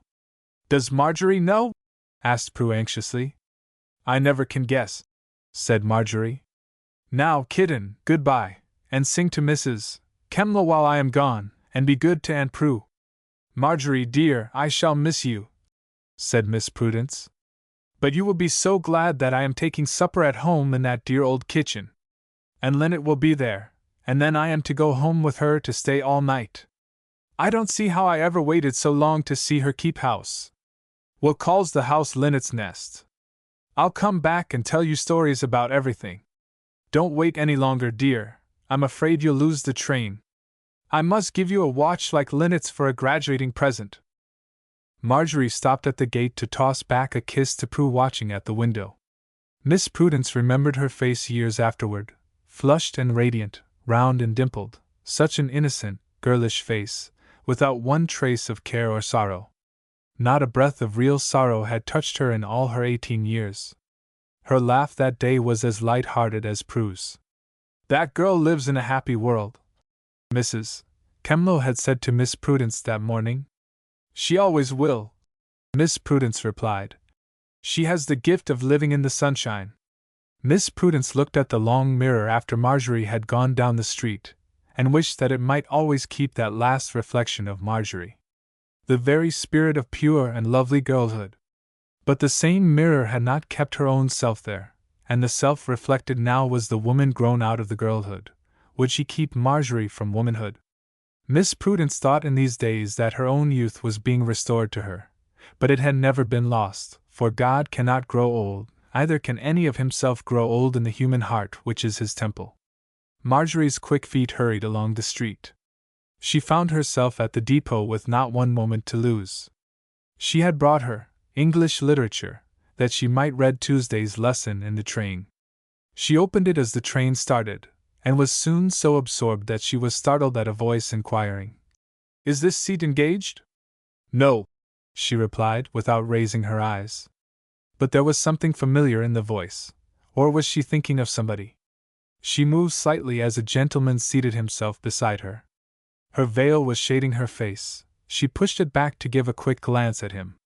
The voice had been familiar.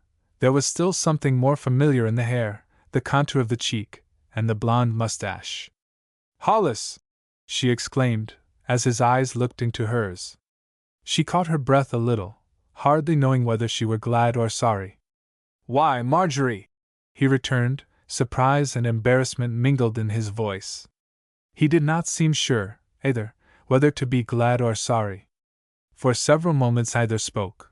Both were too shy and too conscious of something uncomfortable. "It isn't so very remarkable to find you here, I suppose?" he remarked, after considering for some time an advertisement in a daily paper which he held in his hand. "No, nor so strange to encounter you. You have not been home for some time. Not since I came in September. And I have not since Will's wedding day. There was a shower that night, and your mother tried to keep me, and I wished she had more than a few times on my dark way home. It is almost time to hear from Will." Marjorie had no taste for reminiscences. "I expect to hear every day." "So do we. Mrs. Kemlow watches up the street and down the street for the postman." "Oh, yes. Morris. I forgot. Does he like the life?" "He is enthusiastic." She turned a leaf, and read a page of extracts from Donald Grant Mitchell, but she had not understood one word, so she began again and read slowly, trying to understand. Then she found her ticket in her glove, and examined it with profound interest, the color burning in her cheeks. Then she gazed long out of the window at the snow and the bare trees and the scattered farmhouses. Then she turned to study the lady's bonnet in front of her, and to pity the mother with the child in front of her. She looked before and behind and out the windows. She looked everywhere but at the face beside her. She saw his overcoat, his black traveling bag, and wondered what he had brought his mother. She looked at his brown kid gloves, at his black rubber watch chain, from which a gold anchor was dangling, but it was dangerous to raise her eyes higher, so they sought his boots and the newspaper on his knee. Had he spoken last, or had she? What was the last remark? About Morris? It was certainly not about Donald Grant Mitchell. Yes, she had spoken last. She had said Morris was. Would he speak of her long unanswered letter? Would he make an excuse for not noticing it? A sentence in rhetoric was before her eyes. Any letter not insulting merits a reply. Perhaps he had never studied rhetoric. Her lips were curving into a smile. Wouldn't it be fun to ask him? I am going to London next week. I came home to say goodbye to Mother. Will you stay long? Was all that occurred to her to remark. Her voice was quite devoid of interest. Where? In London or at home? Both, she said, smiling. I must return to New York on Monday, and I shall stay in London only long enough to attend to business. I shall go to Manchester and to Paris. My route is not all mapped out for me yet. Do you like school as well as you expected to? Oh, yes, indeed. You expect to finish this year? I suppose I shall leave school. And go home? Oh, yes. What else should I do? And learn housekeeping from Linnet. It is not new work to me. How is Miss Prudence? As lovely as ever. And the little girl? Sweet and good and bright. And Mrs. Kemlow? She is happier. Hasn't she always been happy? No, she was like your mother, only hers has lasted so long. I am so sorry for such unhappiness. So am I. I endured enough of it at one time. I cannot even think of it. She is going home with me in June. Morris will be glad to have her with Mother. When is Mr. Holmes coming here? In June. June is to be a month of happenings in your calendar. Every month is, in my calendar. He was bending towards her that she might listen easily, as he did not wish to raise his voice. I haven't told you about my class in Sunday school. Oh, have you a class? Yes, a class of girls about 14. I thought I never could interest them. I don't know how to talk to little girls, but I am full of the lesson, and so are they, and the time is up before we know it. I'm very glad. It will be good for you, said Marjorie, quite in Miss Prudence's manner. It is, already, he said gravely and earnestly. I imagine it is better for me than for them. I don't believe that. Our lesson last Sunday was about the Lord's Supper, and one of them asked me if Christ partook of the supper with his disciples. I had not thought of it. I do not know. Do you? He ate the Passover with them. But this was afterward. Why should he do it in remembrance of his own death? He gave them the bread and the cup. Marjorie was interested. She said she would ask her father and Miss Prudence, and her mother must certainly have thought about it. The conductor nudged Hollis twice before he noticed him and produced his ticket. Then the candy boy came along, and Hollis laid a paper of chocolate creams in Marjorie's lap. It was almost like going back to the times when he brought apples to school for her. If he would only explain about the letter. The next station would be Middlefield. What a short hour and a half!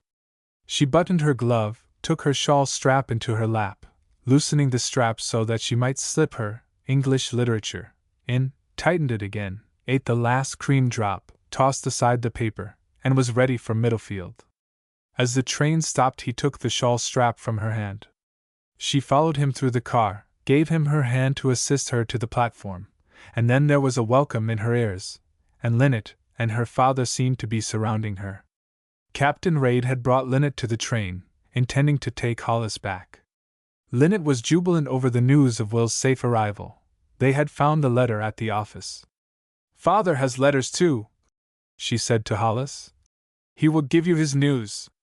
As the sleigh containing Linnet, her father, and Marjorie sped away before them, Captain Raid said to Hollis. How shall I ever break it to them? Morris is dead. Dead? Repeated Hollis. He died on the voyage out. Will gives a long account of it for his mother and Marjorie.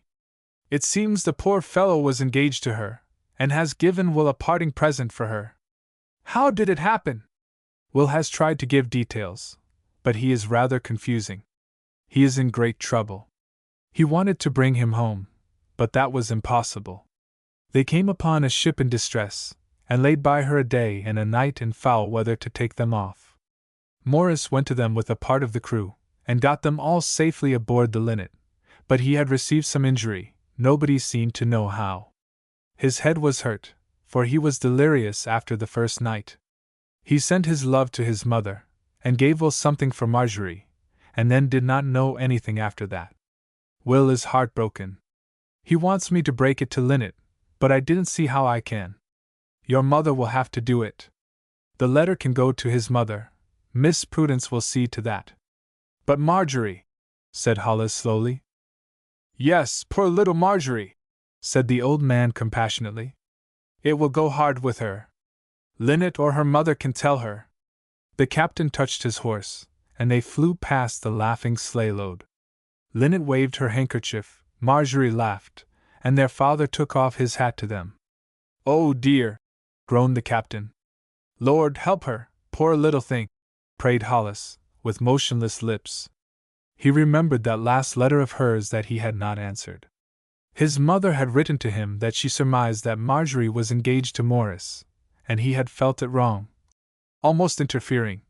He had put it to himself, to push their boy and girl friendship any further. And again, Hollis was cautious in the extreme. If she did not belong to Morris, she might infer that he was caring with a grown-up feeling, which he was not at all sure was true. He was not sure about himself in anything just then, and, after he became a Christian, he saw all things in a new light, and felt that a flirtation was not becoming a disciple of Christ. He had become a wholehearted disciple of Christ. His Aunt Helen and his mother were very eager for him to study for the ministry, but he had told them decidedly that he was not called. And I am called to serve Christ as a businessman. Commercial travelers, as a rule, are men of the world, but as I go about, I want to go about my Father's business. But he would be so enthusiastic, lamented Aunt Helen. And he has such a nice voice, bewailed his mother. And I did hope to see one of my 5 boys in the pulpit. 22. Tidings. He giveth his beloved sleep. Sunday in the twilight, Linnet and Marjorie were alone in Linnet's little kitchen. Linnet was bending over the stove stirring the chocolate, and Marjorie was setting the table for 2. Linnet, she exclaimed, it's like playing house. I feel very much in earnest. So do I. That chocolate makes me feel so. Have you had time to watch the light over the fields? Or is it too poor a sight after gazing at the sunset on the ocean? Marjorie, she said, turning around to face her, and leaving the spoon idle in the steaming pot. Do you know, I think there's something the matter? Something the matter? Where? I don't know where. I was wondering this afternoon if people always had a presentiment when trouble was coming. Did you ever have any trouble? Asked Marjorie seriously. Not real, dreadful trouble. But when I hear of things happening suddenly, I wonder if it is so sudden, really, or if they are not prepared in some way for the very thing, or for something. We always know that our friends may die. That is trouble. I feel as if it would kill me for anyone I love to die. Will is safe and well, said Linnet, and father and mother. And Morris, I shall find a letter for me at home, I expect. I suppose his mother had hers last night. How she lives in him! She loves him more than any of us. But what kind of a feeling have you? I don't know. You are tired and want to go to sleep, said Marjorie, practically. I'll sing you to sleep after supper. Or read to you. We have Stepping Heavenward to read. That will make you forget all your nonsense. Hollis' face isn't nonsense. He hasn't talked to me since last night. I didn't see him in church. I did. And that is what I mean. I should think his trouble was about Will, if I hadn't the letter. And Father Raid, Do you see how fidgety he is? He has been over here 4 times today. He is always stern. No, he isn't. Not like this. And Mother Raid looks so, too. How? Laughed Marjorie. Oh, you funny linnet. I wish I could laugh at it. But I heard something, too. Mother Raid was talking to Mother after church this afternoon, and I heard her say, distressing. Father Raid hurried me into the sleigh, and Mother put her veil down, and I was too frightened to ask questions. She meant that she had a distressing cold, said Marjorie lightly. Distressing is one of her pet words. She is distressed over the coldness of the church, and she is distressed when all her eggs do not hatch. I wouldn't be distressed about that, linnet. And Mother put her veil down because the wind was blowing. I put mine down, too. Linnet stirred the chocolate, but her face was still anxious. Will had not spoken of Morris. Could it be Morris? It was not like Will not to speak of Morris. Will did not speak of Morris. Did you notice that? Does he always? I suppose Morris has spoken for himself. If Hollis doesn't come over by the time we are through tea, I'll go over there. I can't wait any longer. Well, I'll go with you to ease your mind. But you must eat some supper. As Linnet placed the chocolate pot on the table, Marjorie exclaimed, There they are! Mother Raid and Hollis. They are coming by the road. Of course the field is blocked with snow. Now your anxious heart shall laugh at itself. I'll put on plates for 2 more. Is there chocolate enough? And it won't seem so much like playing house. While Marjorie put on the extra plates and cut a few more slices of sponge cake, Linnet went to the front door and stood waiting for them. Through the open kitchen door Marjorie heard her ask, Is anything the matter? Hush! Where's Marjorie? Asked Hollis' voice. Was it her trouble? Was it Miss Prudence? Or Prue? It could not be her father and mother. She had seen them at church. Morris! Morris! Had they not just heard from Will? He went away, and she was not kind to him. Who was saying, dead? Was somebody dead? She was trembling so that she would have fallen had she not caught at the back of a chair for support. There was a buzzing in her ears. She was sinking down, sinking down. Linnet was clinging to her, or holding her up. Linnet must be comforted. Is somebody dead? She asked, her dry lips parting with an effort. Yes, dear, it's Morris, said Mrs. Raid. Lay her down flat, Linnet. It's the shock? Hollis, bring some water. Oh, no, no, shivered Marjorie. Don't touch me. What shall I say to his mother? His mother hasn't anyone else to care for her. Where is he? Won't somebody tell me all about it? Oh dear, I can't, sobbed Mrs. Raid. Hollis drew her into a chair and seated himself beside her, keeping her cold hand in his. I will tell you, Marjorie. But Marjorie did not hear, she only heard. Goodbye, Marjorie, dear. Are you listening, Marjorie? Oh, yes. Linnet stood very white beside her. Mrs. Raid was weeping softly. They were near a ship in distress, the wind was high, and they could not go to her for many hours. At last Morris went in a boat, with some of the crew, and helped them off the wreck. He saved them all, but he was hurt in some way, Will does not know how. The men tried to tell him, but they contradicted themselves, and after getting safe aboard his own ship, do you understand it all? Yes. Morris got back safe to the Linnet, but he was injured. And then taken very ill, so ill that he was delirious. Will did everything for his comfort that he could do. He was with him night and day. He lived 9 days. But before he became delirious, he sent his love to his mother, and he gave Will something to give to you. Yes. I know, said Marjorie. I don't deserve it. I refused it when he wanted to give it to me. I wasn't kind to him. Yes, you were, said Linnet. You don't know what you are saying. You were always kind to him, and he loved you. Yes, but I might have been kinder, she said. Must I tell his mother? No, Miss Prudence will do that, answered Hollis. I have Will's letter for you to take to her. Where is he? Where is Morris? Buried in England.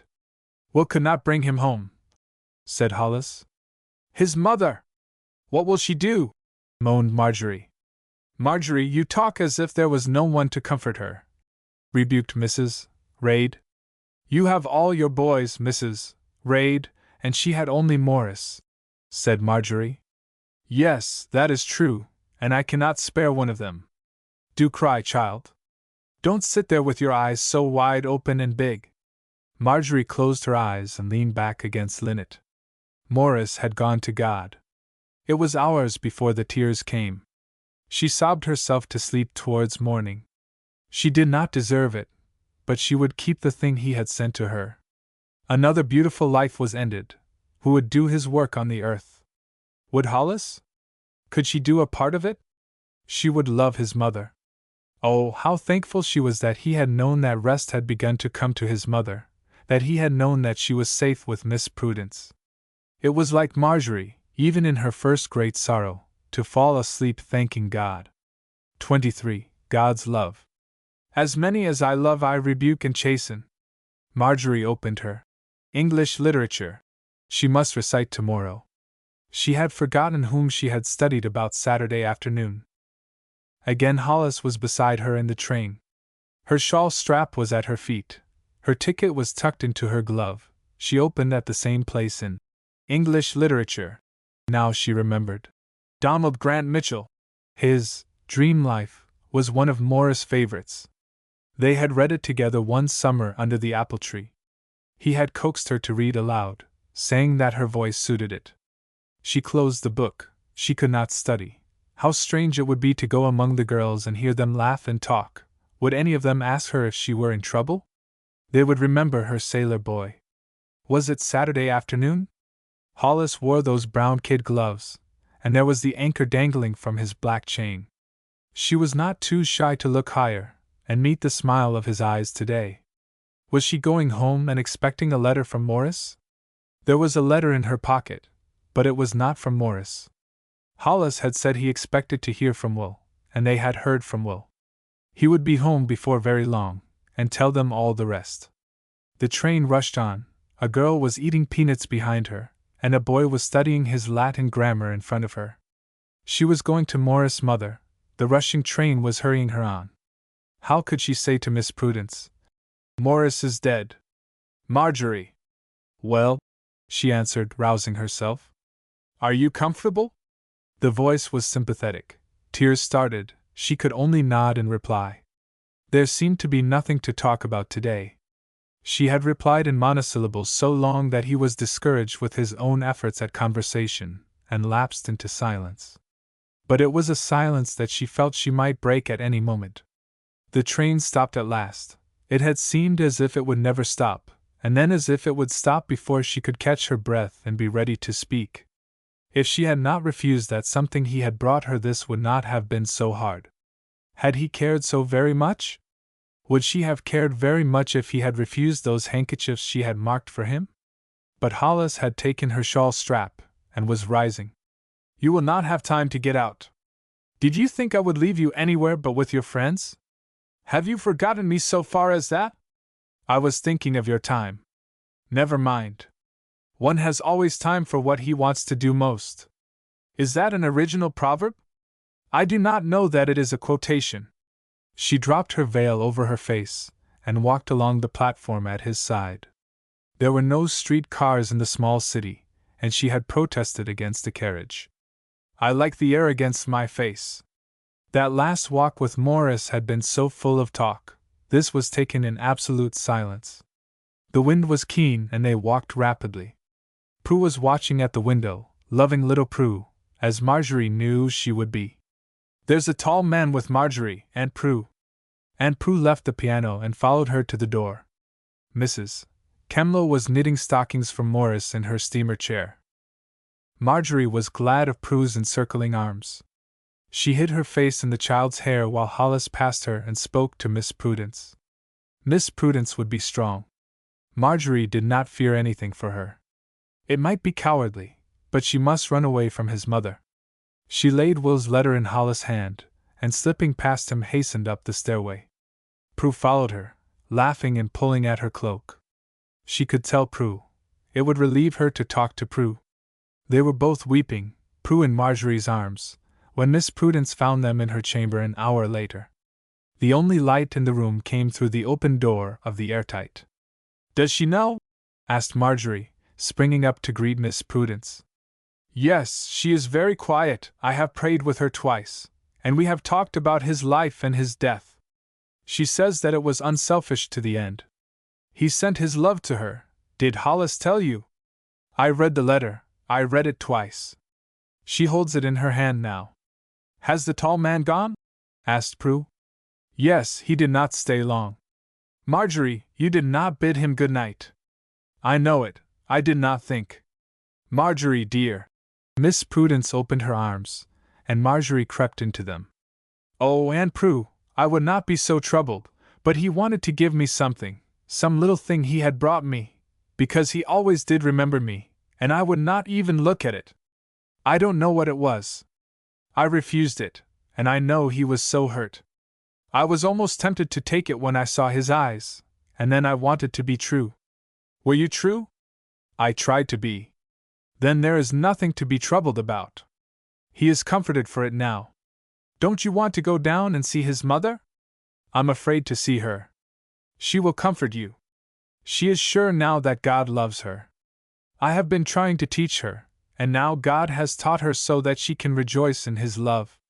'Whom the Lord loveth,' she says, 'he chastens,' and he knows how he has chastened her. If it were not for his love, Marjorie, what would keep our hearts from breaking?"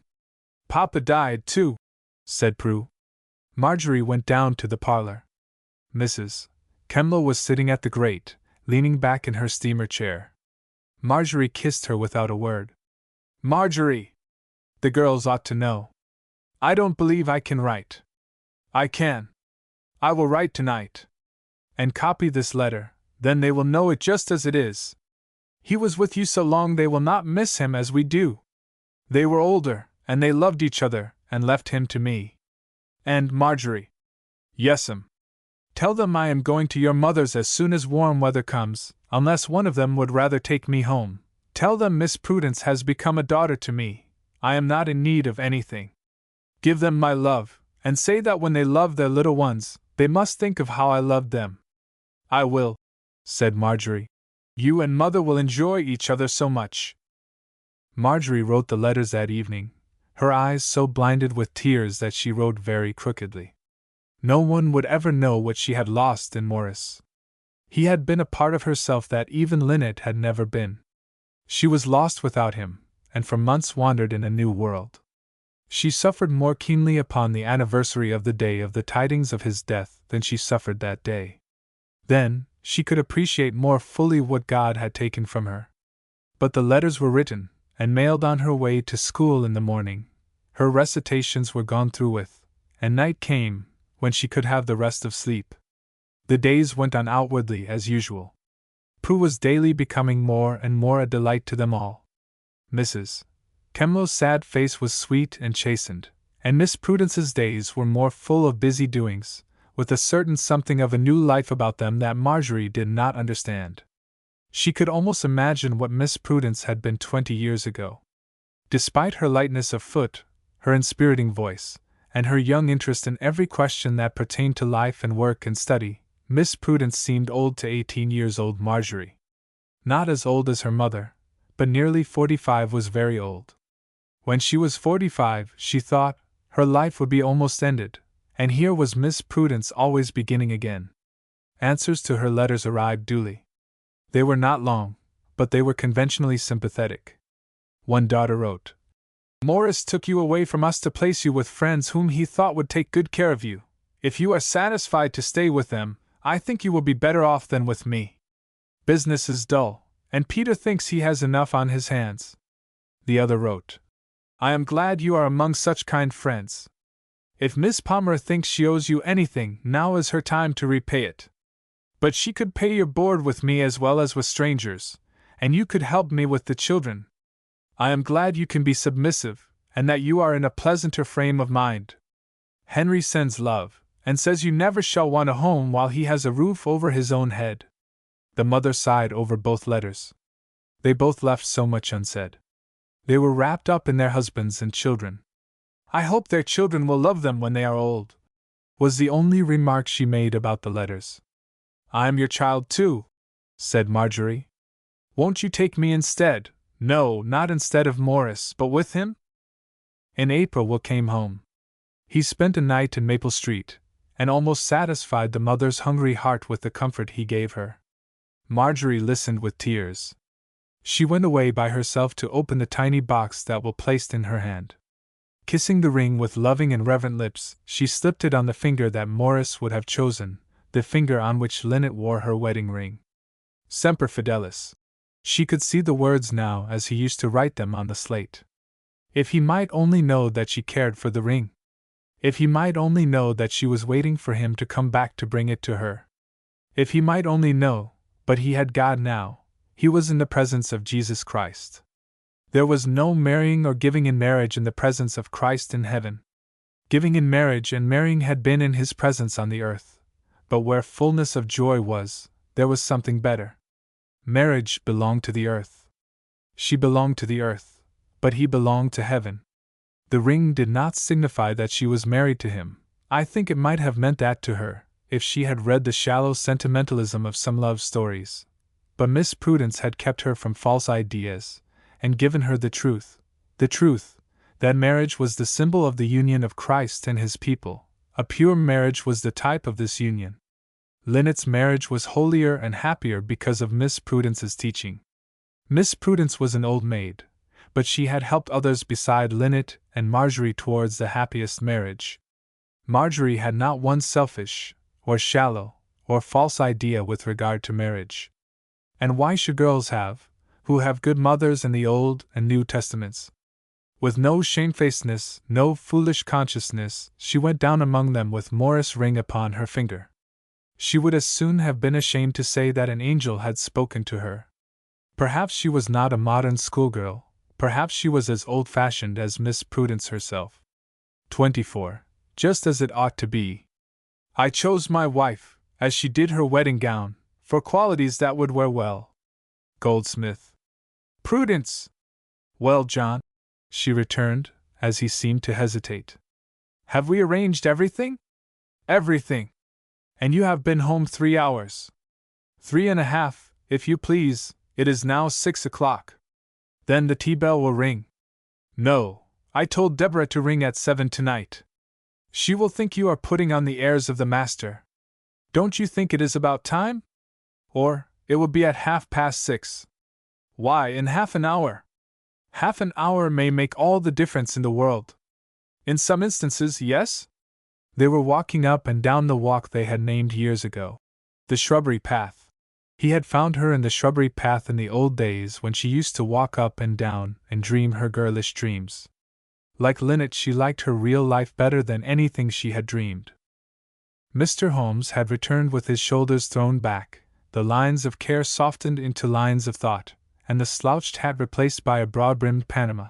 His step was quick, his voice had a ring in it, the stern, determined expression was altogether gone. There was a loveliness in his face that was not in Miss Prudence's own. When his sterner and stronger nature became sweet, it was very sweet. Life had been a long fight. In yielding, he had conquered. He bubbled over into nonsense now and then. 20 years ago he had walked this path with Prudence Pomeroy, when there was hatred in his heart and an overwhelming sorrow in hers. There always comes a time when we are through. He believed that tonight. Prue was not lighter of heart than he. 20 years is a large piece out of a man's lifetime, but I would have waited twice 20 for this hour, Prudence.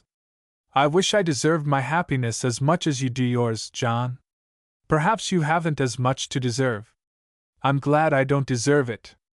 I want it to be all God's gift and His goodness. It is, dear. I wish we might take Marjorie with us, she said after a moment. She would have such an unalloyed good time. Anyone else? Mrs. Kemlow.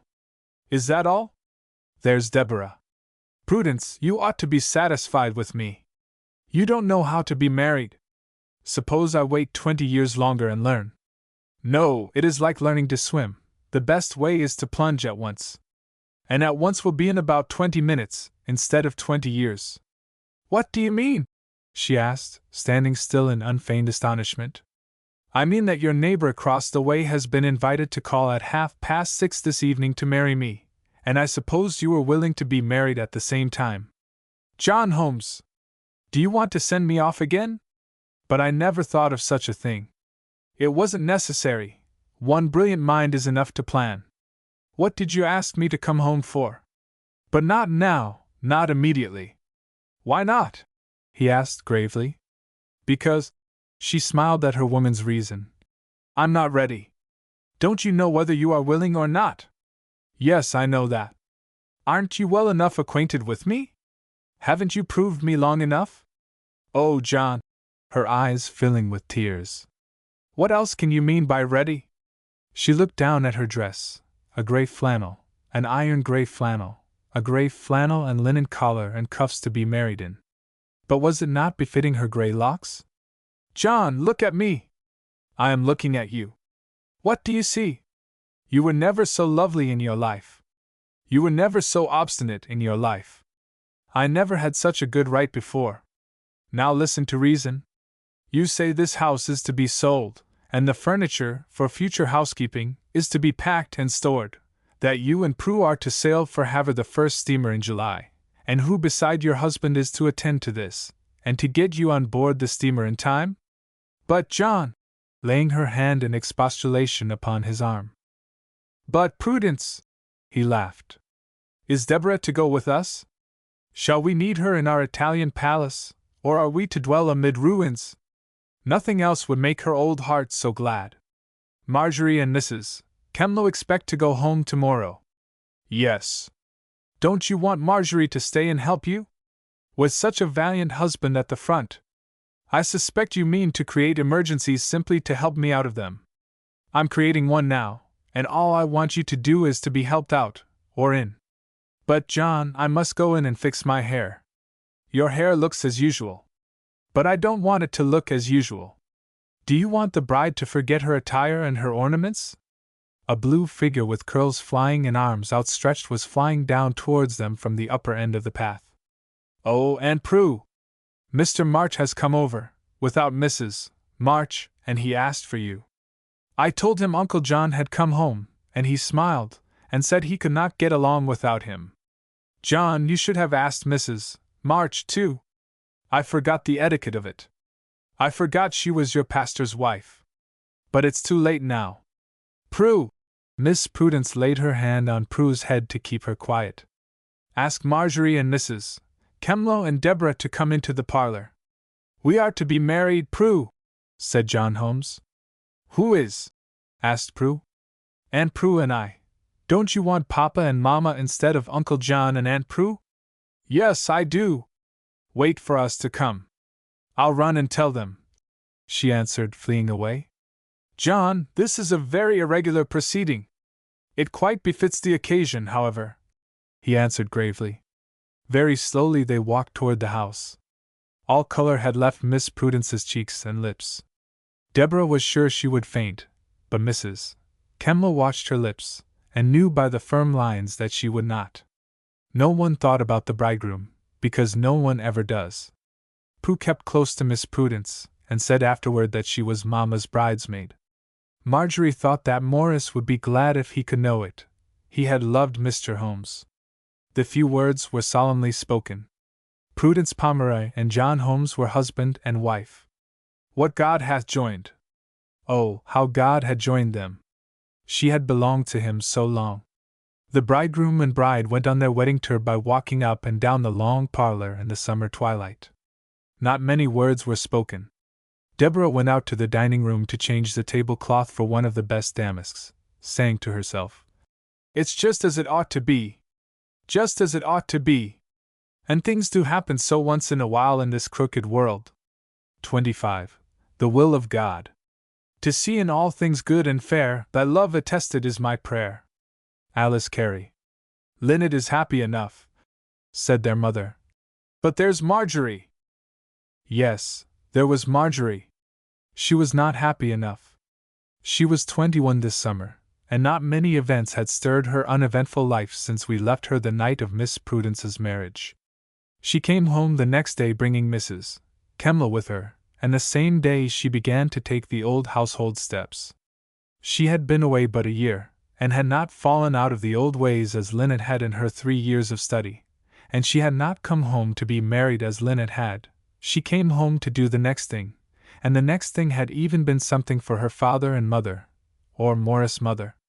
Annie Gray went immediately, upon the homecoming of the daughter of the house, to Middlefield to learn dressmaking, boarding with Linnet, and working her board. Linnet was lonely at night. She began to feel lonely as dusk came on, and the arrangement of board for one and pleasant companionship for the other was satisfactory to both.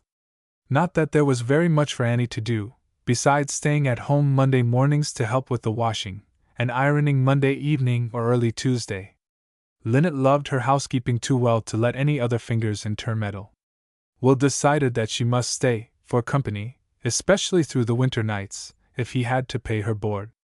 Therefore Marjorie took the place that she left vacant in the farmhouse, and more than filled it, but she did not love housekeeping for its own comfortable sake, as Linnet did. She did it as by God's law.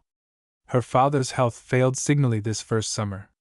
He was weakened by several hemorrhages, and became nervous and unfitted even to superintend the work of the hired man. That general superintendence fell to Mrs. West, and she took no little pride in the flourishing state of the few acres. Now she could farm as she wanted to. Graham had not always listened to her. The next summer he died. That was the summer Marjorie was 20. The chief business of the nursing fell to Marjorie. Her mother was rather too energetic for the comfort of the sick room, and there was always so much to be attended to outside that quiet chamber. Marjorie knows her father's way. Mrs. West apologized to Mrs. Kemlo. He never has to tell her what he wants, but I have to make him explain. There are born nurses, and I'm not one of them. I'll keep things running outside, and that's for his comfort. He is as satisfied as though he were about himself. If one of us must be down, he knows that he'd better be the one. During their last talk, how many talks Marjorie and her father had, he made one remark that she had not forgotten, and would never forget. My life has been of little account, as the world goes, but I have sought to do God's will, and that is success to a man on his deathbed. Would not her life be a success then? For what else did she desire but the will of God? The minister told Marjorie that there was no man in the church whose life had had such a resistless influence as her father's. The same hired man was retained. The farm work was done to Mrs. West's satisfaction. The farm was her own as long as she lived, and then it was to belong equally to the daughters. There were no debts. The gentle, patient life was missed with sore hearts, but there was no outward difference within doors or without. Marjorie took his seat at table. Mrs. Kemlo sat in his armchair at the fireside. His wife read his agriculturist, and his daughter read his special devotional books. His wife admitted to herself that Graham lacked force of character. She herself was a pusher. She did not understand his favorite quotation. "He that believeth shall not make haste." Marjorie had her piano. This piano was a graduating present from Miss Prudence. More books than she could read, from the libraries of Mr. and Mrs. Holmes. Her busy work in the household. An occasional visit to the farmhouse on the seashore, to read to the old people and sing to them, and even to cut and string apples and laugh over her childish abhorrence of the work. She never opened the door of the chamber they still called Miss Prudence's, without feeling that it held a history. How different her life would have been but for Miss Prudence, and Linnet's, and Morris's, and how many other lives who knew. There were, beside, her class in Sunday school, and her visits to Linnet, and exchanging visits with the schoolgirls, not with the girls at Master Makasha's. She had made no intimate friendships among them. And then there were letters from Aunt Prue, and childish, affectionate notes from dear little Prue. Marjorie's life was not meager, still she was not happy enough. She wrote to Aunt Prue that she was not satisfied. "That's a girl's old story," Mrs. Holmes said to her husband. "She must evolve, John. There's enough in her for something to come out of her." "What do girls want to do?" he asked, looking up from his writing. "Be satisfied," laughed his wife. Did you go through that delusive period? Was I not a girl? And here's Prue growing up, to say some day that she isn't satisfied. No, to say some day that she is. When were you satisfied? At what age? You will not believe that I was 35, before I was satisfied with my life. And then I was satisfied, because I was willing for God to have His way with me. If it were not for that willingness, I shouldn't be satisfied yet. Then you can tell Marjorie not to wait until she is half of 70 before she gives herself up. Her will is more yielding than mine. She doesn't seek great things for herself. The letter from Switzerland about being satisfied, Marjorie read again and again. There was only one way for childhood, girlhood, or womanhood to be satisfied, and that one way was to acknowledge God in everything, and let Him direct every step. Then if one were not satisfied, it was dissatisfaction with God's will. God's will was not enough. Hollis had made short visits at home twice since she had left school. The first time, she had been at her grandfather's and saw him but half an hour. The second time, they met not at all, as she was attending to some business for Mrs. Holmes, and spending a day and night with Mrs. Harrogate. This 21st summer she was not happy. She had not been happy for months. It was a new experience, not to be happy. She had been born happy. I do not think any trial, excepting the one she was suffering, would have so utterly unsettled her. It was a strange thing. But no, I do not know that it was a strange thing. But it may be that you are surprised that she could have this kind of trial. As she expressed it, she was not sure that she was a Christian. All her life she had thought about God. Now, when she thought about herself, she began to fear and doubt and tremble. No wonder that she slept fitfully, that she awoke in the night to weep, that she ate little and grew pale and thin. It was a strange thing to befall my happy Marjorie.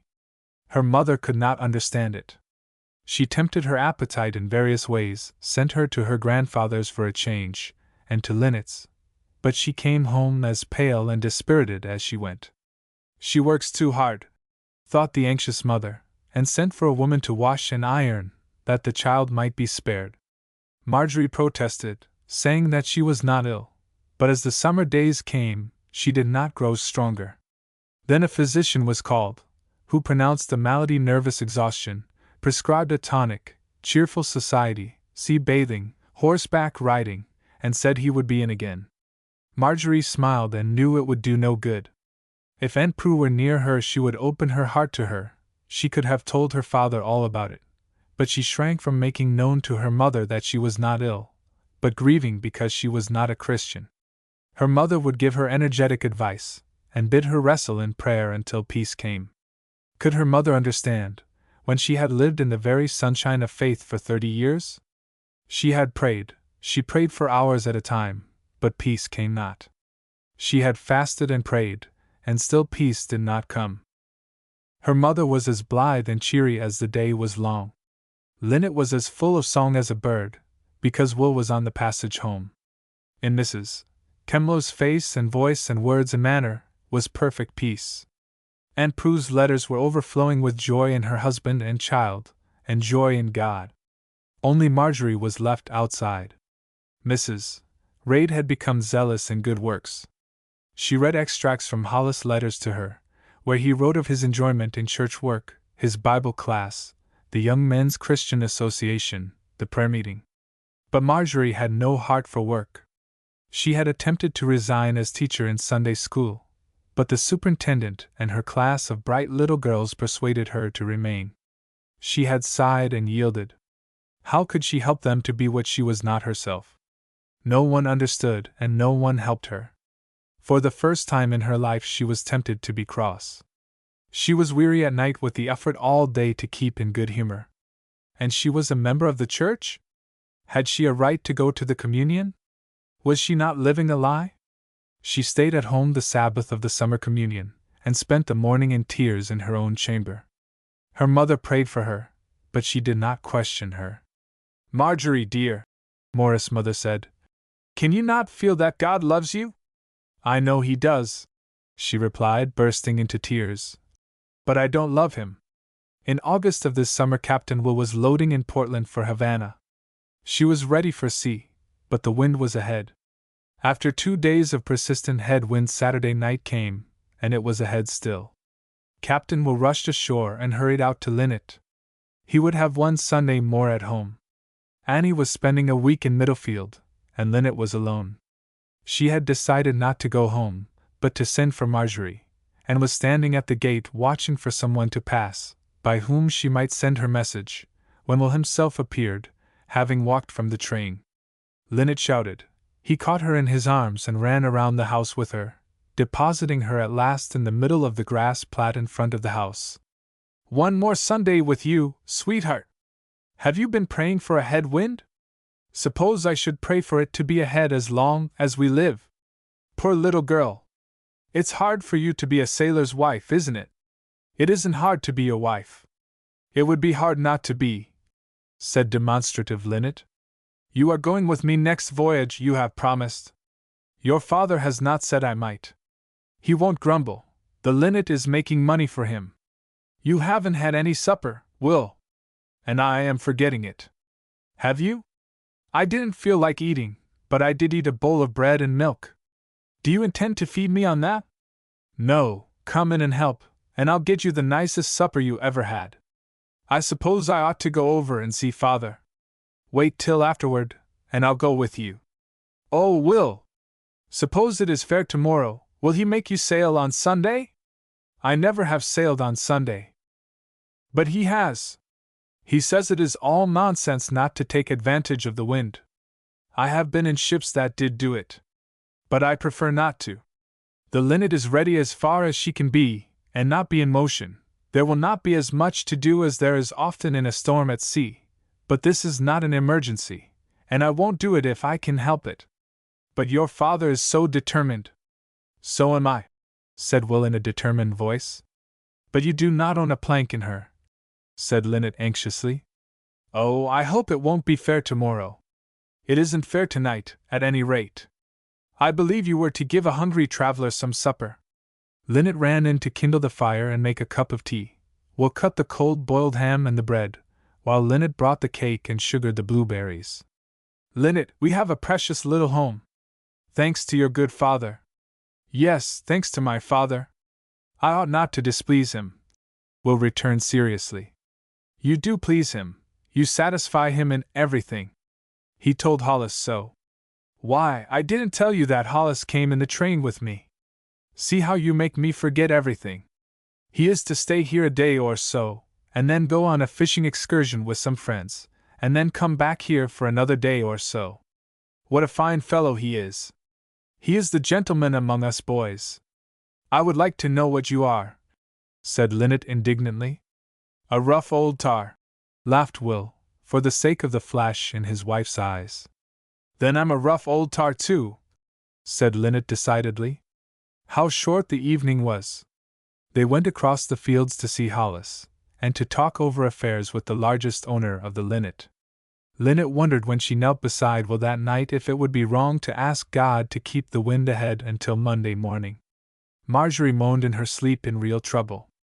Linnet dreamed that she awoke Sunday morning and the wind had not changed. But she did not awake until she heard a heavy rap on the window pane.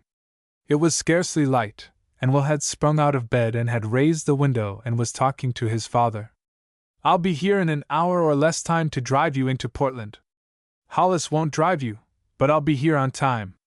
But, father, expostulated Will.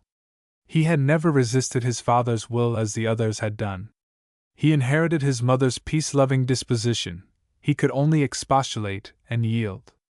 The Linnet must sail, or I'll find another master, said his father in his harshest voice. Linnet kept the tears back bravely for Will's sake, but she clung to him sobbing at the last, and he wept with her. He had never wept on leaving her before, but this time it was so hard, so hard. Will, how can I let you go? Keep up, sweetheart. It isn't a long trip, I'll soon be home. Let us have a prayer together before I go. It was a simple prayer, interrupted by Linnet's sobbing. He asked only that God would keep his wife safe, and bring him home safe to her, for Jesus' sake. And then his father's voice was shouting, and he was gone, and Linnet threw herself across the foot of the bed, sobbing like a little child, with quick short breaths and hopeless tears. "It isn't right," she cried vehemently. "And Will oughtn't to have gone, but he never will withstand his father." All day she lived on the hope that something might happen to bring him back at night. But before sundown Captain Raid drove triumphantly into his own yard, shouting out to his wife in the kitchen doorway that the linnet was well on her way. At dusk, Linnet's lonely time, Marjorie stepped softly through the entry and stood beside her. "Oh, Marjorie! I'm so glad!" she exclaimed, between laughing and crying. "I've had a miserable day. Didn't you know I would come?" "How bright you look!" said Linnet, looking up into the changed face. For Marjorie's trouble was all gone, there was a happy tremor about the lips, and peace was shining in her eyes. "I am bright. What has happened to you? I can tell you about it now. I have been troubled, more than troubled, almost in despair, because I could not feel that I was a Christian. I thought I was all the more wicked because I professed to be one. And today it is all gone, the trouble. And in such a simple way. As I was coming out of Sunday school, I overheard somebody say to Mrs. Rich, 'I know I'm not a Christian.' Then said Mrs. Rich, 'I'd begin this very hour to be one, if I were you.' And it flashed over me, why need I bemoan myself any longer? Why not begin this very hour? And I did. I'm very glad," said Linnet in her simple, hearty way. "I never had anything like that on my mind, and I know it must be dreadful." "Dreadful?" repeated Marjorie. "It is being lost away from Christ. Mrs. Raid told Hollis that you were going into a decline, that Mother said so, and Will and I were planning what we could do for you." "Nobody need plan now," smiled Marjorie. "Shall we have some music? We'll sing Will's hymns. How your voice sounds! That's why I want to sing. I want to pour it all out." The next evening Hollis accompanied Linnet on her way to Marjorie's to spend the evening. Marjorie's pale face and mourning dress had touched him deeply. He had taught a class of boys near her class in Sunday school, and had been struck with the dull, mechanical tone in which she had questioned the attentive little girls who crowded around her. It was not Marjorie, but it was the Marjorie who had lost Morris and her father. Was she so weak that she sank under grief? In his thought she was always strong. But it was another Marjorie who met him at the gate the next evening. The cheeks were still thin, but they were tinted, and there was not a trace of yesterday's dullness in face or voice. It was a joyful face, and her voice was as light-hearted as a child's. Something had wrought a change since yesterday. Such a quiet, unobtrusive little figure in a black and white gingham, with a knot of black ribbon at her throat and a cluster of white roses in her belt. Miss Prudence had done her best with the little country girl, and she was become only a sweet and girlish-looking woman. She had not marked out for herself a career. She had done nothing that no other girl might do. But she was the lady that some other girls had not become, he argued. The three, Hollis, Linnet, and Marjorie, sat in the moon-lighted parlor and talked over old times. Hollis had begun it by saying that his father had shown him, Flyaway, stowed away in the granary chamber. He was sitting beside Linnet in a good position to study Marjorie's face unobserved. The girl's face bore the marks of having gone through something. There was a flutter about her lips, and her soft laugh, and the joy about the lips was almost contradicted by the mistiness that now and then veiled the eyes. She had planned to go up to her chamber early, and have this evening alone by herself, alone on her knees at the open window, with the stars above her and the rustle of the leaves and the breath of the sea about her. It had been a long sorrow. All she wanted was to rest, as Mary did, at the feet of the Lord, to look up into his face, and feel his eyes upon her face, to shed sweetest tears over the peace of forgiven sin. She had written to Aunt Prue all about it that afternoon. She was tempted to show the letter to her mother, but was restrained by her usual shyness and timidity. "Marjorie, why don't you talk?" questioned Linnet. Marjorie was on the music stool, and had turned from them to play the air of one of the songs they used to sing in school. "I thought I had been talking a great deal. I am thinking of so many things, and I thought I had spoken of them all." "I wish you would," said Hollis. "I was thinking of Morris just then. But he was not in your school days, nor in Linnet's. He belongs to mine." What else? Go on, please, said Hollis. And then I was thinking that his life was a success, as father's was. They both did the will of the Lord. I've been trying all day to submit to that will, said Linnet in a thick voice. Is that all we have to do with it, submit to it? Asked Hollis with a grave smile. Why do we always groan over thy will be done, as though there never was anything pleasant in it? That's true, returned Linnet emphatically. When will came Saturday, I didn't rejoice and say it is the Lord's will, but Sunday morning I thought it was, because it was so hard. All the lovely things that happen to us are His will, of course. Suppose we study up every time where the Lord speaks of His Father's will, and learn what that will is. Shall we, Marjorie? Proposed Hollis. Oh, yes, it will be delightful, she assented. And when I come back from my fishing excursion we will compare notes, and give each other our thoughts. I must give that topic in our prayer meeting and take it in my Bible class.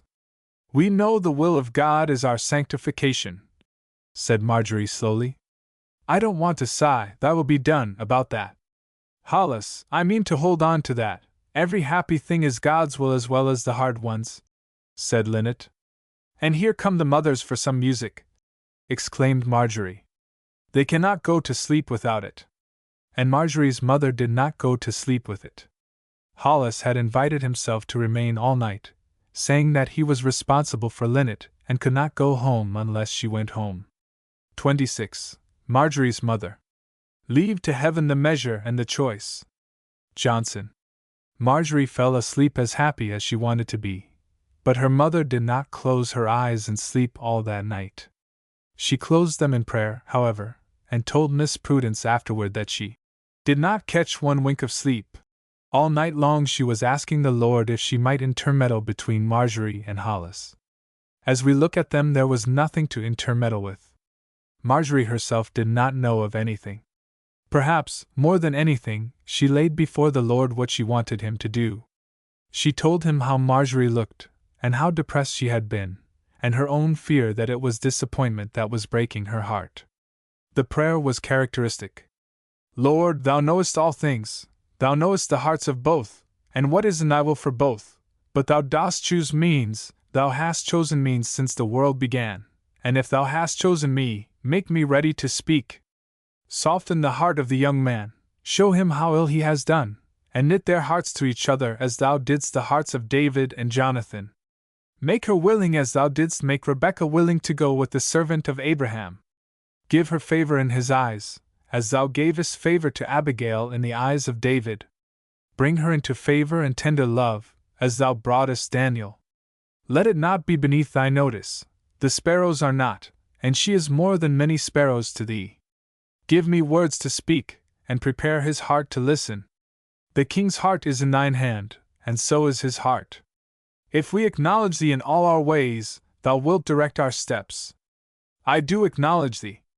Oh, direct my steps and my words. With variety of phrasing, she poured out this prayer all through the hours of the night. She spread the matter before the Lord as Hezekiah did the letter that troubled him. Something must be done.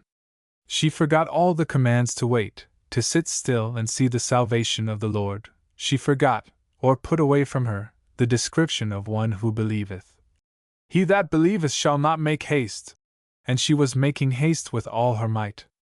In the earliest dawn she arose, feeling assured that the Lord had heard her cry and had answered her.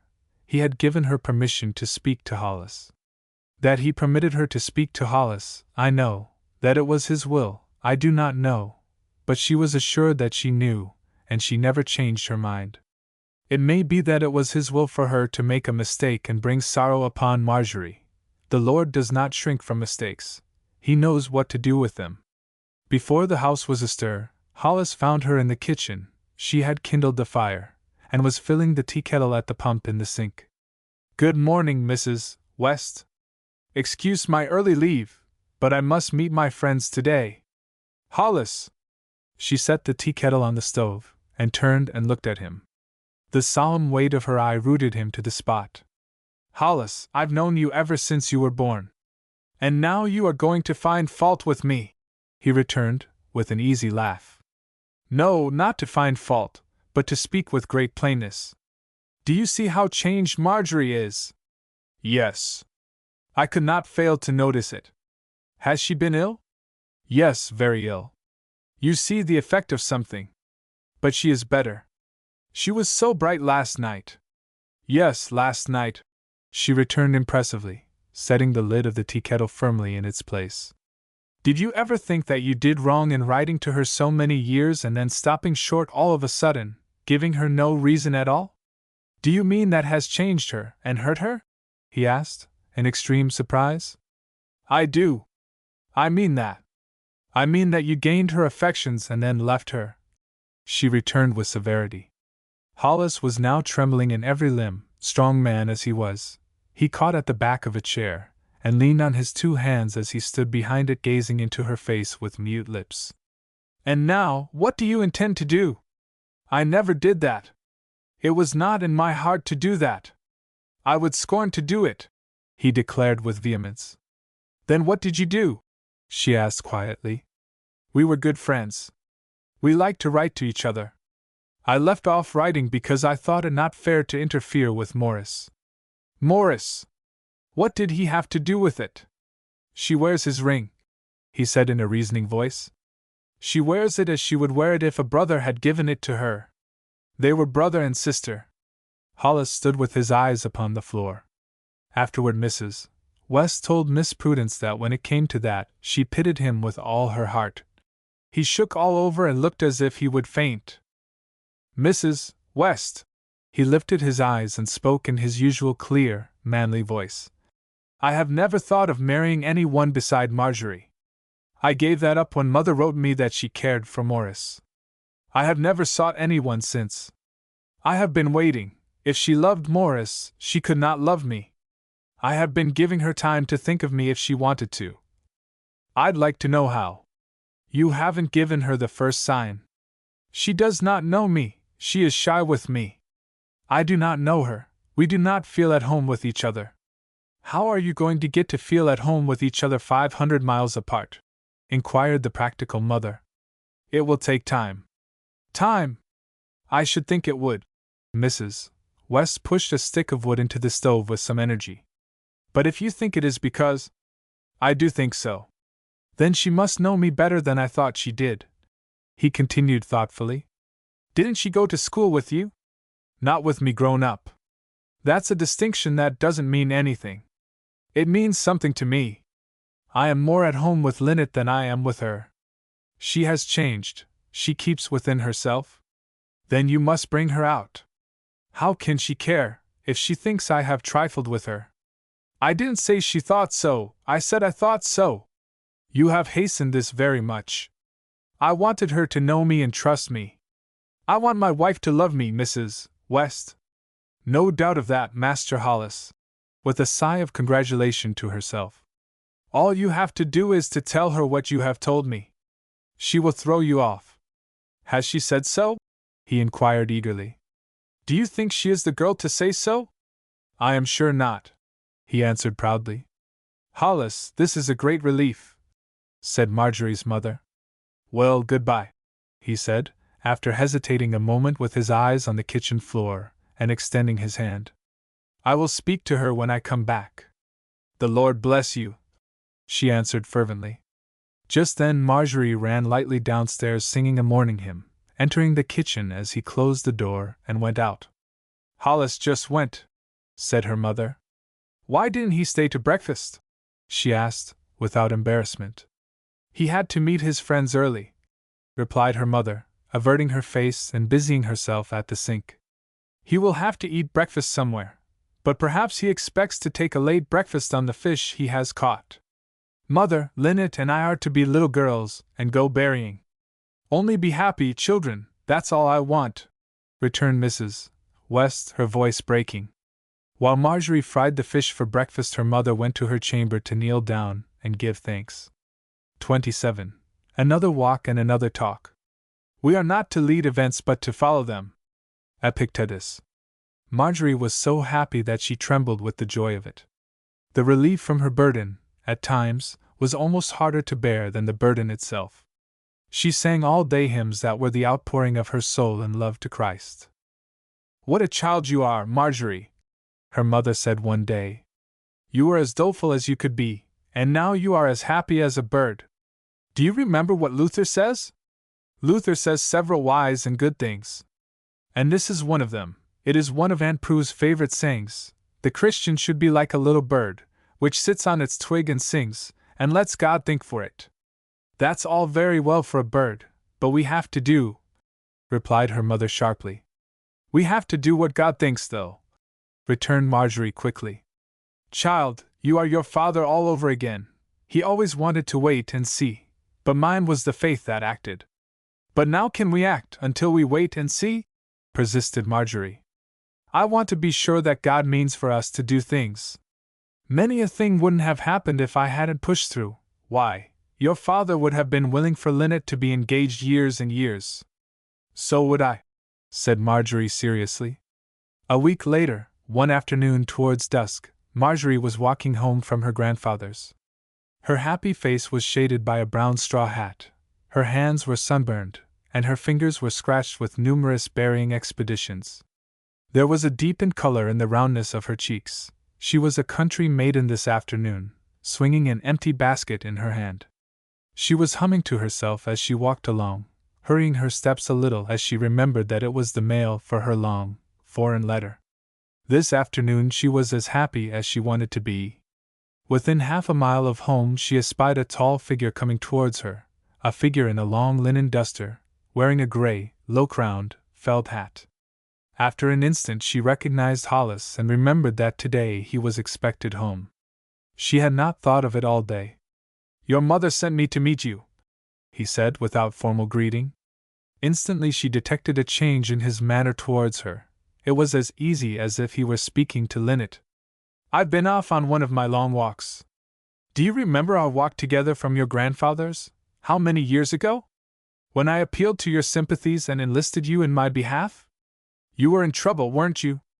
I believe it is just 7 years ago. Physiologists tell us we are made over new every 7 years, therefore you and I are another Hollis and another Marjorie."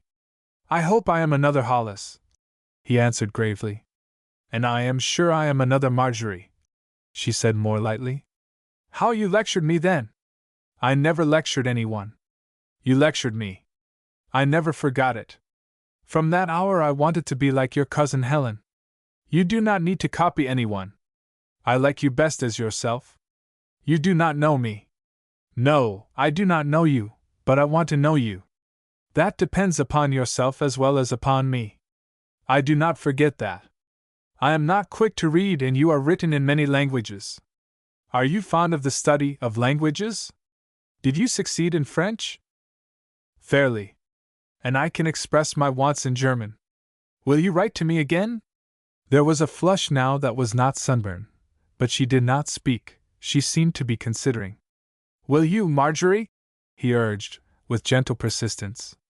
"I don't know." "Why don't you know?" "I have not thought about it for so long. Let me see, what kind of letters did you write? Were they interesting?" "Yours were interesting." "Were you hurt because—" It happened so long ago that she smiled as she looked up at him. "I have never told you the reason. I thought Morris Kemlow had a prior claim. What right had you to think that? From what I heard, and saw. I am ignorant of what you could hear or see. Morris was my twin brother, he was my blessing, he is my blessing. Is not my reason sufficient? Oh yes, it doesn't matter. But see that sumac. I have not seen anything so pretty this summer. Mother must have them. You wouldn't think it, but she is very fond of wild flowers."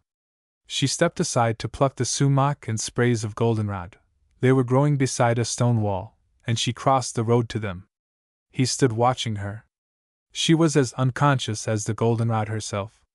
What had her mother meant? Was it all a mistake? Had his wretched days and wakeful nights been for nothing?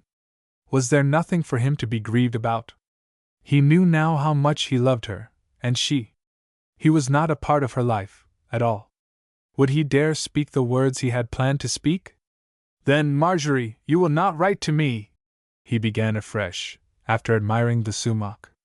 Oh, yes, I will. If you want to. I love to write letters, and my life isn't half full enough yet. I want new people in it. And you would as readily take me as another, he said in a tone that she did not understand. More readily than one whom I do not know. I want you to hear extracts from one of Mrs. Holmes' delicious letters tonight. You are as happy as a lark today. That is what Mother told me, only she did not specify the bird. Morris, I am happier than I was Sunday morning. He colored over the name. She smiled and said, I've been thinking about him today, and wanting to tell him how changed I am. What has changed you? He asked. Her eyes filled before she could answer him. In a few brief sentences in which each word told, she gave him the story of her dark year. Poor little mousie, he said tenderly, and you bore the dark time all by yourself. That's the way I have my times.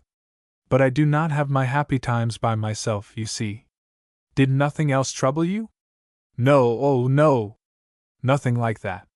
Father's death was not a trouble. I went with him as far as I could. I almost wanted to go all the way.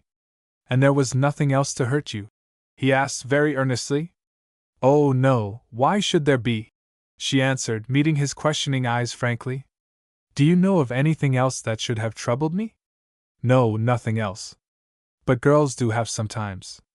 Didn't your mother help you any? She helps other people. I could not tell her. I could not talk about it. She only thought I was ill, and sent for a physician. Perhaps I did worry myself into feeling ill. You take life easily, he said. Do I? I like to take it as God gives it to me, not before He gives it to me. This slowness, or faith, or whatever it is one of my inheritances from my blessed Father. Who is it that says I'd see to it pretty sharp that I didn't hurry Providence? That has helped me. I wish it would someone else, he said grimly. I wish it would help everyone else. Everything is helping me now. If I were writing to you, I could tell you some of them. I like to hear you talk, Marjorie. Do you? She asked wonderingly. Linnet does, too, and Mrs. Kemlow. As I shall never write a book, I must learn to talk, and talk myself all out. Aunt Prue is living her book. Tell me something that has helped you, he urged. She looked at the goldenrod in her hand, and raised it to her lips. It is coming to me that Christ made everything. He made those lilies of which he said, Consider the lilies. Isn't it queer that we will not let him clothe us as he did the lilies? What girl ever had a white dress of the texture and whiteness and richness of the lily? But the lily has but one dress. Girls like a new dress for every occasion and a different one. Shall he not much more clothe you, but we do not let him clothe us? When one lily fades, he makes another in a fresh dress. I wish I could live as he wants me to. Not think about dress or what we eat or drink. Only do his beautiful work, and not have to worry and be anxious about things. Do you have to be? He asked, smiling. My life is a part of lives that are anxious about these things. But I don't think about dress as some girls do. I never like to talk about it. It is not a temptation to me. It would not trouble me to wear one dress all my life, one color, as the flowers do. It should be a soft gray, a cashmere, and when one was soiled or worn out I would have another like it, and never spend any more thought about it. Aunt Prue loves gray, she almost does that, she spends no thought on dress. If we didn't have to take thought, how much time we would have, and how our minds would be at rest, to work for people and to study God's works and will. Hollis smiled as he looked down at her. Girls don't usually talk like that, he said. Perhaps I don't, usually. What are you reading now? History chiefly, the history of the world and the history of the church. They walked more and more slowly as they drifted into talk about books and then into his life in New York and the experiences he had had in his business tours and the people whom he had met. Do you like your life? She asked. Yes, I like the movement and the life. I like to be on the go. I expect to take my third trip across the ocean by and by. I like to mingle with men. I never could settle down into farming, not till I am old, at any rate. They found Marjorie's mother standing in the front doorway, looking for them. She glanced at Hollis, but he was fastening the gate and would not be glanced at. Marjorie's face was no brighter than when she had set out for her walk. Linnet was setting the tea-table and singing "A Life on the Ocean Wave." After tea the letter from Switzerland was read and discussed. Miss Prudence, as Mrs. West could not refrain from calling her, always gave them something to talk about. To give people something to think about that was worth thinking about, was something to live for, she had said once to Marjorie. And then there was music and talk. Marjorie and Hollis seemed to find endless themes for conversation. And then Hollis and Linnet went home. Hollis bade them goodbye. He was to take an early train in the morning. Marjorie's mother scanned Marjorie's face, and stood with a lighted candle in her hand at bedtime, waiting for her confidence.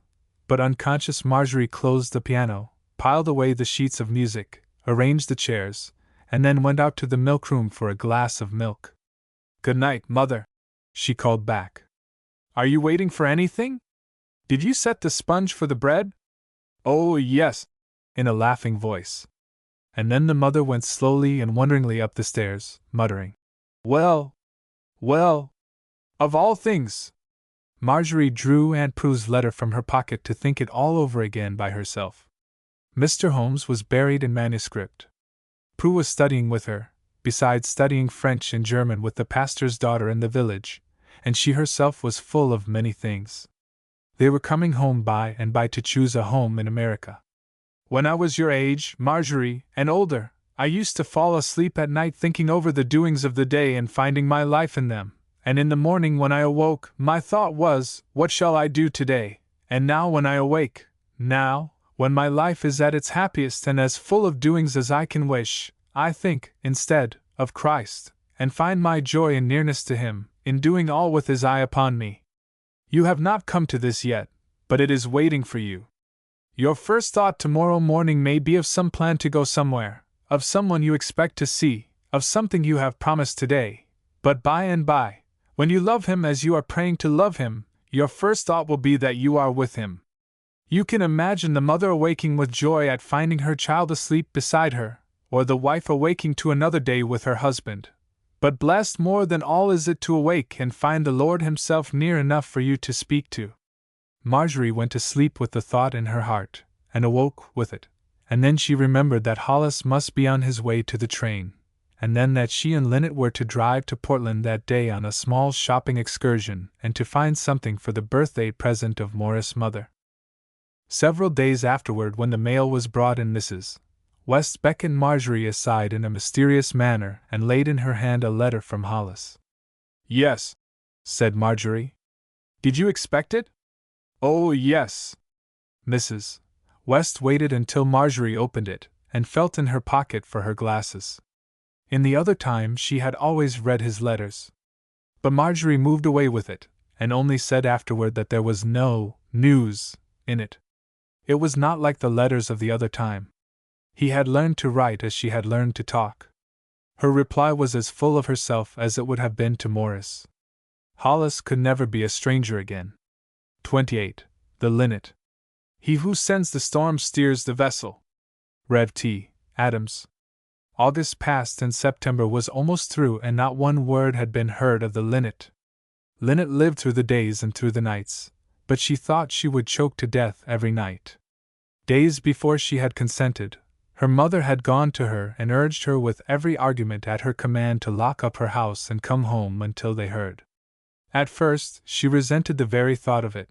But Annie Gray was busy in Middlefield, Marjorie was needed at home, and the hours of the days seemed never to pass away. At last, worn out with her anguish, she allowed Captain Raid to lift her into his carriage and take her to her mother. As the days went on, Will's father neither ate nor slept. He drove into Portland every day, and returned at night more stern and more pale than he went away in the morning. Linnet lay on her mother's bed and wept, and then slept from exhaustion, to awake with the cry, "Oh, why didn't I die in my sleep?" One evening Mrs. Raid appeared at the kitchen door. Her cap and sunbonnet had fallen off, her gray hair was roughened over her forehead, her eyes were wild, her lips apart. Her husband had brought her, and sat outside in his wagon too stupefied to remember that he was leaving his old wife to stagger into the house alone. Mrs. West turned from the table, where she was reading her evening chapter by candlelight, and rising caught her before she fell into her arms. The two old mothers clung to each other and wept together. It seemed such a little time since they had washed up Lynette's dishes and set her house in order on the wedding day. Mrs. Reid thrust a newspaper into her hand as she heard her husband's step, and went out to meet him as Mrs. West called Marjorie.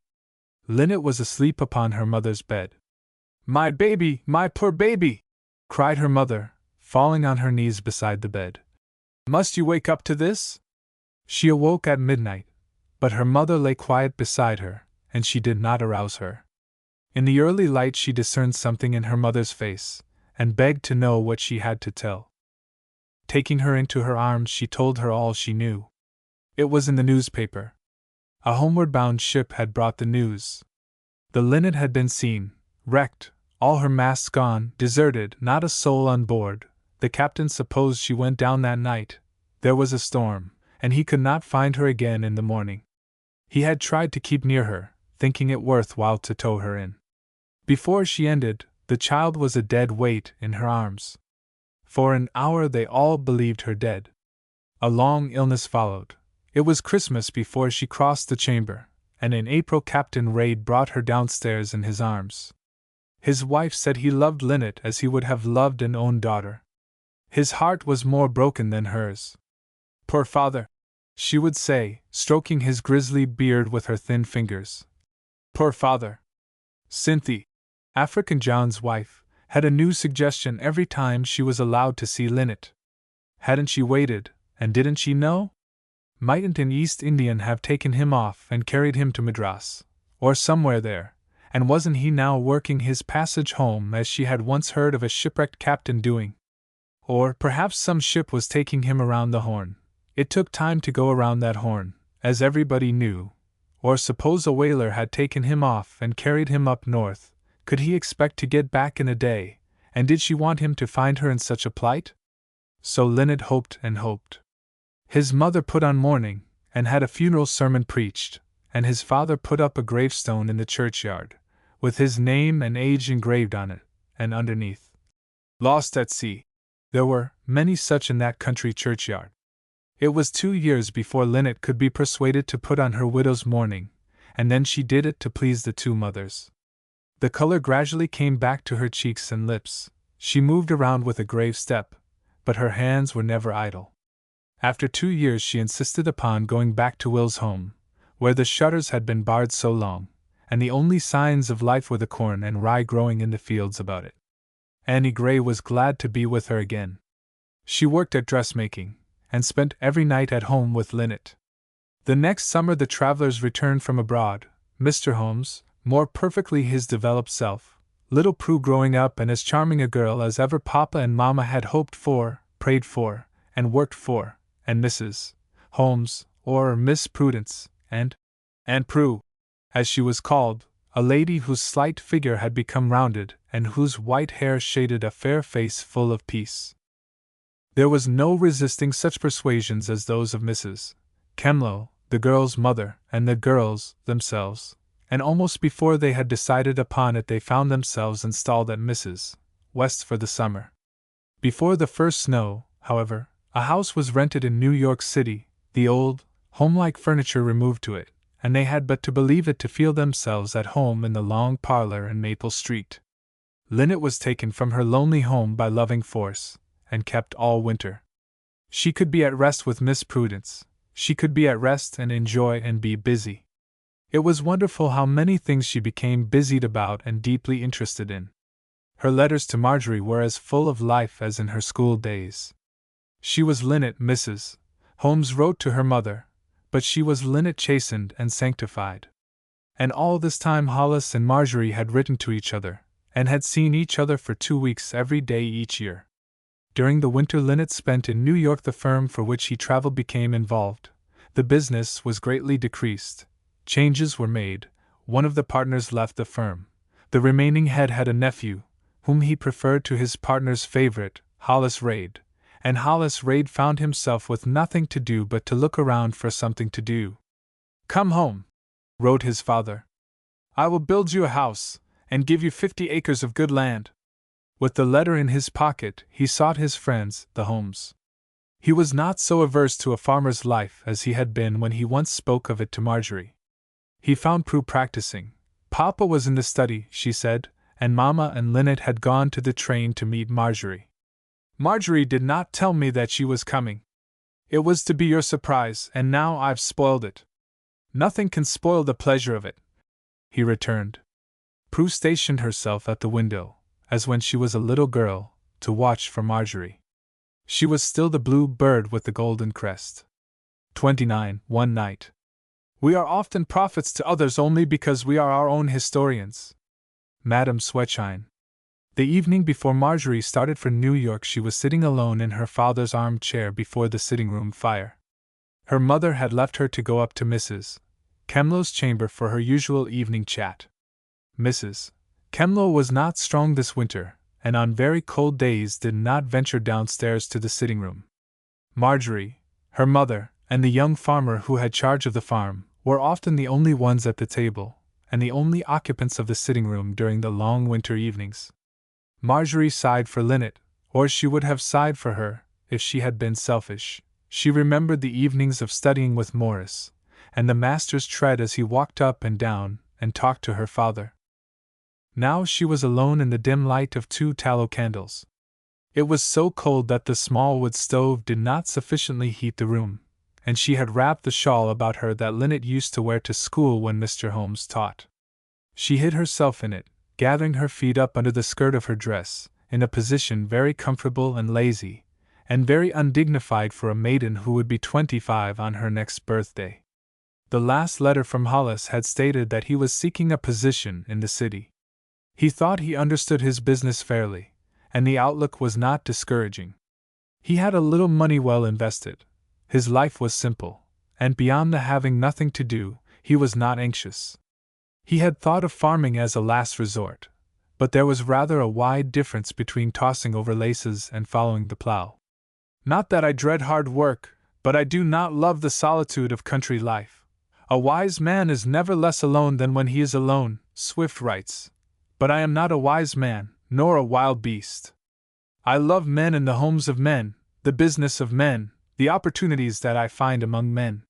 She had not replied to this letter. What a talk they would have over it! She had learned Hollis. She knew him by heart. She could talk to him now almost as easily as she could write. These years of writing had been a great deal to both of them.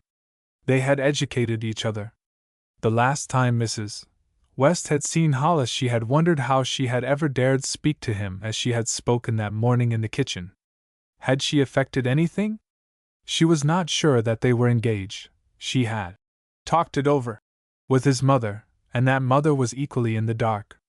I know what his intentions are, confided Marjorie's mother. I know he means to have her, for he told me so. He has never told me so, said Hollis' mother. You haven't asked him, suggested Mrs. West comfortably. Have you? I made an opportunity for it to be easy for him to tell me. I don't know how to make opportunities, returned Mrs. Raid with some dignity. Everybody doesn't, was the complacent reply. Marjorie had had a busy day arranging household matters for her mother while she should be gone, and was dozing with her head nestled in the soft folds of the shawl when her mother's step aroused her. Child, you are asleep and letting the fire go down. Am I? She asked drowsily. The room is cold. She wrapped the shawl about her more closely and nestled into it again. Perhaps Hollis will come home with you, her mother began, drawing her own especial chair nearer the fire and settling down as if for a long conversation. Mother, you will be chilly. And with the instinct that her mother must be taken care of, she sprang up with her eyes still half asleep and attended to the fire. The dry chips soon kindled a blaze, and she was wide awake with the flush of sleep in her cheeks. Why do you think he will? She asked. It looks like it. Mrs. Raid ran over today to tell me that the captain had offered to give him 50 acres and build him a house, if he would come home for good. I wonder if he will like it. You ought to know, in a suggestive tone. I am not sure. He does not like farming. A farm of his own may make a difference. and a house of his own. I suppose the captain thinks he is engaged to you. Mrs. West was rubbing her thumbnail and not looking at Marjorie. Marjorie was playing with a chip, thrusting it into the fire and bringing it out lighted as she and Linnet used to like to do. Marjorie, is he? No, ma'am, answered Marjorie, the corners of her lips twitching. I'd like to know why he isn't, with some asperity. Perhaps he knows, suggested Marjorie, looking at her lighted chip.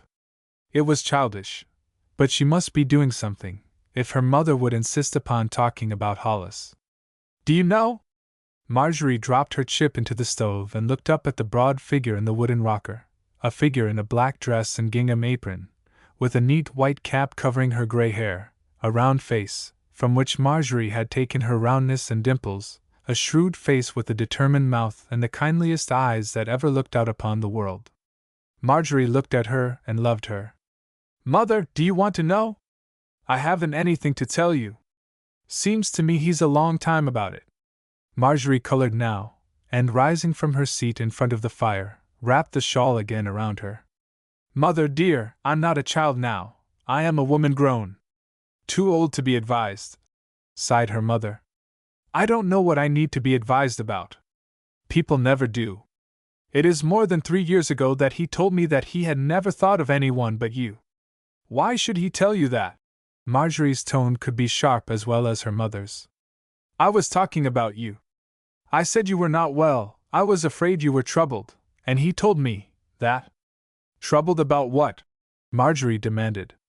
About his not answering your letter. In a wavering voice. The words had to come. Mrs. West knew that Marjorie would have her answer. And after that, he asked me to write to him. Mother, you do not know what you have done! Marjorie fled away in the dark up to her own little chamber, threw herself down on the bed without undressing, and lay all night, moaning and weeping. She prayed beside. She could not be in trouble and not give the first breath of it to the Lord. Hollis had asked her to write because of what her mother had said to him. He believed. What did he believe? Oh, Mother! Mother! She moaned. You are so good and so lovely, and yet you have hurt me so. How could you? How could you?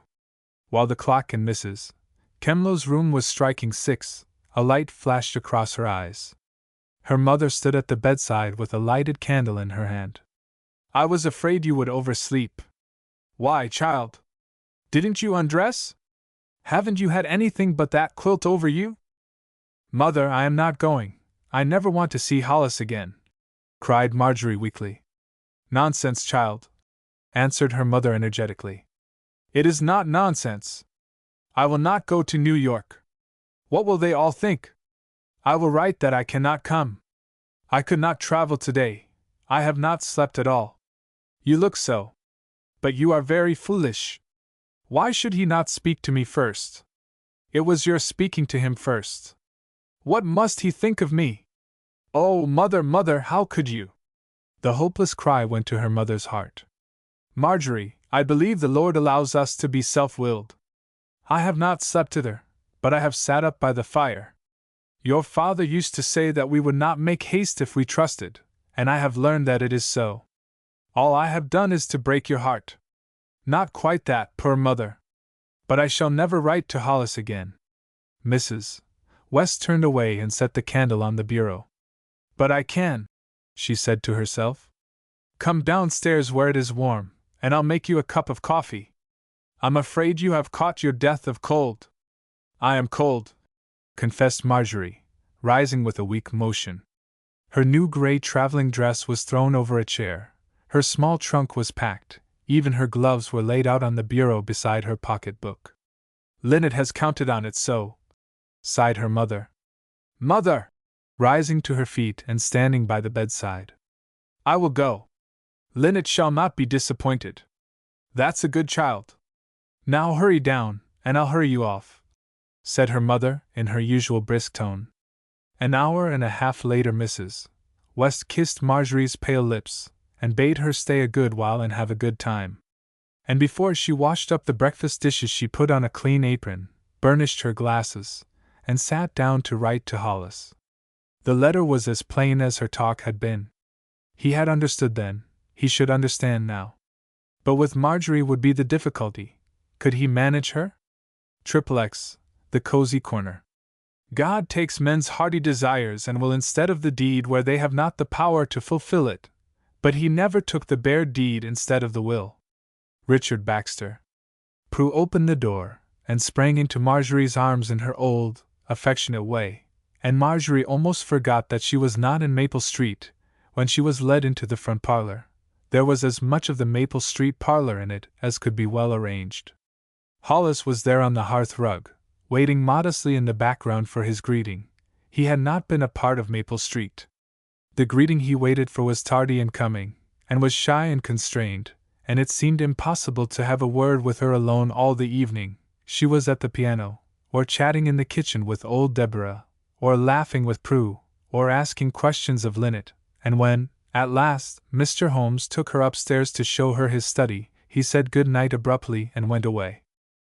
Marjorie chided herself for her naughty pride and passed another sleepless night.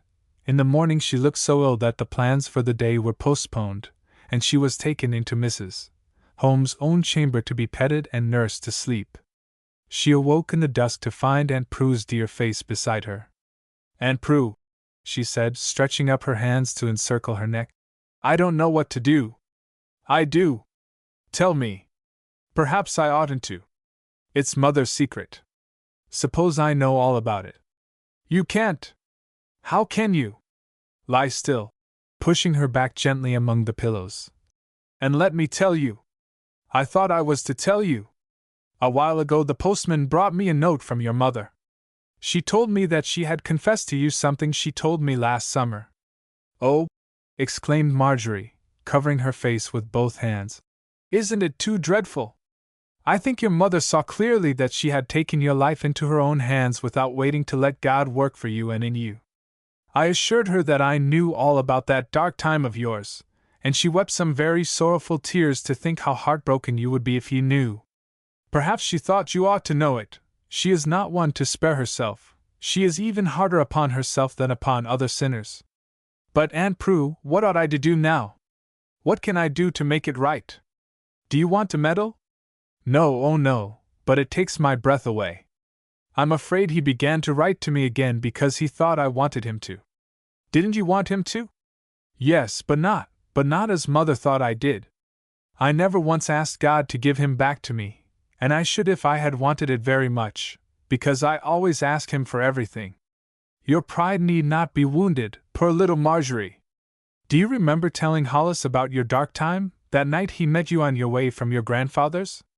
"Yes, I think I do. Yes, I know I told him, for he called me Mousie, and he had not said that since I was little, and with it he seemed to come back to me, and I was not afraid or timid with him after that. You wrote me about the talk, and he has told me about it since.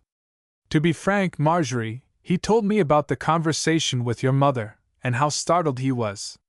After that talk with you he was assured that she was mistaken, but, child, there was no harm, no sin, even if it had been true. The only sin I find was your mother's want of faith in making haste. And she sees it now and laments it. She says making haste has been the sin of her lifetime. Her unbelief has taken that form. You were very chilly to Hollis last night." "I couldn't help it," said Marjorie. "I would not have come if I could have stayed at home. Is that proud heart satisfied now? Perhaps it oughtn't to be, if it is proud. We will not argue about it now, as there's somebody waiting for you downstairs. I don't want to see him, now. Suppose he wants to see you. Aunt Prue, I wish I could be selfish just a few minutes." "You may. A whole hour. You may be selfish up here all by yourself until the dinner bell rings." Marjorie laughed and drew the lounge afghan up about her shoulders. She was so happy that she wanted to go to sleep and be thankful. But the dinner bell found her in the parlor talking to Linnet. Prue and Hollis were chattering together in French. Prue corrected his pronunciation and promised to lend him books. The most inviting corner in the house to Marjorie was a cozy corner in the library. She found her way thither after dinner, and there Hollis found her, after searching parlors, dining room, and halls for her. The cozy corner itself was an armchair near the revolving bookcase. Prue said that Papa kept his pets in that bookcase.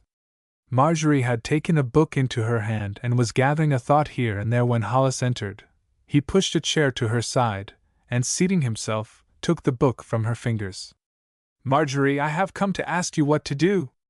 "About your father's offer?" "Yes. I should have written today. I fancy how he watches the mail. But I am in a great state of indecision. My heart is not in his plan." "Is your heart in buying and selling laces?"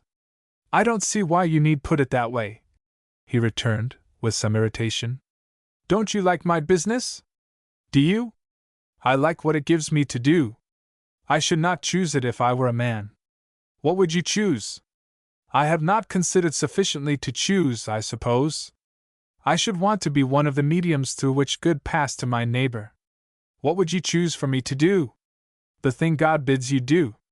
That may be to buy and sell laces." "It may be. I hope it was while you were doing it." "You mean that through this offer of Father's God may be indicating His will. He is certainly giving you an opportunity to choose." I had not looked upon it in that light. "Marjorie, I'm afraid the thought of His will is not always as present with me as with you. I used to think I needed money, like Aunt Prue, if I would bless my neighbor. But once it came to me that Christ through His poverty made us rich, the world's workers have not always been the men and the women with most money. You see, I am taking it for granted that you do not intend to decide for yourself, or work for yourself." "No, I am thinking of working for you. I am too small a field. But you must be included." "I can be one little corner. There's all Middlefield beside. Isn't there work for you as a citizen and as a Christian in our little town? Suppose you go to Middlefield with the same motives that you would go on a mission to India, Africa, or the Isles of the Sea. You will not be sent by any board of commissioners for foreign missions, but by Him who has sent you, His disciple, into the world. You have your experience, you have your strength, you have your love to Christ and your neighbor to give them. They need everything in Middlefield. They need young men, Christian young men. The village needs you, the church needs you. It seems too bad for all the young men to rush away from their native place to make a name, or to make money. Somebody must work for Middlefield. Our church needs a lecture room and a Sunday school room. The village needs a reading room. The village needs more than I know. It needs Christian push. Perhaps it needs Hollis raid. Marjorie, it will change all my life for me. So it would if you should go west, as you spoke last night of doing. If you should study law, as you said you had thought of doing, that would change the course of your life. You can't do a new thing and keep to the old ways. If I go, I shall settle down for life." "You mean you will settle down until you are unsettled again?" "What will unsettle me?" "What unsettled you now?" "Circumstances. Circumstances will keep on being in existence as long as we are in existence. I never forget a motto I chose for my birthday once on a time: "The Lord shall fight for you, and ye shall hold your peace." He commands us to fight sometimes. And then we must fight. You seem to be undergoing some struggles now. Have you any opening here? I answered an advertisement this morning, but we could not come to terms. Marjorie, what you say about Middlefield is worth thinking of. That is why I said it, she said archly. Would you like that life better? Better for you?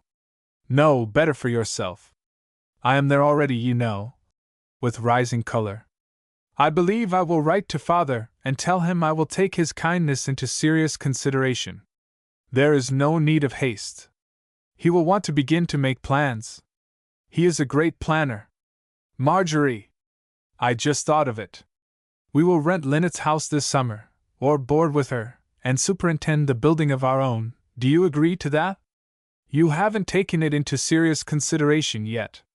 Will it make any difference to you, my decision? Will you share my life, anyway? Prue ran in at that instant, Lynette following. Hollis arose and walked around among the books. Prue squeezed herself into Marjorie's broad chair, and Lynette dropped herself on the hassock at Marjorie's feet, and laid her head in Marjorie's lap. There was no trouble in Lynette's face, only an accepted sorrow. Marjorie, will you read to us? Coaxed Prue. Don't you know how you used to read in Maple Street? What do you feel like listening to?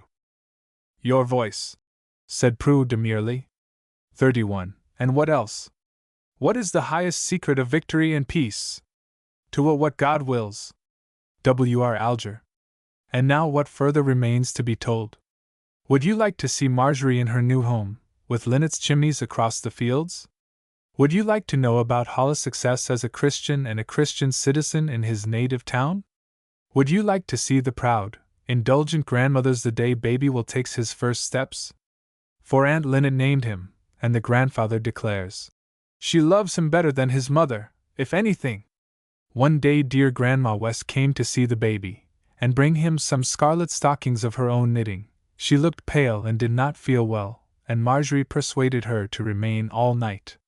In the morning baby went into her chamber to awaken her with a kiss, but her lips were cold, and she would not open her eyes. She had gone home, as she always wanted to go, in her sleep. That summer Mrs.